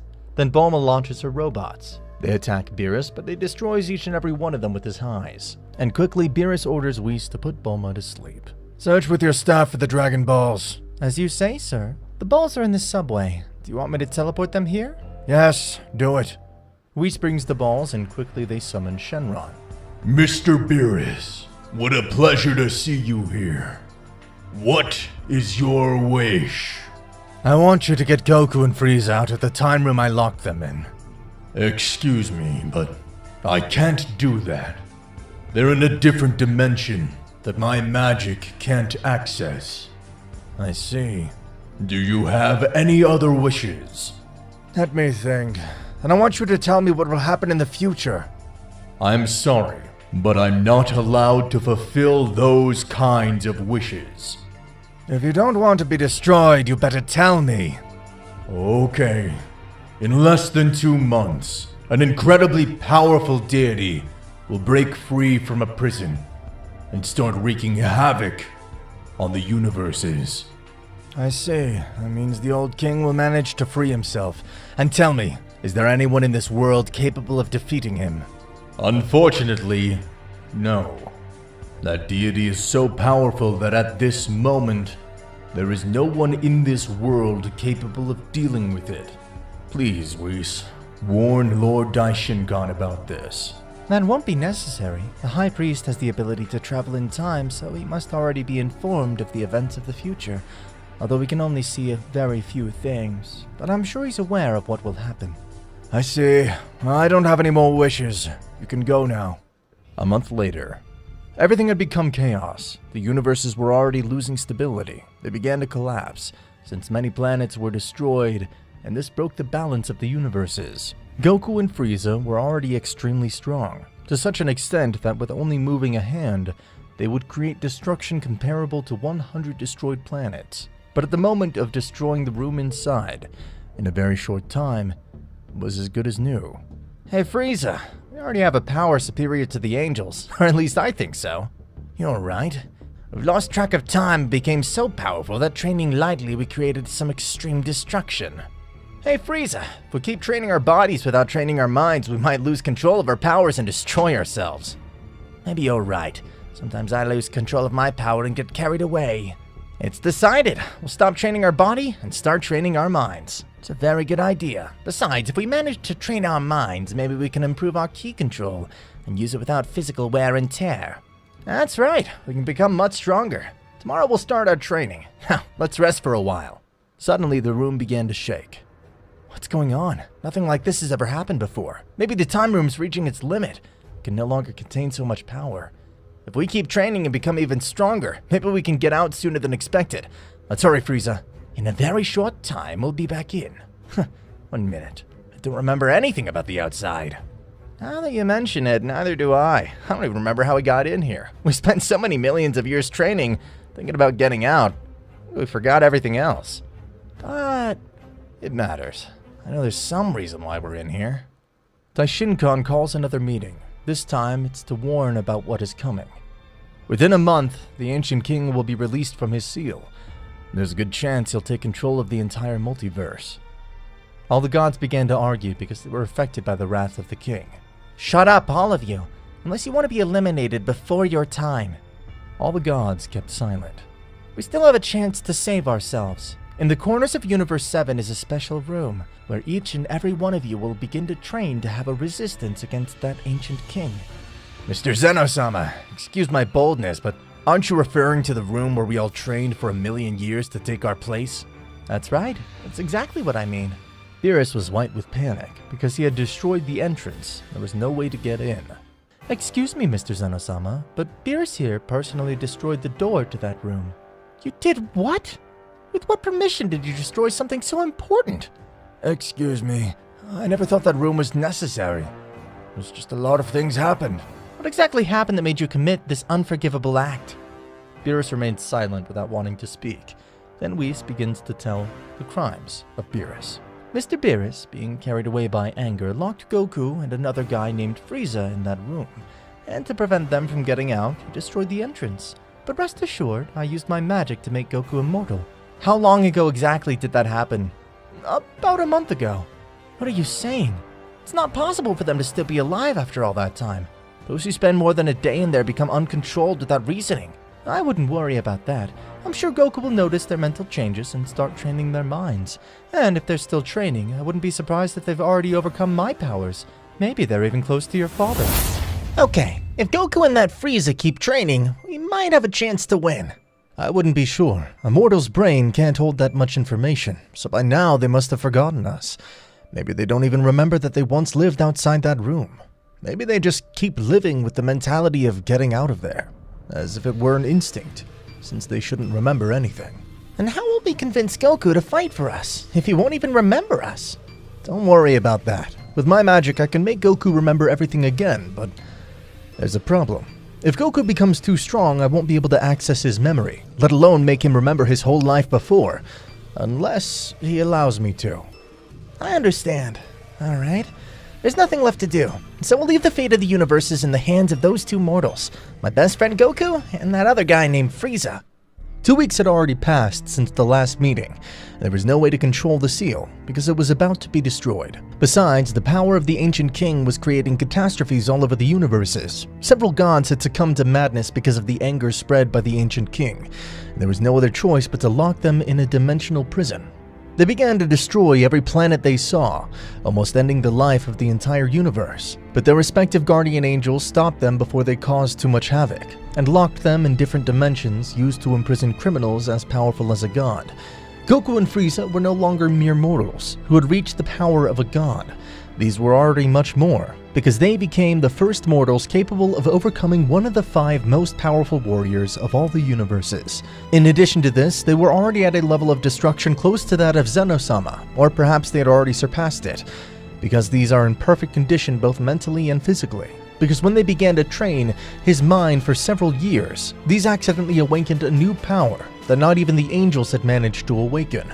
For their bodies to support this power, they had to change in several aspects. There was no doubt that they were no longer mere mortals.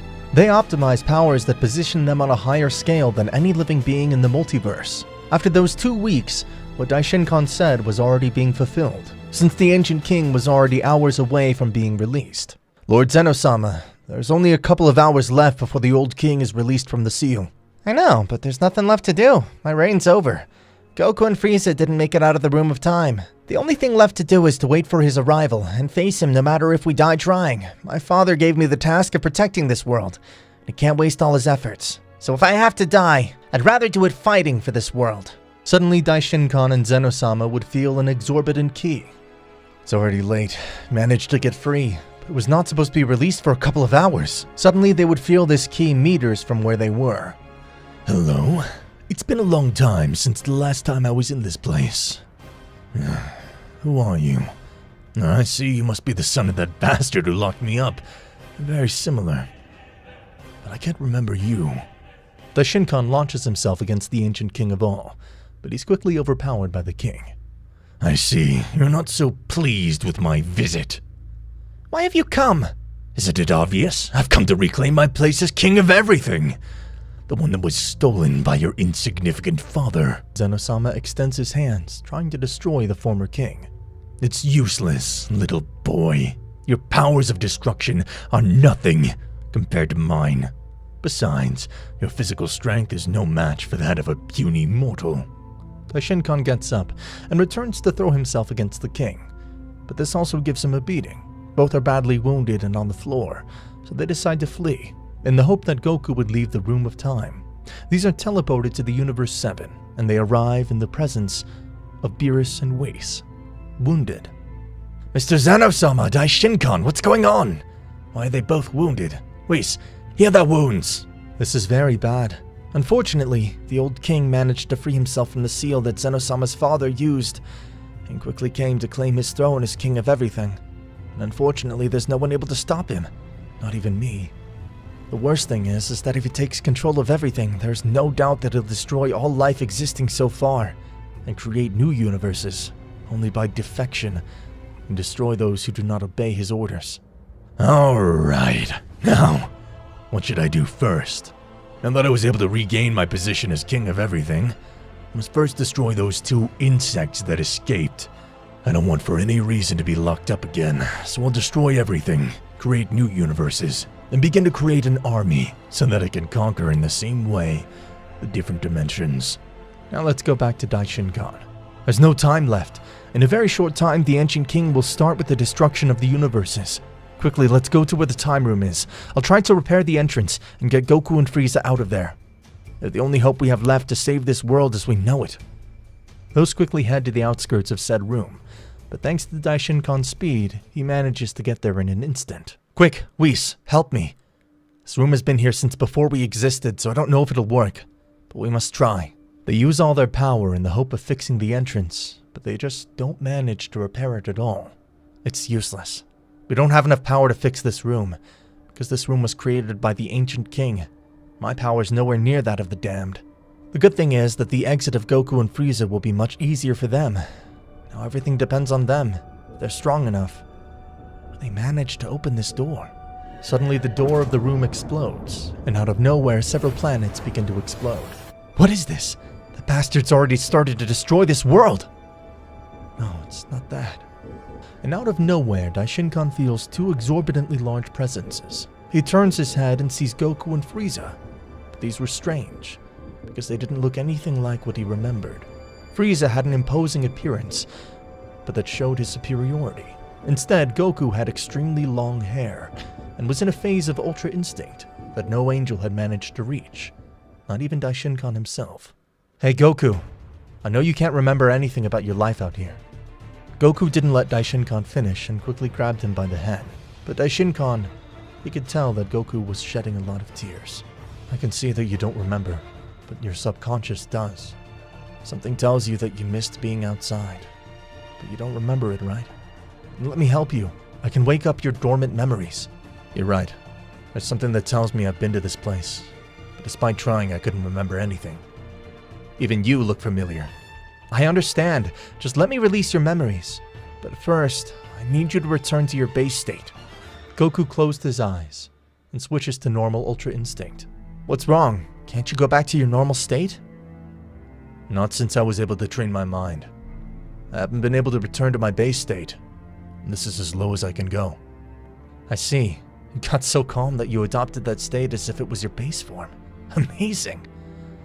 Well, now I'll release your memories. Just as he said, Daishinkan releases Goku's memories. It's true. I was locked in here for no reason. Mr. Beerus, why did you do that? Goku inadvertently rushed towards Beerus at such a high speed that he accidentally sent him flying. Hey Goku, maybe you're not used to holding back your power, but you can't go at such an uncontrolled speed. You're right. I'm sorry. Very well. I'll return Frieza's memories to him. No, I can't let you do that. I don't know if you've noticed, but me and Frieza became much more powerful than you. If my calculations don't fail me, even Zeno Sama himself. So if you give Frieza his memories back, he'll start doing whatever he wants, and he will want to destroy everything. I see. If that's the case, we'll leave it at that, and I can see that you've struck up a sort of friendship with him. Yes, we did understand each other in there, but don't get carried away. As you can see, Frieza's a little more powerful than me. It's very difficult to surpass a prodigy warrior in power, but luckily we were always level. I was always one step behind him. Frieza notices the Ancient King's key. Hey Goku, you felt it too. Yes, that key's a bit superior to ours. I don't understand what's going on here. Daishinkan explains what happened to Goku. I see. That's why they locked us up. They were manipulated by that bastard. That's right, but don't be fooled. The guy's incredibly strong. Even I couldn't fight him. Don't worry. As long as I'm here, I'll never let him destroy this world. Frieza, come on. Can't let that guy destroy this world. It's okay. I'll help you, because you asked me to. Goku smiles. Finally! We'll fight someone other than us! They disappear in Daishinkan's eyes. I was waiting for you. I was surprised when I felt that magnitude of power. Almost as powerful as the one who locked me up. But don't believe it. So you're the damned one who was wreaking havoc in all the universes. That's right. I came to reclaim the throne that belongs to me. You're no longer worthy of possessing that throne. How about you leave and disappear from the face of the universes before we tear you to pieces? Do you really think that a couple of mortals like you can face the god who created everything? No one has ever been able to defeat me. Ever. Well, we'll be the first. So get ready to die. Hey, Daishinkan, don't you think we should go and help Goku? No, we'd better stay here. Might just be in the way. I still find it hard to believe that a couple of mortals were able to overcome one of the 5 most powerful warriors in the multiverse. Goku really is something. Yes, but let's not claim victory yet. We still don't know how powerful the Ancient King is. Hey Frieza, this isn't gonna be an easy battle. This guy's still more powerful than us. But maybe if we join forces we can defeat him. Stop chattering and let's start now. He launches himself at Goku and Frieza and sends them flying with a single punch. You bastard! Goku and Frieza throw themselves at the Ancient King, but he had a lead, with only Frieza being the one to land several blows. Hey Goku, it's not time for you to fight in that form. Use your last transformation now, otherwise we'll lose this battle. You're right. Distract him for a few seconds, please, Frieza. Okay. Goku steps back a few meters and closes his eyes. Suddenly his hair began to grow out of control, until he got a huge mane. Now, let the second round begin! Goku joins the battle, but it was so big that they began to destroy everything.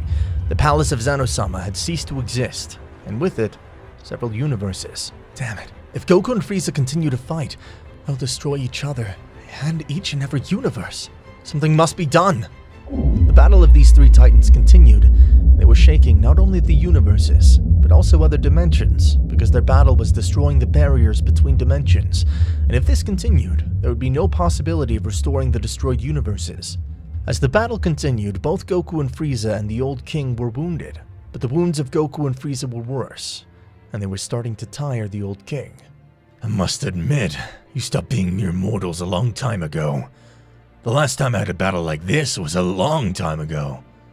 Why don't you join me? So that way I won't have to eliminate you and waste your power. Stop talking nonsense. We'd never join someone like you. Because of you we went through hell. Our friends turned against us. I blamed them all for millions of years thinking they hated me. But it was all because of you. And that makes me angrier. For that reason I'll eliminate you here and now. These resumed their fight. But now they were already fighting, with all this provoked the destruction of more universes. For the power clashes between these titans was too powerful. Lord Zeno Sama, I will go to help Goku and Frieza. They're the last hope of this world. We can't let them die. It's okay, if you think you can be of help because you've got some plan. As you say, the Shinkan teleports in an instant to the battle site. Mr. Goku, Mr. Frieza, please come here for a moment. They quickly retreat from the battle. Daishinkan heals all of his wounds. Don't worry about your wounds. Fight with everything. I'll be here to heal you. Thank you very much, Daishinkan. If so, I'm sure we can win. They return to the... This story begins on planet Vegeta, where everything seemed to unfold normally. However, something unusual was growing inside the womb of a Saiyan woman. The child was to be named Kakarot, as everyone believed it would be a boy. Bardock was excited, yet uneasy.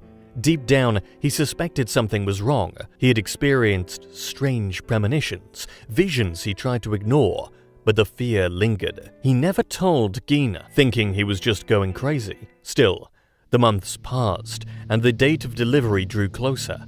Gina began noticing odd behaviors in her body. While cooking one day, a small utensil fell behind her, and without consciously realizing it, her body turned and caught it before it hit the floor. Gina considered these moments as mere coincidences, but it couldn't be further from the truth. These incidents were happening because of the powerful bond forming with the being inside her womb. There were already signs of something extraordinary, though subtle enough to go unnoticed. Occasionally, her eyes would flicker silver, only to revert moments later. Bardock started sensing a strange energy coming from Gina, one he had never felt before. It wasn't hers, he realized. He began connecting the dots and understood that the child growing inside her was anything but ordinary. Bardock formed a small energy sphere in his right hand. Gina, turn around and close your eyes. She hesitated but obeyed. Without warning, Bardock launched the energy blast at her, but astonishingly, she dodged it without even looking. Just as I thought. What the hell is wrong with you, Bardock? Why are you attacking me? Do you want to kill me? Don't you realize?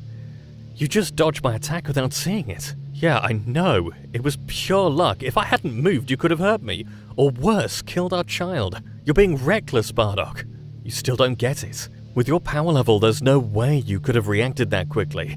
Even if you were high class, an attack at that distance should have hit. Seeing that Gina still didn't understand, Bardock quickly moved behind her, grabbed 2 kitchen knives and threw them from point-blank range. Gina couldn't track his movements due to his speed, but once again, she evaded his attack. You see? He's protecting you. It's true. You're right. Now everything makes sense. You were smart to notice before I did. Our child is a prodigy.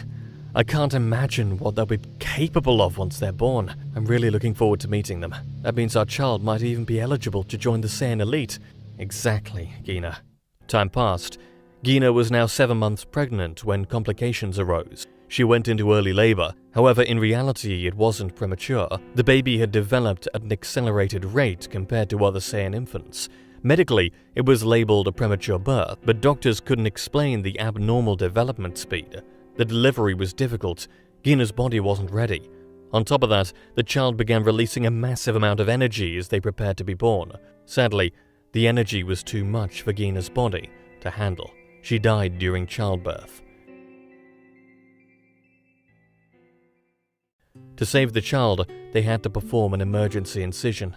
It was then that Bardock saw something unexpected. The child wasn't a boy. He was stunned. A whirlwind of emotions struck him. Gina was gone, and the son he had dreamed of turned out to be a daughter. As time passed, Bardock noticed that his daughter didn't display the power level he had anticipated.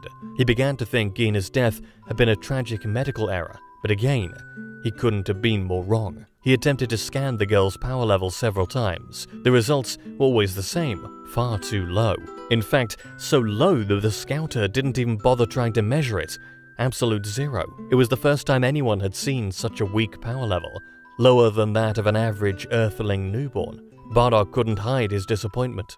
I should have known. Of course a girl wouldn't have a decent power level. I'm such an idiot. It all makes sense now. There isn't a single female warrior among the elite.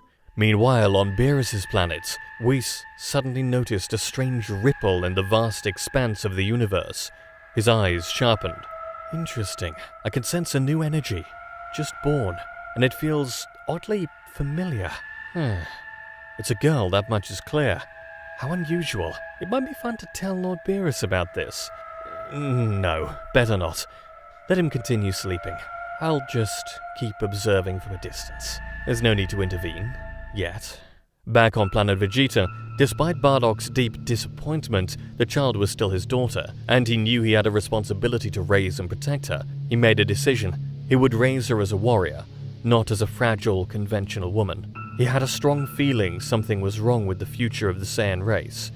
Though he trained her as best he could, Kakarota's power level never increased. It was as if she were some kind of alien from a conquered, weak planet. To Bardock, she seemed completely useless, a burden even. But as time passed, something didn't add up. Even with a non-existent power level, she displayed remarkable intellect, well beyond her age. Her reasoning, her ability to grasp complex situations instantly, even Bardock's own behavior was beyond anything he had seen before in a child. Then he began to notice something even stranger. She exhibited the same strange abilities Gina had shown during her pregnancy. Reflexes beyond explanation, a mysterious awareness of danger, and moments where her body moved without conscious control. Bardock started to realize maybe her strength wasn't in her ki. Maybe her power didn't lie in her battle level at all. What if her power came from something else? Something that transcended traditional Saiyan understanding? His mind opened to new possibilities. Could it be that she truly was a prodigy, but one unlike any the Saiyan race had seen? To test his theory, Bardock launched several energy blasts at her, just like he had with Gina. This time he didn't hold back. He fired multiple energy attacks while she was fast asleep, and yet Kakarota dodged every single one. Though asleep, her body reacted. She was still just a child, but due to her rapid development, she had enough awareness to sense the world around her. Even if she didn't understand what she was doing, her body simply moved on its own, especially when it sensed danger. Incredible. I don't understand how you're doing this, but I finally see you're not the useless brat I thought you were. Your abilities make you special, and I'll make sure you learn how to use them. Maybe, just maybe, you're the key to ending the Saiyan race's tyrannical rule. So I hope I'm not losing my mind. Gina will be so proud to see what her daughter can do. Inside his mind, Bardock thought, everyone believed she died with her mother during childbirth. That's how it should stay. But now, with the abilities she's showing, if word reaches King Vegeta, or worse, that bastard Frieza, it could be catastrophic. I need to hide her better than ever. Bardock had relocated to an isolated area with his daughter, far from the Saiyan cities. But just before he could move them to a new hiding spot, several Saiyans happened to fly overhead on patrol, ensuring all sectors were in order. From a distance, they spotted Bardock. Everyone knew who Bardock was. Curious, they flew down to speak to him. They had noticed his absence from planetary missions ever since Gina's death. He hadn't reported in for conquest duty, and that raised questions. Hey, is that a child behind you? Who is she, Bardock? She looks a lot like you. Don't tell me. That is none of your business. Keep flying. And I suggest you don't tell anyone what you saw here, if you know what's good for you. You sound pretty defensive, Bardock. Why hide this from King Vegeta? Is there something about this girl we don't know? Maybe besides the lie you fed us, that your daughter died? No more questions. I'm leaving. All right. We won't ask anything else. Go on then. Besides, she doesn't seem like a threat. The Saiyans flew back into the sky, not noticing a set of massive steel beams used to carry planetary signal transmissions. One of them accidentally clipped the structure mid-flight, and a chunk of metal fell straight toward the little girl. For a second, it seemed like the end. But in a flash, Kakarota avoided the entire structure with almost casual ease. Hey, did you see that? She dodged that without even trying. And she's not scared at all. That was incredible. Bardock was now panicking. They had witnessed her abilities. He knew what would happen if they reported this. He had no choice.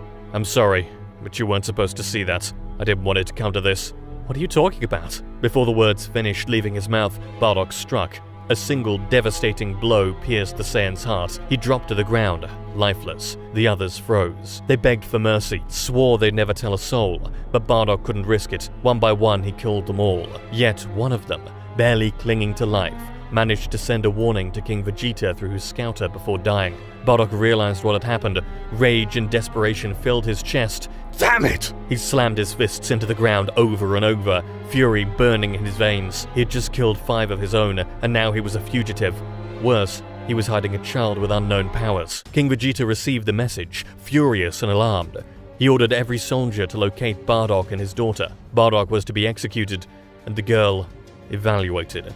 If her power posed any threat, she'd face a fate even worse than Broly's. King Vegeta wasn't willing to take any chances, not after what had happened with Broly. He wanted Bardock and the girl found at any cost. From that moment on, the entire Saiyan military, elite units included, were mobilized to track them down. Bardock, however, was a master at hiding. He knew every inch of planet Vegeta better than anyone. Their story had gone beyond military orders. It became planetary news.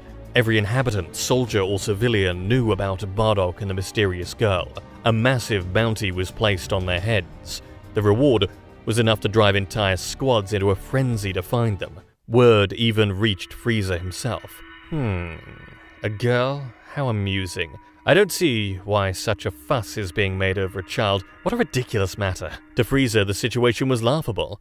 But King Vegeta knew better. He understood the rare genetic mutations that sometimes occurred within the Saiyan race, and the danger they could pose. After several months of tireless searching, a patrol finally located Bardock. He had fallen asleep, utterly exhausted from the constant running and hiding. More than 100 soldiers surrounded the small camp. They made noise, but Bardock didn't stir. His body had reached its limit, physically and mentally. He was in a deep sleep.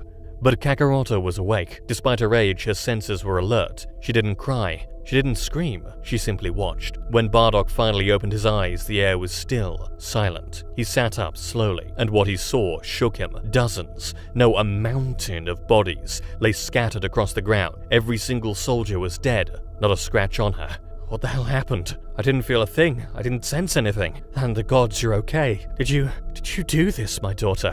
Kakarot said nothing. She simply looked at him with a faint smile, quiet, serene, but strangely unsettling. Far away, on one of Frieza's ships. Lord Frieza, we've received disturbing news.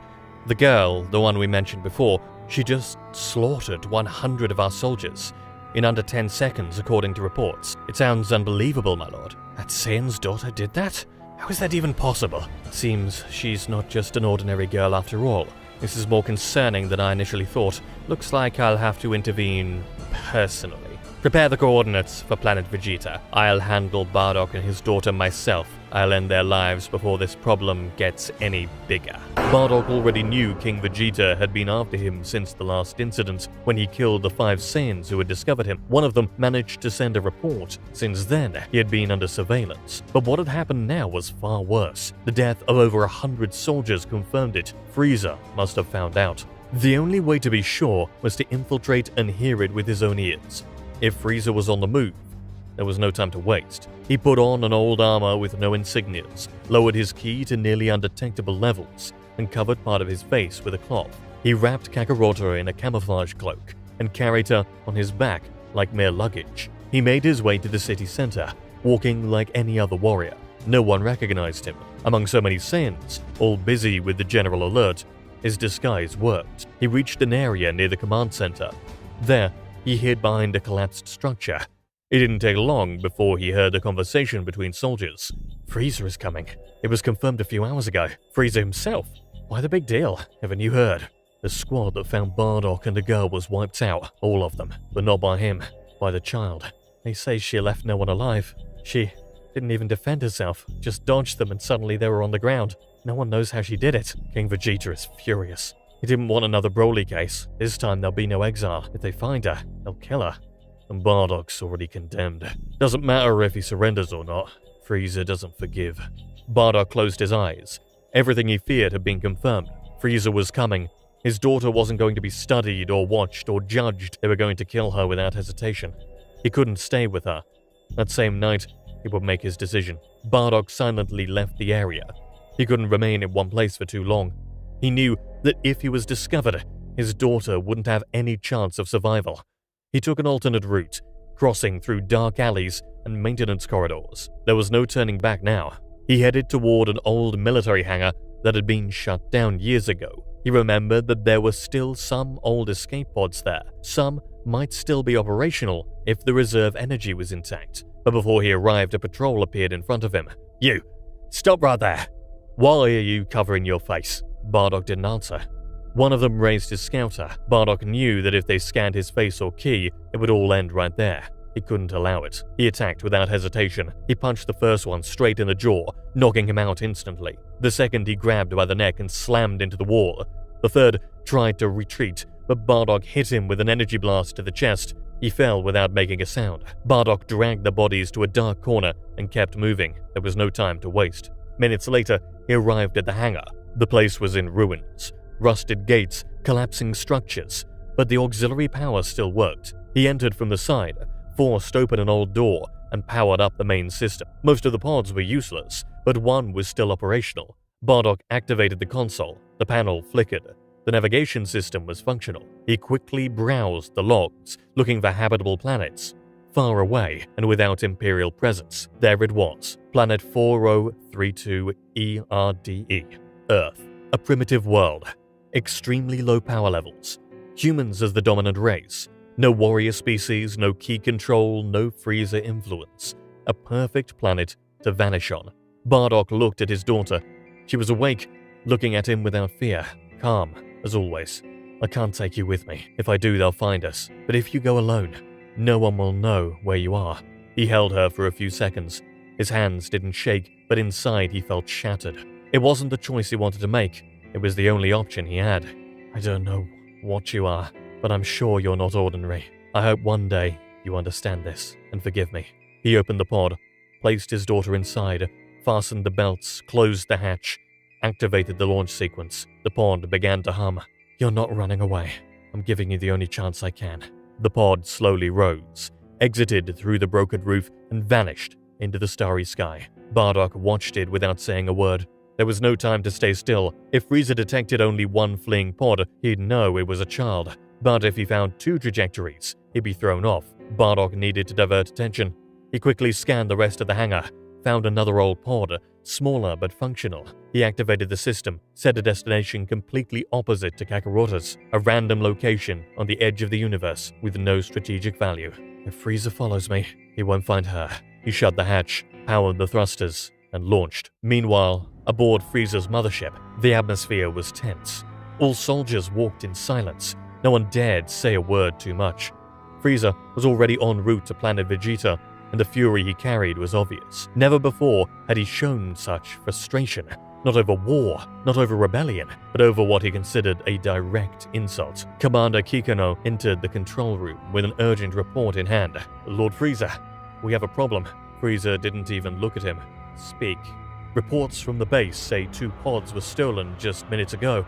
One was launched towards Sector 4035 and the other to Quadrant 6712. Frieza slowly opened his eyes. He turned toward the commander without changing expression. 2 pods? Yes, sir. They appear to have been launched almost simultaneously from an old decommissioned hangar. We believe Bardock was one of them, and the second pod may have carried the child.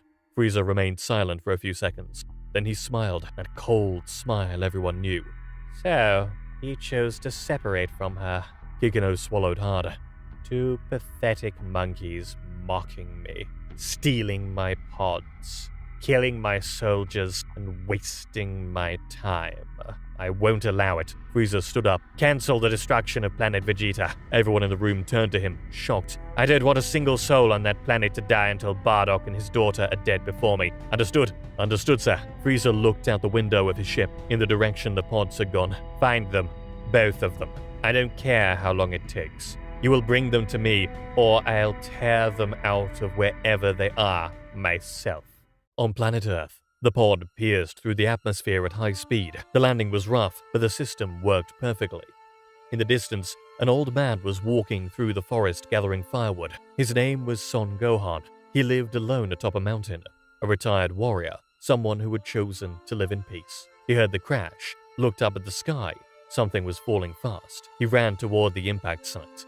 It took him a few minutes. When he arrived, he found a smoking crater. At its center, a pod with a glass front. Inside, a girl. Gohan approached cautiously. The pod's system opened automatically. The girl looked at him. She didn't cry, didn't speak, just stared. What the? A girl in a space pod? He picked her up. She was warm, but didn't seem hurt. She wore small armor and had a strange, faint energy on her. I don't understand anything, but I can't leave you here alone. He took her home. Days passed. Gohan didn't know where she came from. She didn't speak, didn't say her name. So he began calling her Kaka, after the letters engraved on the pod's exterior. She was calm, learned fast, watched everything closely. She had odd reflexes. Sometimes she dodged things before they fell. Other times, she seemed to anticipate everything that was about to happen. Gohan wasn't dumb. He knew she wasn't an ordinary girl. One night, he awoke to a strange pressure in the air. He stepped outside. There she was, standing, eyes completely silver. She didn't speak, didn't move. Gohan watched in silence. Seconds later, her eyes returned to normal. Kaka looked around as if nothing had happened and went back to sleep. Gohan stood there, unable to respond. "Who are you, girl?" The pod Bardock used to send his daughter was ancient. It had no direct tracking system, nor did it emit constant signals like modern models. Bardock knew what he was doing. Using an old pod made her practically undetectable. That was his only card to hide her. But Frieza wasn't going to give up. In the days following their escape, elite squads began a massive investigation. Commanders, scientists, and Imperial technicians were deployed to multiple stations to track the residual energy signatures of the pods. Frieza didn't just want to find them, he wanted to find them himself. The mothership was placed in search mode, scanning every region of the quadrant where the pods could have landed. They started with Bardock's pod. Its traces were more recent, more visible. That was the first one they found, but Bardock wasn't there. His pod was empty, abandoned on a lifeless asteroid, a decoy. Lord Frieza, the pod we found didn't carry the girl. It was just a distraction. Bardock is more cunning than I thought. He split his moves. But it doesn't matter. We found one, now we'll find the other. Weeks passed, then months. The scans continued. The possibilities were many. Bardock had chosen to send his daughter to a remote, insignificant planet with no combat power. That narrowed the options. But still, there were thousands of worlds. Frieza sorted the planets by power level. The lower the class, the higher the likelihood. He didn't have time to visit each one. Instead, he ordered his technicians to search for anomalies on those planets. During the period when the pods were launched, a pattern began to emerge. One particular planet, located in System 4032, showed a subtle atmospheric disturbance. An unknown object had entered at high speed weeks prior. It wasn't large, but the planet's sensors had registered it as a meteorite. Lord, we've located something. Speak. There are records of an impact on a planet called Earth. The data matches the date the pods were launched. No Saiyan presence reported, but it's a class extremely low-level planet. Frieza narrowed his eyes. Combat level?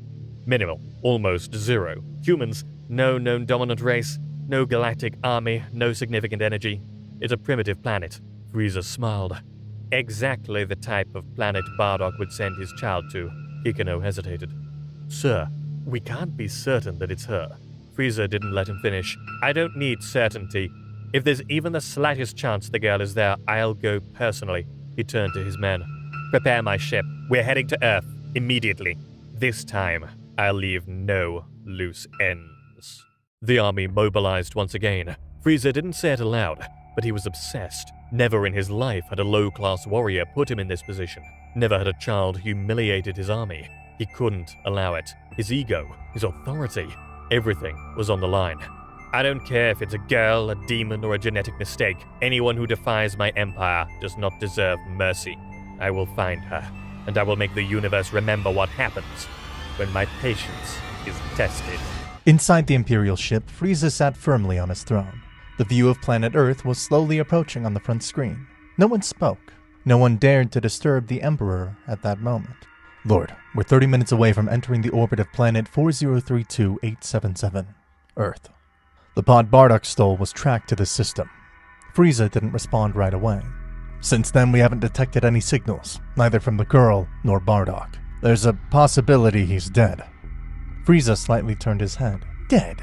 If he were dead, we'd know. That Saiyan stole 2 pods from me, risking his life and defying the Empire. He didn't do all that just to let himself die along the way. No, Bardock is alive. But there's no trace of his energy.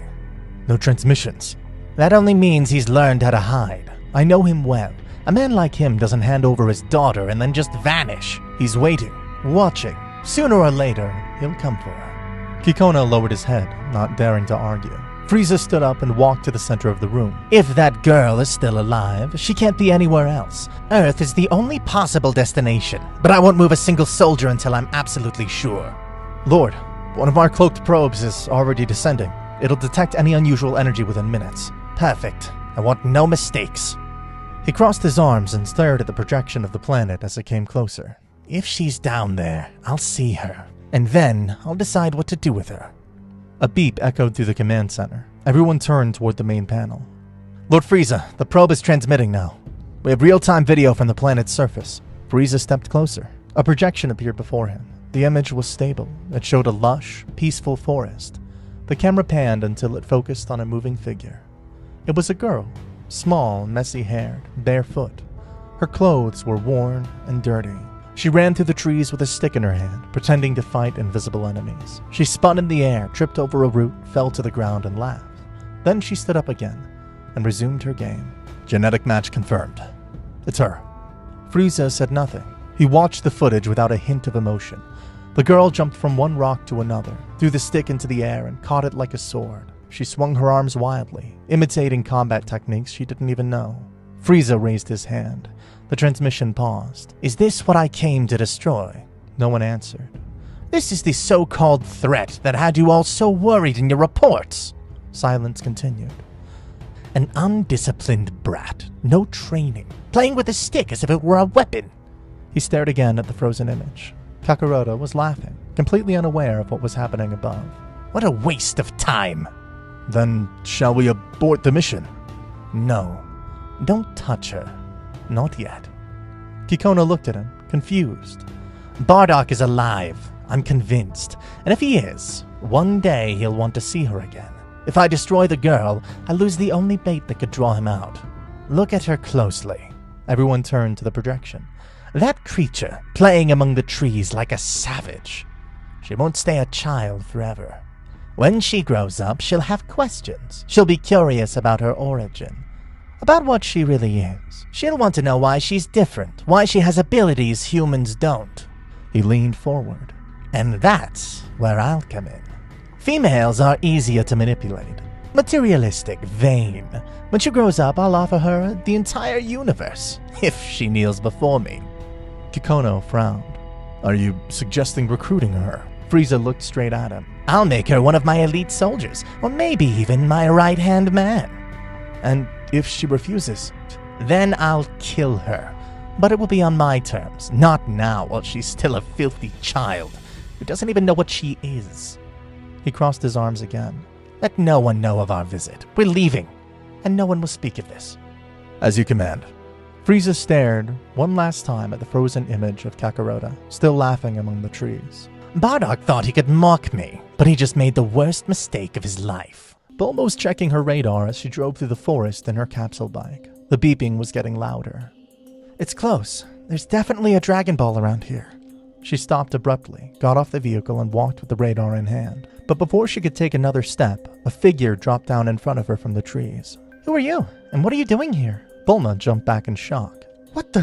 Where did you come from? Kakarota was watching her cautiously, frowning. Her tail swayed behind her. This forest isn't yours. What are you looking for? Easy, easy. I'm just looking for something. She showed her the 2-star ball. Have you seen one of these? Kakarota didn't lower her guard. What do you want them for? Because if you gather all 7, a dragon appears and grants a wish. That's all. I don't believe you. What? Why not? You could be a thief or someone dangerous. Hey, I'm just looking for the Dragon Balls. I didn't come here to fight some wild girl. At that moment, a deep voice called from the distance. Kakarota, what's going on? The old man appeared through the trees, quickly walking toward them. When he saw Bulma, he paused for a moment. And who might you be? Hello, sir. My name is Bulma. I swear I didn't come to cause trouble. I'm just looking for some magical orbs. My radar picked one up right here. Did she hurt you? No, but she showed up out of nowhere. Gohan sighed and walked over to the cabin. He returned holding an orange orb with 4 stars. Is this what you're talking about? Yes, that's the one. Could you give it to me? Grandpa, no! Calm down, Kakarota. She hasn't done anything wrong. But we don't know if she's telling the truth. Gohan thought for a moment. What if you could go with her? I'll keep an eye on her. Whatever, but if you're coming, don't get in the way. Don't give me orders! Gohan smiled, knowing the journey would be a long one for the both of them. The first town they reached wasn't particularly impressive, but it served as a starting point for Bulma to realize something very important. Kakarada wasn't an ordinary girl. Not just because of her strength, it was the way she analyzed every situation, how she refused to be tricked or manipulated, and how she set boundaries without hesitation. The case of the terrifying Oolong was the first clear example. The so-called monster terrorizing the village was actually just a cowardly pig with shape-shifting powers. In the original story, Bulma used him for convenience, but Kakarada didn't fall for blackmail or threats. She didn't even flinch when Oolong tried to transform to scare her. With just a few words, Kakarada reduced him to a trembling sack of fear. You can change forms, but you're still a coward. You're useless to me. If you want to come along, it'll be because you choose to, not because I'm afraid of you. With no other option, Oolong ended up tagging along, more like a resigned pet than an actual ally. Later on, when Yamcha and Puar ambushed them in the desert, the outcome was clearly different from canon. Yamcha, seeing a girl as the lead of the group, underestimated everything. "Hand over your capsules and no one gets hurt," he shouted confidently, waving his sword. Kakarada didn't even blink. She simply raised an eyebrow and vanished from sight. By the time Yamcha could react, his head was buried in the sand, his sword snapped in half, and the Saiyan girl had her foot pressed on his neck. "That was a threat?" she asked with no emotion whatsoever. Yamcha was so humiliated he didn't try attacking her again. Instead, he began following them from the shadows out of pure pride, hoping one day he could find a way to defeat her. Though deep down he knew that it would never happen. Their journey continued until they reached Frypan Mountain, where Kakarada's presence changed the canon even further. Upon arrival, they weren't greeted with the usual violence from the Ox King. In fact, seeing a fearless girl approach the flames with a staff and a cold stare, the Ox King decided to listen before acting. Kakarada didn't need to use violence. She simply studied the situation, understood the fire couldn't be extinguished by normal means, and deduced that Master Roshi was the key. When Roshi arrived to put out the fire, he made his usual dramatic entrance. But this time he was met with the unflinching gaze of a girl who didn't tolerate nonsense. The pervy stunt he usually pulled on Bulma wasn't even suggested in Kakarada's presence. "You control the fire, put it out, and don't do anything stupid." After using his Kamehameha wave to reduce the mountain to ashes, Kakarada stared at him, intrigued. "Can you teach me that?" "I could try, but you'd have to train hard." Though deep down he knew. Then came the encounter with Pilaf and his lackeys. In this version of the story, they actually managed to gather all the Dragon Balls, but never get the chance to make a wish. Kakarada had realized from the very beginning that they were being followed, and acted first. When Pilaf summoned Shenron, the girl was already standing behind him. Oolong didn't need to shout for panties because Kakarada simply shattered the dragon with a burst of energy before anyone could say a word. Shenron vanished, the Dragon Balls scattered, and Pilaf was left unconscious from a single shove. That night, a full moon shone in the sky, but Kakarada never looked up. Her grandfather had spoken clearly to her about the effects of a Saiyan with a tail gazing at the full moon, endangering everyone around them. Unlike Goku in another reality, who didn't understand the warning, Kakarada grasped it quickly and deeply. As a result, the castle was never destroyed. While Bulma and the others didn't fully grasp what that meant, Kakarada was already several steps ahead. Once the chaos was over, Kakarada decided she had seen enough of the world, for now. She thanked Bulma for the experience, but said it was time to train, seriously. Bulma couldn't believe a girl like her existed. She didn't know if it was luck, destiny, or a bad dream gone wrong. But she felt envy. Kakarada shone too brightly and did everything effortlessly. The men they met along the way couldn't stop staring at her, and that annoyed Bulma. "Do whatever you want. It was my adventure anyway." Training with Roshi would be next. After parting ways with Bulma, Kakarada returned briefly to the mountain to visit her grandfather Gohan. She told him about the situations she had faced, the people she'd met. Though for her, it hadn't been a big deal. Everything had been easy. Too easy. Maybe there's no one out there who can truly test you yet. It wasn't arrogance, just a fact. No one had posed a real challenge so far. At times, when she closed her eyes or focused deeply, she would catch brief flashes. A figure standing with his back turned, facing a pond. A strong but calm male voice. A hand resting on her head. They were vague images with no clear meaning. She didn't know who it was. And though she never spoke of it, sometimes she fell silent, as if something inside her felt incomplete.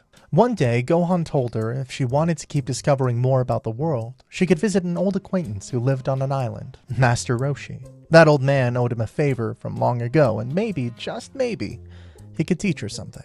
Though Gohan wasn't sure if there was anything left to teach. Kakarada accepted with low expectations, not because she felt she needed to improve, but because it seemed like a different way to spend time. Roshi saw her coming from afar and greeted her on the beach. "You're back." "Yeah, I got bored."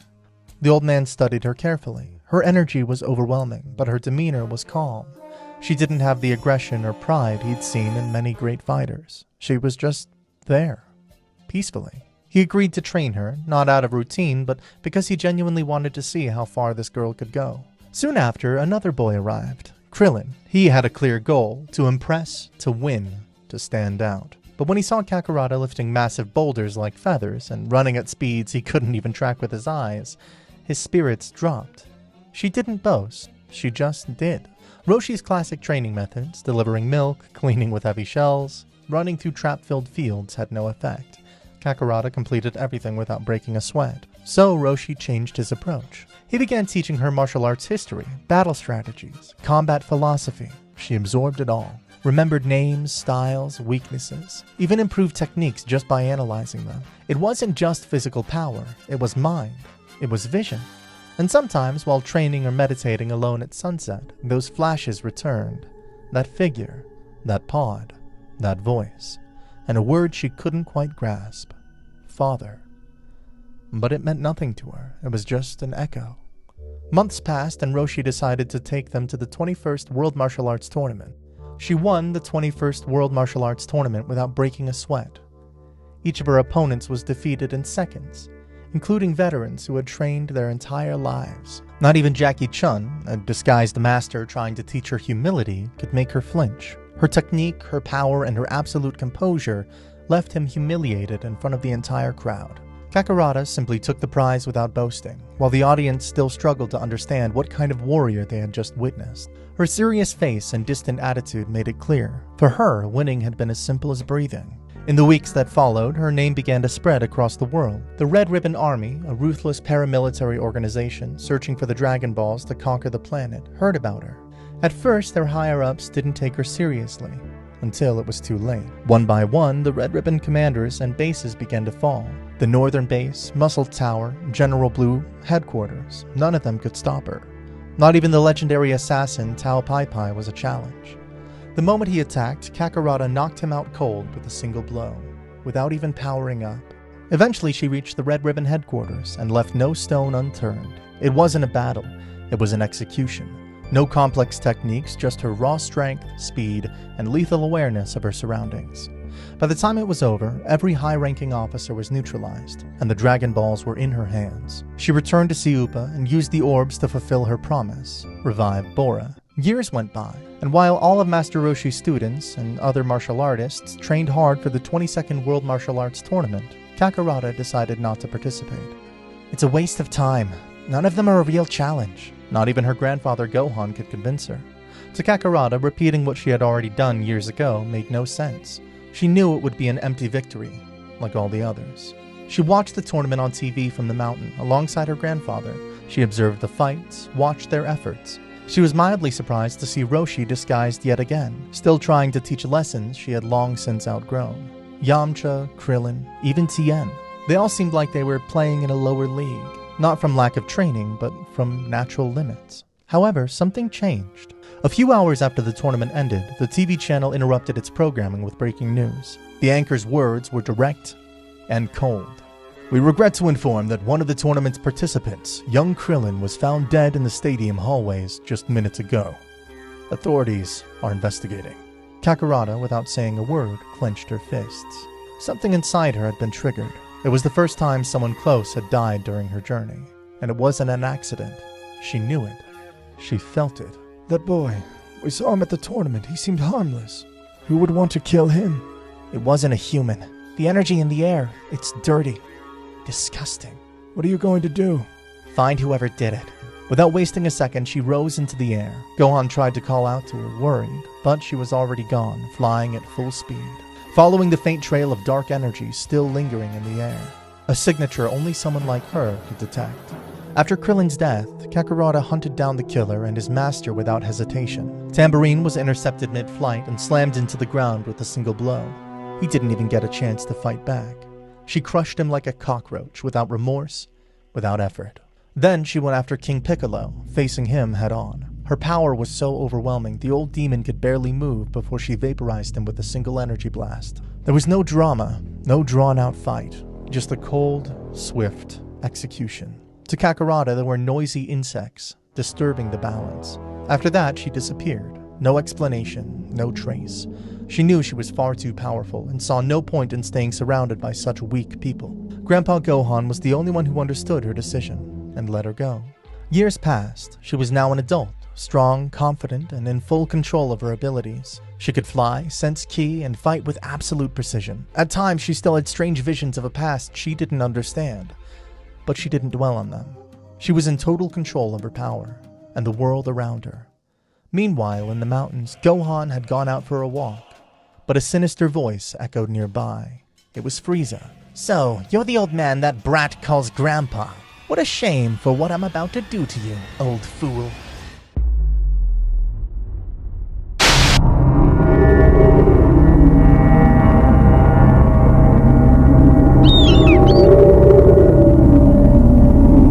Look! Up there! Dad! Cool! Last one there's a rotten egg!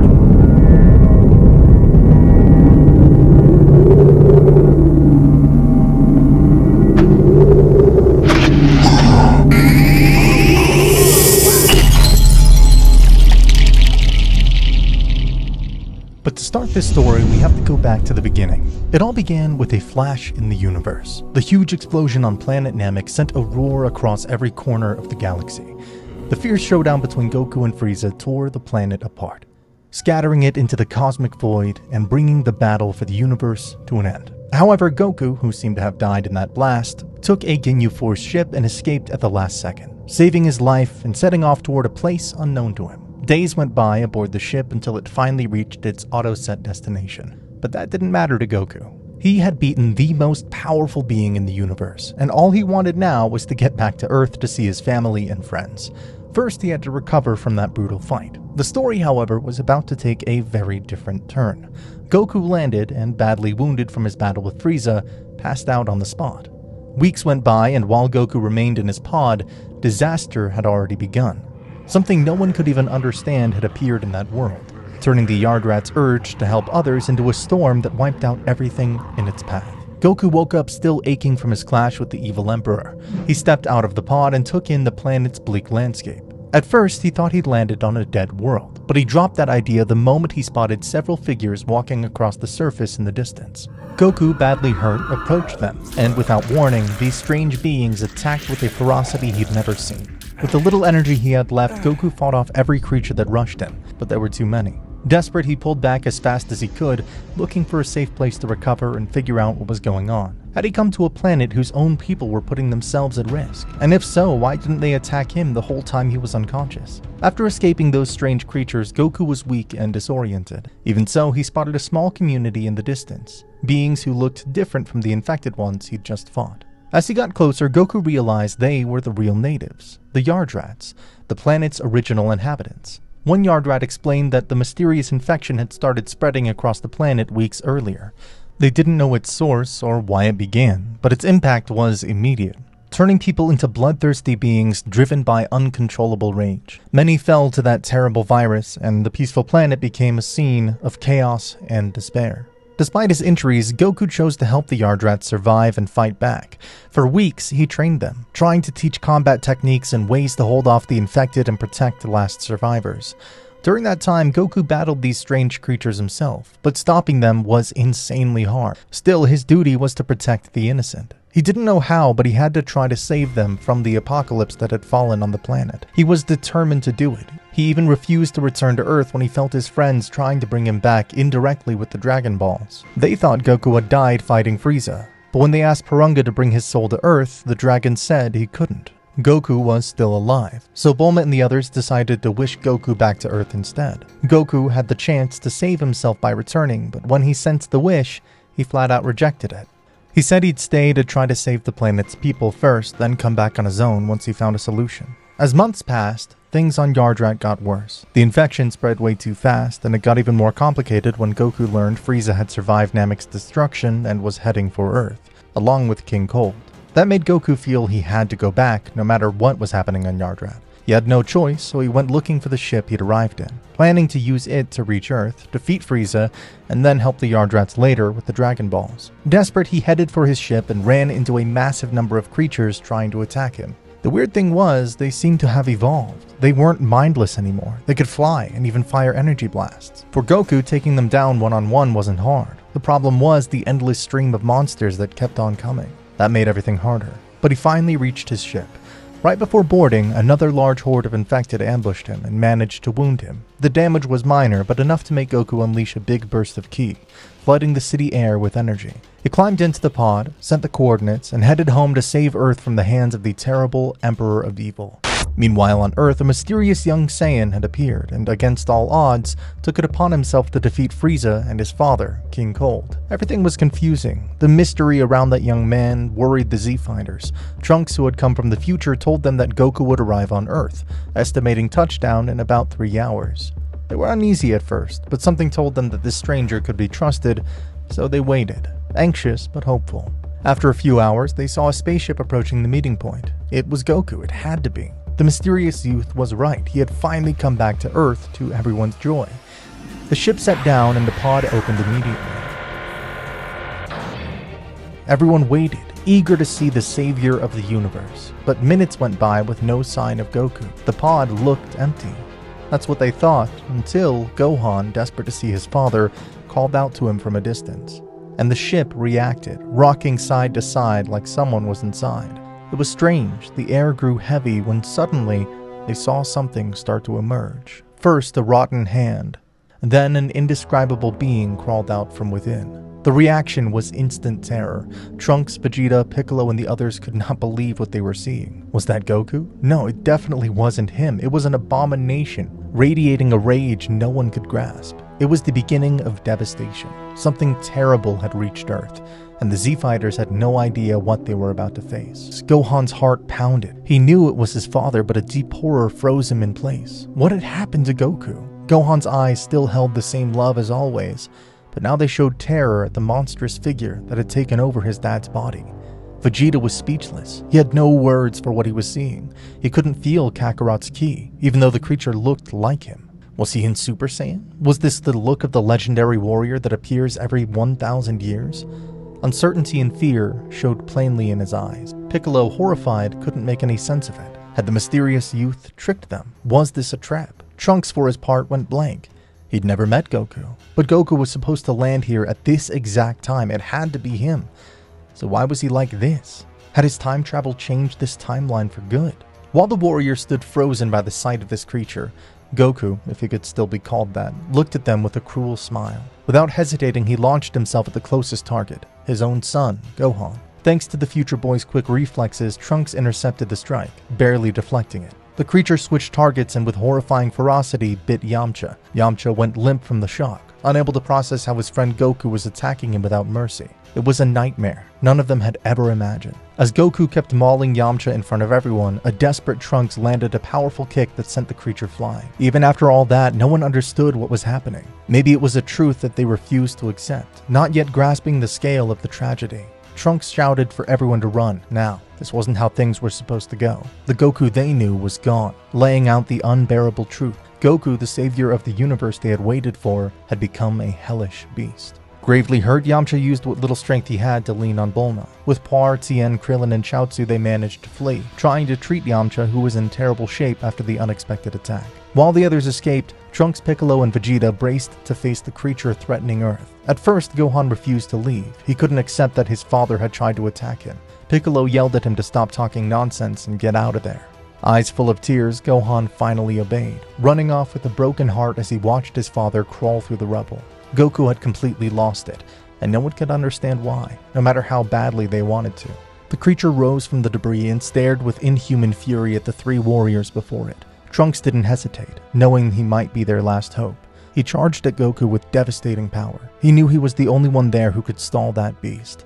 He went all in, his energy bursting into a torrent of light and destruction, hoping to end the threat from space. He didn't know if going to the past had triggered this disaster, but he was determined to make it right and fix the chaos he'd helped to cause. Every strike mixed anger with despair, trying to stop an unstoppable force. Even so, the creature was too strong and too savage. Trunks' attacks barely did anything. Like that, Goku's power had grown way beyond reason. His punches and kicks weren't landing the way they should, while the monster's blows were brutal and relentlessly feral. Whatever martial arts master he'd been was gone. Now he was just a machine of destruction. Piccolo and Vegeta watched the fight spiral. Was there any way out? Any chance Goku could come back to himself? Would they ever see the savior of the universe again?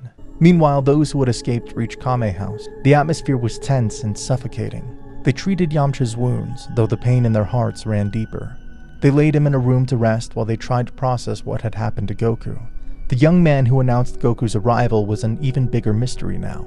He seemed like a good person, but everything felt off. How did he know Goku would arrive at that exact moment? Was this a trap? No, he can turn into a Super Saiyan. If he wanted to wipe us out, he would have already. The confusion was thick. They hoped to see their friend come back, but deep down they knew that hope didn't make sense. And the mysterious youth? He was out there fighting that creature.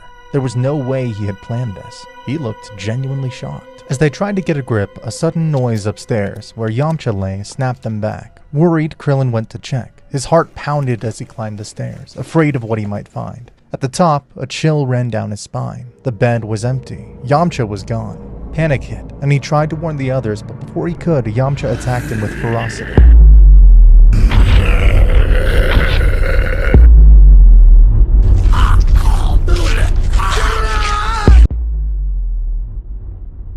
This story would begin on the planet of Beerus, where Goku and Vegeta were training. As Goku was motivated by wanting to master Ultra Instinct, Vegeta didn't want Goku to overcome it. The two were training with Whis, but the Angel of Universe 7 would realize that his staff would be glowing, then stop the training to see what was going on. What's going on, Mr. Whis? Apparently someone is calling me. Whis, when answering the call, was Vados, the Angel of Universe 6. In a desperate tone, she would tell him, Whis, gather the most powerful warriors you have as soon as possible and head towards the place of Zeno Sama. Our father betrayed us. Me, Margarita, and the Guardians are trying to protect Zeno Sama. Also, contact all the gods and angels you can. We need help urgently. Whis would enter in desperation and would talk to Vegeta to go wake up Beerus, and Goku to mention to the warriors that can be of help. Goku immediately tells him to go look for Broly. It is then that Goku, Whis, Vegeta, and Beerus would go to the planet Vampa. It's there that they would find the legendary Super Saiyan. Broly, we need you to come with us. I can't now. What's wrong? Goku would yell at him just to accompany them, and Broly would understand that it was something serious. Then they would go to the Kai's planet, so he'd take them faster to the palace. Then Kibito would use his technique to get to Zeno Sama's planet. That's when the real terror would begin.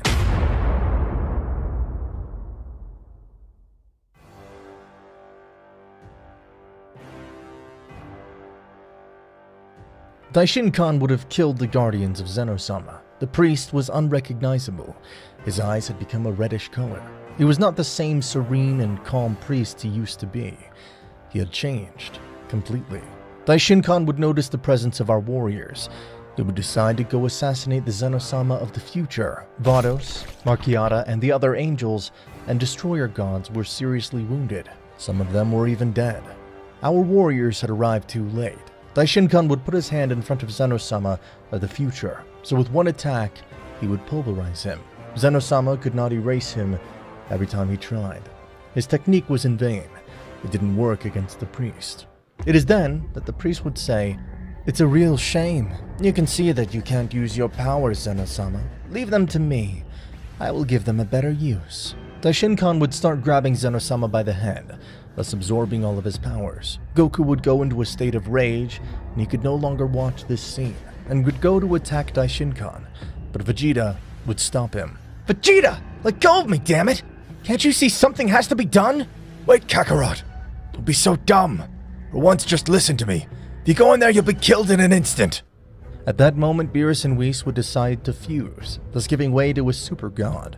But it was too late. Daishin-kan had already absorbed the powers of Zeno Sama, and nothing could stop him. The defeat was inevitable.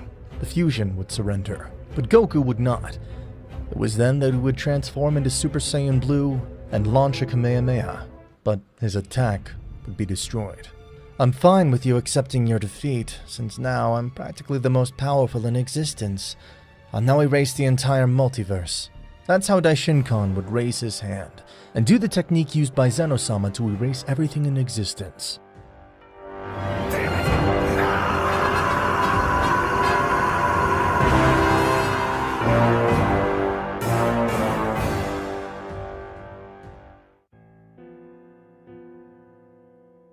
When everything seemed to be over, a strange event would happen. Goku had returned to the time of his childhood. In short, he had been born again. But that would not only happen to Goku, but also to Vegeta and Broly. Something or someone had given the opportunity to remedy everything. Where the hell am I? Why do I feel so small, and what is this planet? Goku would find himself on planet Vegeta. His father Bardock, who was loading his ship to send him to Earth. It is then that Goku would overhear the conversation his parents would have. You take such extreme measures, Bardock. No Saiyan man cares so much for his children. I always spend my time on the battlefield, so I'd like at least once in my life to preserve something, especially if it's someone who's destined to be a low-class warrior. I mean a warrior! Goku would understand everything.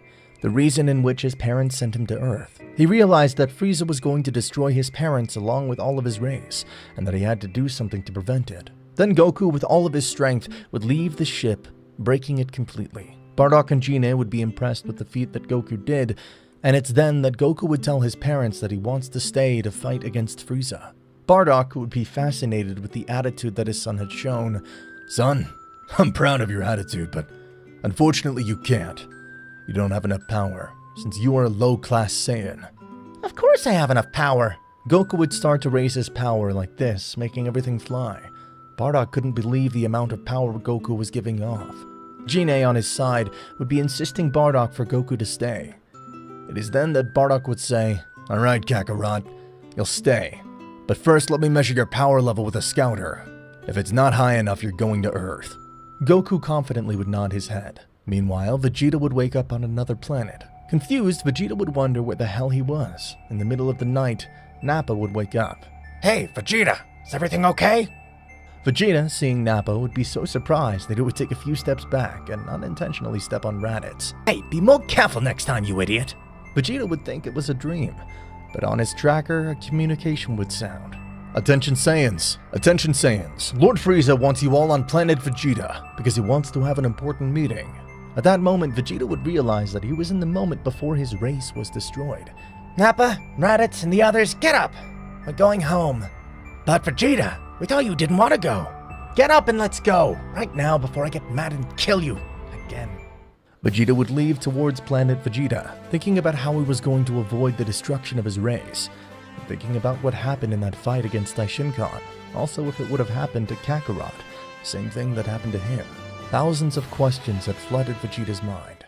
Meanwhile, Broly would wake up because some soldiers were taking him to a ship. They were going to send him to the planet Vampa. Broly would realize that he was a child again, and immediately he would remember his father. Then when Broly started to resist, and the soldiers would shoot him with their guns, that would only make him even more angry. Then Broly would charge an attack and would throw it to the soldiers, as he managed to escape. Broly luckily remembered his home on planet Vegeta. It's then that he'd enter and meet his father. Broly would be excited to see his father again, and in tears would go to hug him.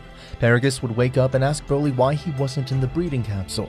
It's then that Broly would tell him about the soldiers, and that they were going to send him to a planet. It's then that Paragus would understand and tell him, Alright Broly, tomorrow we're going to kill Vegeta. Now go get some rest. Paragus would be thinking that Vegeta is envious and want to send his son to another planet, just because his power was superior to the prince's.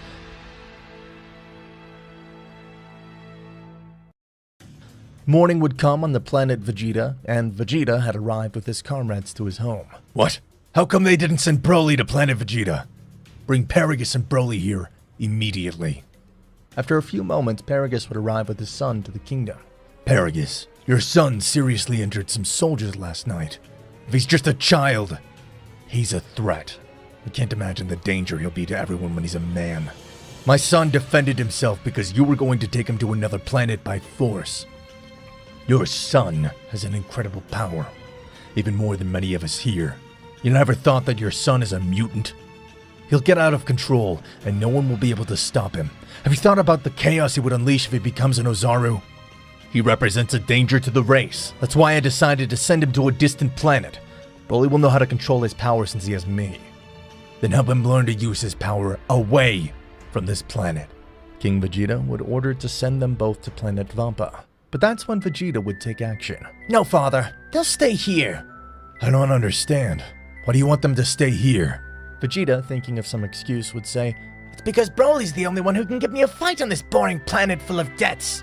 King Vegeta would smile and let Paragus and Broly stay, but on one condition, that they cut off Broly's tail in the meantime. Alright, Kakarot. We'll use my tracker to measure your fighting power. Now start to raise your power. I want to see your maximum capacity. Goku would begin to increase his power, reaching extremely high levels for any Saiyan. Vegeta would realize the great power he felt, and a smile would form on his face, since he knew that this power was from Kakarot. Bardock would begin to measure with his tracker, and it had already reached over 90,000. In this story, Goku would have been just reborn with part of his power, more or less the amount he had when he fought against Captain Ginyu in the Frieza saga, while Vegeta would have the power of 76,000 units. And finally, Broly, being a child and knowing the basics of fighting, would only moderately be stronger than the child of the original story, reaching a power level of 30,000. Of course, these surpassed any Saiyan, even the power of King Vegeta and the power of Bardock, since the power of both was merely 10,000. Bardock would say that this power was more than enough to defeat Frieza, but obviously he didn't know Frieza's maximum power level. Goku would say that it wasn't enough to defeat him. He still has to train more to fight Frieza. In the kingdom, the king would have dinner with the prince. And tell me, son, how was the conquest of the planet? Well, we were able to conquer. I got even more power. Vegeta would begin to increase his power in a sudden way, making the place where they were shake. Goku, who could sense the power of others, would feel Vegeta's, and without hesitation, he would go to where he was. Kakarot, what are you doing? I'm going to Vegeta. Vegeta, before his father said a word, would tell him to let him pass. That's when Goku would pass, and when Goku and Vegeta would see each other's faces again. But this is Kakarot, Bardock's son. Dare you come talk to the prince being a low-class warrior? Don't get carried away by their power levels, Dad. That bastard in front of you is the most powerful of our race. The king would laughably decide to measure Goku's power, and to his surprise, that would be a power level of 90,000. Vegeta, we need to talk. Same here, Kakarot. That's when the two would realize that they'd been reborn with all of their memories. That damn Daishinkan. I swear this time I'll train to become twice as strong so I can kill that damn thing. We'll have to be twice as prepared for what's going to happen, but now we have to focus on Frieza. My father's going to rebel against him today. So your father already guessed it. That's why he sent you to Earth. He's a cunning Saiyan. We need to come up with a plan to kill him since we don't have enough power to defeat him yet. I could use the Spirit Bomb.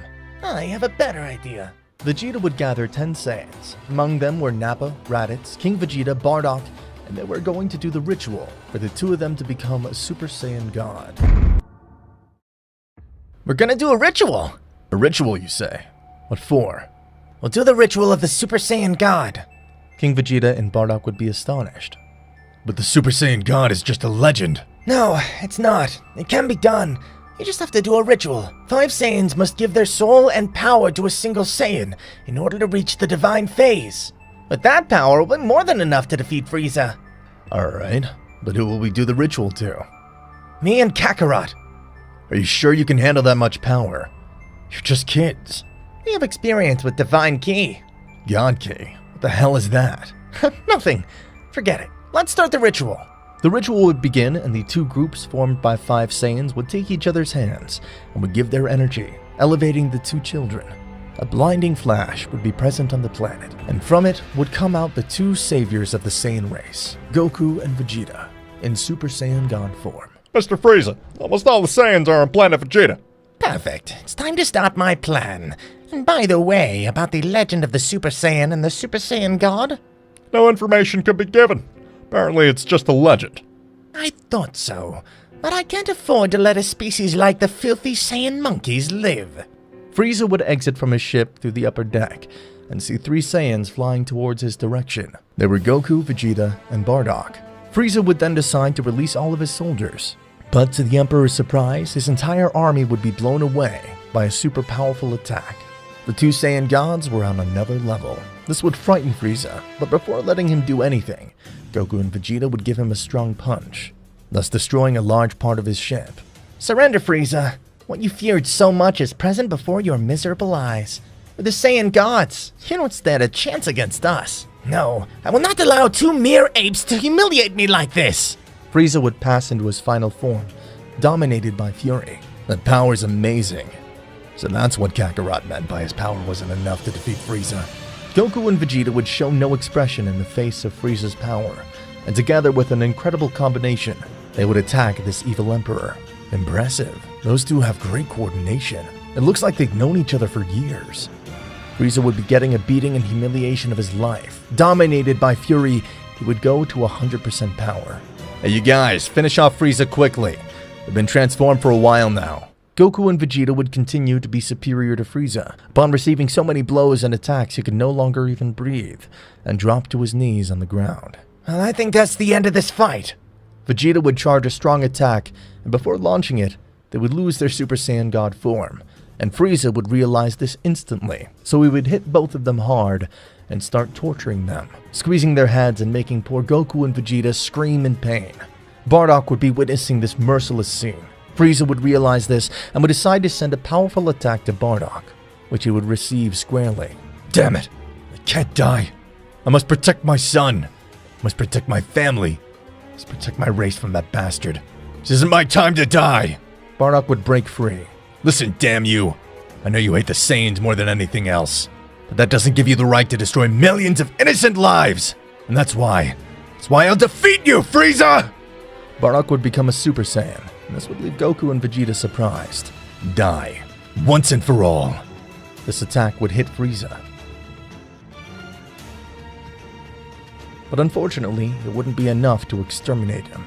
No way! Although Bardock's power had been multiplied by 50, giving him a power level of 500,000, it wouldn't be enough to defeat Frieza in his final form. Bardock would throw himself against the tyrant, but he wouldn't be able to hit him. Frieza would give Bardock a strong punch and a strong kick that made him return to his normal state. This is the end of you filthy Saiyans. But when all seemed lost, Goku and Vegeta would find a solution.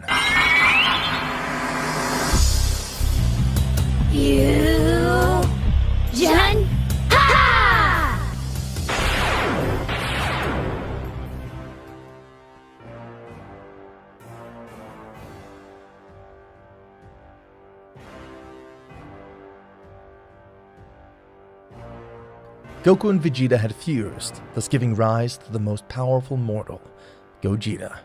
But what the hell happened? Now those two brats. I am neither Goku nor Vegeta, and I'm the one in charge of killing you. Nonsense. They can't defeat me. They're just kids. Gogeta would connect a strong punch to Frieza and say, "It's time for you to die once and for all!" Gogeta would charge a strong attack and exterminate the cold demon from the face of the universe. After that, everyone on planet Vegeta would celebrate, thanks to Goku and Vegeta. Goku and Vegeta would call King Vegeta and Bardock and tell them, "Father, we have to go to planet Earth. We have a lot of things to do there." "I understand, but will you ever come back?" "I don't think so, but you guys are always welcome to come visit us." "Okay, thank you very much for freeing us from Frieza, and have a good trip." So Goku and Vegeta would leave for planet Earth. Ship of the Great King Cold, orbiting planet Vegeta. "Sir, the computer can't find any trace of your son. Did those Saiyan gods really defeat him?" "No, can't be possible. Those useless monkeys were able to defeat the warrior from the most powerful race." "Unbelievable, sir, but according to rumors, they are two super warriors. I believe their level is beyond the reach of any mortal. They're even said to be stronger than the demon Majin Buu." "Damn. If we go now, they could kill me without a problem." "Sir, didn't you think to train?" "Training for a prestigious race like the Cold Demons is an insult. But I guess I have no choice. I think 6 months is more than enough to overcome them." At the end of these 6 months, Cold would receive a super power-up, becoming even stronger than Golden Frieza. Meanwhile, on Earth, Goku and Vegeta would overcome all the obstacles that were put in front of them. Goku would meet his grandfather again, which would make him very happy. Also, Vegeta would see Bulma again, and during those 6 months, the Saiyans didn't stay with their hands crossed either. They would train their base state, reaching simply catastrophic levels, to such an extent that Goku had a base state power of 6 million, as well as Vegeta. They would also learn to become Super Saiyans, which would give them a monstrous power of 300 million. In that state, they would also learn to master the God phase, and they were already able to use it by themselves without the need of a ritual. We received your orders, Great King Cold. Make your way to planet Vegeta. I have a score to settle with the king. In the course of those 6 months, Bardock would be crowned the new king, as he was the only Super Saiyan that existed on that planet. King Bardock, King Cold is headed our way. I don't think he means well. Call Nappa and Raditz. Tell them they have to tell Kakarot and Vegeta. You gotta come immediately. Try to buy as much time as possible. Alright, we'll go toward them. Oh, and one more thing. What is it, sir? Bring Broly. King Cold's ship would land on the planet. King Cold, what can I do for you? Listen to me, Bardock. If you don't want me to destroy this filthy planet, tell me right now the location of the people responsible for my son dying. Don't worry, they're on their way to annihilate you. Perfect. If they're coming, I'll greet them with a nice surprise. The destruction of their home planet. Over my dead body. King Cold and Bardock would begin to fight each other. With various fists and kicks, the battle between these two giants would make the entire planet tremble. What's wrong, Saiyan? Have you had enough? Of course not. I could do this all day. Then get ready, Cold would say, and his punch would be barely parried by Bardock. But Bardock would take a direct hit, and that's where Bardock would start to lose this battle. Despite all of his efforts to protect his planet, Cold was too much for him. He was just taking a beating. Punches and kicks were completely received by the Saiyan. And to finish him off, he would go to his 100% power form, in which he was unreachable for Bardock. And he would continue to receive a beating from Cold, until he decided to send an attack to Bardock to kill him once and for all. But before Cold could explode this attack, he'd receive a strong punch, which would be nothing more and nothing less than Broly. Broly, come at once! This place is very dangerous! Broly wouldn't listen to his father. He kept trying to hit Cold. Paragus would approach Broly to take him back. You guys are definitely in the way. You better die already. Cold would launch a strong attack that would hit Broly and Paragus. Broly would manage to resist it, but Paragus unfortunately could not. Oh, what a pity. That insect died. That's what happens for meddling where they shouldn't be. Broly would begin to release tears from his eyes, and his ki would begin to shoot out of control. The indomitable legendary Super Saiyan would make his introduction. Bardock, who was about to die, would witness what happened. Broly had become a legendary Super Saiyan, and there was no being in the world capable of stopping him. Oh no, this is really bad. His power's doubling over and over again. I have to do something before this gets out of hand. Cold would launch a strong attack that would simply be pulverized by Broly's aura. Then Broly would launch himself at Cold once, and that's where Cold would take a beating. Broly's strong blows would leave the great Cold Demon in pain. No way. If he keeps this up, this guy's going to kill me. Cold, with a great scream, would make Broly back down. I wasn't planning on using this transformation on anyone other than the insects that killed my son, but you leave me no choice. Get ready, because this is my new evolution, capable of fighting with the gods. Cold would begin to release energy and reach his final transformation, his Golden Cold phase.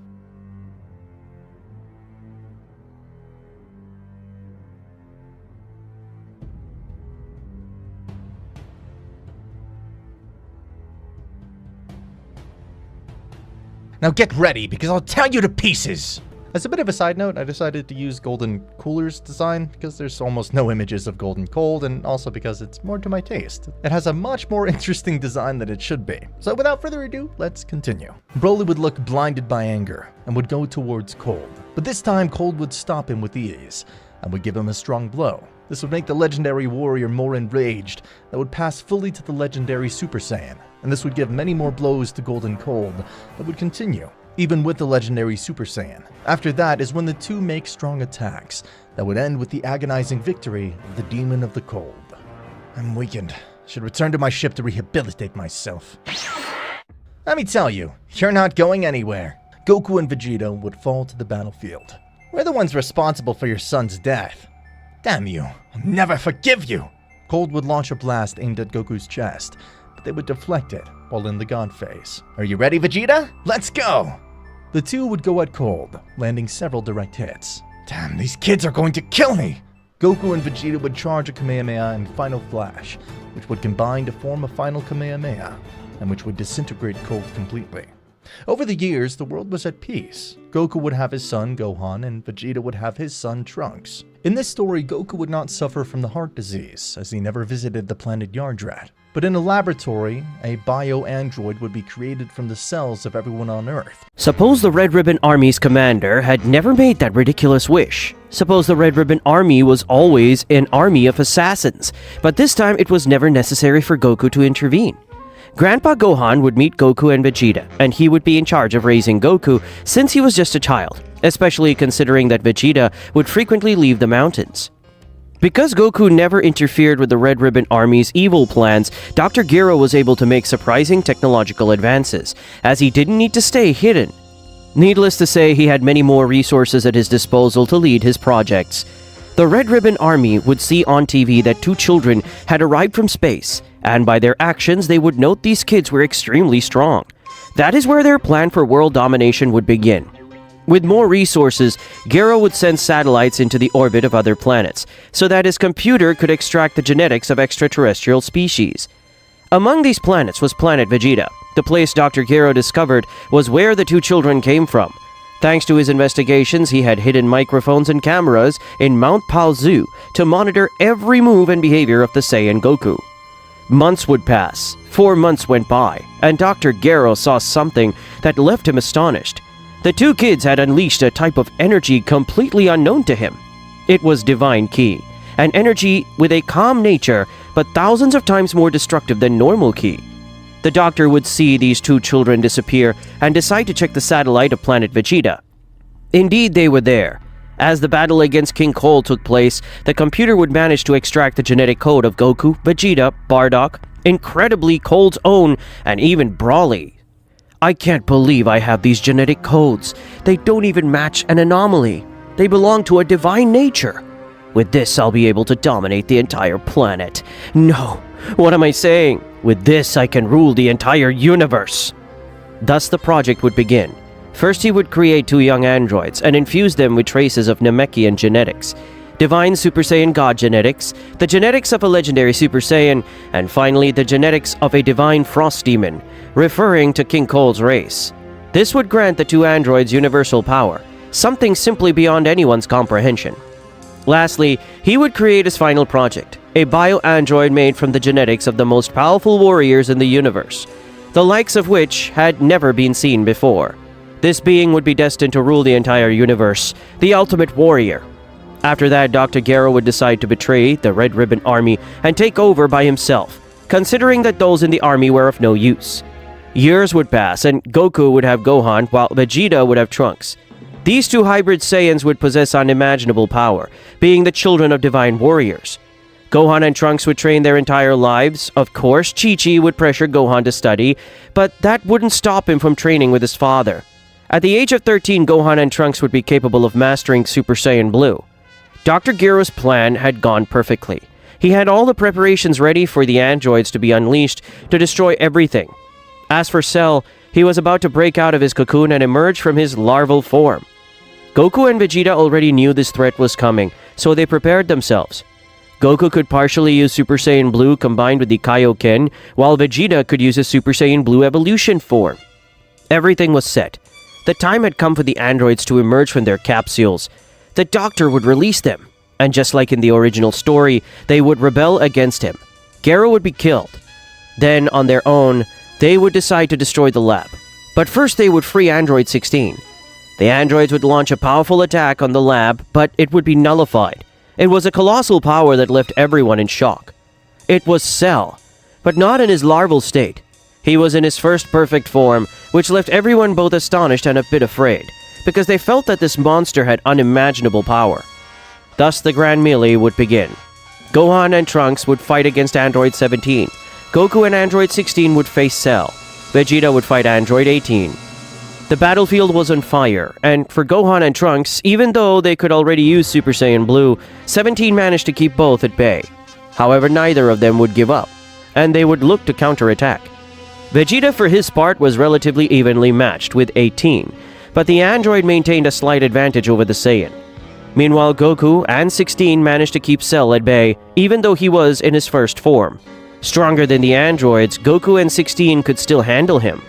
At one point, 17 would seriously wound Trunks, leaving Gohan to fight alone. Damn it! I'm on my own. I've got to get out of this. I think I know how to beat him. In this timeline, Gohan had been training ever since he was a child with a Super Saiyan God.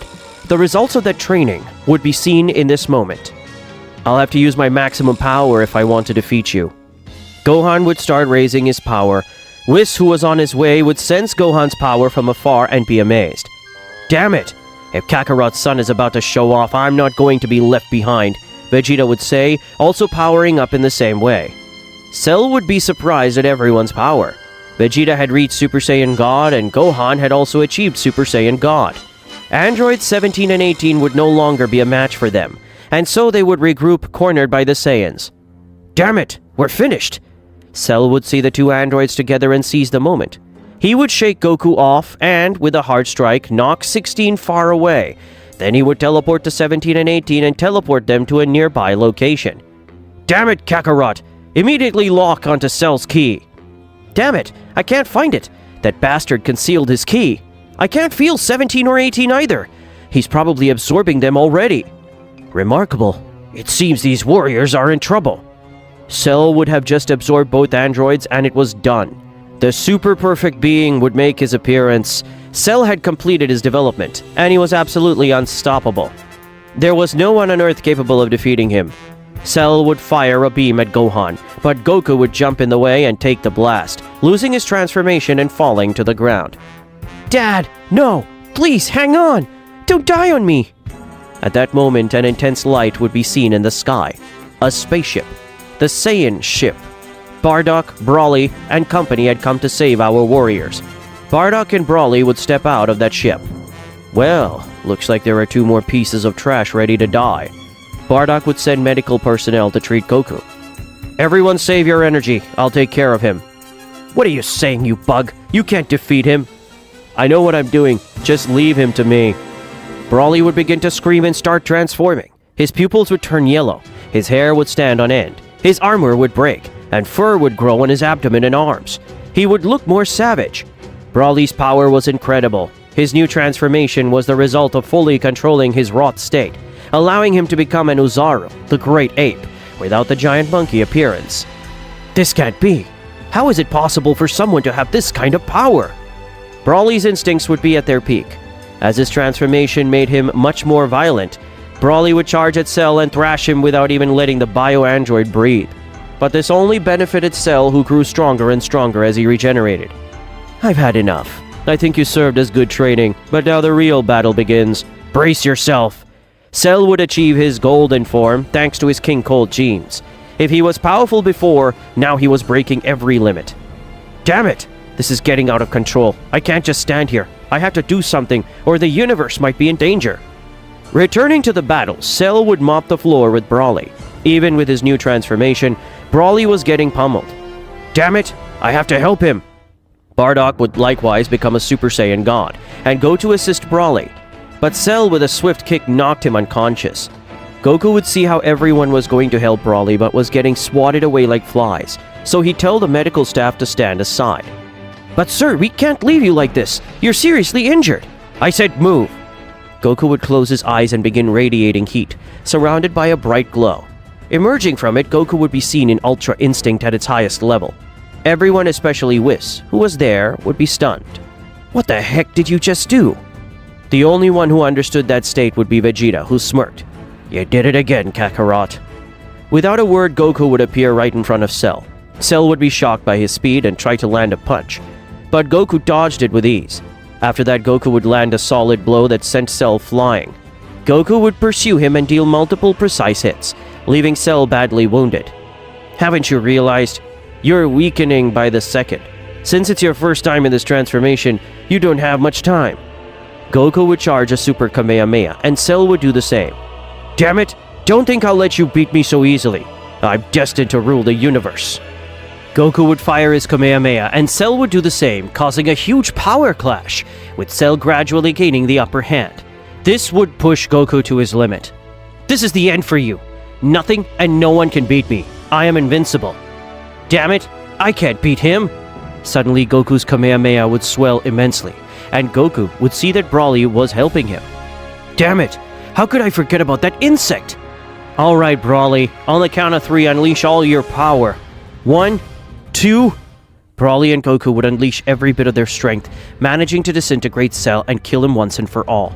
Goku would collapse in exhaustion. Finally, we managed to defeat him. That was close. That bastard almost killed us. I'm glad that Cell is now much stronger. Hello, everyone. Huh? Who said that? It's me, Whis, the angel attendant to Lord Beerus. Goku would be glad to see Whis again after everything that happened. What a surprise! Nice to see you, Mr. Whis. I've noticed you all have impressive power. What sort of training did you do? Well, you could say we trained quite a bit in the other world. Other world? Did you die? Something like that. It's hard to explain, and even we still don't fully understand what really happened. I think we should discuss this privately, Mr. Whis. I see. No problem. We'll talk about it later. Right now, we're heading to my wife's place.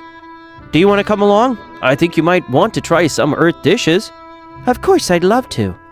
Once they arrived at Capsule Corporation, Whis would say, Well, don't you think this is a better place to talk about what we have pending? Alright, forgive us if it's hard to express ourselves. This is a topic that makes Vegeta and me feel tense, which is why we avoid talking about it, but I think you need to know. We were born at the moment when your father, the Grand Priest, destroyed the dimensional world we lived in. What? I don't understand. It's difficult to explain, but we had a life before this one, where we defeated the villains that, in this life, it's as if the two of us had traveled back in time with all our memories intact. What happened that day with your father is that we were training with you, and suddenly we called out to you to tell you that your father had betrayed Lord Zeno. We got ready as fast as we could and arrived at the palace. That's where we found all the gods and angels dead. Then the Grand Priest killed Lord Zeno and absorbed his powers. After that, he destroyed all 12 universes, including us. Next thing I knew, I woke up as a baby, and my life basically started over. That's impossible. My father can't do this simply because his nature won't allow it. What do you mean, Mr. Whis? That something or someone caused my father to do it. How can that be possible? Now that I think about it, it's logical. Are you saying angels can't be evil? No. The only way for an angel to become evil is for someone to corrupt them. Who could possibly corrupt the Grand Priest, one of the most powerful beings? I don't know, but it must be a dimensional threat. Mr. Whis, we need you to train us. We even need to surpass the angels. We have to be ready for that day. Unfortunately, we angels can't do anything against my father. He has the ability to wipe us out in a fraction of a second. The only one who can stand against him are the mortals themselves. So you'll train us? That's right. But from now on, I don't want this topic to be mentioned again. Otherwise, my father will realize we're planning something. All right. We won't say another word, Mr. Whis. Perfect. Years would go by, and Whis would tirelessly train Goku and Vegeta, achieving simply outstanding results. Broly would reach Super Saiyan Blue.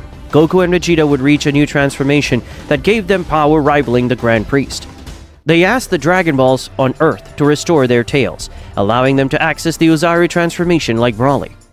After more training, Goku would be the first to master Ultra Instinct, while transformed. Over the years, Gohan never stopped training. He continued and could now transform into Super Saiyan Blue 3. Goku and Vegeta would see Broly arrive and transformed as Super Saiyan 2 and 3. They would provide enough energy for Majin Buu to be released. Wasting no time, in Super Saiyan Blue, Goku would fire a Kamehameha and disintegrate the Pink Demon. Beerus would finally awaken from his slumber. Whis, I had a dream. Maybe it was a premonition. Really, Lord Beerus? What was it about? It was about a warrior. I'm not sure about his name. Ah, yes, the Super Saiyan God. I want to find him and challenge him to a fight. Super Saiyan God? I know that warrior. What? You know him? Take him to me immediately. If you'd like, I can bring him here. Perfect. Bring him here, and I'll be waiting. Whis would go to Earth. Goku, Vegeta, Lord Beerus has just woken up. He wants to fight one of you. Great! I finally get to fight him. Of course you won't, Kakarot, because I'll be the one who beats him. Rock, paper, scissors, and the winner fights him. Goku would win. Alright, I'll be the one fighting Beerus. Are you ready, Goku? We must go now. Goku and Vegeta would head to Beerus' planet. Upon arrival, Beerus would be a bit impatient. What? Are there 2 Super Saiyan gods now? Indeed. But this time your opponent will be Goku. Nice to meet you, Lord Beerus. It's an honor to fight you. Whatever. I hope you're strong. Oh, I am. I'll make you tremble with fear. Goku would begin radiating heat, having achieved Ultra Instinct. What in the world is that? Is that Ultra Instinct, Lord Beerus? What? How is it possible? You slept through a lot. Well, let's begin. I'm not sure I can beat this guy. The fight would begin, and both warriors would exchange blows and kicks, but neither could land a decisive hit. Beerus was studying his opponent, and Goku evaded all of his strikes, waiting for an opening to counter. Beerus launched a destructive attack that Goku dodged with ease. Let's see if you could dodge all of these. Beerus would send thousands of attacks, and Goku would dodge them all one by one. Frustrated, Beerus would decide to hurl a Hakai at Goku. At first, Goku struggled to control it, but as time passed, he held on, gradually containing it. That's enough. No more games. Goku would scream, exploding Beerus' Hakai with his own aura. This guy is astonishing. He's still holding back more power. Goku would charge a Kamehameha, and Beerus would create a giant energy sphere. Both fired their attacks, each determined to win, adding more power and pressure until the clash overloaded with energy and exploded, completely destroying Beerus' planet.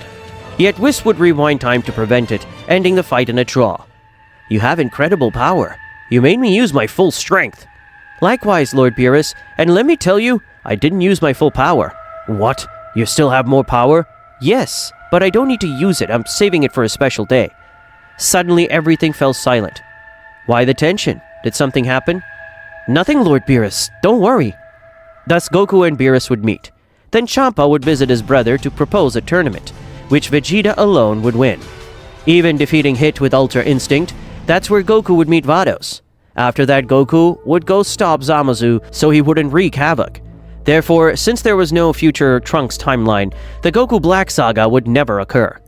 Then the Tournament of Power would be organized, in which Goku and Vegeta would look upon the Grand Priest with deep hatred, but manage to hide it. The tournament would unfold as we know it, except instead of bringing Frieza, they'd bring Broly.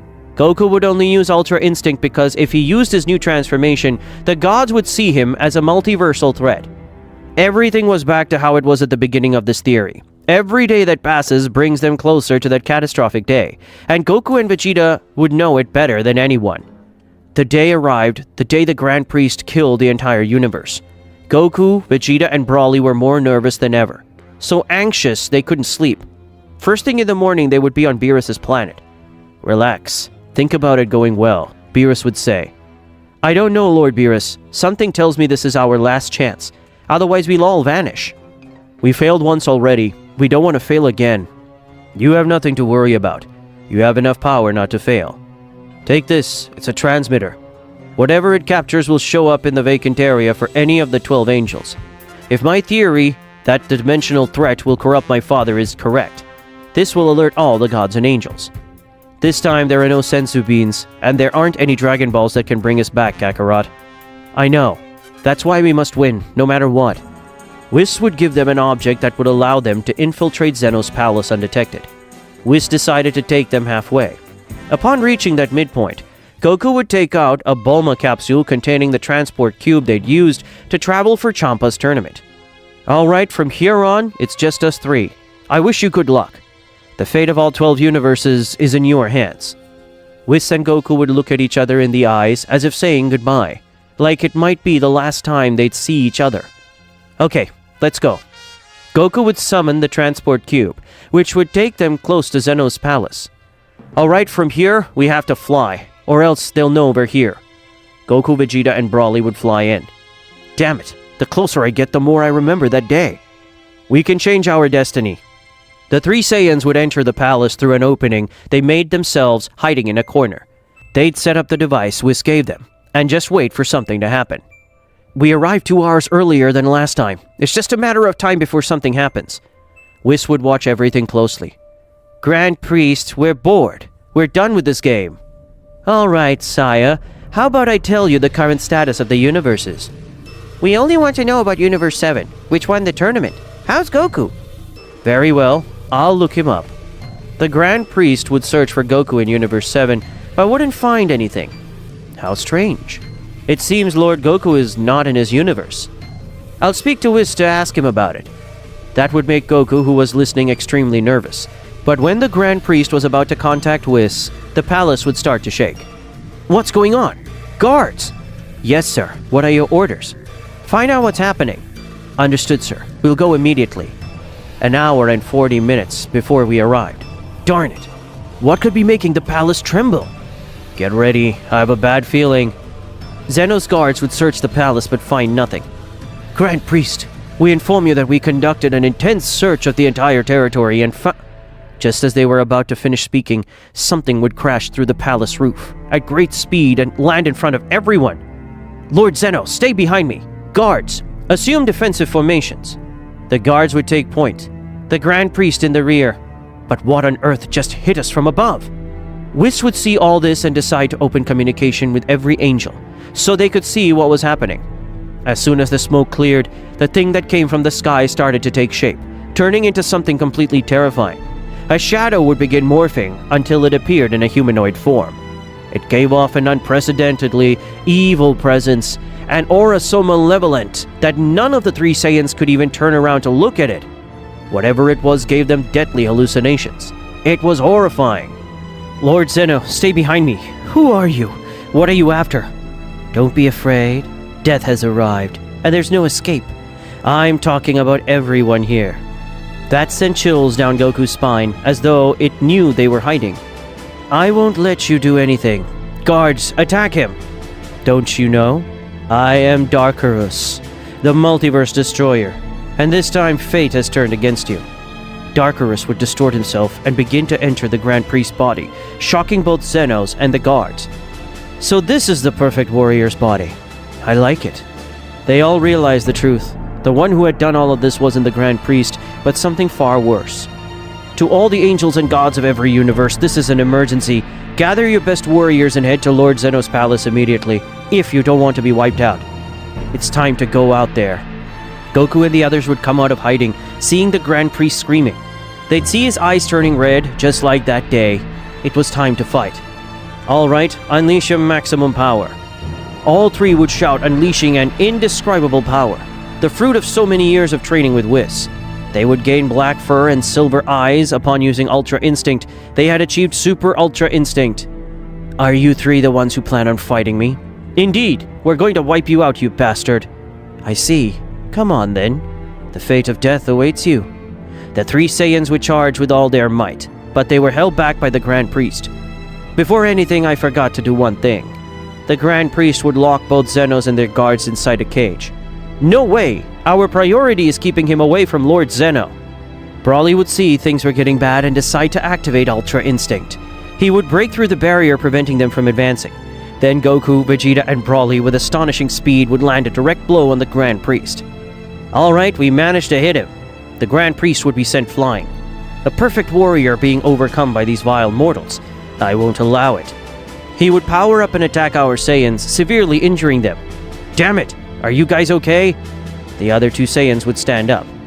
Whis, how much longer are you going to take? The Grand Priest would resume pummeling the warriors with a barrage of attacks. The Saiyans did their best to defend themselves. If this keeps up, we're done for. Goku with great effort would knock the Grand Priest away briefly. Vegeta, quick! Put on these enhanced Butari earrings, and let's end this before it gets out of hand. Vegeta would put them on, and a great flash of light would appear. It was the birth of the mightiest mortal, none other than Vegito. In the original text, it is Belito, but the official name is Vegito. Instantly, Vegeta would transform and immediately charge at the Grand Priest, delivering a powerful punch. Not even a fusion will be enough. The Grand Priest would hurl multiple attacks, which Vegeta would dodge, then counterattack, managing to injure him. Great, they're managing it. For his final move, Vegito would charge a Super Kamehameha and launch it. The Grand Priest would barely be able to hold it back. No, this can't be the end. He'd disintegrate the Kamehameha, but be left gravely wounded. This is the end. Vegeta would draw his key sword and move toward the Grand Priest. Let the final judgment begin. The Grand Priest would unleash a massive shockwave, blocking Vegito back. Damn it! The fusion is about to end. It's all or nothing. Vegeta would charge again, key building in his fist. Dragon Fist! A colossal dragon would collide with the shockwave. Both were roaring, giving it their all. I am invincible! The dragon would explode and Vegeta would fall to the ground, separating back into Goku and Vegeta. What happened? Did we beat him? No, of course not. The Grand Priest would be hovering above them. You did what you could, but my plan must go on.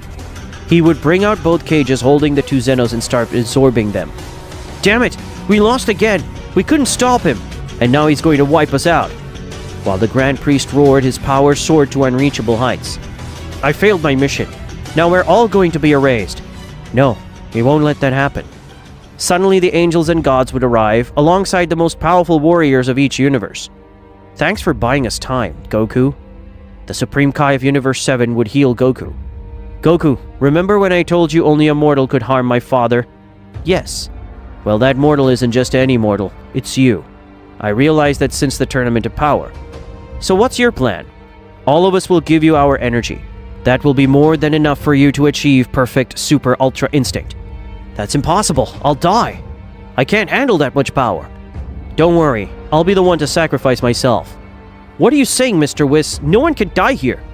Did you really think you'd win this fight without casualties? Whis would say goodbye to Beerus. It's been an honor being your guide, Lord Beerus. Thank you for everything, Whis. I'll always remember you. Especially me. Only an angel could handle that much power. So Whis would give his soul to Goku so that Goku wouldn't die in the process, and thus Whis would perish. It's time to carry out the plan just as he wanted. Yes, this is for you, Whis. Everyone present would give Goku their energy. The Grand Priest had already transformed. Go ahead, try whatever you like, it won't work. I'm already omnipotent. Goku would enter his Super Ultra Instinct state and begin to receive everyone's energy. The Grand Priest had fully transformed. There's no way. That's too much power. Goku would look at the Grand Priest and say his end had come. The Grand Priest would try to punch him, but Goku wouldn't even budge. It looks like you couldn't handle so much power after all. The power of both Zenos is too much for trash like you. With a single blow, Goku would separate the Grand Priest from the Darkerus. No, it can't be! Goku with a Platinum Kamehameha would obliterate Darkerus. The Grand Priest would stand up and look at everyone. I saw everything from within my subconscious, and I lost all my powers the moment we were separated.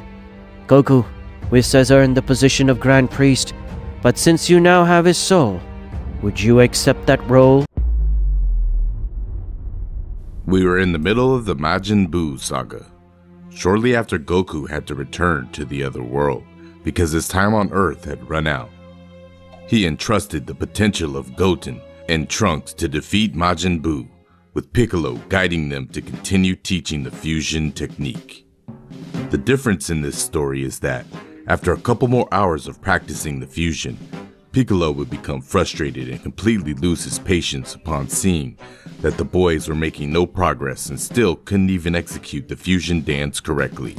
I've had enough of you two. It seems like you don't want to avenge the deaths of Gohan and Vegeta. That's it.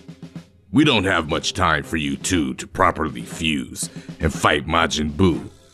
I have something in mind that will be much more effective for you. Goten and Trunks would feel intimidated by the Namakayan's harsh words, wondering what this new training method he had in mind could be.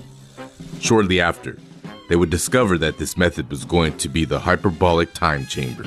Even though it was somewhat irresponsible, Piccolo simply couldn't tolerate the immaturity of those boys any longer.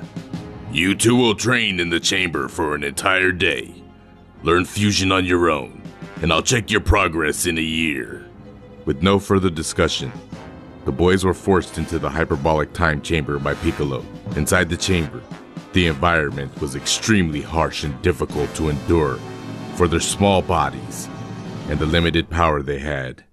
However, they knew they couldn't disappoint Mr. Piccolo or their families. I have an idea, Goten. In case we don't manage to master fusion, we need to be ready to impress the adults with an alternative. That's why we need to train our bodies individually, as much as possible, without relying on the power that fusion might give us. You're right, Trunks.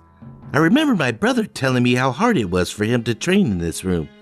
And yet, in just 1 year, he went from being weaker than us and unable to even transform into a Super Saiyan to completely mastering the transformation. even reaching Super Saiyan 2. Exactly, Goten. Just think about it. You and I have the same potential as your older brother. If he could do it when he was much weaker than us, then there's no reason we can't at least match him, if not surpass him. And so the boys, while continuing to practice fusion, did not make it their primary focus during training.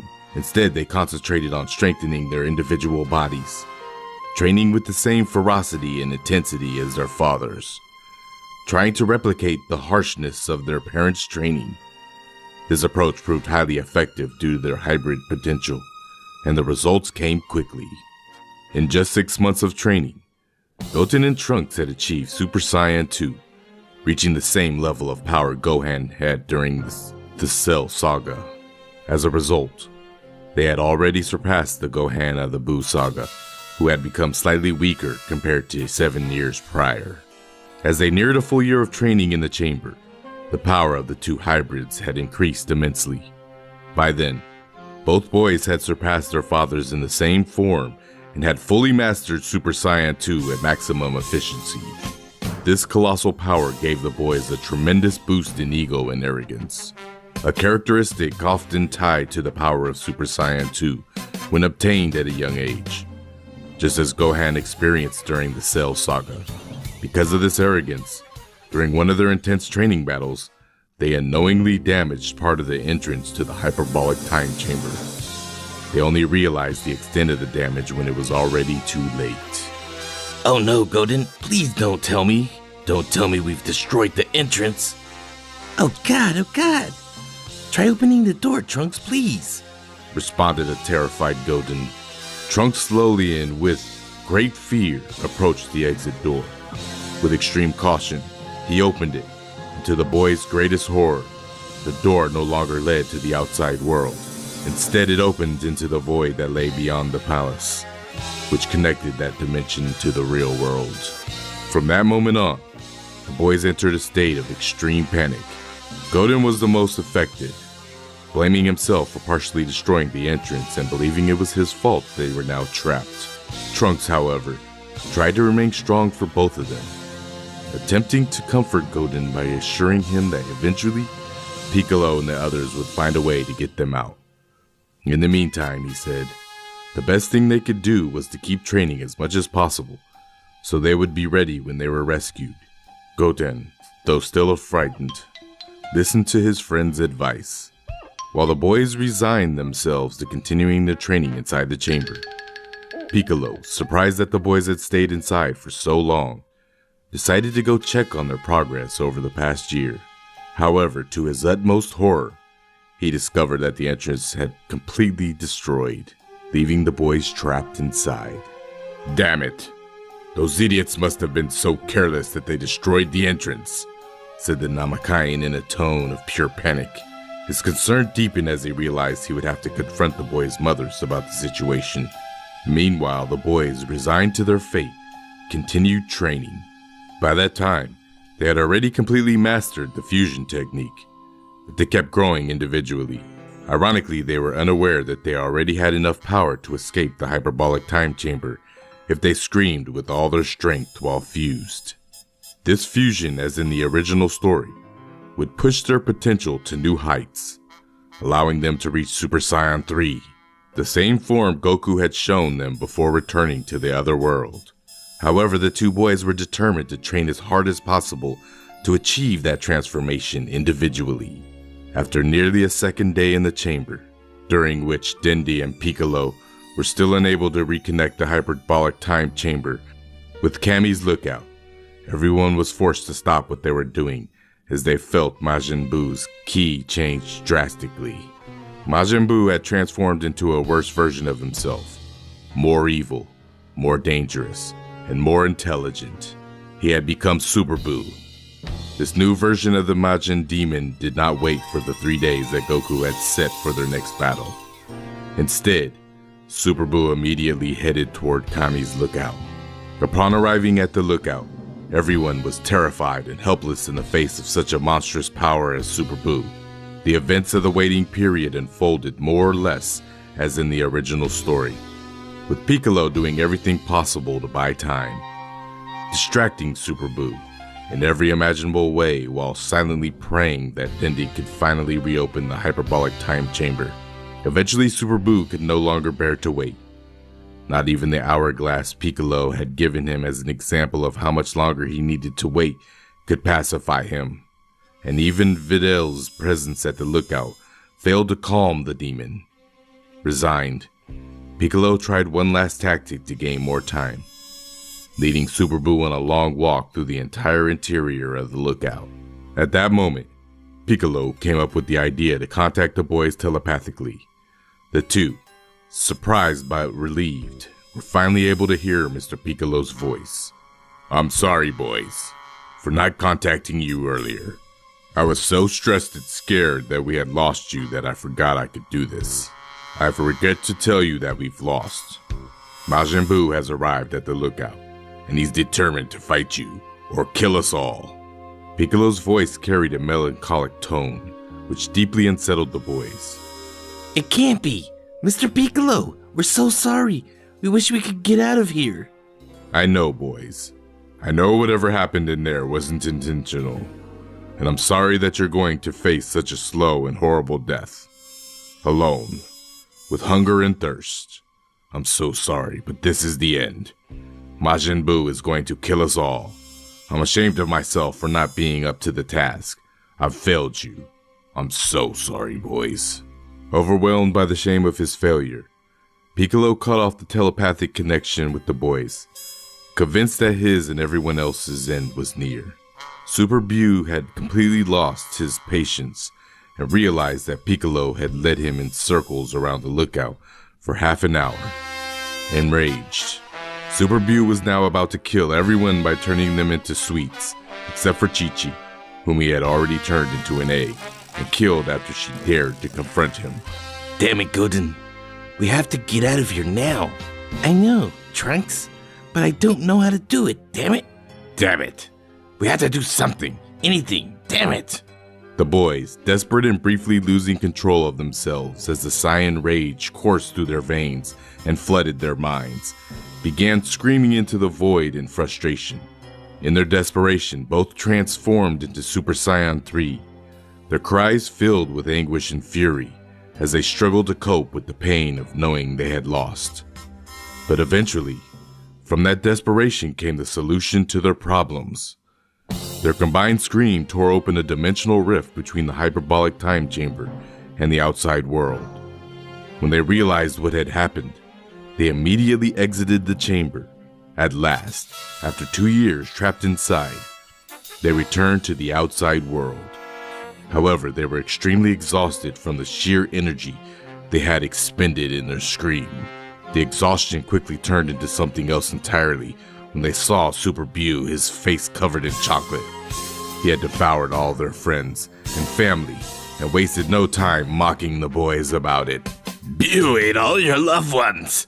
They were delicious, except the arrogant woman, the loud woman.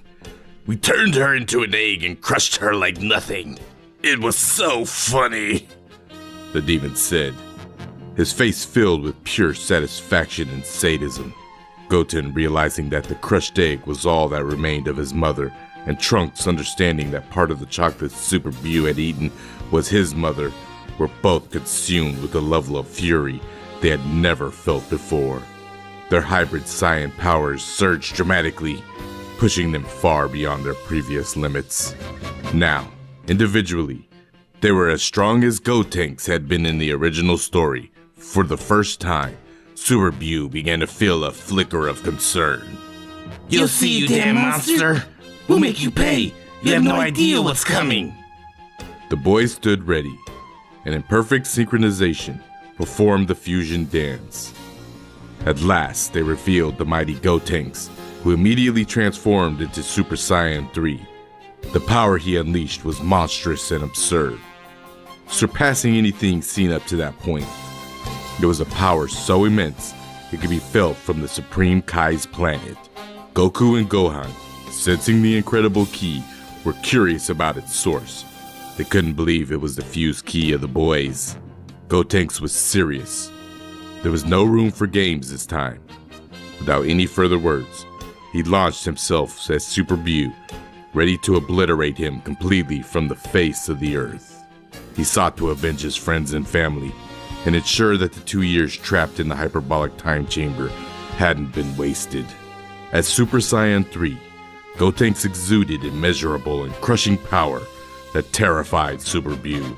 The Majin quickly grew nervous and attempted to attack the young fused warrior, but Gotenks effortlessly stopped every one of Bu's attacks. Even part of Bu's body that tried to absorb him were disintegrated by Gotenks' sheer aura. Gotenks' power was unparalleled, far beyond anything in the Majin Bu saga, exceeding even the hypothetical Super Saiyan 3 Vegeta. Perhaps it even surprised Goku's Super Saiyan God form from the Battle of Gods storyline in the original series. After 2 years trapped in the hyperbolic time chamber, the boy's arrogance and overconfidence had matured significantly. They no longer treated Majin Bu as a joke, even though they now surpassed him by an astronomical margin in power. Fully aware of the limited duration of their fusion in that form, they wasted no time. Without hesitation, they launched Super Bu into the air with a devastating ki blast that made the entire Earth tremble, along with the multiple galaxies shaken by the fusion's sheer rage. They completely disintegrated Super Bu. This time, there was no chance for him to regenerate. He was utterly and irreversibly destroyed. The moment the attack ended, the fusion wore off. However, the boys did not feel happy or proud of their victory. It left a bitter taste, and they were uncertain about what to do next. To their surprise, Dende arrived at Kami's lookout. He had sensed that the danger had finally passed. To the boys' astonishment, Dende had survived Majin Bu's wrath. He had been saved from such a fate thanks to Mr. Popo, who had thrown him off the lookout toward Earth. With his meager and insignificant power level, Super Bu hadn't even noticed him. Thus, not all hope was lost. However, due to the wish Bulma had made a few days earlier in the story, the Dragon Balls would take a few months to reactivate. During those months, they would have to live on a desolate Earth without any humans, with only Dende as their companion. A truly depressing prospect. But then, to the astonishment of all three, Gohan arrived. He too was alive. His ritual had been completed, making him more powerful than ever. Though he was frustrated and furious for arriving too late, everyone was already gone. A true tragedy. When Gohan explained to everyone what had happened and where he had been, the Supreme Kai and Kibito appeared as well. They had finally realized that Majin Bu had been defeated, not by Gohan, but by the two boys using fusion. Even individually, Goten and Trunks were now incredibly powerful, worthy rivals for Gohan in his unlocked potential state, a truly astonishing revelation. Before leaving the Supreme Kai's planet, Goku had informed them about what could be done to fix everything now that Majin Bu had been defeated. Acting on this, the Supreme Kai and Kibito transported everyone to New Namek. Thanks to the Namakayan Dragon Balls, all the collateral damage on Earth was restored, and all the good people who had died since the day Babidi and Dabura arrived on Earth were brought back to life. Surprisingly, Vegeta was included in the wish as one of the good people, despite his actions while allowing himself to be possessed by Babidi. This frustrated Vegeta as he found himself resurrected with his body restored. A part of him had wanted to remain in the other world, where he could reunite with Kakarot and train with him for all eternity. But it seemed that reunion would have to wait. However, King Kai, who served as a bridge for everyone to communicate with each other, desperately begged them to wait before abandoning the idea. Now that Earth had been restored and all those who had died since the day Babidi and Dabura arrived were revived, there was still one final wish that could be made to Porunga, a wish to finally bring Goku back to life. Goku was uncertain if he wanted to return, but considering that the appearance of Majin Bu had disproved his theory that he attracted evil, he began to reconsider. He had truly enjoyed seeing all his friends again, spending time with his son Goten, and even spending an entire day with Gohan, just like in the old days. Driven by nostalgia and the desire to finish his unfinished battle with Vegeta, he ultimately agreed to be revived. With that, everyone was finally able to reunite on Earth and return to living in peace as they had before. Even though the consequences of the Buu saga had been reversed, there were still 2 unresolved matters remaining. To begin with, there was the sorrow and sadness felt by Mr. Satan over the loss of his friend Buu. He pleaded with Earth's warriors to revive the good side of Majin Buu. Trusting Mr. Satan's judgment, Goku eventually agreed, on the condition that when Earth's Dragon Balls become active again, they would revive the good Buu and erase all memories of Majin Buu from everyone's minds to ensure he wouldn't face any problems. The second issue, however, was the deep trauma that Goten and Trunks had suffered after being trapped in the hyperbolic time chamber for 2 years. While it wasn't as terrible as being trapped there for several decades or their entire lives, for children their age, who had only known a life of perpetual peace from their perspective, it was a significant ordeal to endure. This trauma was something their parents, along with Piccolo, would have to help them overcome. Their mothers, Bulma and Chi-Chi, were especially furious and resentful. They blamed Goku, Vegeta, and Piccolo for putting Goten and Trunks in such a vulnerable position, and for placing the burden of defeating Majin Buu on their shoulders. Chi-Chi in particular reproached Goku for not finishing off Majin Buu when he had the chance, for initially refusing to be revived, and for allowing events to unfold as they did. She even concluded in her frustration that Goku, Vegeta, and Piccolo had ruined Goten and Trunks' childhoods. While this was an exaggeration driven by her hysteria at the time, her anger was understandable. Despite the trauma they endured, Goten and Trunks showed little physical change after spending 2 years in the hyperbolic time chamber, owing to their growth patterns being similar to that of pure Saiyans. In any case, the damage was already done. Despite the suffering the boys had endured through that experience, now that everything had finally returned to normal, they were gradually adjusting to this new reality. Moreover, it would have been unthinkable to abandon everything now, considering the immense power they had achieved. Unlike Gohan, Goten, and Trunks had always been more inclined to enjoy fighting and continue training to grow stronger. However, the circumstances of the original story had left them forgotten and pushed into the background.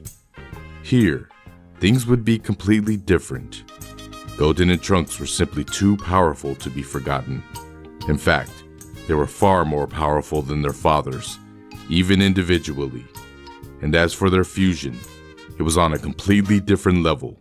Not even Goku, Vegeta, and Gohan combined could stand a chance against that mighty fusion. This entire situation gradually led the boys' mothers to accept that it was highly likely the children would follow the same paths as their fathers.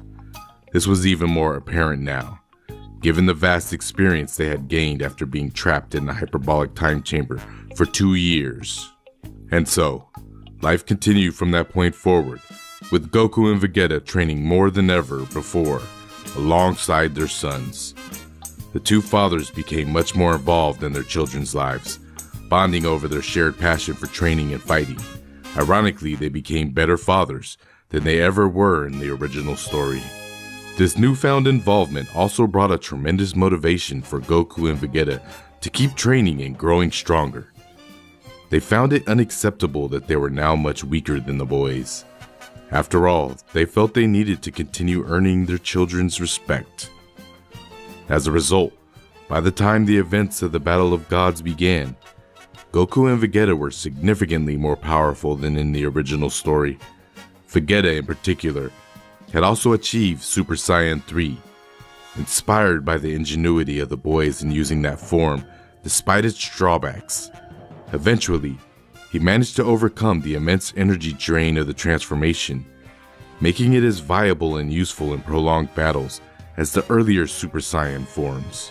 Goten and Trunks had also become individually much stronger, avoiding frequent use of fusion and reliance on the technique to showcase their power. They found it far more satisfying to fuse only occasionally, using the opportunity to gauge the tremendous growth they had achieved individually. The hybrids had now surpassed even Ultimate Gohan, who recognized that his prophecy had come true. The boys had indeed surpassed him due to his lack of dedication and seriousness in training. This realization was becoming even more evident with the increasing responsibilities he faced after graduating and marrying Videl. In this version of events, due to the closer relationships the fathers had with their children, Goku did not forget to attend Bulma's birthday party, and Vegeta didn't arrive late either. As a result, when Beerus awakened, eager to find a worthy rival like the one in his dreams, he and Whis headed directly to Earth, where Bulma had organized her birthday party aboard a luxurious cruise ship she had purchased for the occasion. This led to a more straightforward and expedited introduction. Beerus wasted no time and immediately inquired about the Super Saiyan God, something no one had any knowledge of. Despite this, Beerus was quickly distracted by the opportunity to enjoy culinary delights unlike anything he had tasted in his long life. However, Majin Buu ruined Beerus's good mood by eating all the pudding that remained, refusing to let Beerus try even a single one. This infuriated Beerus, and no amount of ridiculous dancing from Vegeta could calm the tantrum he was about to unleash.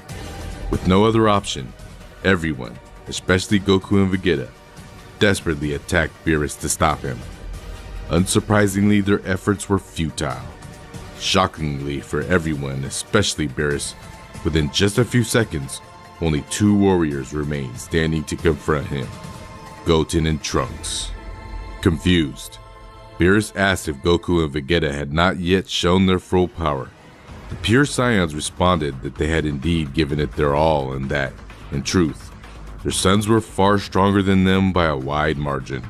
This revelation left Beerus stunned and deeply intrigued. Although the boys did not possess Divine Ki, when they transformed into Super Saiyan 3, their individual power reached a level comparable to Goku's Super Saiyan God form from the original story. This incredible display captured Beerus' attention, gradually calming his anger over the pudding and allowing him to relish the thrilling battle he was experiencing. However, even with all that power, it wasn't enough to fully satisfy the Destroyer's curiosity about how far the boys could go. Beerus demanded that they show him more, much more power.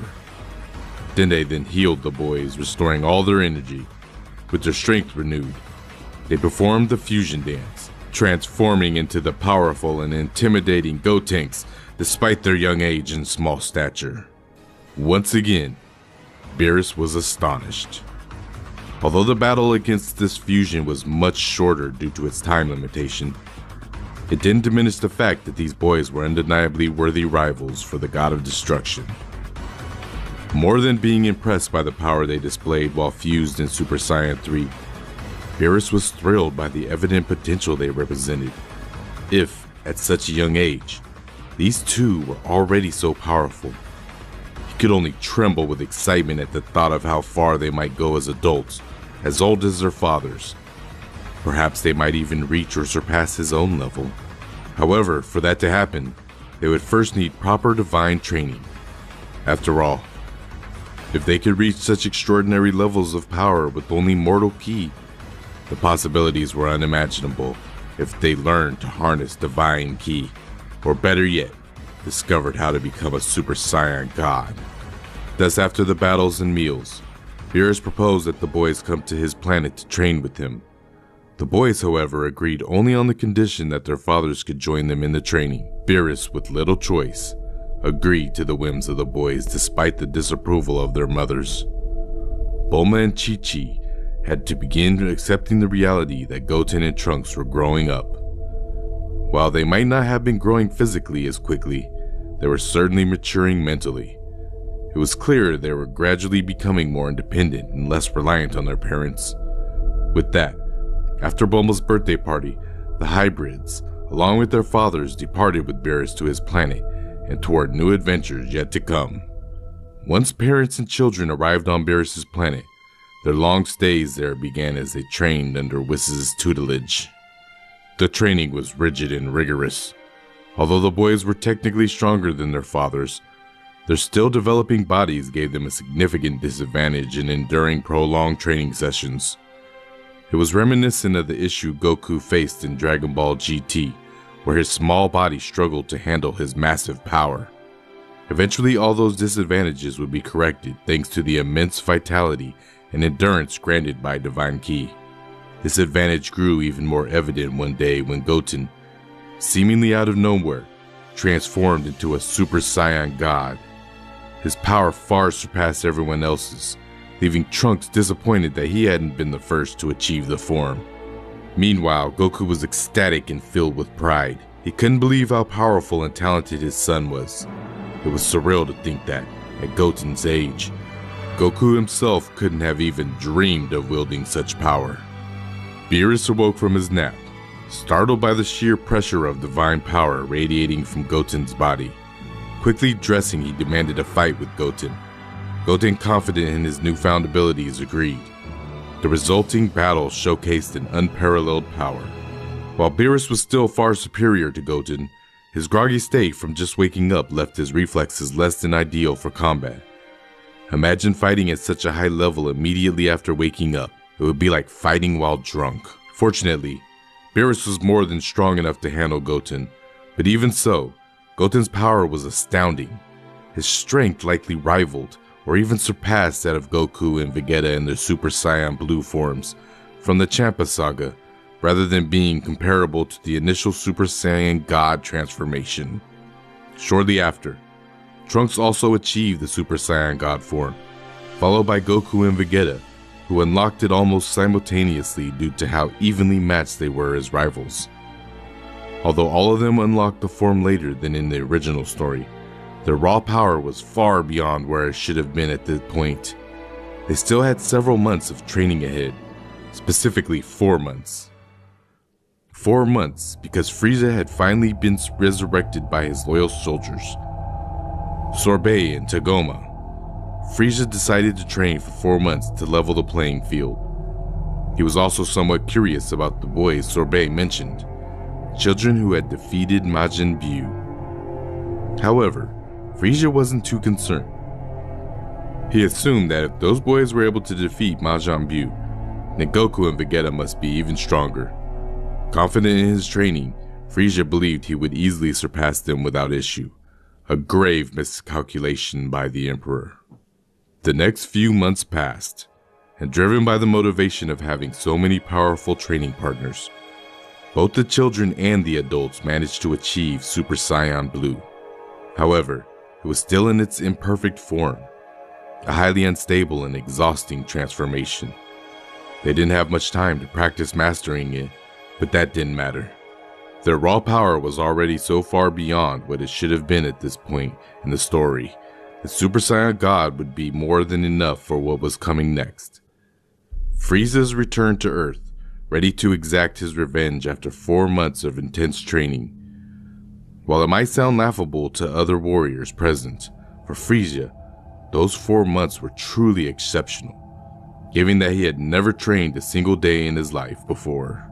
The initial events of Frieza's return and invasion unfolded similarly to the original story, with Gohan unable to contribute much to the fight due to all the power he had lost from not training for so long.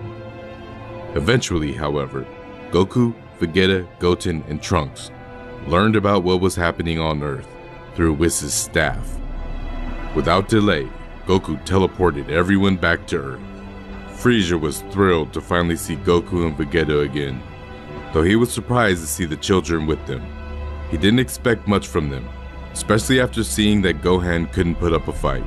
However, this would prove to be a grave miscalculation on his part. While both Goku and Vegeta were eager to battle Frieza themselves, they wanted to test their son's abilities first.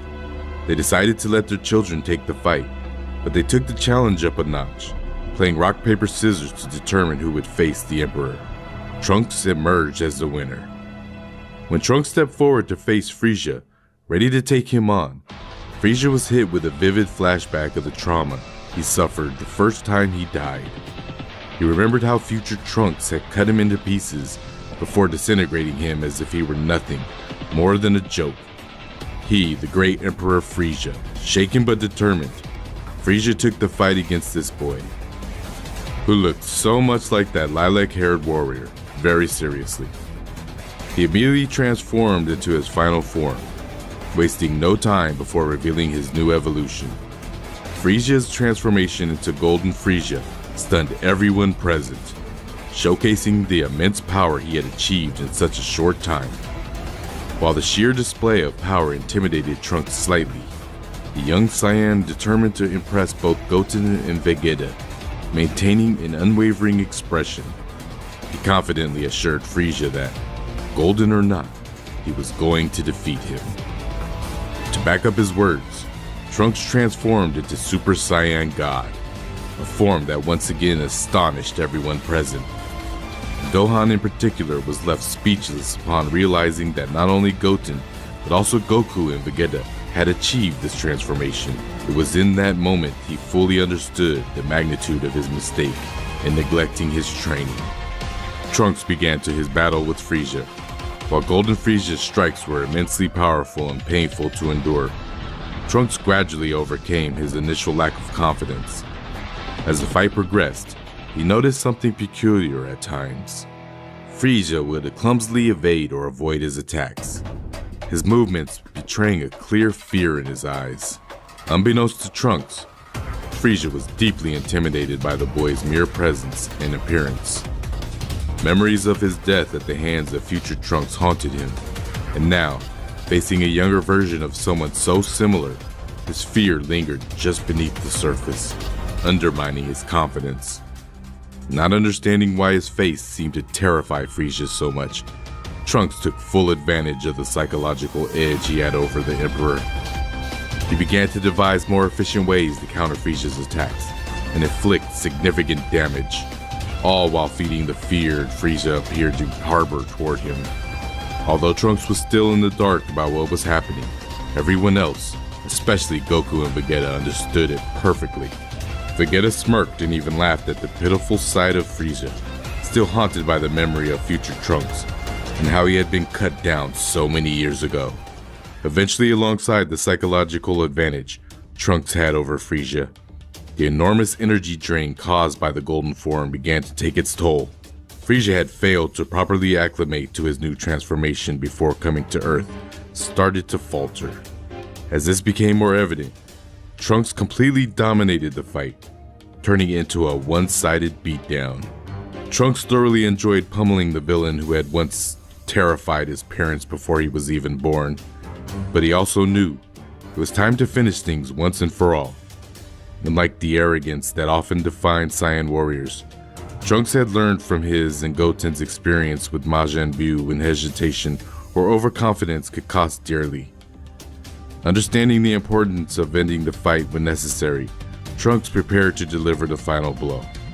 Trunks briefly transformed into Super Saiyan Blue, gathering as much raw power as he could to unleash a devastating final flash at Frisia. The Emperor was unable to do anything to stop the attack. As he struggled against the immense energy, Frisia eventually lost his golden form. At that moment, he found himself completely overwhelmed, unable to believe that he had lost once again to that lilac-haired boy. It finally became clear to Frisia. There was no doubt in his mind now. That man with the sword and this child were the same person, even if he couldn't explain how. With that final thought, which cemented the terror he felt towards Trunks, the Emperor met his end once more, completely disintegrated by the attack. He was sent back to his personal hell he so despised. Trunks stood victorious and elated in front of his friends. Though he was secretly in pain from a couple of broken ribs and exhausted from using so much power to finish off Frisia, he had done it. He, a mere child, had defeated the mighty Frisia.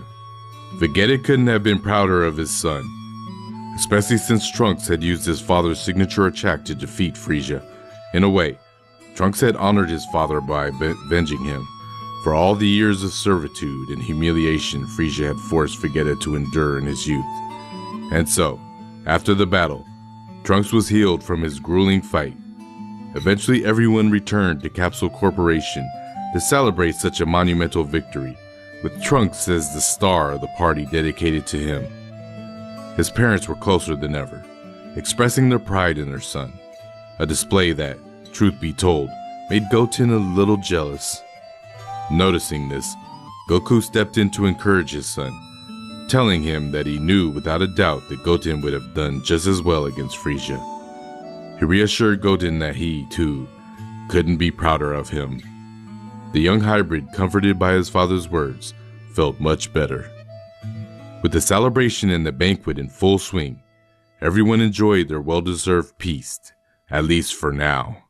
After this, Goten and Trunks, increasingly asserting themselves as young warriors dedicated to combat and training like their fathers, found their perspectives of life forever changed after being trapped in the hyperbolic time chamber for over 2 days. This change, much to the frustration of Bulma and especially Chi-Chi, was deeply unsettling for their mothers. Despite this, Goten and Trunks continued striving to please their mothers, even if only a little. After the events of Frieza's resurrection, they decided to remain on Earth. However, that didn't stop them from training together and encouraging Gohan to continue his own training. Goten, with the support of his mentor Piccolo, pressured Gohan not to abandon his strength and to keep growing stronger just in case. Eventually, Goku and Vegeta returned to Earth after several months, explaining to everyone what had transpired on Beerus' planet and how they met his twin brother, Champa, the god of destruction, of Universe 6. Goten and Trunks were disappointed to have missed this encounter. Regardless, 5 warriors were needed to participate in the tournament, which was perfect since they already had enough participants. The team consisted of Goku and Vegeta, obviously followed by Goten and Trunks, with Monaka as the 5th member at Beerus' request. While Bulma investigated the Super Dragon Balls with Jaco and constructed a super radar capable of locating the massive planetary Dragon Balls, Goku and Vegeta decided to make the most of the 3 free days they had to train in the hyperbolic time chamber. They tried to discuss this discreetly so Goten and Trunks wouldn't overhear, fearing it might reignite the trauma of being trapped there. Unfortunately, their efforts were in vain. Goten and Trunks overheard Goku mention the idea, and to everyone's surprise, they had no issue with going back into the time chamber. Initially nervous, they felt reassured knowing that Dende had made improvements to the chamber to prevent anyone from being trapped again. Furthermore, with their fathers accompanying them, they no longer feared the experience. On the contrary, they were excited. Naturally, Bulma and Chi-Chi were horrified by the idea and vehemently opposed it. However, Goten and Trunks, having matured greatly as warriors, asserted that this was what they truly wanted.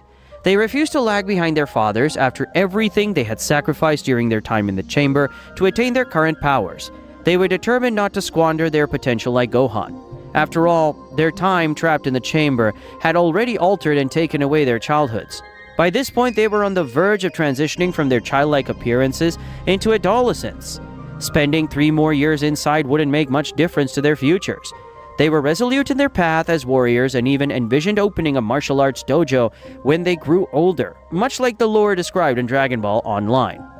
Impressed and proud of their son's determination, Goku and Vegeta agreed to train with them.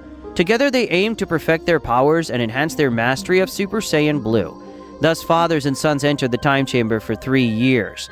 The veteran Saiyans used their experience to help their sons refine their powers and abilities, while the hybrid Saiyans pushed their fathers to surpass their limits due to their extraordinary growth rates. Their hybrid potential, which was only beginning to be fully realized as their bodies matured, allowed Goten and Trunks to finally achieve appearances closer to the young adults, seen in Dragon Ball Super Superhero. Their powers grew exponentially, surpassing their fathers, though the power gap wasn't yet massive. Even so, it was a source of pride for everyone. Occasionally, Goten and Trunks fused into Gotenks to train against Goku and Vegeta. In this form, their power was overwhelmingly superior, forcing Goku and Vegeta to push their limits further. Goku perfected his Super Saiyan Blue form and combined it with Kaioken, while Vegeta ascended to Super Saiyan Blue evolution. Goku later reached this form out of necessity to keep up with Gotenks' perfected Super Saiyan Blue form.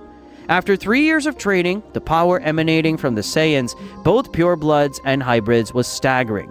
However, their hygiene was abysmal, and the sight of their own grown sons was devastating for Chi-Chi and Bulma, who comically broke into tears. Goten and Trunks laughed nervously, trying to comfort their mothers, assuring them that nothing had changed. They were still the same people, but were relieved to finally appear closer to their actual age. After cleaning up properly, the four Saiyans were ready to head to the nameless planet and participate in the tournament. Following initial introductions and aptitude tests, the tournament began much like in the original story. Goku was the first to fight, defeating Botamo as before and losing to Frost due to his poison needle. After Jaco exposed Frost's cheating, Vegeta stepped in, obliterating Frost with a single powerful punch. His battle against Magetta proceeded similarly to the original storyline. The fight with Kaba also unfolded as before, with Kaba learning to transform into a Super Saiyan. Meanwhile, Goten and Trunks grew increasingly frustrated, realizing they might not get a chance to fight. However, Hit, aware of Vegeta's overwhelming strength after training with Goten and Goku, chose not to hold back. Desperate, Hit used his time skip ability against Vegeta, who couldn't initially comprehend the technique. Vegeta ironically assumed Hit was simply incredibly fast. Jaco, however, noticed the time manipulation and informed the others. After a very difficult battle in which Vegeta endured Hit's brutal strikes to his vital points, severely weakening him, he eventually fell, defeated, and on the brink of death. Whis had to heal him immediately to prevent him from dying due to the meticulous pressure point attacks Hit had used to kill him. Even though Hit emerged the winner, he was clearly exhausted from using all his techniques. His energy drained. He wasn't at 100% for his next match against Goku.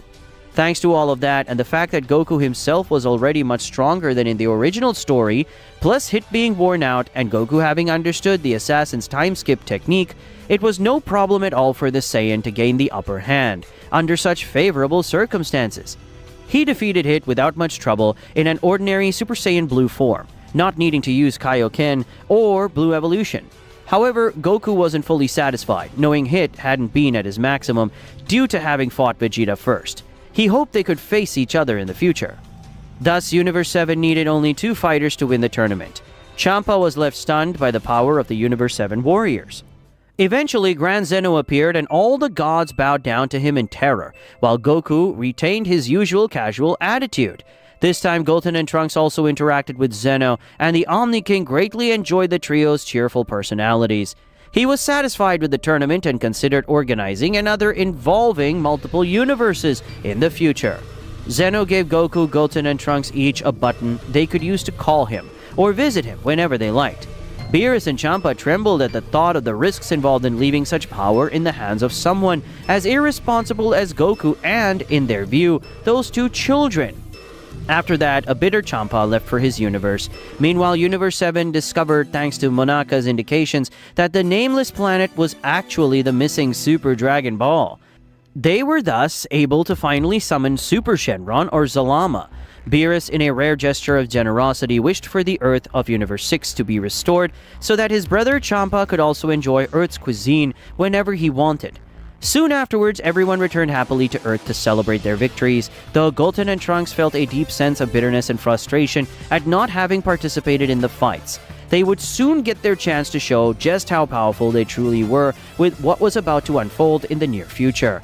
Following the events of the tournament between Universes 6 and 7, Goku, Vegeta, Goten, and Trunks spent some relaxed time on Earth with their families. Chi-Chi and Bulma still lamented how abruptly the boys had grown due to using the hyperbolic time chamber, though by now it had become more of a minor and comedic topic for everyone else, especially after seeing that Goten and Trunks' mental health was perfectly fine, despite once having been trapped in the chamber. Beerus and Whis were also around officially to relax and enjoy Earth's food as usual, but secretly Beerus was keeping a close eye on the kids' progress. Now they were stronger than their fathers, despite not having Super Saiyan Blue evolution like Goku and Vegeta. Their powers were simply absurd, increasingly piquing the Destroyer's curiosity. He was beginning to suspect that his true rival might actually be hiding among these 2 children rather than Goku or Vegeta. These musings were cut short when, out of nowhere, a strange ship appeared in Capsule Corporation's garden. Inside was an unconscious, gravely wounded figure, none other than future Trunks. Goku quickly fetched a senzu bean to heal him. At that point, everyone explained to present Trunks who this future version was and recapped the story since, just like in Dragon Ball Super, no one had ever told him until now. When future Trunks awoke from his coma, he instinctively attacked Goku, burning with rage and a desire for vengeance for reasons unknown. It took a smack from his mother from the past to make him come to his senses. At last he understood that this Goku was the real Goku, although he still had many questions, like how Goku could be alive again after what happened in the Cell Saga. In any case, future Trunks reintroduced himself to everyone, even his younger present self. He was thrilled to see how grown-up present Trunks was, although it seemed odd. He didn't recall being that tall at this point in the timeline. Present Trunks and his friend Goten told him it was a very long story. Future Trunks then explained everything that had happened in his timeline and why he had returned, not because of Majin Buu, but due to a new and terrifyingly powerful enemy who destroyed his future and practically wiped out humanity, causing even more deaths than the androids. This enemy was an exact copy of Goku. Future Bulma had named him Goku Black. Everyone was horrified by what Future Trunks described, Goku Black's atrocities and what he had done to their world. They agreed to help and decided to head to the future to eliminate this threat. The kids were determined to go as well, especially present Trunks, although the mother's immediate reaction was to forbid them from going. By this point, it would have been pointless. Goten and Trunks were vastly stronger than Goku and Vegeta combined, so if it was dangerous for them, it would be even more so for Goku and Vegeta. By that logic, there was no option but to let the kids intervene as well. Beerus asked Future Trunks for a detailed description of Goku Black and his attire, harboring suspicions about a possible link to a Supreme Kai from Universe 10. He went to visit Gowasu and his apprentice Zamasu to investigate further. Meanwhile, Bulma finished repairing and recharging the time machine, preparing it for the journey to the future.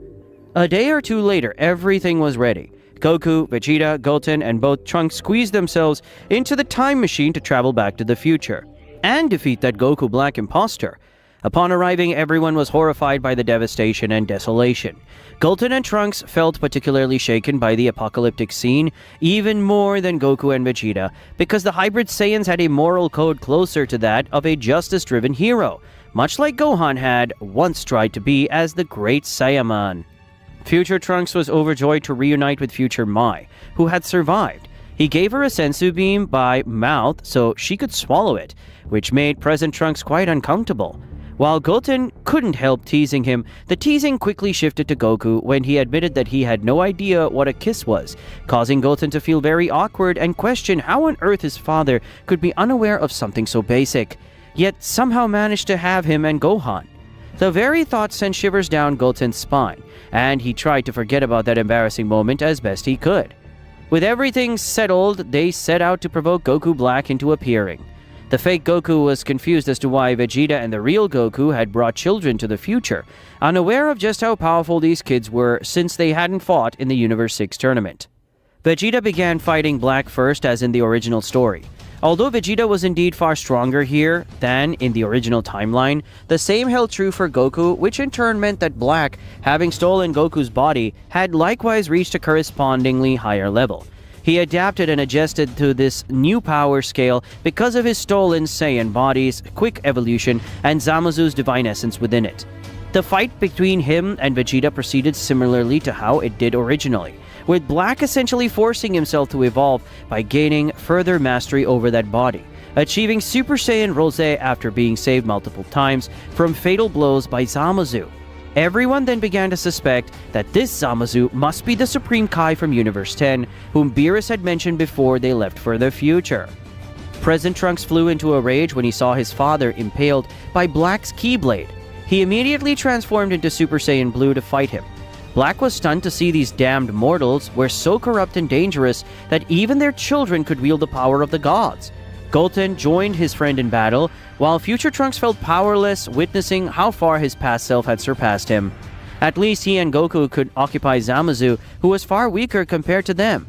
But the problem was his immortality. Meanwhile, to Black's horror, he was getting brutally beaten by Goten and Trunks, far more powerful than Vegeta or even Goku's body at its newly achieved Super Saiyan Rose level. The kids overwhelmed Black, while he adapted thanks to his superior combat experience and Goku's evolving body. Imbued with divine essence, his mortal body couldn't heal automatically and he needed Zamazu's help just to stay alive. But Zamazu was himself busy fending off Goku and Future Trunks. Seeing that Black couldn't last much longer against such mighty kids, and in a desperate move, Zamazu switched the Potara earrings to his other ear, causing Black's body and his own to be drawn together and fuse. Thus, fused Zamazu, a superior, likewise immortal being, came into existence. Things looked truly dire, at least that's what everyone thought. In reality, though this fusion was indeed more powerful, the children still held a sizable advantage over fused Zamasu. Moreover, they too could fuse. They escaped and hid just long enough to perform the fusion dance, transforming into Gotenks, who immediately went Super Saiyan Blue. Goku warned Gotenks to be careful with his energy usage, pointing out that Zamasu was immortal. Even if they could overpower him, they might tire out before they could truly destroy him. But Gotenks replied that he had a plan to finish him off once and for all. Gotenks unleashed the full extent of his power without restraint, showing how much he'd matured these past years and learning from his mistakes against Majin Buu. His strategy was to inflict as much damage as possible on Zamasu before he could regenerate. Once he saw Zamasu's body was in an extremely horrific, gory state, he used a technique he had learned indirectly from Beerus, Hakai. Everyone was astonished to see Gotenks perform this move. He succeeded in partially erasing fused Zamasu, and slowly the entire body was consumed by that power. It seemed everything was over and Zamasu was defeated. What the children didn't know was that Hakai cannot completely destroy someone who is immortal. Fused Zamasu was only half immortal, so while his mortal half was erased by that attack, the immortal half survived and fully regenerated, causing a bizarre phenomenon. The restored Zamasu reverted to his normal state, no longer fused, because his other half had been erased. Only Zamasu remained intact thanks to his immortality. Zamasu was disconcerted and disoriented by what had just happened, yet relieved to still be alive and see that Hakai had not finished him off, at least not the immortal version of himself. Shortly afterward, due to the immense strain of using that technique, the two youths' fusion ended. Although they had given Vegeta a senzu bean so he could recover, the situation remained tense and complicated. Nobody had any idea how to finish off an immortal Zamasu, even if they vastly outclassed him in power. That didn't change the fact that they couldn't kill him. Future Trunks then stepped forward, telling everyone, including Zamasu, that they should return to the past to figure out a way to defeat him. In the meantime, Future Trunks would stay in his timeline to keep Zamasu busy so he wouldn't escape. Present Trunks decided to stay alongside his future self to help in the grueling task of fighting an immortal enemy for probably more than a full day. Without further ado, Goku, Vegeta, and Goten went back to the past and informed everyone of what had happened, confirming to Beerus and Whis who was responsible for the chaos. They then immediately headed to Universe 10 to deal with the present version of Zamasu. While that was taking place, and while Bulma recharged the time machine, Goku learned the Mafuba technique along with Goten, in order to seal Zamasu and bring him back to the present so Beerus and Whis could deal with him. Thanks to Goten's presence, Goku didn't mistake the Mafuba sealing charm for one of Master Roshi's risque coupons. Father and son, together with Vegeta, then returned to the future. They quickly reunited with the two Trunks, who had been fighting Zamasu for more than 24 hours. Although it had been easy at first, exhaustion and lack of sleep had made things extremely difficult. Both were utterly spent, and the others arrived just in time to relieve them. Goku without delay performed the Mafuba and successfully sealed Zamasu, finally ending that divine threat. They returned to the present and handed the sealed container over to Whis to deal with. Meanwhile, everyone else was free to celebrate their victory with a delicious meal, although the two Trunks mostly just wanted to sleep at first. A few days later, Trunks and Mai were ready to return to the future. The one Grand Zeno had not erased. Trunks felt sad going back to such a desolate place with so few humans remaining, uncertain what they could really do. Even so, Future Trunks insisted on returning, confident that from the ashes of the past, they could build a better future, even if it would be difficult and take a very long time to recover from everything Zamasu and Black had destroyed. Thus the future and present said their farewells once again. Everyone wished Future Trunks and Mai good luck, hoping there would be no more tragedies, and that Trunks could finally have the happy ending he deserved after all his suffering. Following the events of the Goku Black saga, life went on as usual on Earth, while fathers and sons continued their divine training on Beerus' planet. However, they did frequently return home to spend time with their families. By this point, Goten and Trunks had grown so much that they had basically reached their adult forms, similar to how they appeared at the end of Dragon Ball Z in the original story. With bodies now better suited to handle their immense power, they could push their limits even further. They both achieved Super Saiyan Blue evolution like their fathers. However, the enormous power gap between the veteran warriors and their sons kept growing wider. Even though Goku and Vegeta had attained Ultra Instinct and Ultra Ego respectively over the year following the Goku Black incident, just to keep up with their children, Goten and Trunks remained far beyond their parents' reach. The hybrid Saiyans, however, didn't seem ready to wield either of those advanced forms themselves, not because they lacked the power, but because they weren't yet mature or experienced enough to master such complex abilities. Trunks was too young and kind-hearted to embrace a purely destructive mindset required for Ultra Ego, and Goten was too inexperienced as a martial artist to fight on instinct alone, as Ultra Instinct demands. But in truth, it hardly mattered. Despite Goku and Vegeta's attainment of those divine powers, Goten and Trunks still outclassed them. Their fathers were immensely proud of how far the boys had come. By that point, although Beerus would never admit it openly, Goten and Trunks may have equaled, if not slightly surpassed him in power, even on his own. This explained why Beerus had recently begun training again, quite obviously concerned about the hybrid strength. If they were already close to this level separately, he knew perfectly well that if they fused, they could defeat him with ease. During that period, and with no second version of himself around for amusement, Grand Zeno summoned Goku to play with him, bored from being alone in his palace. That was when Goku got the idea to entertain him by suggesting the Tournament of Power, which Zeno thought was an excellent plan. When Goku returned to his universe, Beerus furiously berated him for setting this all in motion. Even Goten wasn't entirely convinced this was a good idea. And Vegeta, who was absent because his daughter was about to be born on Earth, would surely have also believed that Kakarot had acted stupidly for endangering everyone. This became all the more evident when the Grand Minister appeared before them to announce the tournament's conditions, namely that the losing universes would be erased. Everyone was petrified, further incensing Beerus and company at Goku's reckless proposal. Still, there was no choice but to prepare for the Tournament of Power and gather the necessary warriors. After the usual recruiting events, Universe 7's team was decided. Goku, Vegeta, Gohan, Piccolo, Android 17, Android 18, Krillin, Tien Shinhan, Goten, and Trunks. Once everyone was ready, they headed to the world of Void to begin the tournament on the platform created by the Grand Minister. As soon as it started, the team cohesion that Gohan wanted to maintain fell apart. Everyone went their own way, or at most paired up with their closest ally. For instance, Goku and Vegeta went off together, while Goten and Trunks stayed side by side, and Krillin went off with Android 18, while Android 17 fought solo. Fortunately, most of them were far stronger than in the original timeline. For example, Gohan had continued training thanks to the persistent pressure of Goten, Trunks, and Piccolo, giving him a power level comparable to what he had in the Dragon Ball Super superhero movie before awakening his beast form. Piccolo, similarly, was about as strong as he was in the same film prior to having his potential unlocked. But ultimately, none of that mattered much. Even without perfect teamwork, Universe 7 found itself systematically taking down the other universes with ease. Before long, Goten and Trunks realized that the only truly interesting fighters who could pose any real challenge to them or their fathers were from Universes 6 and 11.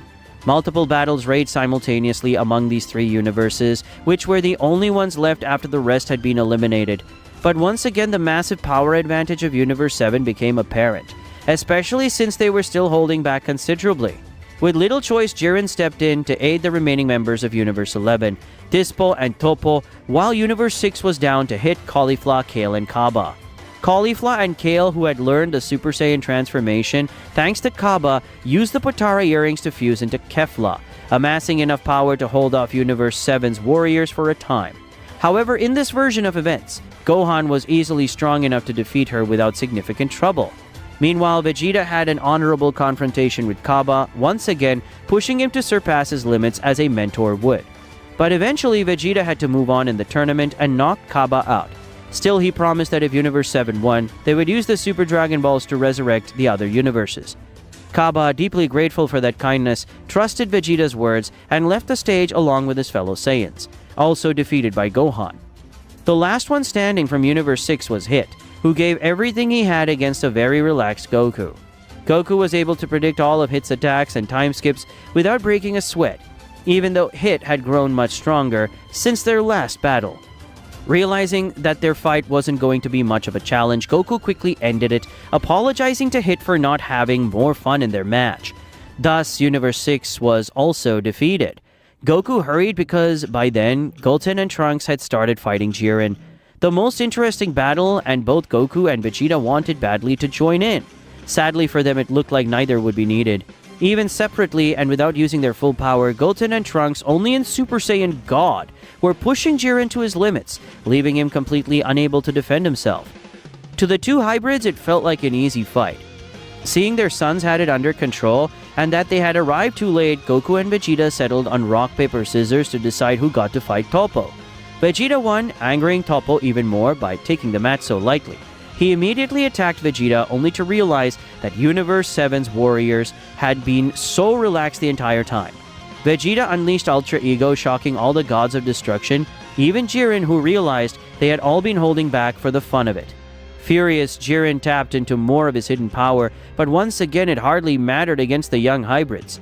With hardly any challenges left, Goku found himself pretty bored. Dispo was being overpowered by the androids and quickly tossed off the stage. Before long, only Toppo Jiren remained to be defeated, while the rest of Universe 7 had nothing to do but watch and await their anticlimactic, inevitable victory. By that point, practically no one from Universe 7 had been eliminated, apart from Krillin and Tien Shinhan. Everyone else felt disappointed by how little of a challenge this tournament had turned out to be. Toppo tried to wield the powers of destruction in response to Vegeta's Ultra Ego, but his destructive form wasn't nearly as developed, and in the end, Vegeta beat him. Meanwhile, Goten and Trunks continued demolishing Jiren, who was running out of stamina and energy. Out of respect for Jiren as a warrior, or perhaps to teach him humility, the hybrids briefly revealed their full power to knock him off the stage, transforming into Super Saiyan Blue evolution. All the gods of destruction were left dumbfounded and horrified, gazing at Beerus in disbelief, as if asking whether these youngsters were really on their level. Uncomfortably, Beerus nodded, confirming it, leaving all the gods feeling vulnerable before mortal warriors they never imagined could exist. In a matter of seconds, it was over. Universe 7 emerged the winner of the Tournament of Power. They summoned Super Shenron, Zalama, and Goten and Trunks decided on the wish, asking for all the erased universes to be restored. Both Grand Zeno and the Grand Minister were pleased by this altruistic act, relieved to see such young, mighty mortals in the multiverse. Everyone celebrated the victory, congratulating Goten and Trunks on a job well done. Their parents once again expressed how proud they were, amazed at how far the two had come. In a way, Goten and Trunks were also grateful that they'd once been trapped in the hyperbolic time chamber so many years ago. Without that pivotal event changing their destinies, they might never have continued to train so hard or realize their true potential to become the great warriors they were now. Finally, everyone returned to Universe 7 to celebrate the win, and the fact that it boasted such formidable and powerful guardians against any threat that might arise in the future. The story would begin at the moment when Bardock and Jean had stolen a space pod to send Kakarot to Earth, thus ensuring that he would survive the possible destruction of planet Vegeta by Frieza. Jean still had many issues accepting this situation, as they weren't even sure if Frieza was really going to destroy them all, but Bardock would make her feel better by promising her that if in about 2 or 3 months Frieza still hadn't destroyed the planet, he would go after Kakarot. However, another thing would bother Jean about all this. She wondered what was going to happen with Raditz. If Frieza was truly going to destroy them all and their planet, it would take at least a couple more weeks. If they had to die to protect their family, she was fine with that. But Bardock had to find a way to protect Raditz as well. Bardock wouldn't know how to do it. Raditz was off-planet, working on missions with Prince Vegeta, and his fighting power, although ridiculously weak for a Saiyan even of his class, was still much more detectable by Frieza's scouters compared to Kakarot and his useless fighting power of 2. But Jean would insist. She wouldn't let him send Kakarot to Earth unless he first made sure that Raditz went with him. If those two were going to be the only ones to survive, they had to do it together, as brothers. Otherwise, Raditz would spend his whole life as Frieza's slave, influenced by that horrible person and Prince Vegeta, deceived about what really happened to his race, his parents, and his planet. Bardock would eventually understand Jean's reasoning. She was right. If he did nothing for Raditz, he would face a life worse than death itself as Frieza's slave. He couldn't let that happen. The situation was extremely tense, and Bardock had almost no margin for error in what he was about to do next, but he still had a bit of time. In the days following Kakarot's departure to Earth, Bardock managed to acquire a smuggled scouter on the black market that wasn't one of the official models used by Frieza's army. He would ask a Saiyan engineer who owed him several favors to modify that scouter so that it would be impossible for Frieza's army to detect, geolocate, or listen to the recordings of any calls that Scouter might initiate. Although it would be a very difficult task to accomplish in the end, the Saiyan engineer would manage to modify the Scouter in the way Bardock had asked, for which he thanked him greatly. Later that night, while Bardock was returning home with Jean, the two would contact Raditz through that Scouter, praying that the modifications made by their Saiyan engineer friend would keep Frieza's army from intercepting the call. Fortunately, that was the case. Raditz would receive a call on his Scouter from his parents, both speaking at the same time, which confused him quite a bit as he struggled to understand them. At that moment, he was on a mission, destroying a race they were conquering alongside Prince Vegeta and Nappa, a great honor for a Saiyan of his class. He would step away from the battlefield to better hear what his parents had to tell him, and that's when Bardock and Jean explained everything that had happened in recent weeks, including Bardock's suspicions that Frieza was planning to wipe out the Saiyan race by destroying their planet. Raditz was shocked to hear everything that was about to happen, and though he had some doubts about the entire story, he greatly respected his father, a warrior born of a low class like himself, who, through sheer effort, dedication, and Zenkais, managed to reach a level worthy of the elite among their race. Raditz, still maintaining some innocence and a good heart for not yet being corrupted by Frieza's soldier life, wanted to inform Prince Vegeta of everything and save as many Saiyans as they could. However, Bardock and Jean would shout at him not to do that, saying it was too risky. It was impossible for Frieza not to locate so many Saiyans escaping in the same place, especially with some having such high battle powers. Jean would tell her son that they informed him of all this, so that he would have another chance at life, one where he could have a better life, be free and independent from Frieza as they had never been. She said that he had to go to Earth and take care of and protect his brother, and together become as strong as possible. Bardock, despite his harsh words and way of speaking, would tell his son that although he and Kakarot were very weak, he had faith that one day they could become formidable warriors like him, and that eventually karma would catch up with Frieza for his actions, as long as he and his brother stayed together and never forgot where they came from and who their parents were. Raditz would end up listening to his parents, and although his Saiyan pride prevented him from showing any sign of weakness, he couldn't help but shed a tear of sadness, knowing that he would never see his mother and father again. The call would end with a simple but strong request, that he survive, just like his brother Kakarot. The conversation would end there, with them sending Raditz the coordinates to Earth. He was now determined to follow his parents' advice and last wishes, wanting to go to Earth to find his brother and together become formidable warriors, with the hope of one day getting revenge on Frieza. Raditz would take advantage of the chaos happening all over the planet, with soldiers like Prince Vegeta and Nappa being too busy to notice Raditz's absence. They might even think he had died due to how weak he was during the massacre. He would board his space pod and use the coordinates his parents gave him, also embedding a code that would hack the ship's tracking system, thus injecting a huge virus into the Frieza Force's location system, in case they tried to find Raditz and determine where he had gone. With that, he would set off into space, heading towards Earth. Fortunately, his space pod was a more recent model than the one Bardock had stolen for Kakarot. Therefore, even though Raditz was much farther from Earth than Kakarot was, departing from planet Vegeta, both would arrive roughly at the same time, with Raditz able to catch up to his brother when he was about to enter Earth's stratosphere. Although both would land in different places on the planet, Raditz would look out of his window towards where Kakarot's pod had crashed, finding himself on the other side of the planet.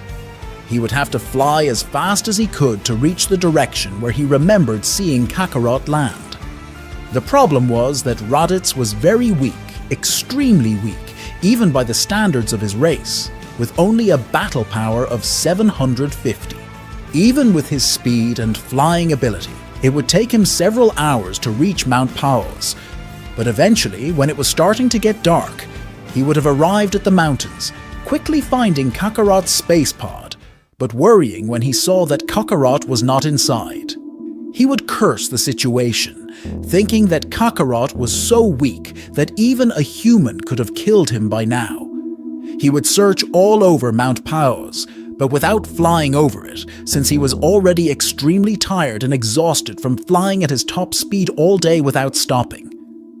Eventually, he would stumble upon a small house where he could hear a great commotion going on, but also the delicious aroma of a gigantic feast, reminding Raditz that he was extremely hungry.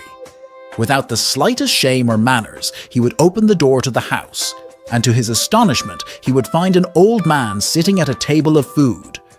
The old man appeared to be very tired and injured all over his body, while on the table was a small wild boy eating everything in sight as if he were a dog. Finally, Raditz would realize that this was his brother, Kakarot. He had found him.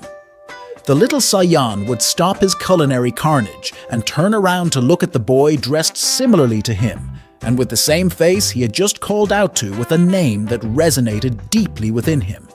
He understood that this word was the one his parents used to refer to him, but he struggled to remember where he had seen this boy before. After all, it had only been a short time since he had left his development incubator. The old man would be surprised by the sudden appearance of another boy with armor and a tail, though this one seemed a little older than the other. He would ask if he was a relative of the small boy, to which Raditz would reply, "Yes, I am his older brother. I came to find him, and I'm taking him out of this old man's house right now." But it was with these threatening words that Raditz's stomach would growl loudly, causing Kakarot to laugh. In his simple baby words, Kakarot would say, "I eat also need. Come eat." Those would be the words he would say to Raditz as he continued devouring everything he could. Gohan would laugh at those simple and poorly spoken words, but agreeing with the little boy, he would tell Raditz to come sit with them and eat as much as he wanted, and that if he was still hungry, they would prepare more food for him later as well. Raditz would feel very uncomfortable with such kindness and friendliness, having never seen another race treat him so well from the start. But remembering the manners Gene had tried to instill in him, and also realizing how hungry and tired he was from the long journey, he would eventually accept Gohan's offer, joining the meal. He would begin using his influence as the older brother to force Kakarot to sit on a chair and eat properly, not on the table with his filthy feet. To Gohan's surprise, Kakarot listened to him, seeing that for some reason this little boy had enough respect for his older brother to heed his authority, at least in part. While Kakarot was no longer on the table, he still ate like a savage, and Raditz wasn't exactly delicate when it came to eating either. Gohan couldn't help but remain amazed at the appetite of these strange children with tails.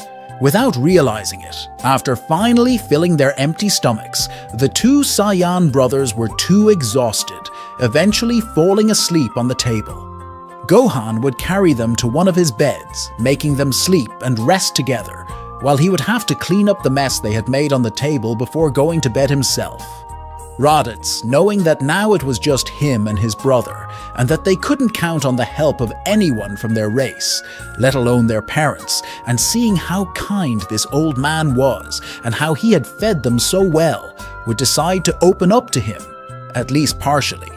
He would tell him who they were, about the Saiyans, Frieza, their parents, and how they had been sent to Earth to avoid dying in the destruction of planet Vegeta, or becoming servants of Frieza for the rest of their lives, which was probably going to be their fate.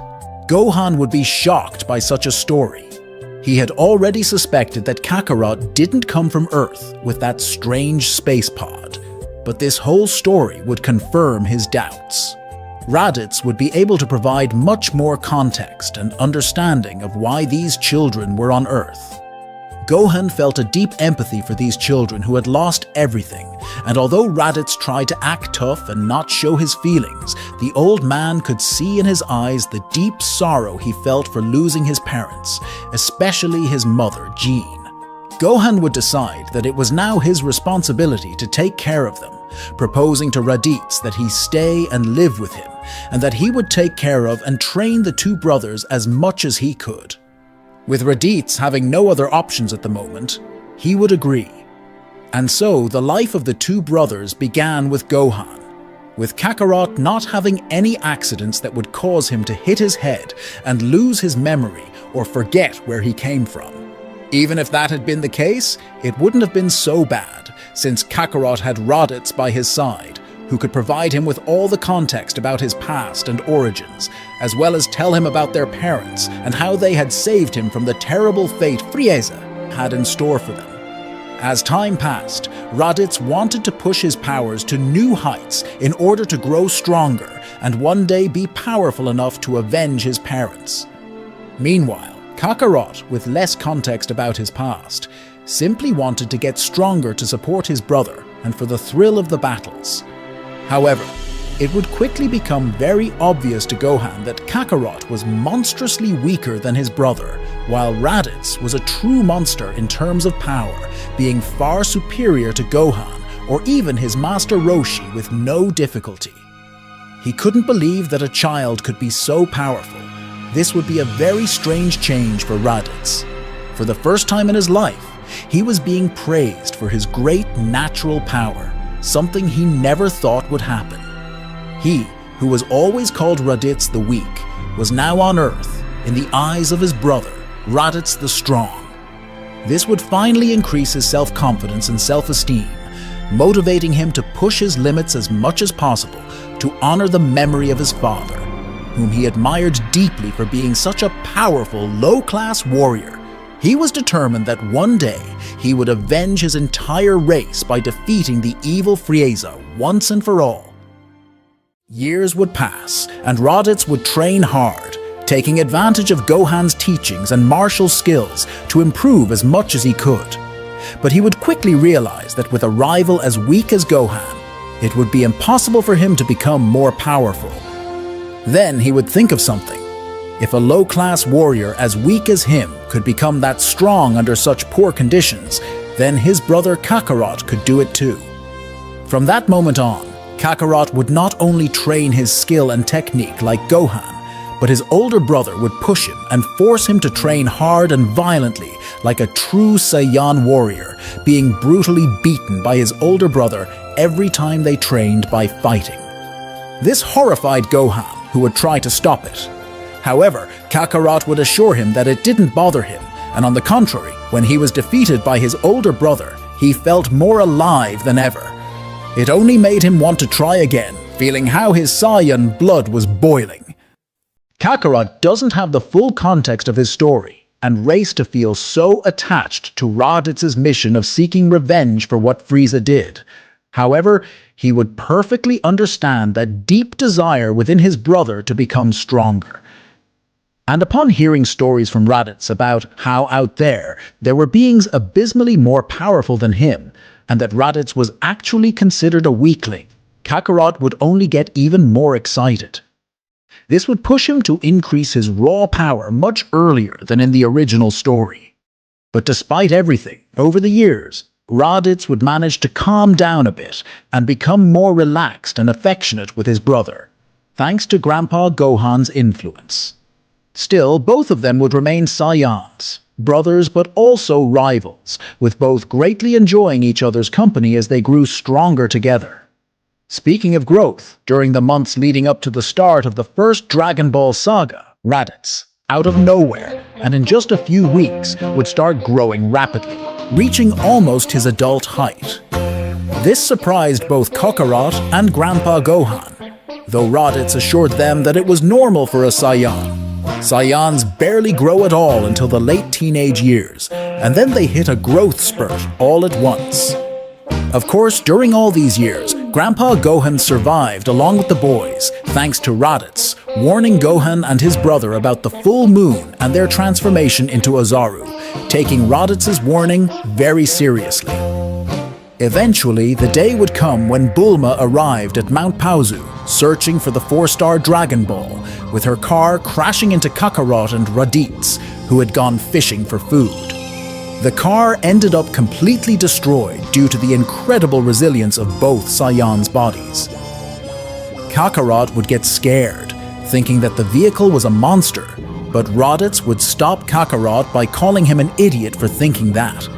After all, it was obviously nothing more than a car, and the person inside wasn't a monster but a woman. The two brothers introduced themselves to Bulma and apologized for the state in which they had left the car. Bulma reacted much better than in the original story, thanks to Raditz's morals. However, contrary to what she or Kakarot might think, Raditz wasn't acting so politely toward Bulma to appear refined in front of a girl. Instead, he was extremely terrified and intimidated by such a pretty girl. Unlike Yamcha, however, he found the courage to hide his fear and internalize it. After all, it had been years since he'd seen any women, since he left planet Vegeta, in fact. The two Saiyan brothers took Bulma to Grandpa Gohan's house, where she introduced herself to the old man and explained the reason for her presence that day. Kakarot was motivated by the prospect of an adventure beyond these mountains, while Raditz wasn't too sure about it.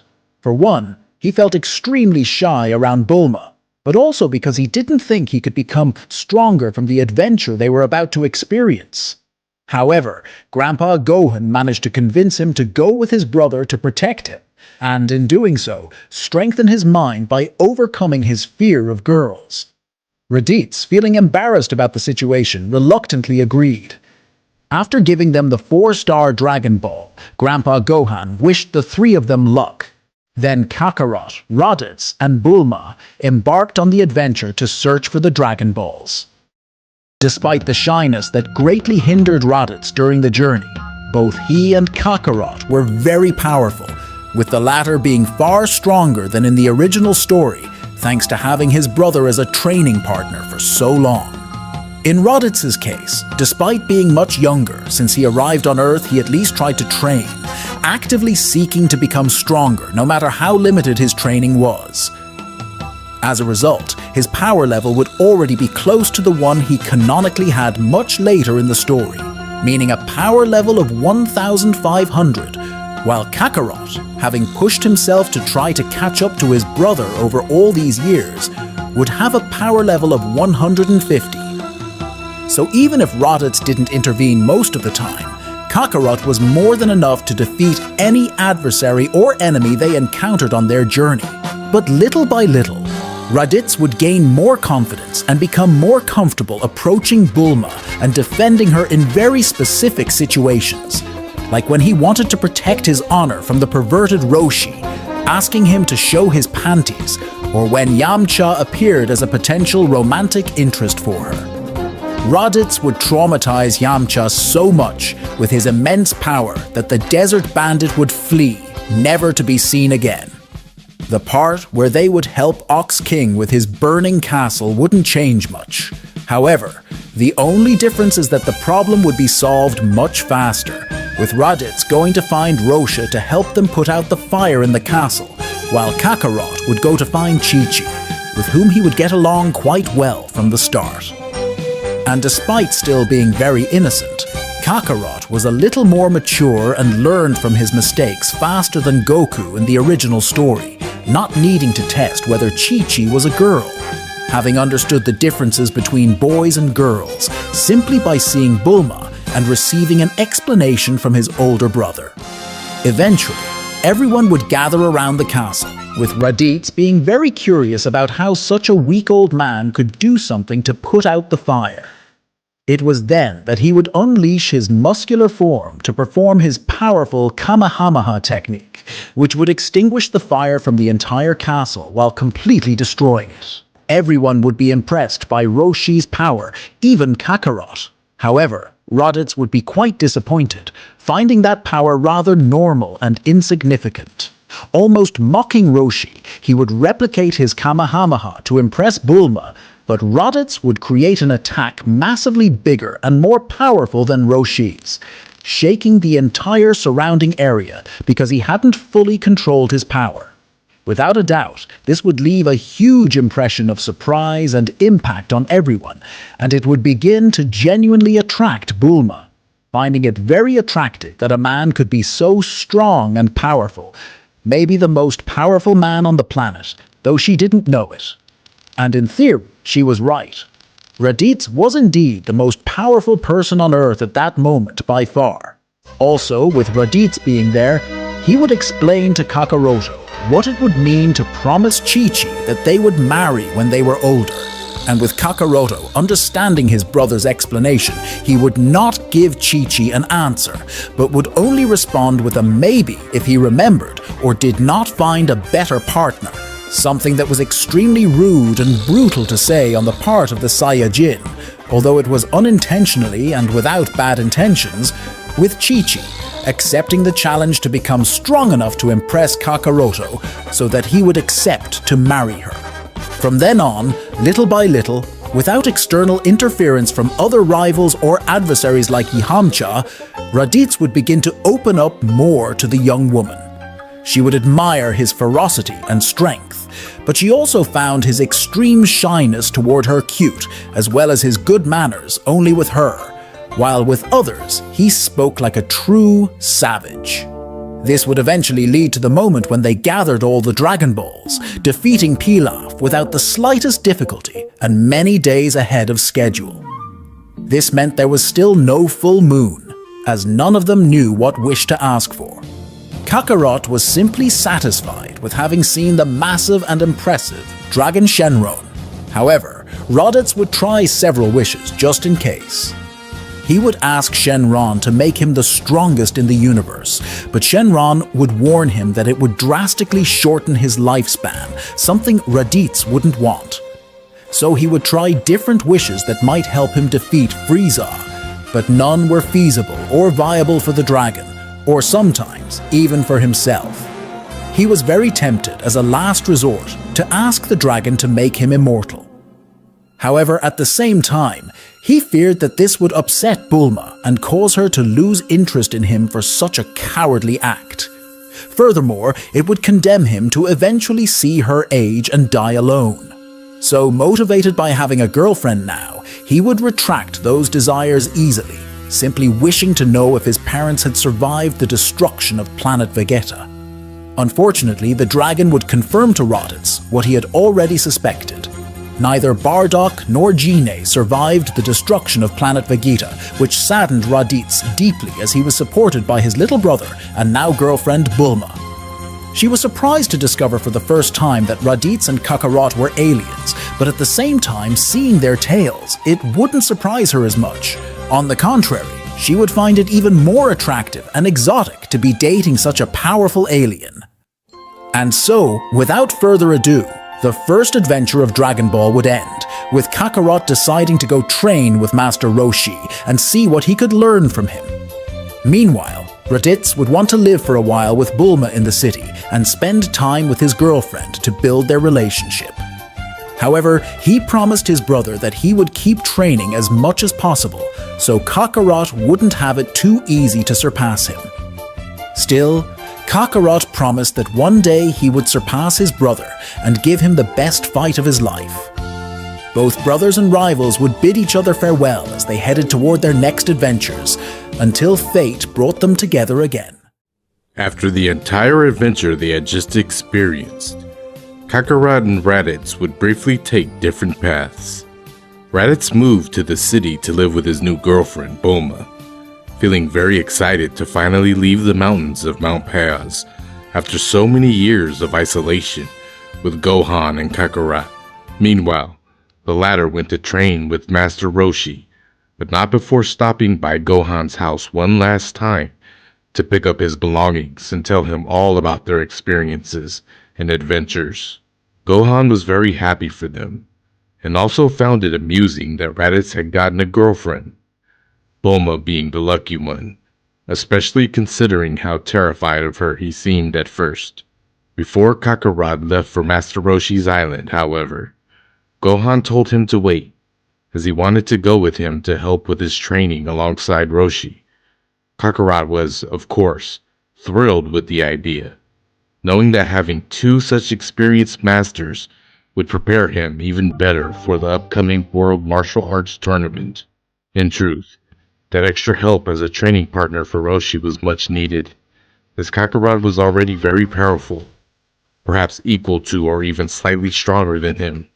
Considering that Kakarot, thanks to years of training with his brother Raditz, already had a power level of 150, it was going to be very difficult for Roshi to help him increase his strength much further on his own. Fortunately, with Gohan's support and Krillin's addition to the group as a rival, Kakarot managed to grow significantly in power despite the challenges. During this time, he instinctively began to develop a certain ability to control his ki, similar to how Vegeta in the original story learned to sense and control his ki on his own overnight. By the end of that training, thanks to Gohan's contribution as the second master, Kakarot had greatly increased his power, now boasting a power level of 1500. Meanwhile, Krillin had reached the power level Kakarot previously held, 150. Though Krillin felt quite discouraged for not being able to catch up to his rival, he consoled himself somewhat by remembering what Kakarot wasn't human but Saiyan. Upon arriving at the island where the tournament was being held, everyone reunited with Raditz and Bulma, who had further developed and officially solidified their relationship. Kakarot could sense that his brother was more relaxed and happier than he had ever been in his life, though he didn't understand why.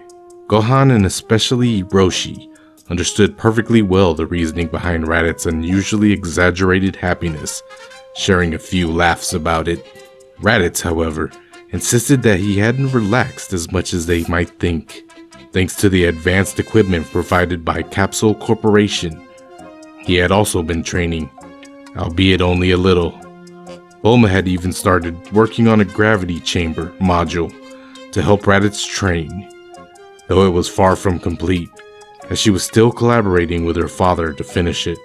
In any case, everyone registered for the tournament, including Roshi, disguised as Jackie Chun, to provide a challenge for his students and prevent them from becoming overly confident. Roshi had trained secretly and diligently to keep up with Krillin, and especially with Kakarot. However, even with the Gohan's help, his results weren't as impressive as he had hoped. In his base form, he had only managed to reach the power level he once had in his bulky form, 180, while his bulky form now had a power level of 233. Some fights in the tournament played out similarly to the original story, but opponents like Narn were defeated far more easily, regardless of who faced them. In the end, only Kakarot, Raditz, Jackie Chun, and Krillin remained in the semifinals. Krillin fought Raditz, while Kakarot faced Jackie Chun. Both brothers had little trouble against their opponents. Raditz, in particular, easily defeated a terrified Krillin. Despite his fear, Krillin gave it his all to try to win, though his efforts were completely futile. Still, the Scion acknowledged the courage of the human warrior, recognizing Krillin's impressive strength for someone from Earth. As for Jackie Chun, despite using his full power, all his skills, and techniques throughout the fight, he ultimately proved to be little more than a nuisance to Kakarot, who defeated him without much difficulty. For the tournament's final match, Kakarot and Raditz faced each other, both brothers filled with excitement to see who would emerge victorious. Right from the start of the fight, Raditz was repeatedly surprised by Kakarot's remarkable skill and technique, which had improved significantly. Most notably, however, was Kakarot's power. It was unquestionably exceptional, likely matching the level Raditz himself had reached a few months ago. Raditz silently thanked himself for continuing to train, even if not as rigorously as he had led on. Contrary to his earlier boasting, his training had been sporadic, as his newfound happiness with Bulma had made him rather lazy. Consequently, his power level had only slightly increased, reaching 1800. In the end, the fight was far more intense than Raditz had anticipated. He narrowly emerged victoriously, left severely injured and utterly exhausted by the tremendous battle his younger brother had given him. However, this outcome proved to be a positive turning point for the Saiyan. His ego and pride took a substantial hit upon realizing how strong Kakarot had become in such a short time. Determined to stop being lazy, Raditz resolved to resume rigorous training. He remembered the promise he had made as a child, the vow to one day avenge their parents and their race against Frieza. Raditz knew that achieving this goal would be impossible if he continued his complacent ways. The fight's result was equally meaningful for Kakarot. Inspired by the battle, he became more motivated than ever to continue training and improving, knowing there would always be someone stronger than him. This development brought relief to Roshi, who was glad to see a student learn such a vital lesson, even if it hadn't come directly from him. After the tournament, Kakarot decided to search for the 4-star Dragon Ball, mainly for sentimental reasons, though partly because he had nothing better to do at that time. With Gohan still alive, his quest wasn't driven by loss, but rather by his thirst for adventure and the pursuit of new challenges. Certainly, it would be an exciting new adventure to take on the entire Red Ribbon Army. However, in terms of challenges Kakarot was seeking, he found himself sorely disappointed. It was a complete massacre. Absolutely no one in the organization could come close to rivaling him. Even Mercenary Tao was utterly powerless against the mighty Saiyan. During this encounter, Kakarot managed to prevent the death of Upa's father, Bora, which meant he had no pressing reason to gather all the Dragon Balls immediately, or visit fortune teller Baba to participate in her tournament with warriors from the other world. After this somewhat disappointing adventure in terms of personal growth, Kakarot sought help and advice from Master Korin to increase his power. Korin, surprisingly, gave him the real ultimate divine water of the gods. Despite being poisonous, Kakarot drank it and gained a decent power boost, bringing him on par with his brother Raditz, at least at the power level Raditz had displayed during the tournament. However, Kakarot did not immediately go to train under Kami. The Guardian of Earth had yet to take an interest in him, and still harbored doubts about whether Kakarot, and especially Raditz, were a threat to the planet. With no other immediate path to follow, Kakarot decided to spend the next 3 years training alongside his brother at Capsule Corporation. During this time, Bulma and her father completed the Advanced Gravity Chamber for training. With the two brothers now evenly matched, their mutual rivalry pushed them both to surpass their limits, ensuring neither would fall behind the other. This was particularly true for Raditz, who felt immense pressure not to be overtaken by his younger brother. Considering how Goku in the original story drastically increased his power in just 6 days of training in a gravity chamber, it wouldn't be surprising for the two brothers to achieve massive power gains after 3 years of consistent training using the same method. However, since the circumstances weren't as extreme or urgent, lacking the life or death stakes that would push them to their absolute limits, and without the constant use of Senzu beans for recovery, the power they gained would be considerably less than if they had trained under such dire conditions. Even so, the power they attained would still be enormous. Both Kakarot and Raditz now boasted a power level of 50,000 each, with Raditz managing to keep pace with his younger brother. Despite his pride and satisfaction in his growth, Raditz found himself driven by a strong desire to surpass Kakarot once again, fueled by both his Saiyan pride and the lingering embarrassment of being on equal footing with his younger sibling. By this point in the story, the relationship between Bulma and Raditz had become entirely serious, with the two eventually marrying during those 3 years. They even had a child together, naming him Trunks, though of course, he wouldn't be the same Trunks we knew from the original story. If this sounds far-fetched, it's worth noting that by this point, both Bulma and Raditz were older than Goku, and Chi-Chi were when they had Gohan, so it's not so strange that this would happen after living together for several years. Everyone entered the tournament eager to see how much stronger the others had become.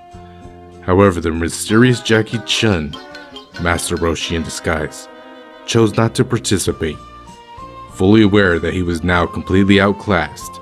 To be honest, Krillin was as well, despite having trained like a beast over the past 3 years to become as strong as possible. His efforts only brought his power level up to 300. Impressive, but still far below the level of the Saiyan brothers. Even so, Krillin's power is more than enough to defeat any other rival in the tournament, including Chiaotzu and Tien Shinhan, who stood no chance against the noseless warrior. Afterward, Krillin managed to convince both of them to change their ways, join the group, and leave their villainous tendencies behind. In the end, the tournament boiled down to the overwhelming victories of Kakarot and Raditz, who once again made it to the finals. This time, however, the match was much more evenly matched than before. Their immense power shook the entire arena, making it nearly impossible not to destroy everything around them.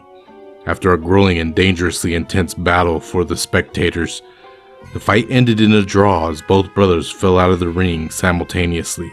This made them co-champions of the tournament, leaving the other humans in awe of the absurd and monstrous power the Saiyan brothers now possessed. As a favor, Krillin went to retrieve Kakarot's power pole from the locker rooms. However, while there, he was attacked by a strange green monster. To the demon's shock, Krillin easily defended himself and defeated the creature without any difficulty, knocking it unconscious. He carried the defeated demon back to the others, where everyone was surprised to see it. Roshi and Gohan, however, were terrified. They recognized the creature as one of the offspring of King Piccolo, Piccolo Dalmo. They woke the demon and forced it to reveal Piccolo's whereabouts, but it refused to talk. It only revealed that Piccolo was gathering the Dragon Balls to restore his youth and finally conquer the world. Taking advantage of this information, Bulma gave Raditz and Kakarot the Dragon Radar, assuming that at least some of Piccolo's other offspring had already retrieved a Dragon Ball. This would allow them to track it and locate King Piccolo himself. However, to the brothers' surprise, Krillin asked to be taken along as well, insisting they fly him to the battlefield. He was tired of being left behind with no chance to compete against them. But he believed Piccolo might be the adversary he needed to truly prove himself as a warrior and martial artist. Respecting Krillin's courage and thirst for challenge, the Saiyan brothers agreed to bring him along. Shortly after the trio left, Tambourine, one of Piccolo's minions, managed to break free from his restraints. He immediately engaged in battle against Tien Shinhan, Roshi, and Gohan. However, the three had no difficulty defeating the demon, quickly overpowering him. Afterward, they wished the others good luck and hoped they wouldn't face too much trouble against Piccolo's other offspring, or the Demon King himself. Everything would begin on the day Goku's father returned home, just like in the original story. He had a feeling that something bad was about to happen, so he decided to send Goku to another planet so that he wouldn't be found and could survive. With the abilities Kakarot is showing, he's doomed to be sent far away. At least this way we'll make sure he ends up on a better planet. But it's still too soon. We might not have much time left. What do you mean? Lord Frieza is afraid he might appear. The legendary Super Saiyan. Super Saiyan, but isn't that supposed to just be a myth? That's right. But even so, it still worries him. And it's very likely that he's planning something. However, during the journey, the pod encountered a rift in space and was pulled into another dimension, a world completely from the one we know.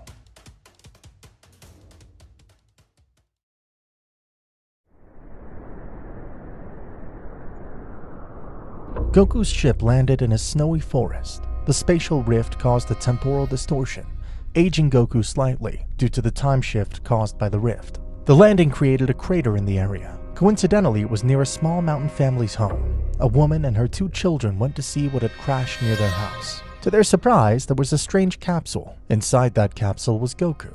Tanjiro had many questions. He had never seen anything like this before. Where did this child come from? Tanjiro's mother looked around the area in case someone had left him there. Seeing no one nearby, she decided to take him in. It's better to bring him with us. If he stays alone in this cold, he'll die. They took Goku out of the pod and noticed he had a tail. They didn't think much of it and brought him to his new home. Time flew by. By a twist of fate, they gave Goku the same name, only changing his family name. Goku had also hit his head in that world. The incident happened similarly to the original. After that, he became like the Goku we all know. During that time, Goku showed strength far beyond that of a normal person his age. He used that strength to help his family and trained to protect them, as a way of repaying them for raising him. Tanjiro's father taught him a few things before he passed. Even though he was ill, he knew many things. The story takes us to the day Tanjiro had to go to sell coal with Goku. Both brothers were the strongest and most resilient. Only the two of them could handle walking through the winter. Goku was already 14 years old by then, while Tanjiro was 13, making Goku the eldest of them all. Hopefully we can sell everything and make it home early. Even selling a little would be enough for me. Their mother came to wish them luck on their journey. Their siblings wanted to go too, but they couldn't take them. They wouldn't be able to handle the trip. Today's cold is harsh. It's better if you stay. If you do, we'll bring something back for you, alright? Tanjiro's siblings really wanted to go, but Goku's promise excited them. Even Tanjiro's siblings considered Goku part of the family for how much he helped and cared for them. Eventually, they said goodbye to the family and to Nezuko. After that, they both headed to the town where they sold coal. It took a while to get there since it was a bit far. Tanjiro was known for being kind and helping others however he could. Goku was known in the village as the strongest person around, since he used his superhuman strength to help people. Everyone in the town trusted the two of them. Thanks to that, they managed to sell all the coal. It took all day, but they were happy with their success. Night was approaching, and they were walking home. As a curious fact, Tanjiro's family once had a problem with Goku because of the full moon. It had made him act strange and begin to transform. But before things got worse, they managed to stop his transformation, with Tanjiro's father taking care of it. On their way back, a man Tanjiro knew called out to both of them, warning dangerous demons would appear soon. It would be better to stay at his place until the next day. When Goku heard the mention of demons, he was intrigued. He had only heard about them from the grandmother of his adoptive family. Once Tanjiro and Goku were at the man's house, both of them were curious. Goku was the first to ask about the demons. Are those demons strong? The man didn't speak much, but he answered Goku's question. They can easily tear a person apart, or rip off his arm. He said this while preparing everything so they could rest. If they're capable of doing that, then we're not safe here either, are we? Don't worry about that. There are people whose job it is to kill them and keep us safe. He was referring to the demon slayers. Shortly after, he turned off the lights so they could sleep. While they were resting, Tanjiro had a small idea, so he woke Goku to tell him. What's up, Tanjiro? I was thinking maybe tomorrow we could bring the others to keep Mr. Saburo company. Sounds like a good idea. After all, you told me he lost his family. It feels good to be surrounded by people, to be a part of something, just like you all accepted me into your family. Tanjiro smiled warmly after hearing Goku, remembering the day he had found him in the mountains. We couldn't leave you alone that day. You're part of our family now, and that won't change. That made Goku feel good. He smiled to show his happiness, because to him, his family was the most important thing. After that emotional moment, both went back to sleep. They had rested properly and were ready to return home to their family, thanking the man for letting them stay in his home. All the happiness they had was about to come to an end, as Tanjiro smelled blood coming from his home. No, it can't be. What's wrong? Something bad happened at home. Tanjiro started running desperately back to his house. Goku followed closely behind, deeply worried about what might have happened to their family. When they arrived, they saw Nezuko on the ground, covered in wounds, along with her little brother. Goku and Tanjiro were speechless, overwhelmed and devastated by what they were seeing, not to mention the helplessness of not being able to do anything. Tanjiro approached Nezuko to check if she was still alive. Meanwhile, Goku went inside the house to check on the others, only to find the lifeless bodies of what had been their family. This can't be happening. Goku was shattered. He had lost the only family he had. Tanjiro called out to Goku, telling him that Nezuko was still alive, but she needed medical attention or she would die soon. Then let's go now. I'll carry her. We'll get there without any problems. Tanjiro agreed, and they started running in search of help while Goku carried Nezuko. As they ran, countless thoughts crossed their minds, especially, why did this happen? Our family didn't deserve this. I'll find whoever did this and end them. Goku was filled with rage and frustration. He just wanted to avenge those he loved most. Tanjiro kept up with Goku, but suddenly Nezuko began to wake up little by little. Tanjiro had some hope that she might survive, but then she lunged at Goku, knocking him into the snow. Tanjiro ran towards them to help. "Don't come any closer, Tanjiro! I can't hold her!" Goku was confused. He didn't understand why she was attacking him, and on top of that, he noticed an increase in her physical strength. Goku saw that her teeth now included sharp fangs, and her eyes had changed. "Don't tell me!" Nezuko began to grow in size, but Goku was still stronger, and he was able to hold her back. Tanjiro stood nearby, unable to act, following Goku's warning. "She's a demon now. But why her? Nezuko, hang in there! Your brothers are here! Please, Nezuko, you're all we have left! Come back to us!" They both shouted desperately, hoping that she would recognize them. Hearing their voices over and over again, Nezuko finally did recognize them. Realizing what she was doing, she began to cry. Suddenly, someone arrived with the intent to kill Nezuko. Goku reacted quickly and threw Nezuko towards Tanjiro. The force of the throw caused both Tanjiro and Nezuko to crash into a tree. Goku blocked the incoming blade right after.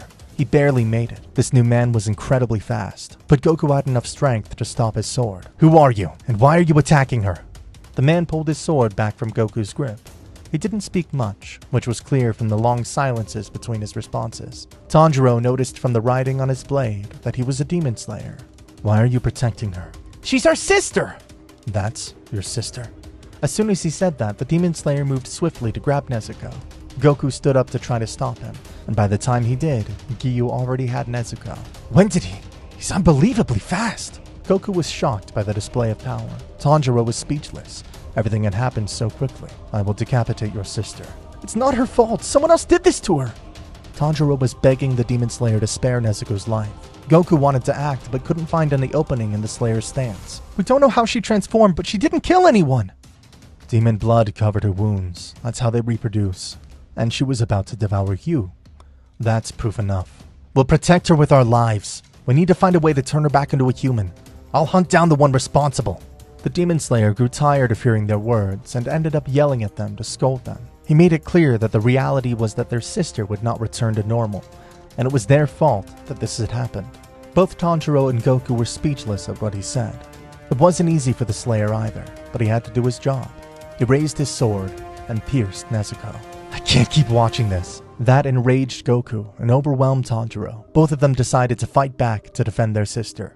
Tanjiro threw a rock to distract the slayer, then grabbed his axe.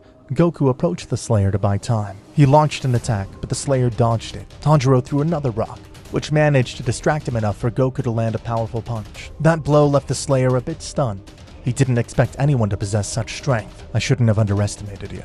After saying that, he countered with a strike of his own, pushing Goku back with the intensity of the blow. Goku took solid damage. It was clear the slayer was getting serious. Tanjiro approached while Giyu focused on Goku, but he was knocked out by a direct hit. "I expected more if you were planning to resist." Suddenly, the slayer noticed that the axe was no longer near Tanjiro's body. When he looked up, the axe was flying toward his head. He dodged it at the last moment. Tanjiro had hidden the axe behind a tree. Goku stared at the slayer before speaking to him. "I told you, we'll protect her with our lives." That small comment made him drop his guard, and Nezuko broke free. "Damn it, she's going to eat him if I don't stop her." But instead of attacking, Nezuko ran to Tanjiro and protected him, leaving the Hashira speechless. It was a situation he had never seen before. Nezuko began attacking the slayer, who easily avoided her strikes. He ended up knocking her out to calm her down. Goku slowly walked toward him. "Changed your mind?" The slayer didn't respond and simply placed a bamboo muzzle in Nezuko's mouth to prevent any dangerous situations. "I'll tell you when your brother wakes up." After saying that, several minutes passed before Tanjiro finally woke up. He was relieved to see Nezuko alive. Goku looked at him with joy. Now the three of them were safe. "You two proved to be different from everything I said. Go to the top of Mount Sagiri. There's a man named Urokodaki. Tell him Giyu Tomioka sent you." The slayer left that area immediately after saying that. Goku was still amazed by his speed. "Giyu Tomioka, you're incredible. I'm going to surpass you. We need to go home. There's something we must do before we leave." Tanjiro, Goku, and Nezuko returned home just to bury their deceased family and say goodbye. "I swear, I'll avenge their deaths. The one responsible will pay for this."